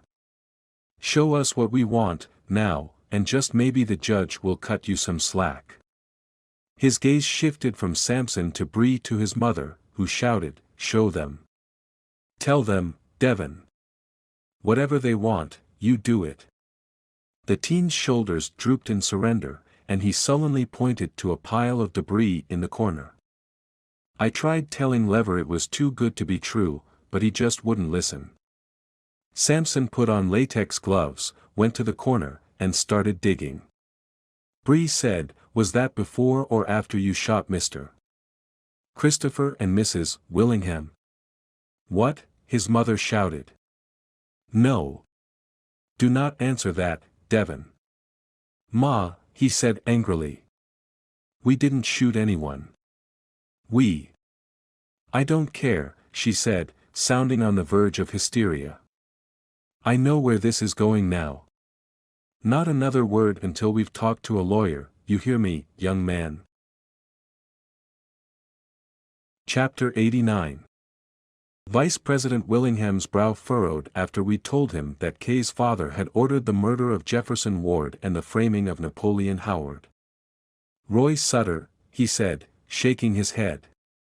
"I'm sorry, my late ex-father-in-law might have been a racist, but I can't believe he'd."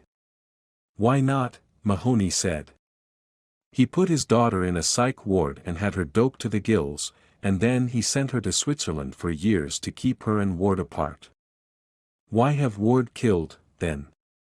"As you said, Kay had been in Switzerland for nearly 6 years by that time. She had a life over there.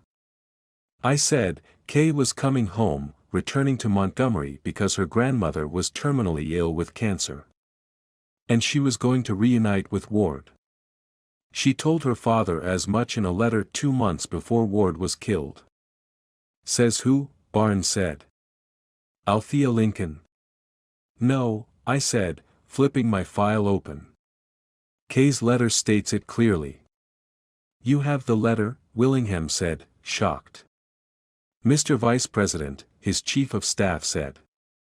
"I don't like where this is." "We have a copy of it, sir," I said, pushing the document to Willingham. He said, "And where did you find this letter Kay allegedly wrote?" Mahoney said, "In a storage unit in Montgomery. With your old files from the Ward trial, sir. You must have left them behind when you ran for Congress." Willingham stared at Ned and me, blinking, then he put on reading glasses and scanned the letter and the envelope Mahoney slid across to him. Barnes shifted in her chair, said, "Mr. Vice President, give me a damn minute." "Claudette," Willingham said, his eyes on the letter as he read and reread it. After a moment, he lifted his head. I can tell you, gentlemen, I have never seen this before in my life. And you say it was found in my trial files? That is impossible. If authenticated, this letter might have been exculpatory at trial. Exactly, sir, I said. Stop, Barnes said. This conversation is over, Mr. Vice President. Willingham glanced in bewilderment at the letter again and then at her. Why? Because I am also serving as your counsel here, sir, Barnes replied, agitated. Whatever that letter says, they found it in your files and they are, in effect, accusing you of withholding evidence in a capital crimes case, a violation of Napoleon Howard's constitutional rights as well as a gross obstruction of justice. The vice president blinked again and shook his head. But Claudette, I have a near photographic memory, and I have honestly never seen this letter before. And I remember going through those trial boxes before I had them moved to storage. There was an index of everything. I would have seen this in the index or in the evidence log, and I didn't. Mahoney cleared his throat. I never said the letter was in your files, sir. We said the letter was with your boxes in the Carson and Knight storage unit. But the files that contained the letter and other documents were markedly different than yours. They were light blue and had a different labeling and coding system. Whose files were they, then? He demanded. Who did they belong to? Mahoney and I turned our full attention on Barnes, who was staring at us like we'd morphed into a firing squad. They belonged to Claude Knight, sir, I said. Your chief of staff's late father. Chapter 90. Claudette Barnes's lips barely trembled as she said softly, venomously, "How dare you impugn the reputation of my father? He was one of the finest liars, cheats, and legal con artists Montgomery has ever known," Ned Mahoney said. "At least, that's his reputation among people old enough to remember him in his early days. A bag man was how some described him. Corrupt, I added. A man without a conscience. A man willing to sell his soul." Barnes's face flushed and she shouted, "Do not talk about my daddy like that. He was a good man and I'm not listening to any more of this." She got to her feet. Willingham put his hand on hers and said, "Sit down, Claudette. You've said yourself he was a lousy lawyer." "He was not a criminal," she said, sitting down, not looking our way. "I went through his files before he died and he was not a criminal. I would have seen evidence of that and I did not."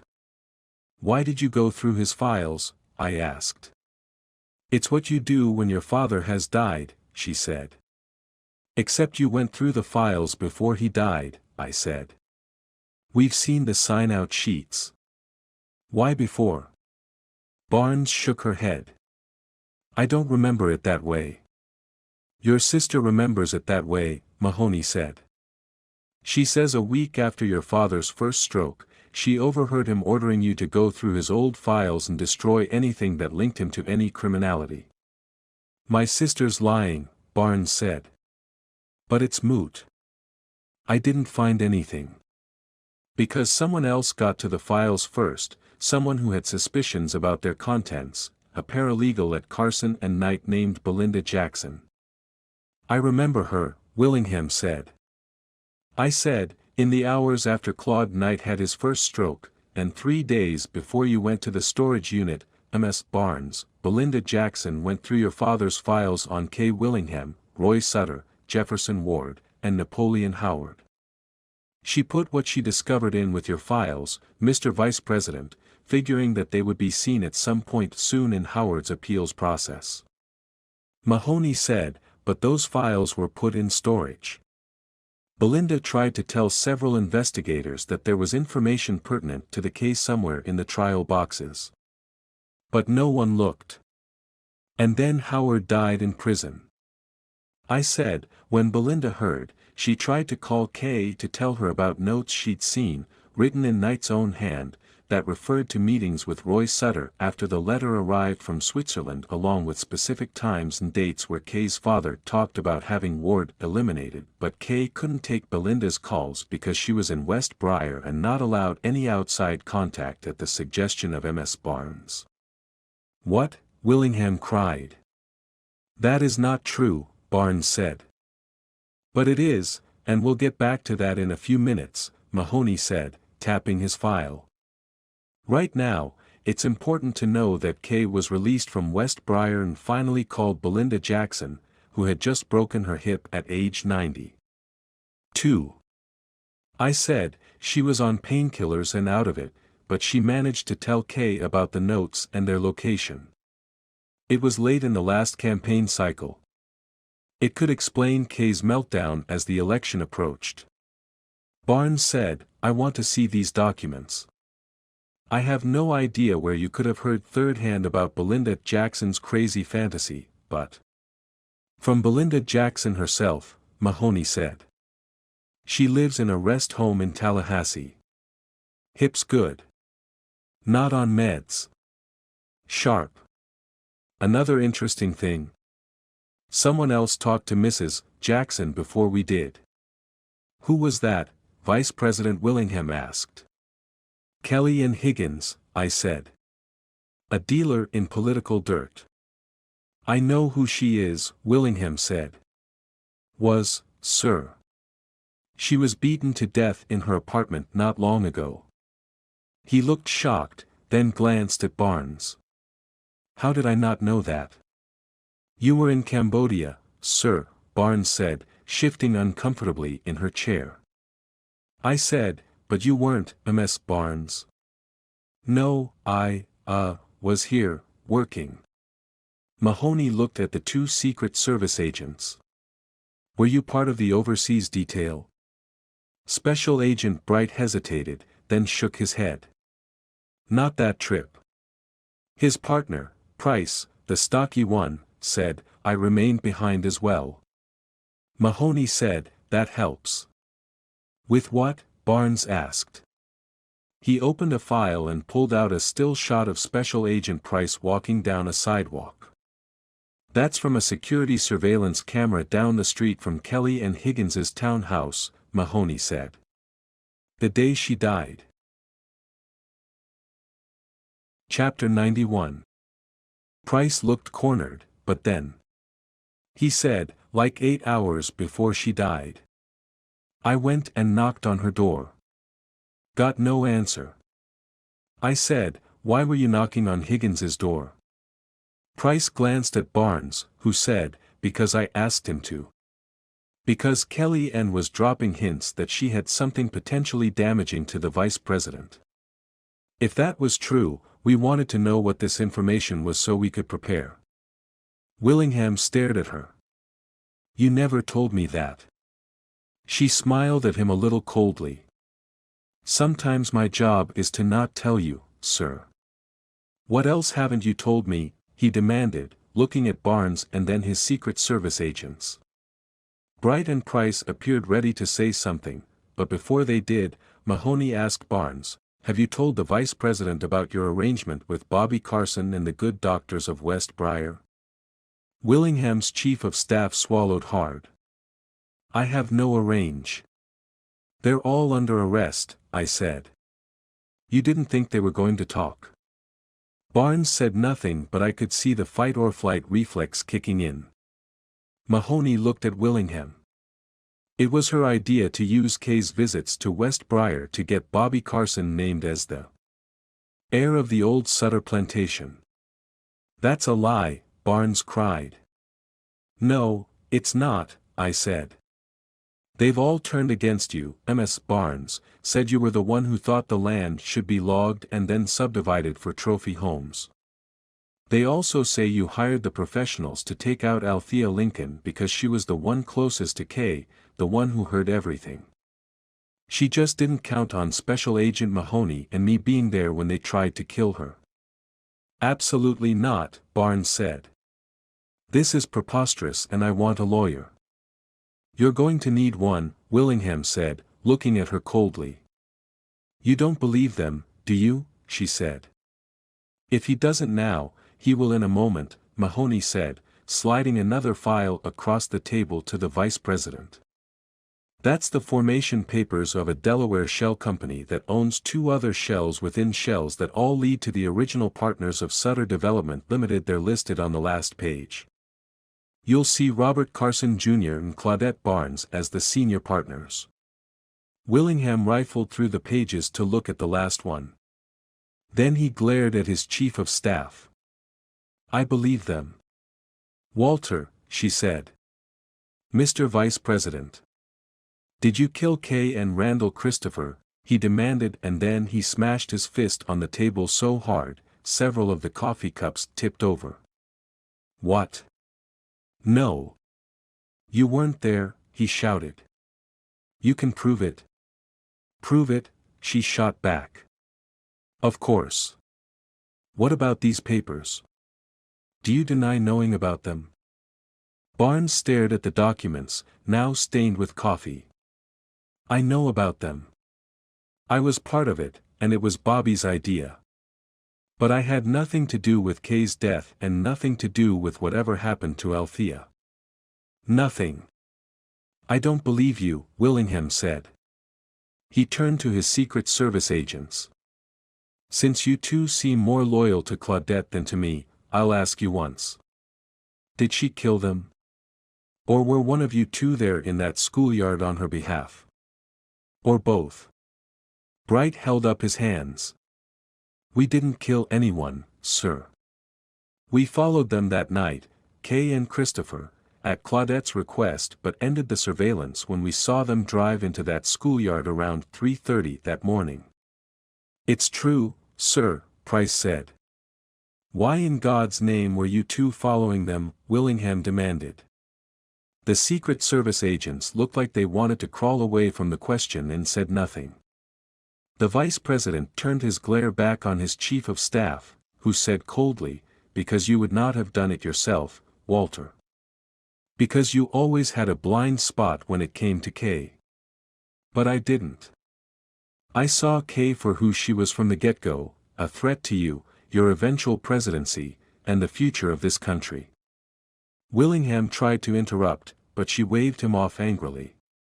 Wake up, Walter. Your socialite ex-wife was a loose cannon on her best days. And then Kelly and came calling with supposed whispers from Kay about your past prosecutorial misconduct. That's why they were following her. Willingham stared at the table, drumming his fingers. I took the opportunity to say to Price and Bright, 2 men in hoodies were seen running from the murder scene. Not us, Bright said sharply. No way. There have to be videos of our Suburban in the streets around that school. We drove right past the school a good 30 minutes before they were killed, and we never went back. Chapter 92. The following morning, Bree sat on a bench in the hallway of juvenile court reading a newspaper article, Clive Sparkman's big scoop on the arrest of Vice President Willingham's chief of staff for conspiracy to commit murder and fraud in Alabama. Sparkman's article also described the letter from Kay to her father and other evidence that might have proved Napoleon Howard did not murder Jefferson Ward. Willingham had told Sparkman, my heart breaks for the families of Napoleon Howard and Jefferson Ward. Had I known about this evidence, had the grand jury known about this evidence, Howard might not have been convicted so easily and might not have died in prison. My heart also breaks for my late ex-wife, Kay, and for myself because she died believing I had willfully ignored evidence that would have benefited Howard, which is fundamentally not true. As for my chief of staff, Claudette Barnes, I will let the justice system in Alabama do its work before commenting further. Bree. She looked up from the article, which I'd read earlier, to see the cup of coffee I was holding out. Careful, I said. I don't think I got that lid on tight enough and it's hot. Bree set the paper down and took the cup. Thank you. Anytime. I took a seat beside her on the bench. Bree tapped the paper with her knuckles and whispered, are you the anonymous source saying Barnes is also under suspicion for Kelly and Higgins's murder and her own husband's death? Not me, but it makes sense, I said. If she hired hitmen to take out Althea Lincoln, maybe she'd hire someone to beat Higgins to death. And maybe she was the one who hit her husband while he was out riding his bike. Sampson walked up. Ned says they've agreed to talk. We got up and followed him into a conference room where Devin Monroe and Lever Ashford sat flanked by their mothers and public defenders. Bree sat beside and Dean, the prosecuting attorney. Sampson and I stood at the back with Mahoney. Devin Monroe looked haggard and resigned to his fate after a night in custody. Lever Ashford, the taller of the two, had his head up and was taking it all in, acting almost cocky. The boys told us that they snuck out after their mothers were asleep and went to a friend's house on 4th Street. Her mother had been away for the weekend and the girl decided to host a party. The boys did not leave until 4:15 a.m. and decided to take a shortcut through the school grounds on their way home. Who was the girl? Bree asked. D. Nathaniel, Monroe said. We were both kind of wasted, and we cut through the campus diagonally across the football field and went under the stands. That's where we were when we heard, like, faint thuds. 4 of them. Like, they could have been anything, Ashford said. Not real loud, but enough that you could hear them. The boys said they continued walking out. Monroe said, I look way down the field and I see the front end of the car sticking out behind the dumpsters, kind of a little in the light, but not under it. So we walked toward it. 'Cause we had to go that way. Ashford said, straightest way to the alley and home. We were maybe 40 yards from the dumpster, and we both saw this person moving in the shadows way off to our right. Male? Female? Bree said. Couldn't tell, Ashford said. Monroe said, but not a big person, you know. Remembering that Elaine Paulson had also claimed to have seen someone moving in the shadows near the football stands headed northeast, I said, if the school was to your east and this person was to your west, what direction was this person moving in? Ashford thought about that, curved his right hand hard right, said, like, circling back away from us. North, I guess. Northwest toward Dee's home. Or straight north. Or northeast.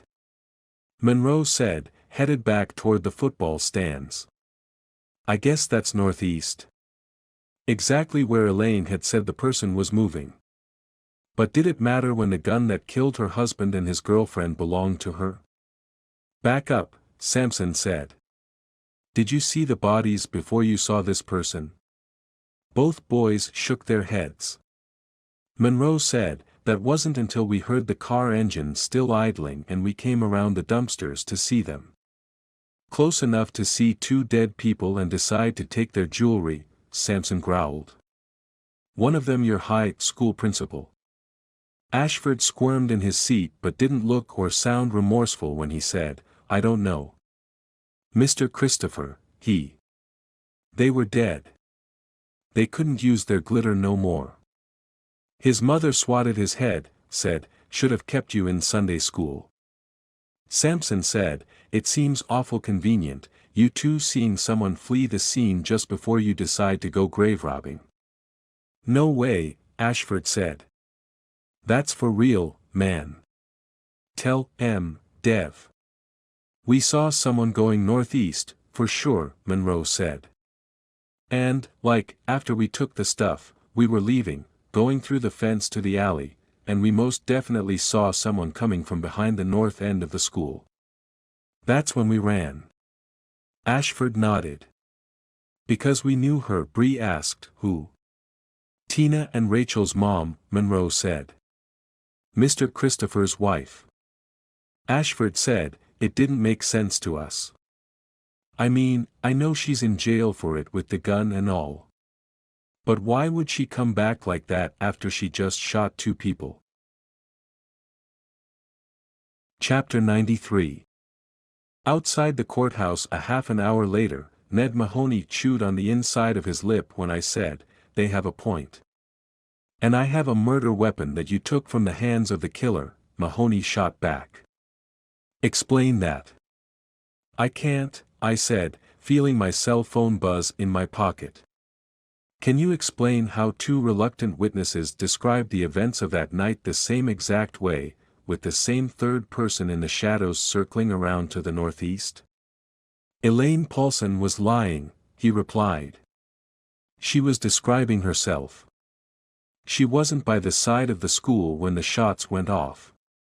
She was right in front of the Bentley, and then she snuck around west and then northeast to get around the boys." Bree shook her head. "Why come back? To make sure they're dead?" Sampson shook his head this time.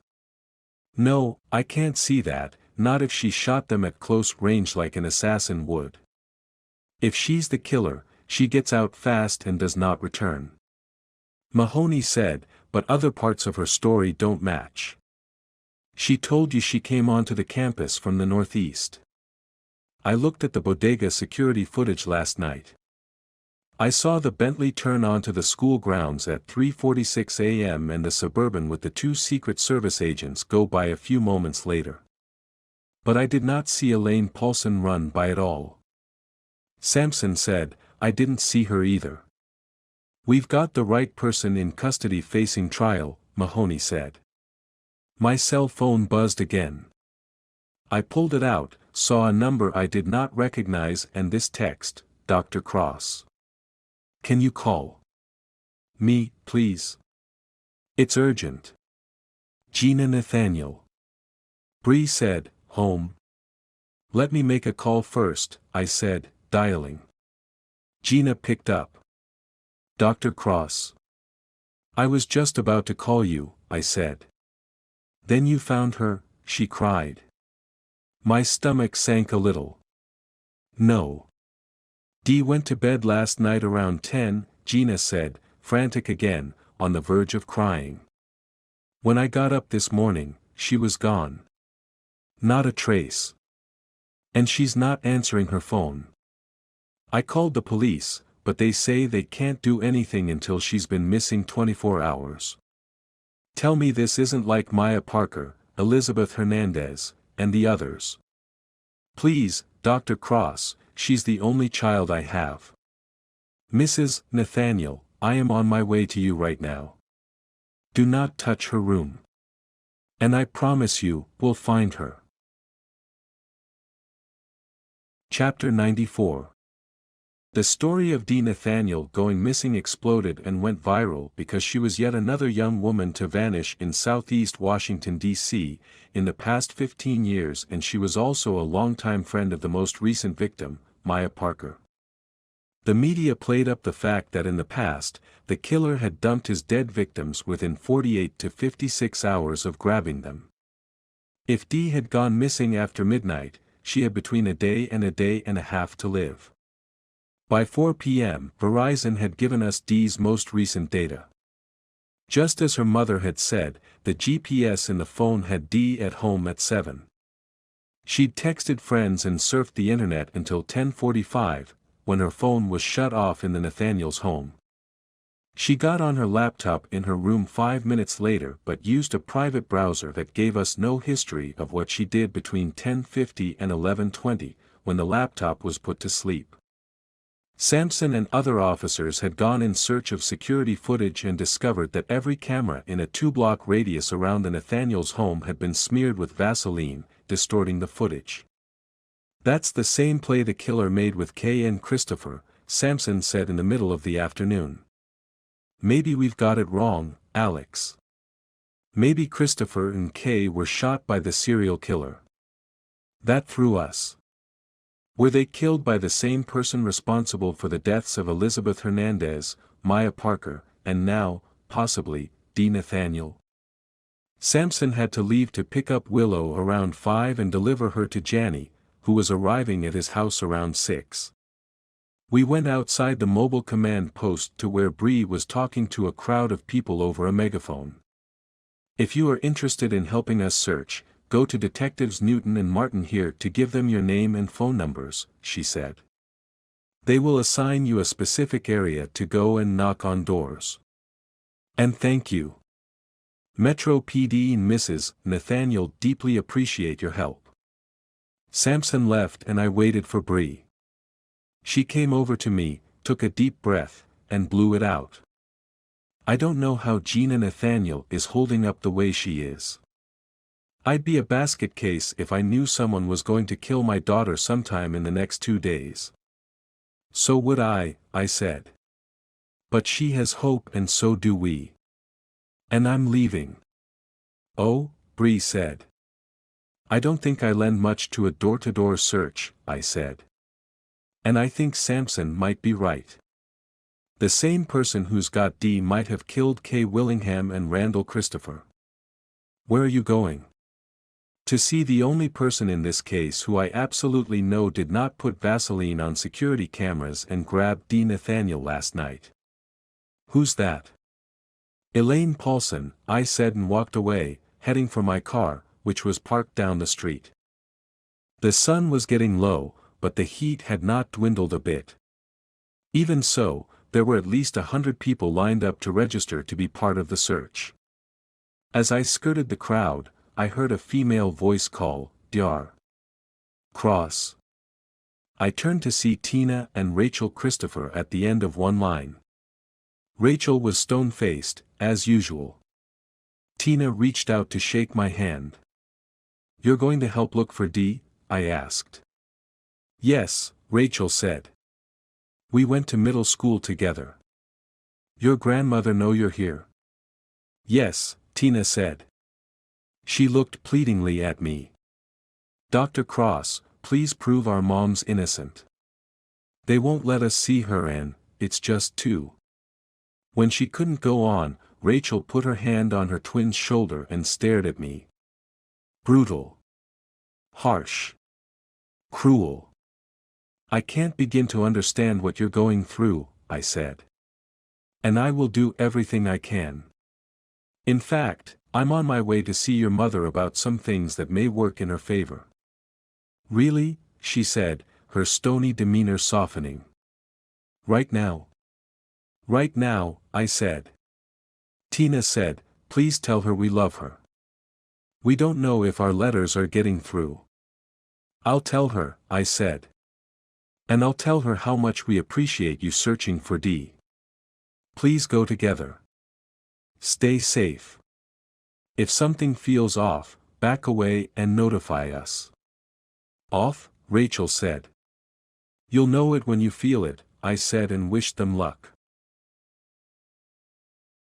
Chapter 95. 45 minutes later, I was in an interrogation room at the Alexandria Detention Facility as a sheriff's deputy brought in Elaine Paulson.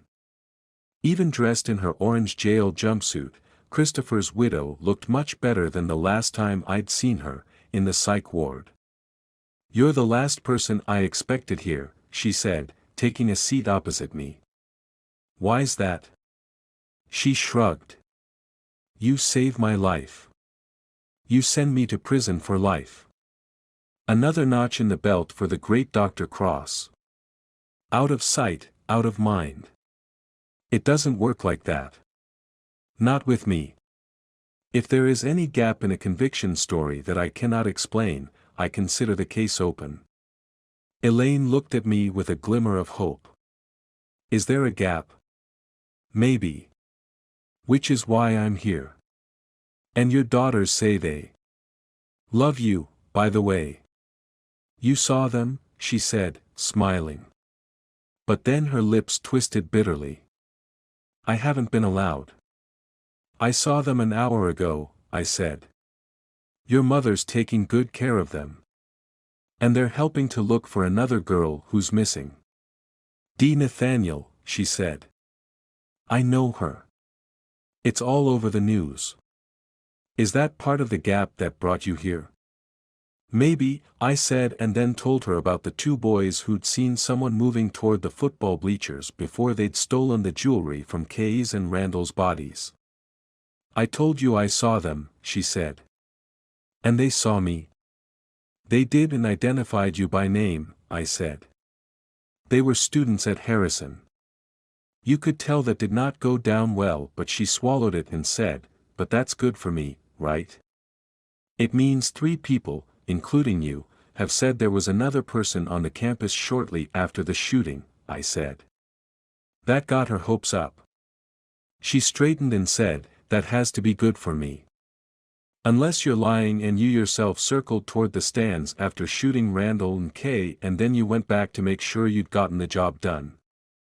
She stared at me and then laughed. Why would anyone do that? Go back. After a moment, I shrugged, said, let's say you didn't. How do you explain the gun? There's nothing to explain, she said. I did not have that gun with me that night. I realized after taking it with me the first time what a dumb move having a pistol with me would be. I mean, I might be a little touched upstairs, but I'm not stupid. When did you get the gun before you went out to the Eastern Shore? You mean what time? I do. Elaine thought a few moments. 10 minutes to 6.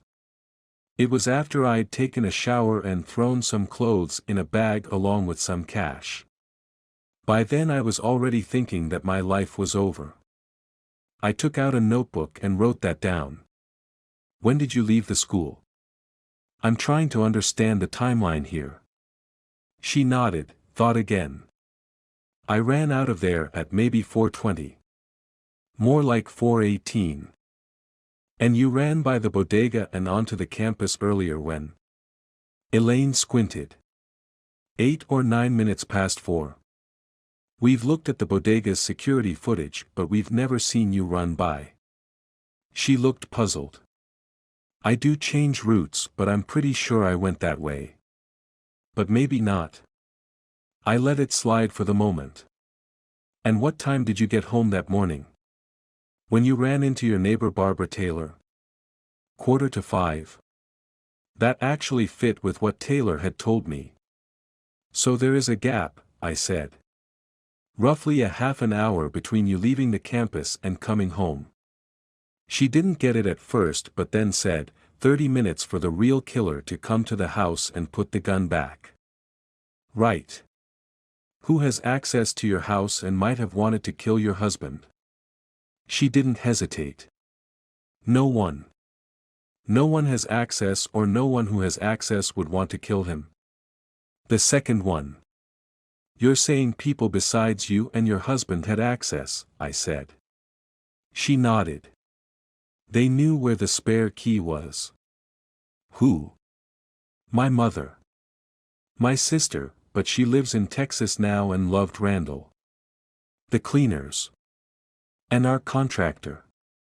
We had the kitchen done in the spring. There were people in there all the time. I'd come home and there would be a new guy installing the floor and another one the countertop. I slid my notebook across the table at her. I need names and numbers if you've got them. Chapter 96. My alarm went off at 6:15 the following morning. On any other day, after sleeping less than 5 hours, I would have hit snooze. But I bolted upright immediately. More than 30 hours had passed since D. Nathaniel was taken. If the serial killer's signature style held, she had only around 18 hours before he killed and dumped her. I got up quietly because Bree had been up even later than me and dressed for a jog to try and clear out the cobwebs. Outside, the heat was just starting to build again. As I ran, I went over the idea I'd had the night before, that the Southeast serial rapist and killer who probably had D might also have murdered Kay and Christopher. One person, that figure who'd lurked in the shadows near the football stand that night, might have done it all. But why shoot them? Killing a couple was not his usual modus operandi. He snatched single young women, raped them, and killed them. He didn't gun down random people in school parking lots. So why now? As I slowed to a walk and climbed onto the porch, the only answer I could come up with was that either Kay or Christopher had gotten suspicious about him. Maybe the killer realized it and cold-bloodedly executed them. In the foyer, I grabbed a towel, wiped off my face and head, and put it around my neck before going into the kitchen. Nana Mama had already brewed a pot of coffee and was making omelets for Ollie and Bree. Janny was still upstairs sleeping, which was not unusual for a 17-year-old. Where to first? I asked Bree as I poured a mug of coffee. Back to the Nathaniel's house, she said. You. Before I could answer, my cell phone buzzed and rang on the counter. Another unfamiliar DC number. Alex Cross, I said. I got no reply, only a choking noise. Hello, I said. Who is this, please? It's Eleanor Paulson, she finally said in a voice shot through with anxiety and loss. Elaine Paulson's mother. My granddaughters are missing, Dr. Cross. They never came home last night and they're not answering their phones. Chapter 97. After I got off the phone with Eleanor Paulson, I informed Bree of what had happened and called Ned Mahoney. I thought that with 3 young women missing, 2 of them the daughters of a victim in a federal murder investigation, the FBI should take over the entire probe. Ned agreed and said he'd pick me up in half an hour. Bree was on the phone with Commissioner Dennison, keeping him abreast of the situation and asking for help in getting all data from the twins' cell phones. I called the detectives who'd helped organize the civilian searches the night before and got Maria Newton, who was shocked when I told her. So he was right there in the streets with us. It appears that way. When was the last time you heard from Tina and Rachel? Hold on, Detective Newton said. Christopher, Tina and Rachel. Here's the list of addresses they contacted and times. Last one, 11:10 p.m., they talked to a Marion Rogers on 6th Street in Southeast. Then they texted me at 11:12 p.m. to say they'd found nothing and were going home for the night. They wanted to come back and help this morning. I was taking notes furiously on a pad on the counter. Can you send that text to me with Marion Rogers' address? Absolutely, she said, then cleared her throat. Dr. Cross, given what's happened, I don't know if I feel comfortable asking civilians to do more canvassing. I'm with you, I said. We don't want 4 missing girls on our hands. Besides, the FBI's taking over now. They'll want special agents going door to door. But, seriously, Detective, thanks for your efforts. Well, you're welcome, she said sadly. I just wish it had worked. I hung up to find Bree still on her phone. She gave me the thumbs up, a good sign. With the GPS data, we'd soon know where all 3 were when they vanished. Upstairs, as I took a quick shower, I thought, 1 and then 2 more right away. That's another break in his pattern. All the other girls were taken one at a time at long intervals. Why change now? And why take the chance of being caught grabbing 2 girls in the middle of a canvas, when there were all sorts of eyeballs on the streets? It's such a brazen act. Maybe he was showing us how clever and invincible he is. Or maybe he felt threatened with discovery and wanted to make a statement. He killed the girl's father and their father's lover, and now he has the dead man's girls. I couldn't help but think of Janny and what this was going to do to her. She knew Dee Nathaniel, Maya Parker, and Elizabeth Hernandez as acquaintances. But she was friends with Tina and Rachel Christopher. She was. It hit me so hard then, I almost doubled over. Janny's a possible target. She has to be. I panicked at the thought that my daughter might also have been grabbed during the night. I turned off the water, jumped out of the shower, grabbed a towel, wrapped it around my waist and charged out of the bathroom. I threw our bedroom door open, ran across the little landing, and raced down the short hall to Janny's room. I opened the door without knocking and felt queasy almost immediately. Janny's bed looked like it hadn't been slept in. "Janny," I shouted. "Janny." The bathroom door across the hall opened a crack, and Janny looked out, saw me in the open doorway to her bedroom, and frowned. "No need to shout, Dad," she said. "I'm right here and I'm on time. Weight training's not for an hour. What's with the towel?" I looked at her, my heart beating with relief and joy. "Sorry, I'm just being a dad making sure his daughter's safe." "Why?" she said, opening the door all the way. "What's happened? Did they find Dee?" I didn't want to, but I told her about her friends. Chapter 98. Bree and I had dressed and were wolfing breakfast down when Janny came into the kitchen, still upset. "Does Tina and Rachel's mother know?" she said. "Not yet. How do you live through something like this?" I swallowed a chunk of egg and said, "Faith. You, me, Bree, Ned, John, we all have to have faith that we will find them. That's how we get through and take smart action to locate them as fast as possible." "You'll find them, Dad. I have faith in you." "Thank you," I said. "But for now, other than training, I want you to stay close to home. And don't go anywhere without telling me or Bree or John."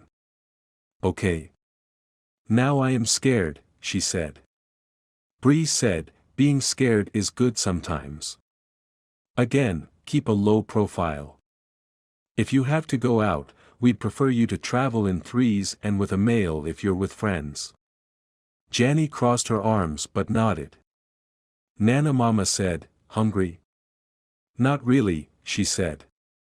"If you're going to train, you need to eat," my grandmother said. "Okay," Janny said with little enthusiasm. "I guess I'll take an omelette too, Nana." Bree's phone rang. She answered, listened, and said, "Thank you, Commissioner. We'll download it as soon as it gets here." She hung up and opened her laptop on the counter. "Dennison got us the twins' data." "That was fast," I said. "He's handy at times," Bree said, logging into her Metro e-mail account. "Here are the files. One for Tina, one for Rachel." She opened the files, which gave us not only the twins' GPS locations over the last 24 hours but their texts, social media, and internet searches. Mahoney arrived while Bree was working with the GPS coordinates on Google Maps. "Here they are at Mrs. Rogers's house at 6th and L at 11:10 last night," she said. "Jibes with what Newton told us," I said. She nodded and gave her computer a few more commands. The map now showed the route they took heading home to 11th and E, but they made it only 4 blocks, to Ellen Wilson Place and 7th, before they left the direct route, got on the Southeast Freeway, and started covering ground. "They're in a vehicle and going by CCTV cameras on that on-ramp," Bree said, typing again. Ned said, "I'll get agents there ASAP." We had GPS coordinates every few minutes for the twins' phones for almost 2 hours after they got in that vehicle, which traveled down I-295 and then took I-95 south to Virginia Route 54 and a street in Ashland, Virginia, where their phones had stopped moving. On Google Earth it looked like the phones were in a mixed neighborhood of light industrial and residential apartment buildings. 40 minutes later, Rachel's phone died. 18 minutes after that, Tina's phone stopped transmitting its position. "Okay, we're heading to Ashland," Mahoney said. We heard the front door open and shut, and Sampson rushed in, breathing hard. "I got her. D. Nathaniel." "What?" Bree said. "Where?" Mahoney said. 3 blocks from her house at 11:45 p.m., he said, and put still shots in front of us showing Dee climbing into the passenger side of a black panel van with tinted windows and a Virginia license plate. "I'm already running it," Bree said, calling up the Virginia DMV on her computer and entering the plate. Up popped a 2011 Toyota Camry belonging to a 45-year-old woman in Fredericksburg, Virginia. Stolen, Mahoney said. On the way to or from Ashland. Do me a favor, Bree. Anything. Look at Virginia's registered sex offenders list and see if any of them live within a 6-block radius of where the phone stopped signaling. Great idea, I said. Sure enough, 2 minutes later, Bree located a level 2 sex offender living in an apartment complex 3 blocks away.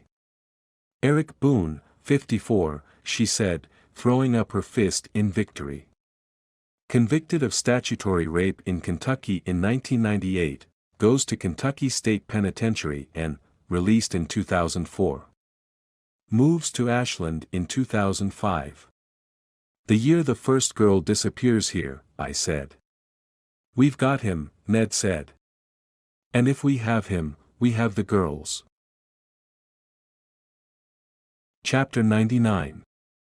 Bree took screenshots of the maps and satellite views while Mahoney got on the phone to arrange for an FBI helicopter to fly to Ashland.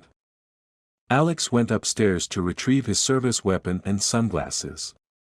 Bree was about to log off her computer when she saw another email from Verizon. Subject line, new data. She clicked on it as Alex returned to the room and Mahoney hung up. Ned said, Chopper will pick us up on the roof of Bureau headquarters in 20. I assume you all want to be there when we cuff him. I do, Sampson said. Yes, Alex said. Bree, Mahoney said. Bree barely heard him. She was staring at the screen of her laptop, frowning and biting on a nail. According to this email I just got from Verizon, D. Nathaniel's phone turned on briefly about 3 hours ago and transmitted a 911 signal before dying. The 3 men came up behind her. GPS coordinates, Alex asked. I'm trying to see, she said, clicking on various links. Says the signal went through to Morgan County, West Virginia, Sheriff's Dispatch. There's the coordinates. She copied the GPS data and plugged it into Google Maps. The app immediately lifted off Ashland and went northwest to what looked like an old industrial factory on the east bank of the Potomac River, several miles north of Berkeley Springs, West Virginia. Alex said, Can you get 2 helicopters? That's a 4-hour drive. Mahoney said, We've got a man convicted of raping an underage girl 6 blocks from the twins' last known location. Call the sheriff's office first. See if they responded. Bree did and talked to a deputy Janet Cafaro, who said that after getting the 911 call, she ran out to the location, an old silica processing plant south of the current modern facility, but found the place buttoned up tight. It's been condemned for 2 years now, the deputy said. They're going to raise the place this fall to make way for an expansion. How big is it? Oh, covers 40 acres, easy. Buildings? 4. But like I said, I checked the locks on the main gate and on every one of those buildings and I talked to security at the new plant. They haven't seen any suspicious activity down there, and they go through the area twice a day. After she thanked the deputy, Bree hung up. Mahoney said, I'm leaving for Ashland. I'm with you, Sampson said. I think we should split up, Bree said. Alex and I will use a Metro helicopter to fly to Berkeley Springs while you go to Ashland. You're sure? Do you want to tell Dee's mother we ignored it? Point taken, Mahoney said. Let's stay in close touch. Chapter 100. 2 hours later, Bree and I landed in a field outside Berkeley Springs, West Virginia, rural, heavily wooded, unincorporated area no more than 1.5 miles from the Potomac and 2 miles from the silica processing plant. Mahoney and Sampson had already arrived in Ashland, and with FBI agents from the Richmond office, they were on their way to the last known location of the Christopher twins' phones. Morgan County Sheriff's Deputy Janet Cafaro was waiting for us outside her Chevy Suburban patrol vehicle. Beside it was a Chevy Tahoe rental Bree had arranged to have delivered from Hancock, about 20 miles north. Deputy Cafaro was a big woman who'd played basketball at Pitt University.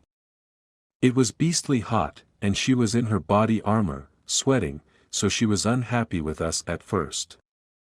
"I checked that old plant," she said briskly after shaking our hands. "I think this was a waste of a trip for you." "Probably," Bree said. "But we have two mothers with missing girls back in D.C. and I'd like to be able to tell them we did everything we could to find their daughters before he tires of them and decides to kill and dump them." That softened the deputy. "Not much time left for the first one, D." I shook my head. 12 to 24 hours if he sticks to his MO. "Okay," Deputy Cafaro said, holding her palms up. "I get it now and I'm sorry for the attitude. Let's go." "No worries on the attitude," Bree said. "No one likes being second-guessed." The helicopter lifted off to refuel in Roanoke. The pilot would be back in an hour and wait for us. Bree and I got in the rental, listened to the country station the radio was tuned to, and followed Deputy Cafaro in her cruiser north on the road to Hancock. After a few miles, a high chain-link fence appeared on our left. Beyond it, to the west, the trees gave way to open ground and then a hill that had been cleaved by a pale white open pit mine running north for almost a mile. At the other end of the pit, machines were boring and extracting tons of raw silica. The old processing plant on the east side of the street was surrounded by a tall chain-link fence with razor wire on top. The gate was barred, chained, and locked with 3 padlocks. A condemnation and demolition notice hung on the gate beside a no trespassing sign. Before we arrived, Deputy Cafaro had gone to get keys from the plant security manager, who wanted to be there but had to leave to see his mother in a hospital in Pittsburgh. Cafaro fiddled with the keys and finally got the gate unlocked and opened it. We drove in and parked, then walked across cracked and busted pavement toward railroad tracks that ran by a large complex of old, abandoned factory buildings. A pair of them were 2-story, steel-sided, steel-roofed, and rusting badly. The other 2 buildings were much larger. They sat parallel to each other and were built of crumbling brick, 3 stories high at the near end and a good 100 yards long before the roof jumped another 4 stories to 2 tower-like structures. Deputy Cafaro said the silica plant had been around for close to a century and produced fine sands and clays from its mine on the hill across the street. The modern facility had been built a few years ago and had double production. They're thinking they can double it again once they've built the second plant on this site, she said. She gestured at the buildings. "In the meantime, take your pick. I've got keys for all of them." "The small ones first," Bree said. Chapter 101. Heading toward the closer of the 2 small, rusting buildings, we crossed the railroad track. "This still used?" I asked. Deputy Cafaro nodded. 4-5 times a day, north and south. There's a spur off the main line that goes to the current plant and rejoins it on the other side. The processed sand is loaded into hopper cars and off it goes. I looked down the tracks south toward Berkeley Springs and a road the rails crossed. There were houses beyond. In the other direction, I could see past the old towers to the newer plant. We crossed more busted pavement and places where it was gone completely and down to sand and weeds. I let my eyes move back and forth across the ground, trying to spot any indication of recent vehicle traffic. But there was no evidence of it that I could see. The first building was roughly 6,000 square feet and had processed specialty clays back in the day. Cafaro opened it, revealing the interior of the shell and little else. It had been stripped of all its machinery nearly a decade before. "They all like this?" I asked. "Empty." "Pretty much," she said. "Like I said over the phone." "What's not empty?" Bree asked. The deputy gestured north toward the larger buildings. There's still big pieces of the old conveyors and lifts in the towers to reclaim. But everything else is long gone. I was about to suggest we go in the big buildings when my cell phone and Breeze went off together. Mahoney, I said. And Sampson, Breeze said. We got onto a four-way call with terrible, crackling reception. We've got nothing, Ned said. Phones are not there and Boone has an airtight alibi. He's a telemarketer in town and worked the late shift. His supervisor confirmed it. We're still looking, I said. We'll let you know. We're heading for the helicopter, Sampson said. We hung up and told Deputy Cafaro that we needed to search the entire complex. You could tell she wasn't thrilled, but she got out a key and unlocked a chain wrapped around double doors at the near end of the farthest long building. We pushed them open, flushing pigeons and revealing a long, lofty space with rusting conveyor systems and cables hanging from the girders that supported the roof. You go down to that tower when you were in here? I asked. She shook her head. Look at the floor. That's 1/4 of an inch of dust and pigeon poo. Don't you think we'd see tracks? Any other way into the tower? Bree asked. Where the railcars used to come in, she said. But we'll have to go around. They're chained shut too. She locked the double doors and led us around the side, and we started down an overgrown walkway between the two buildings, which Cafaro said had been used to screen and wash the sand.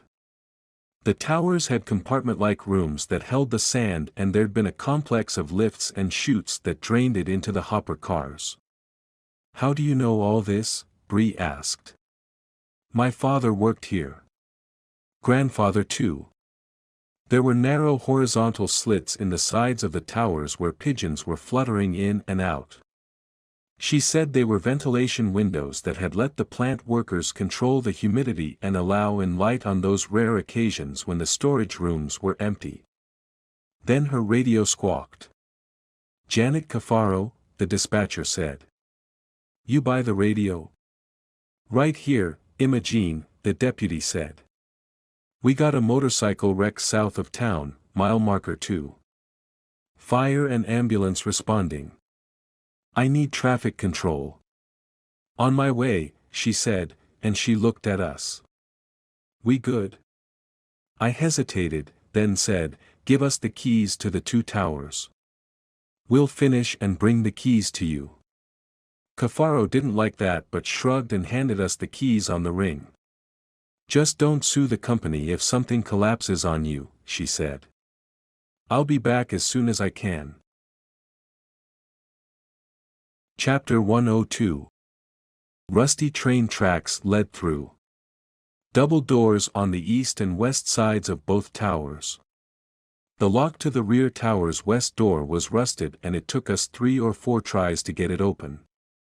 The double doors screeched when we pushed and dragged them back to reveal a yawning space, 100 feet long and 40 feet wide, with multiple chutes coming out of the high ceiling above the tracks. I suppose they loaded the hopper cars here, Bree asked. Good guess, I said. I'm not exactly an expert on aging. Silica plants. She turned on a flashlight and shone it on the trash-strewn ground and toward the back of the space, where there was a steep, narrow steel staircase next to a big industrial lift with stout steel cables descending out of a gaping open shaft in the ceiling. Somewhere above us, we could hear birds rustling around. Doesn't look like there has been anyone in here in years, Bree said. Let's call it, go find some shade, and wait for Cafaro to come back. She nodded. We closed the double doors, locked them, and walked around the back of the tower closest to the road.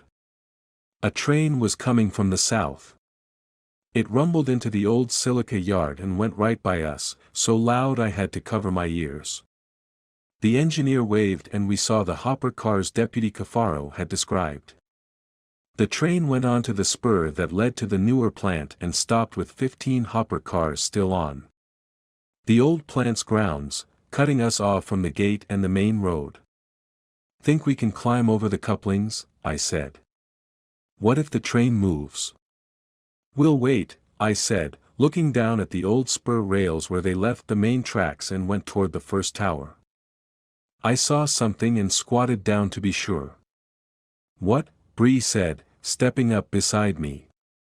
I stood and lowered my voice to a murmur. "Look down at the spur rails.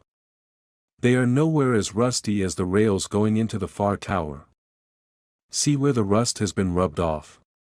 Almost buffed to a brown versus the orange-red over there." Bree looked down for several seconds and then nodded. I scanned the area around the rails, seeing broken weeds and a small chunk of black. I bent down, picked it up, squeezed it. "Tire tread," I whispered, feeling my heart beat a little faster. "I think someone's been driving a car on these tracks." We both turned and looked at where the rails disappeared beneath the double doors into the near tower. Chapter 103. The train groaned into motion. As we went to the double doors, I put the key in the lock. It turned easily and popped open with a soft snap, not like the lock on the other tower at all. Bree understood, bobbed her head at me, and drew her service weapon. I did the same. We each got a free hand on one of the doors and hid behind them, shielding our bodies as we tugged them open. They slid back easily and quietly, as if the tracks the old doors ran on had recently been oiled. Behind us the train stopped again.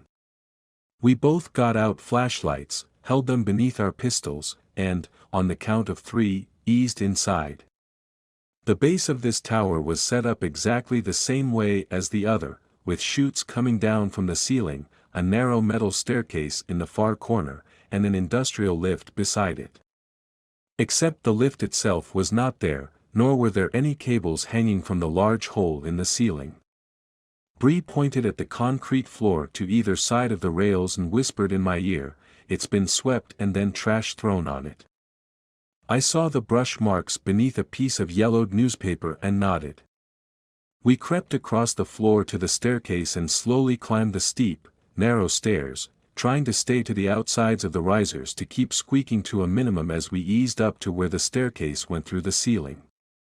We stopped below the first ceiling, listening and hearing nothing except the train starting to squeal again. Finally, I took a step up, peeked over into the space. Empty. Like the ground floor, the floor of the upper room was heavy plank wood that looked swept. The third floor was empty and filthy, no signs of sweeping. The fourth floor was infested with pigeons. So were floors 5 through 7. Nothing but pigeons. Deeply discouraged, we went back down the staircase and looked at the broom marks in the dirt on the second floor and the first. "Dee was here hours ago," Bree said. "She dialed 911 in here. I can feel it." "I'm feeling it too," I said, hearing the train start up yet again. By the time we got outside and were chaining and locking the double doors, the train had left the old silica processing yard. The caboose was now well up the track toward the new plant. We sweated as we trudged toward the Tahoe.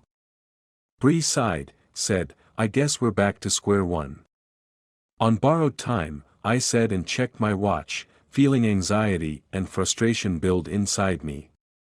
Wanting to punch something, I jerked open the driver's side of the Tahoe and climbed into the SUV. Bree got in, slammed her door, and threw her head back against the rest in frustration. "He's good," she said. "I am good, aren't I?" said a male voice behind us in the back seat. "The best." My hand started toward my pistol before I felt the muzzle of a gun against the back of my head.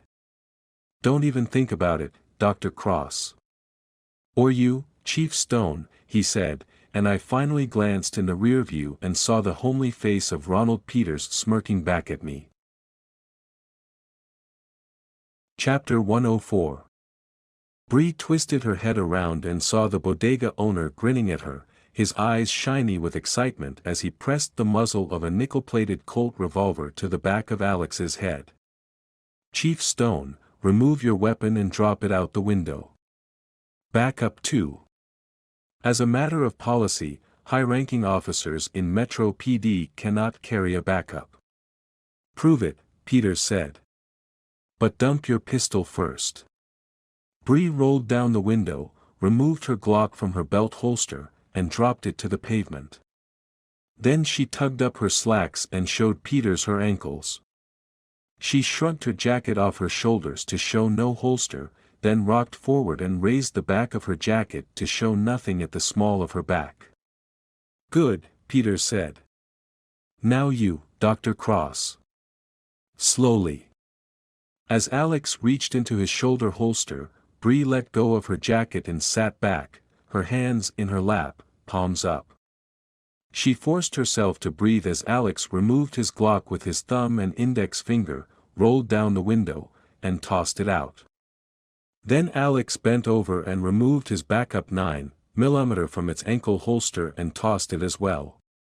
"Cell phones," Peters said. They both reached for their phones and dropped them to the broken pavement. "Windows up," Peters said, still pressing the gun against Alex's head. "Where are the girls?" Alex said. "In airless places," Peters said, sitting back. "Where they won't be found until I want them found. Now start the car. Put it in drive. Go out the gates. Turn right." Alex started the car. Country music came on. He put the Tahoe in reverse, saying, "You killed them, Kay Willingham and Randall Christopher, didn't you?" "Randall wouldn't let it go and he got too close for comfort," Peters said. "The vice president's ex was collateral damage."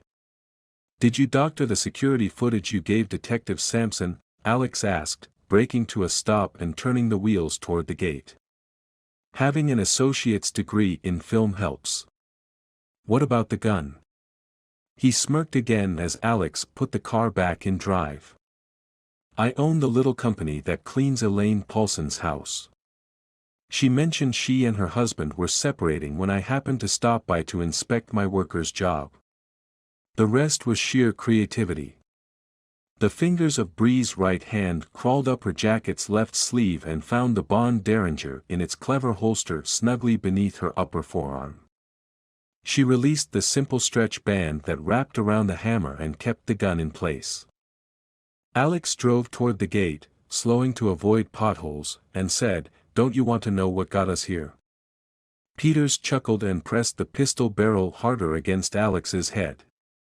"I figured D got out a 911, not that it really matters to either of you now. You won't be around to do anything about them. Speed it up." That sealed it in Bree's mind. She shifted her upper body toward Peters, hoping the sound and the country music would be enough to cover the rustle of jacket fabric as she drew the Derringer and the soft click when she cocked the hammer. Peters sat directly behind Alex. He looked at her as she shifted and then moved his gun her way. "How can I help, Chief Stone?" he said. Bree pressed the double barrels of the Derringer against the seat fabric and said, "You could tell us if they're alive, for starters." "I could, but I won't," he said before shifting his aim back at Alex. "Out the gate. Take a right. It's time to finish this." "It is," Bree said and squeezed the trigger of the Derringer. The little gun barked and bucked in her hand as 2.45 caliber bullets blew through the seat. Both hit the rapist/kidnapper/killer square in the chest from less than 3 feet away. Peters died instantaneously and the Colt dropped to the floor. Chapter 105. 5 minutes later, sirens wailing and lights flashing, Deputy Janet Cafaro's patrol car squealed up to the entrance of the old silica plant. She jumped out, eyes wide and staring at the Tahoe, which we'd parked and left running with the dead man inside. My ears were still ringing from the double-barreled pistol going off in the car. I said, he was going to take us somewhere and kill us. Bree saved our lives with that Derringer. His gun's there. Back seat on the floor. That's him, she said. The psycho you were after, for real. For real, Bree said. She was standing with her arms crossed in the shade about 10 feet from the Tahoe. The Derringer was on the hood. Our service weapons were back where we dropped them on the ground. I said, we need to search his body. Deputy Cafaro shook her head. Not before a state homicide investigator is on the scene. Bree started toward her, feeling shaky from having to kill Peters but determined that no more girls would die because of him. His victims are somewhere close by. He told us he had them in airless places. He came on foot. He's got dried mud caked on his lower pants and boots. Take photographs in situ with your phone and then let us search him. Please. If those girls are in airless places, do it for their sake. Cafaro hesitated. I have to make a call, but then we'll do it. Your way. She returned to the patrol car, called dispatch, and requested another patrol car, a county coroner, and a state homicide investigator sent to the scene. Then she pulled out her phone and got to work. We helped her, taking photographs with our own phone cameras from multiple angles. Cafaro crouched down to study Peters's lower legs and hiking shoes. She took a gloved finger and smeared the dried mud. It darkened slightly. Still some moisture in it, she said. So it hasn't been there long. Looks like river bottom. Lot of wet clay down there now. Bree pointed across the road. How far is the river? As the crow flies, a mile, mile and a half. Other side of the Silica Hill. A lot of ground down there, all the way south to the wildlife sanctuary and north to the river bend by Hancock. I said, he knew about Dee's 911 call 5 hours ago and the mud's fairly fresh. I don't think they're far. Bree nodded. It makes me believe he was over there, across the street in those pines, watching us when we came in. I'll look there, you search his body, Deputy Cafaro said. We'll photograph everything we find, Bree promised. The deputy walked away from the Tahoe, head down, peering at the ground. I put on latex gloves and reached into the pockets of the light windbreaker Peters wore over his t-shirt but found nothing. There was nothing in his left pants pocket either. But I got charged up when I found keys and an electronic fob in his right pants pocket. Chevy, I said, looking at the fob. Probably a black panel van. We're close. 5-mile radius. Maybe less. Deputy Cafaro came trotting back to us. Found some dried mud on the curb over there. I called for a state trooper with a tracking dog, but it will take him at least an hour to get here. I said, in the meantime, show us every road or path within 5 miles of here, north and south, that goes down into that river bottom. Cafaro went to her patrol car, came out with an iPad running Google Earth. She showed us the tracks of forests along the upper Potomac from south of the Wildlife Refuge and north to Hancock. 2 county roads gave access to the refuge. Another 4 dirt roads and improved tracks wound through the widest part of the forest behind the pit mine and north of one of its holding ponds. There was also a 2-track maintenance trail running directly along the river next to the CSX rail lines. Bree's phone rang. She looked at Cafaro, who nodded. She picked it up, answered, and listened while the deputy and I looked at an aerial view of the forest on her iPad. I said, I say we go up the nearest roads first. Cafaro tapped her finger on the iPad north of the plants holding ponds. These 2 roads. We've got a helicopter, Bree said. Our pilot's 5 miles out. He'll take a look from up high and we'll go low. The second patrol car arrived. Cafaro had the deputy seal the crime scene pending the arrival of the state homicide investigator and told us to get in her patrol car. She said, "What exactly are we looking for?" "A black Chevy van with tinted windows," I said. Chapter 106. Airless places, I thought, feeling sickened that our window to save the girls might have shrunk to minutes as Deputy Cafaro flipped on the sirens and lights and went burning north to the dirt roads that ran parallel to the plant's holding pond. We stopped at the entrance to the plant, described Peters to the guard, and asked if he'd seen a man resembling him or a black van out near the pond.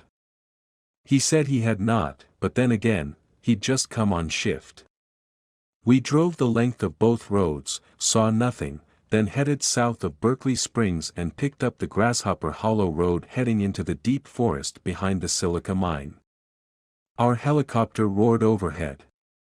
"Nothing yet," the pilot radioed down. "Lot of leaves though. Hard to see under the canopy." Where the pavement ended, I had Cafaro slow and turn down her radio so I could hang out the window with the electronic fob I'd found in Peters's pocket. I pressed the panic button every 100 yards or so, hoping to hear the van's alarm go off. We heard nothing the first mile or the second, where we reached a Y in the road. The deputy said the right fork went in tight to the back of the mine, while the other wound out onto a ridge above the river. "Which one gets more activity?" "The right during the day. The left at night, mostly kids back in their partying. You also get more of an elevation gain going left." "Left," Bree said. "Left," I said. Cafaro went that way. The woods became very dense. By then the temperatures had soared into the low 90s and were bordering on stifling. In my mind, I kept hearing Peters, "Airless places." It was more than likely that the bodega owner had hidden the van or camouflaged it, so we peered at every pullout along the route and I just kept hitting the panic button. Whenever we hit a high spot, I had Cafaro stop and turn the Suburban off before I hit the button. But all we heard were cicadas whining in the heat. Near the end of the road, it curled back left and south, almost forming a question mark before coming to a dead end. For miles and we hadn't heard so much as a peep in response to the panic button. I studied the Google map on Cafaro's iPad again, trying not to feel defeated when the deputy turned around. She headed back the other way at a much faster clip. We'd check the roads into the wildlife refuge next. Where the road was starting to curl back to the right, I blew up the satellite image of our position and saw a razorback spine of rock in the woods to our left and, well above but running parallel to a CSX railway maintenance trail, the rail tracks, the bottom, and the river itself. "Stop," I said. Cafaro slowed, put the vehicle in park. "We hit the panic button here." I showed her the satellite image. "Through those trees about 60 yards and parallel to the road, there's a ridge. See how it could block the fob signal?" She nodded but didn't move. "You go on and try if you want to. Lot of ticks in there. And I am done with lime in my life." I thought of Billy Sampson, looked at Bree, then opened the door. Bree got out after me. We pushed and forced our way into the woods through brambles and thorns and cobwebs and, no doubt, ticks until we reached that spine of rock. It was sheer-faced and about 7 feet high. After making 3 unsuccessful attempts to get up on the razorback, I remembered something our climbing instructor taught me, Janny, and Ollie. I found a significant crack in the rock, which gave us a way up. The top of the spine was wide, easy to stand on. We still couldn't see the river, but we could hear it below us. I aimed the fob south, punched the panic button, and got nothing. I turned it north and tried again. No sound other than the whine of insects and biting flies attacking us. Bree slapped at one. Feeling defeated again, I was about to head back to Deputy Cafaro's Suburban when the wind shifted from out of the east to out of the west and straight up the steep bank below us. With the breeze came the smell of the river and then something fouler, a rank and rotting scent, the odor of decaying flesh. "Please don't be those girls," Bree said, covering her nose. Not wanting to, I aimed the fob straight down the steep bank through the trees toward the tracks and the river. I thumbed it hard, 3 times. Somewhere far below us, the sounds of the river and cicadas were drowned out by a car alarm beginning to wail and rage. Chapter 107. Behind us and over the howling of the car alarm, I heard Deputy Cafaro bellow, "I hear it. I'm heading for the maintenance trail." "Airless places," I said to Bree and jumped down off the spine and onto the steep side hill, absorbing the shock of the fall but then slipping in the slick mud, hitting hard, and sliding. I went 15 feet down the side of the bank through thorns and ferns and over a few downed saplings before I could grab a tree and hold on. I looked back. Bree was creeping down off the spine. She yelled, "Go on. I don't want to break a leg." After getting upright again, I kept the wind and the smell of death right in my face as I descended, grabbing every tree trunk I could to slow me on the way down. When I reached the bottom, my hands and face were bleeding from being whipped and gouged by branches and vines. There was a good 30 feet of thicket and thorn left there before the trees gave way to the CSX trail, the railroad tracks, and the Potomac River. The wind and the stench was to my 11 o'clock now. So was the car alarm. I pushed into the brambles, feeling my pants and shirt catch and tear but not caring. I was getting to that van one way or another. Soon I was so close, the wailing hurt my ears, and the stench was so bad I thought I'd vomit. But I separated a hanging tangle of vines and found a wall of recently cut, leafy branches and saplings. I began pulling at them, trying to throw them aside, trying to get to them. There it was, the side of the black van. I pressed the panic button and heard it die. "It's here, Bree." "Coming," she called, still up the side of the slope. I began hurling aside everything in my way until I reached the van's back left bumper. Green blowflies were swarming there and thick. "Alex," Bree shouted, "closer." "Here," I called. I knew I should stop, wait for her, Deputy Cafaro, and a state homicide investigator. But I didn't. I began to tear apart the wall of vegetation that Peters had piled against the rear of the van and up over the roof. Bree stumbled in beside me and began to help. The flies were infernal and everywhere.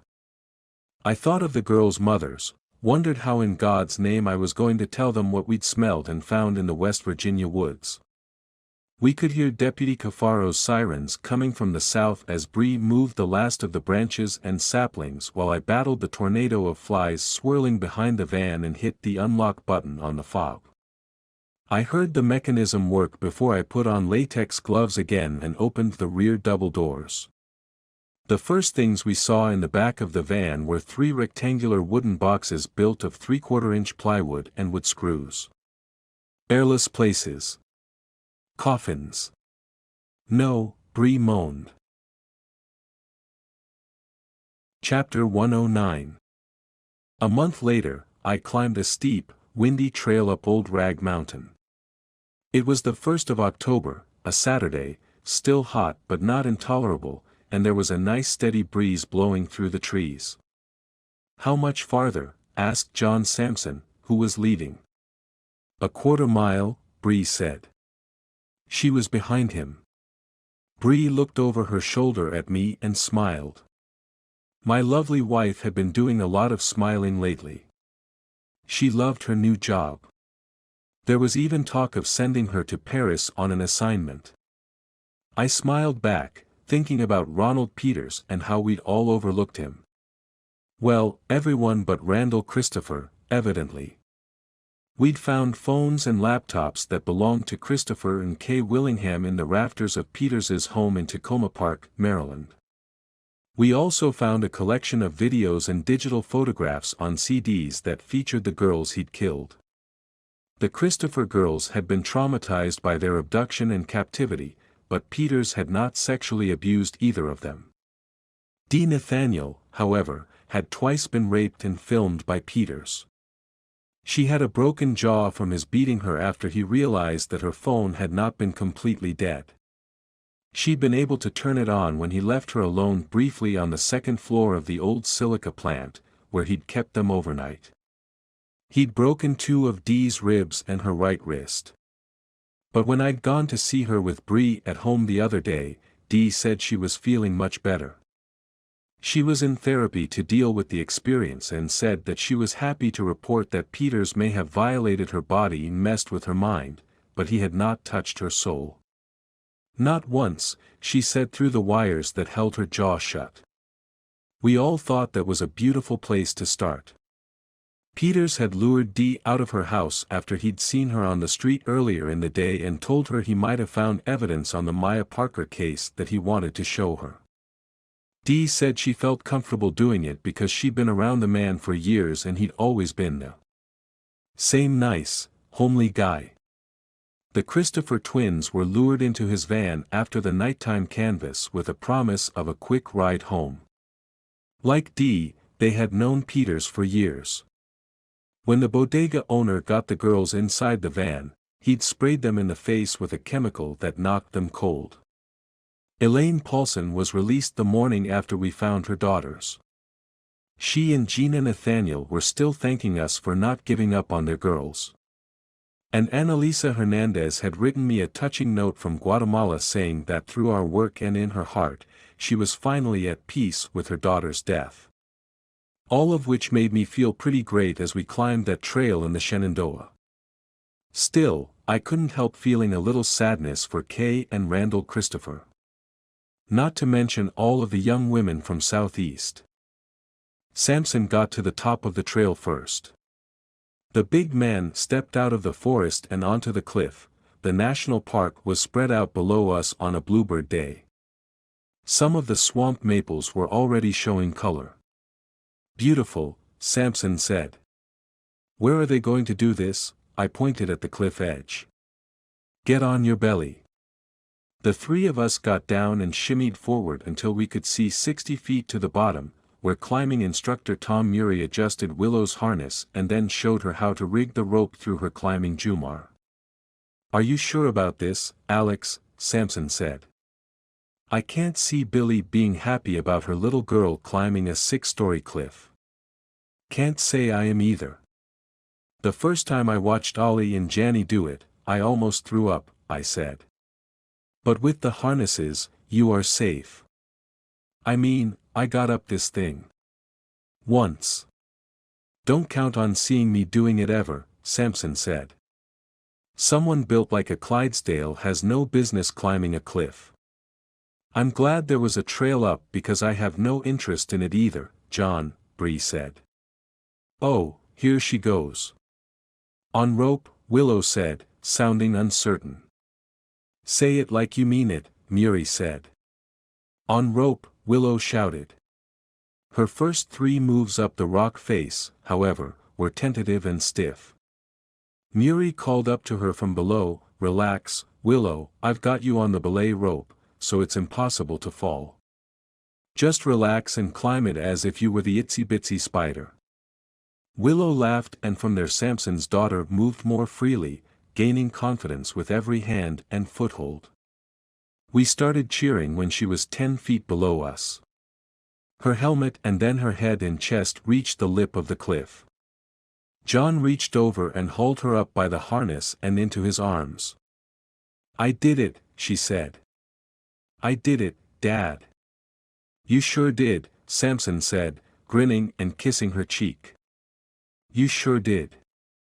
Ollie came next, followed by Janny and then Murray, who basically climbed the cliff. We took pictures of everyone up there in a group with the lower flanks of the Blue Ridge Mountains behind us. It's so pretty, I heard Willow say to Samson. Mom would have loved it here. Samson squeezed her hand and looked off into the distance. You're right. This was your mom's kind of place, the kind of place to feel heart coherence. What's that? She asked. John put his big hand on her chest and her small hand on his. Breathe deep and slow and look out at the forest. They did that for several minutes. Feel that? Samson said finally. Willow grinned. I do.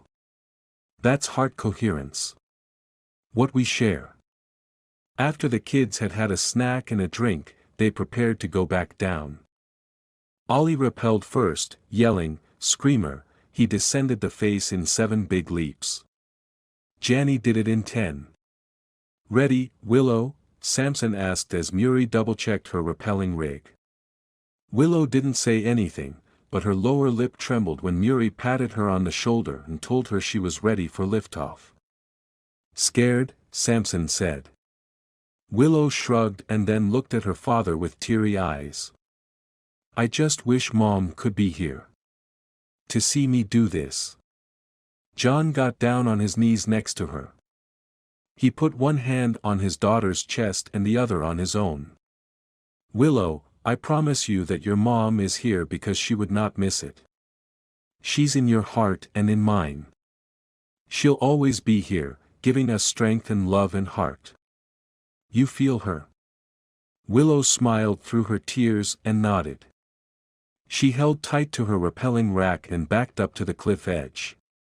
Okay, Mom, she said. Here we go. Willow grinned at us, kicked off the edge, and dropped away, screaming happily.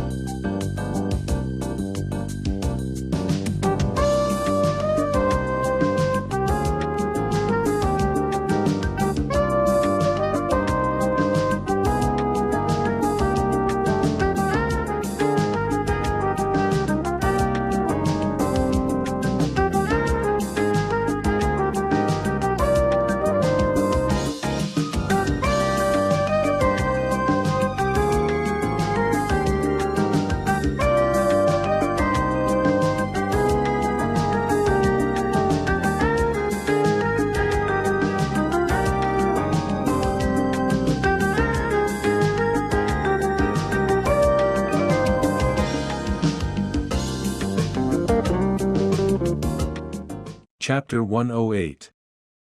I felt crushed at the sight of the coffins. In the heat, dehydrated, with all the blowflies swarming and the smell of death all around me, I got claustrophobic, nauseated, and then dizzy. I had to go down on one knee to stop from falling. The flies were worse down low, an aerial hive that spun by the rear bumper. Several flew at my eyes and got in my mouth and I began to cough and choke. I got frantic, swatted at the flies, and spit them out. Bree grabbed me beneath the armpits, trying to help me up. Are you okay? She said. The dizziness eased. I nodded and began to struggle to my feet. But as I did, I saw that vortex of flies in a completely different way. They weren't pouring out of the van. They weren't pouring from the coffins. They were coming from beneath the vehicle. Wait, I said. I shook off Bree's help, sprawled on the ground to look underneath the van, and saw through the flies to the corpse I'd been smelling since the wind changed. The deer, a doe, had died in the past day or two. A knife had split the guts wide open. The heat did the rest. It was brilliant camouflage in its own macabre way, a vile, smelling deterrent to the nosy types who might second-guess their decision to investigate the mound of vegetation where something dead and putrid lay. I jumped up and told Bree what I'd seen, then climbed into the van, only now seeing the full interior. Beyond the coffins were lighting equipment, tripods, and a blow-up mattress. The walls to either side were fitted with brackets for hand and power tools. My eyes went to the 2 portable drills, side by side in the brackets, both featuring large batteries and Phillips head screw bits sticking out the noses. Bree and I grabbed them and got to work. I started unscrewing the first box. With a screech and then a long whine, the screw was out. I paused and heard muffled screaming inside. "She's alive," I shouted and went at the screws with a fury I have rarely possessed. I paused as the next screw left the plywood lid and heard yelling from inside Bree's box. But nothing yet from the third. We kept shouting to the girls inside the boxes that they were safe now, that Peters was dead, and we were coming to help them. As I removed the third screw on my box, Deputy Cafaro charged onto the scene and Bree yelled at her to call ambulances and medevac helicopters to land on the maintenance road. A minute later, the last screw came up. I tried to lift the top, but it wouldn't budge. It had been glued shut. I found a crowbar that I used to pry it off. "Helicopters on their way," Cafaro said, coming back. I lifted and handed her the first lid, seeing poor Rachel Christopher inside the wooden box, naked, blindfolded, gagged, and bound at the ankles and wrists with silver duct tape. Thrilled that Rachel was alive but wanting to spare her the embarrassment of being naked in front of a man she barely knew, I said, "Deputy Cafaro, there's a young lady in here who needs your help." Then I turned and went with the drill to the silent third coffin and began to remove the screws. Bree used the crowbar to pry off the second coffin's lid. "It's Tina," she told me, then reached into the box. "It's okay, honey. Let me help you." Their blindfolds came off and then the gags. The Christopher twins were both shaking and sobbing as they sat up, their backs to me. Bree and Cafaro cut the duct tape from their wrists and ankles, freeing them. The deputy ran back to her Suburban and returned with 2 space blankets to wrap around the girls just as I removed the last screw on the last coffin. In quick order, I had the lid pried off. D. Nathaniel was inside, bound, although not blindfolded or gagged. Her face and body had been beaten badly. Her eyes were swollen shut. There was a lot of caked blood from a gash on her head. And she wasn't moving. I was starting to check her neck for a pulse when she shifted her chin, moaned, opened one of her eyes to a slit, then moved her split, swollen lips and whispered thickly, "I'm not dead yet, Dr. Cross." "No, you are not," I cried, pumping my fist and feeling like we triumphed over impossible odds. "You are alive, D. Nathaniel. And you are going to the hospital and then home to your mom."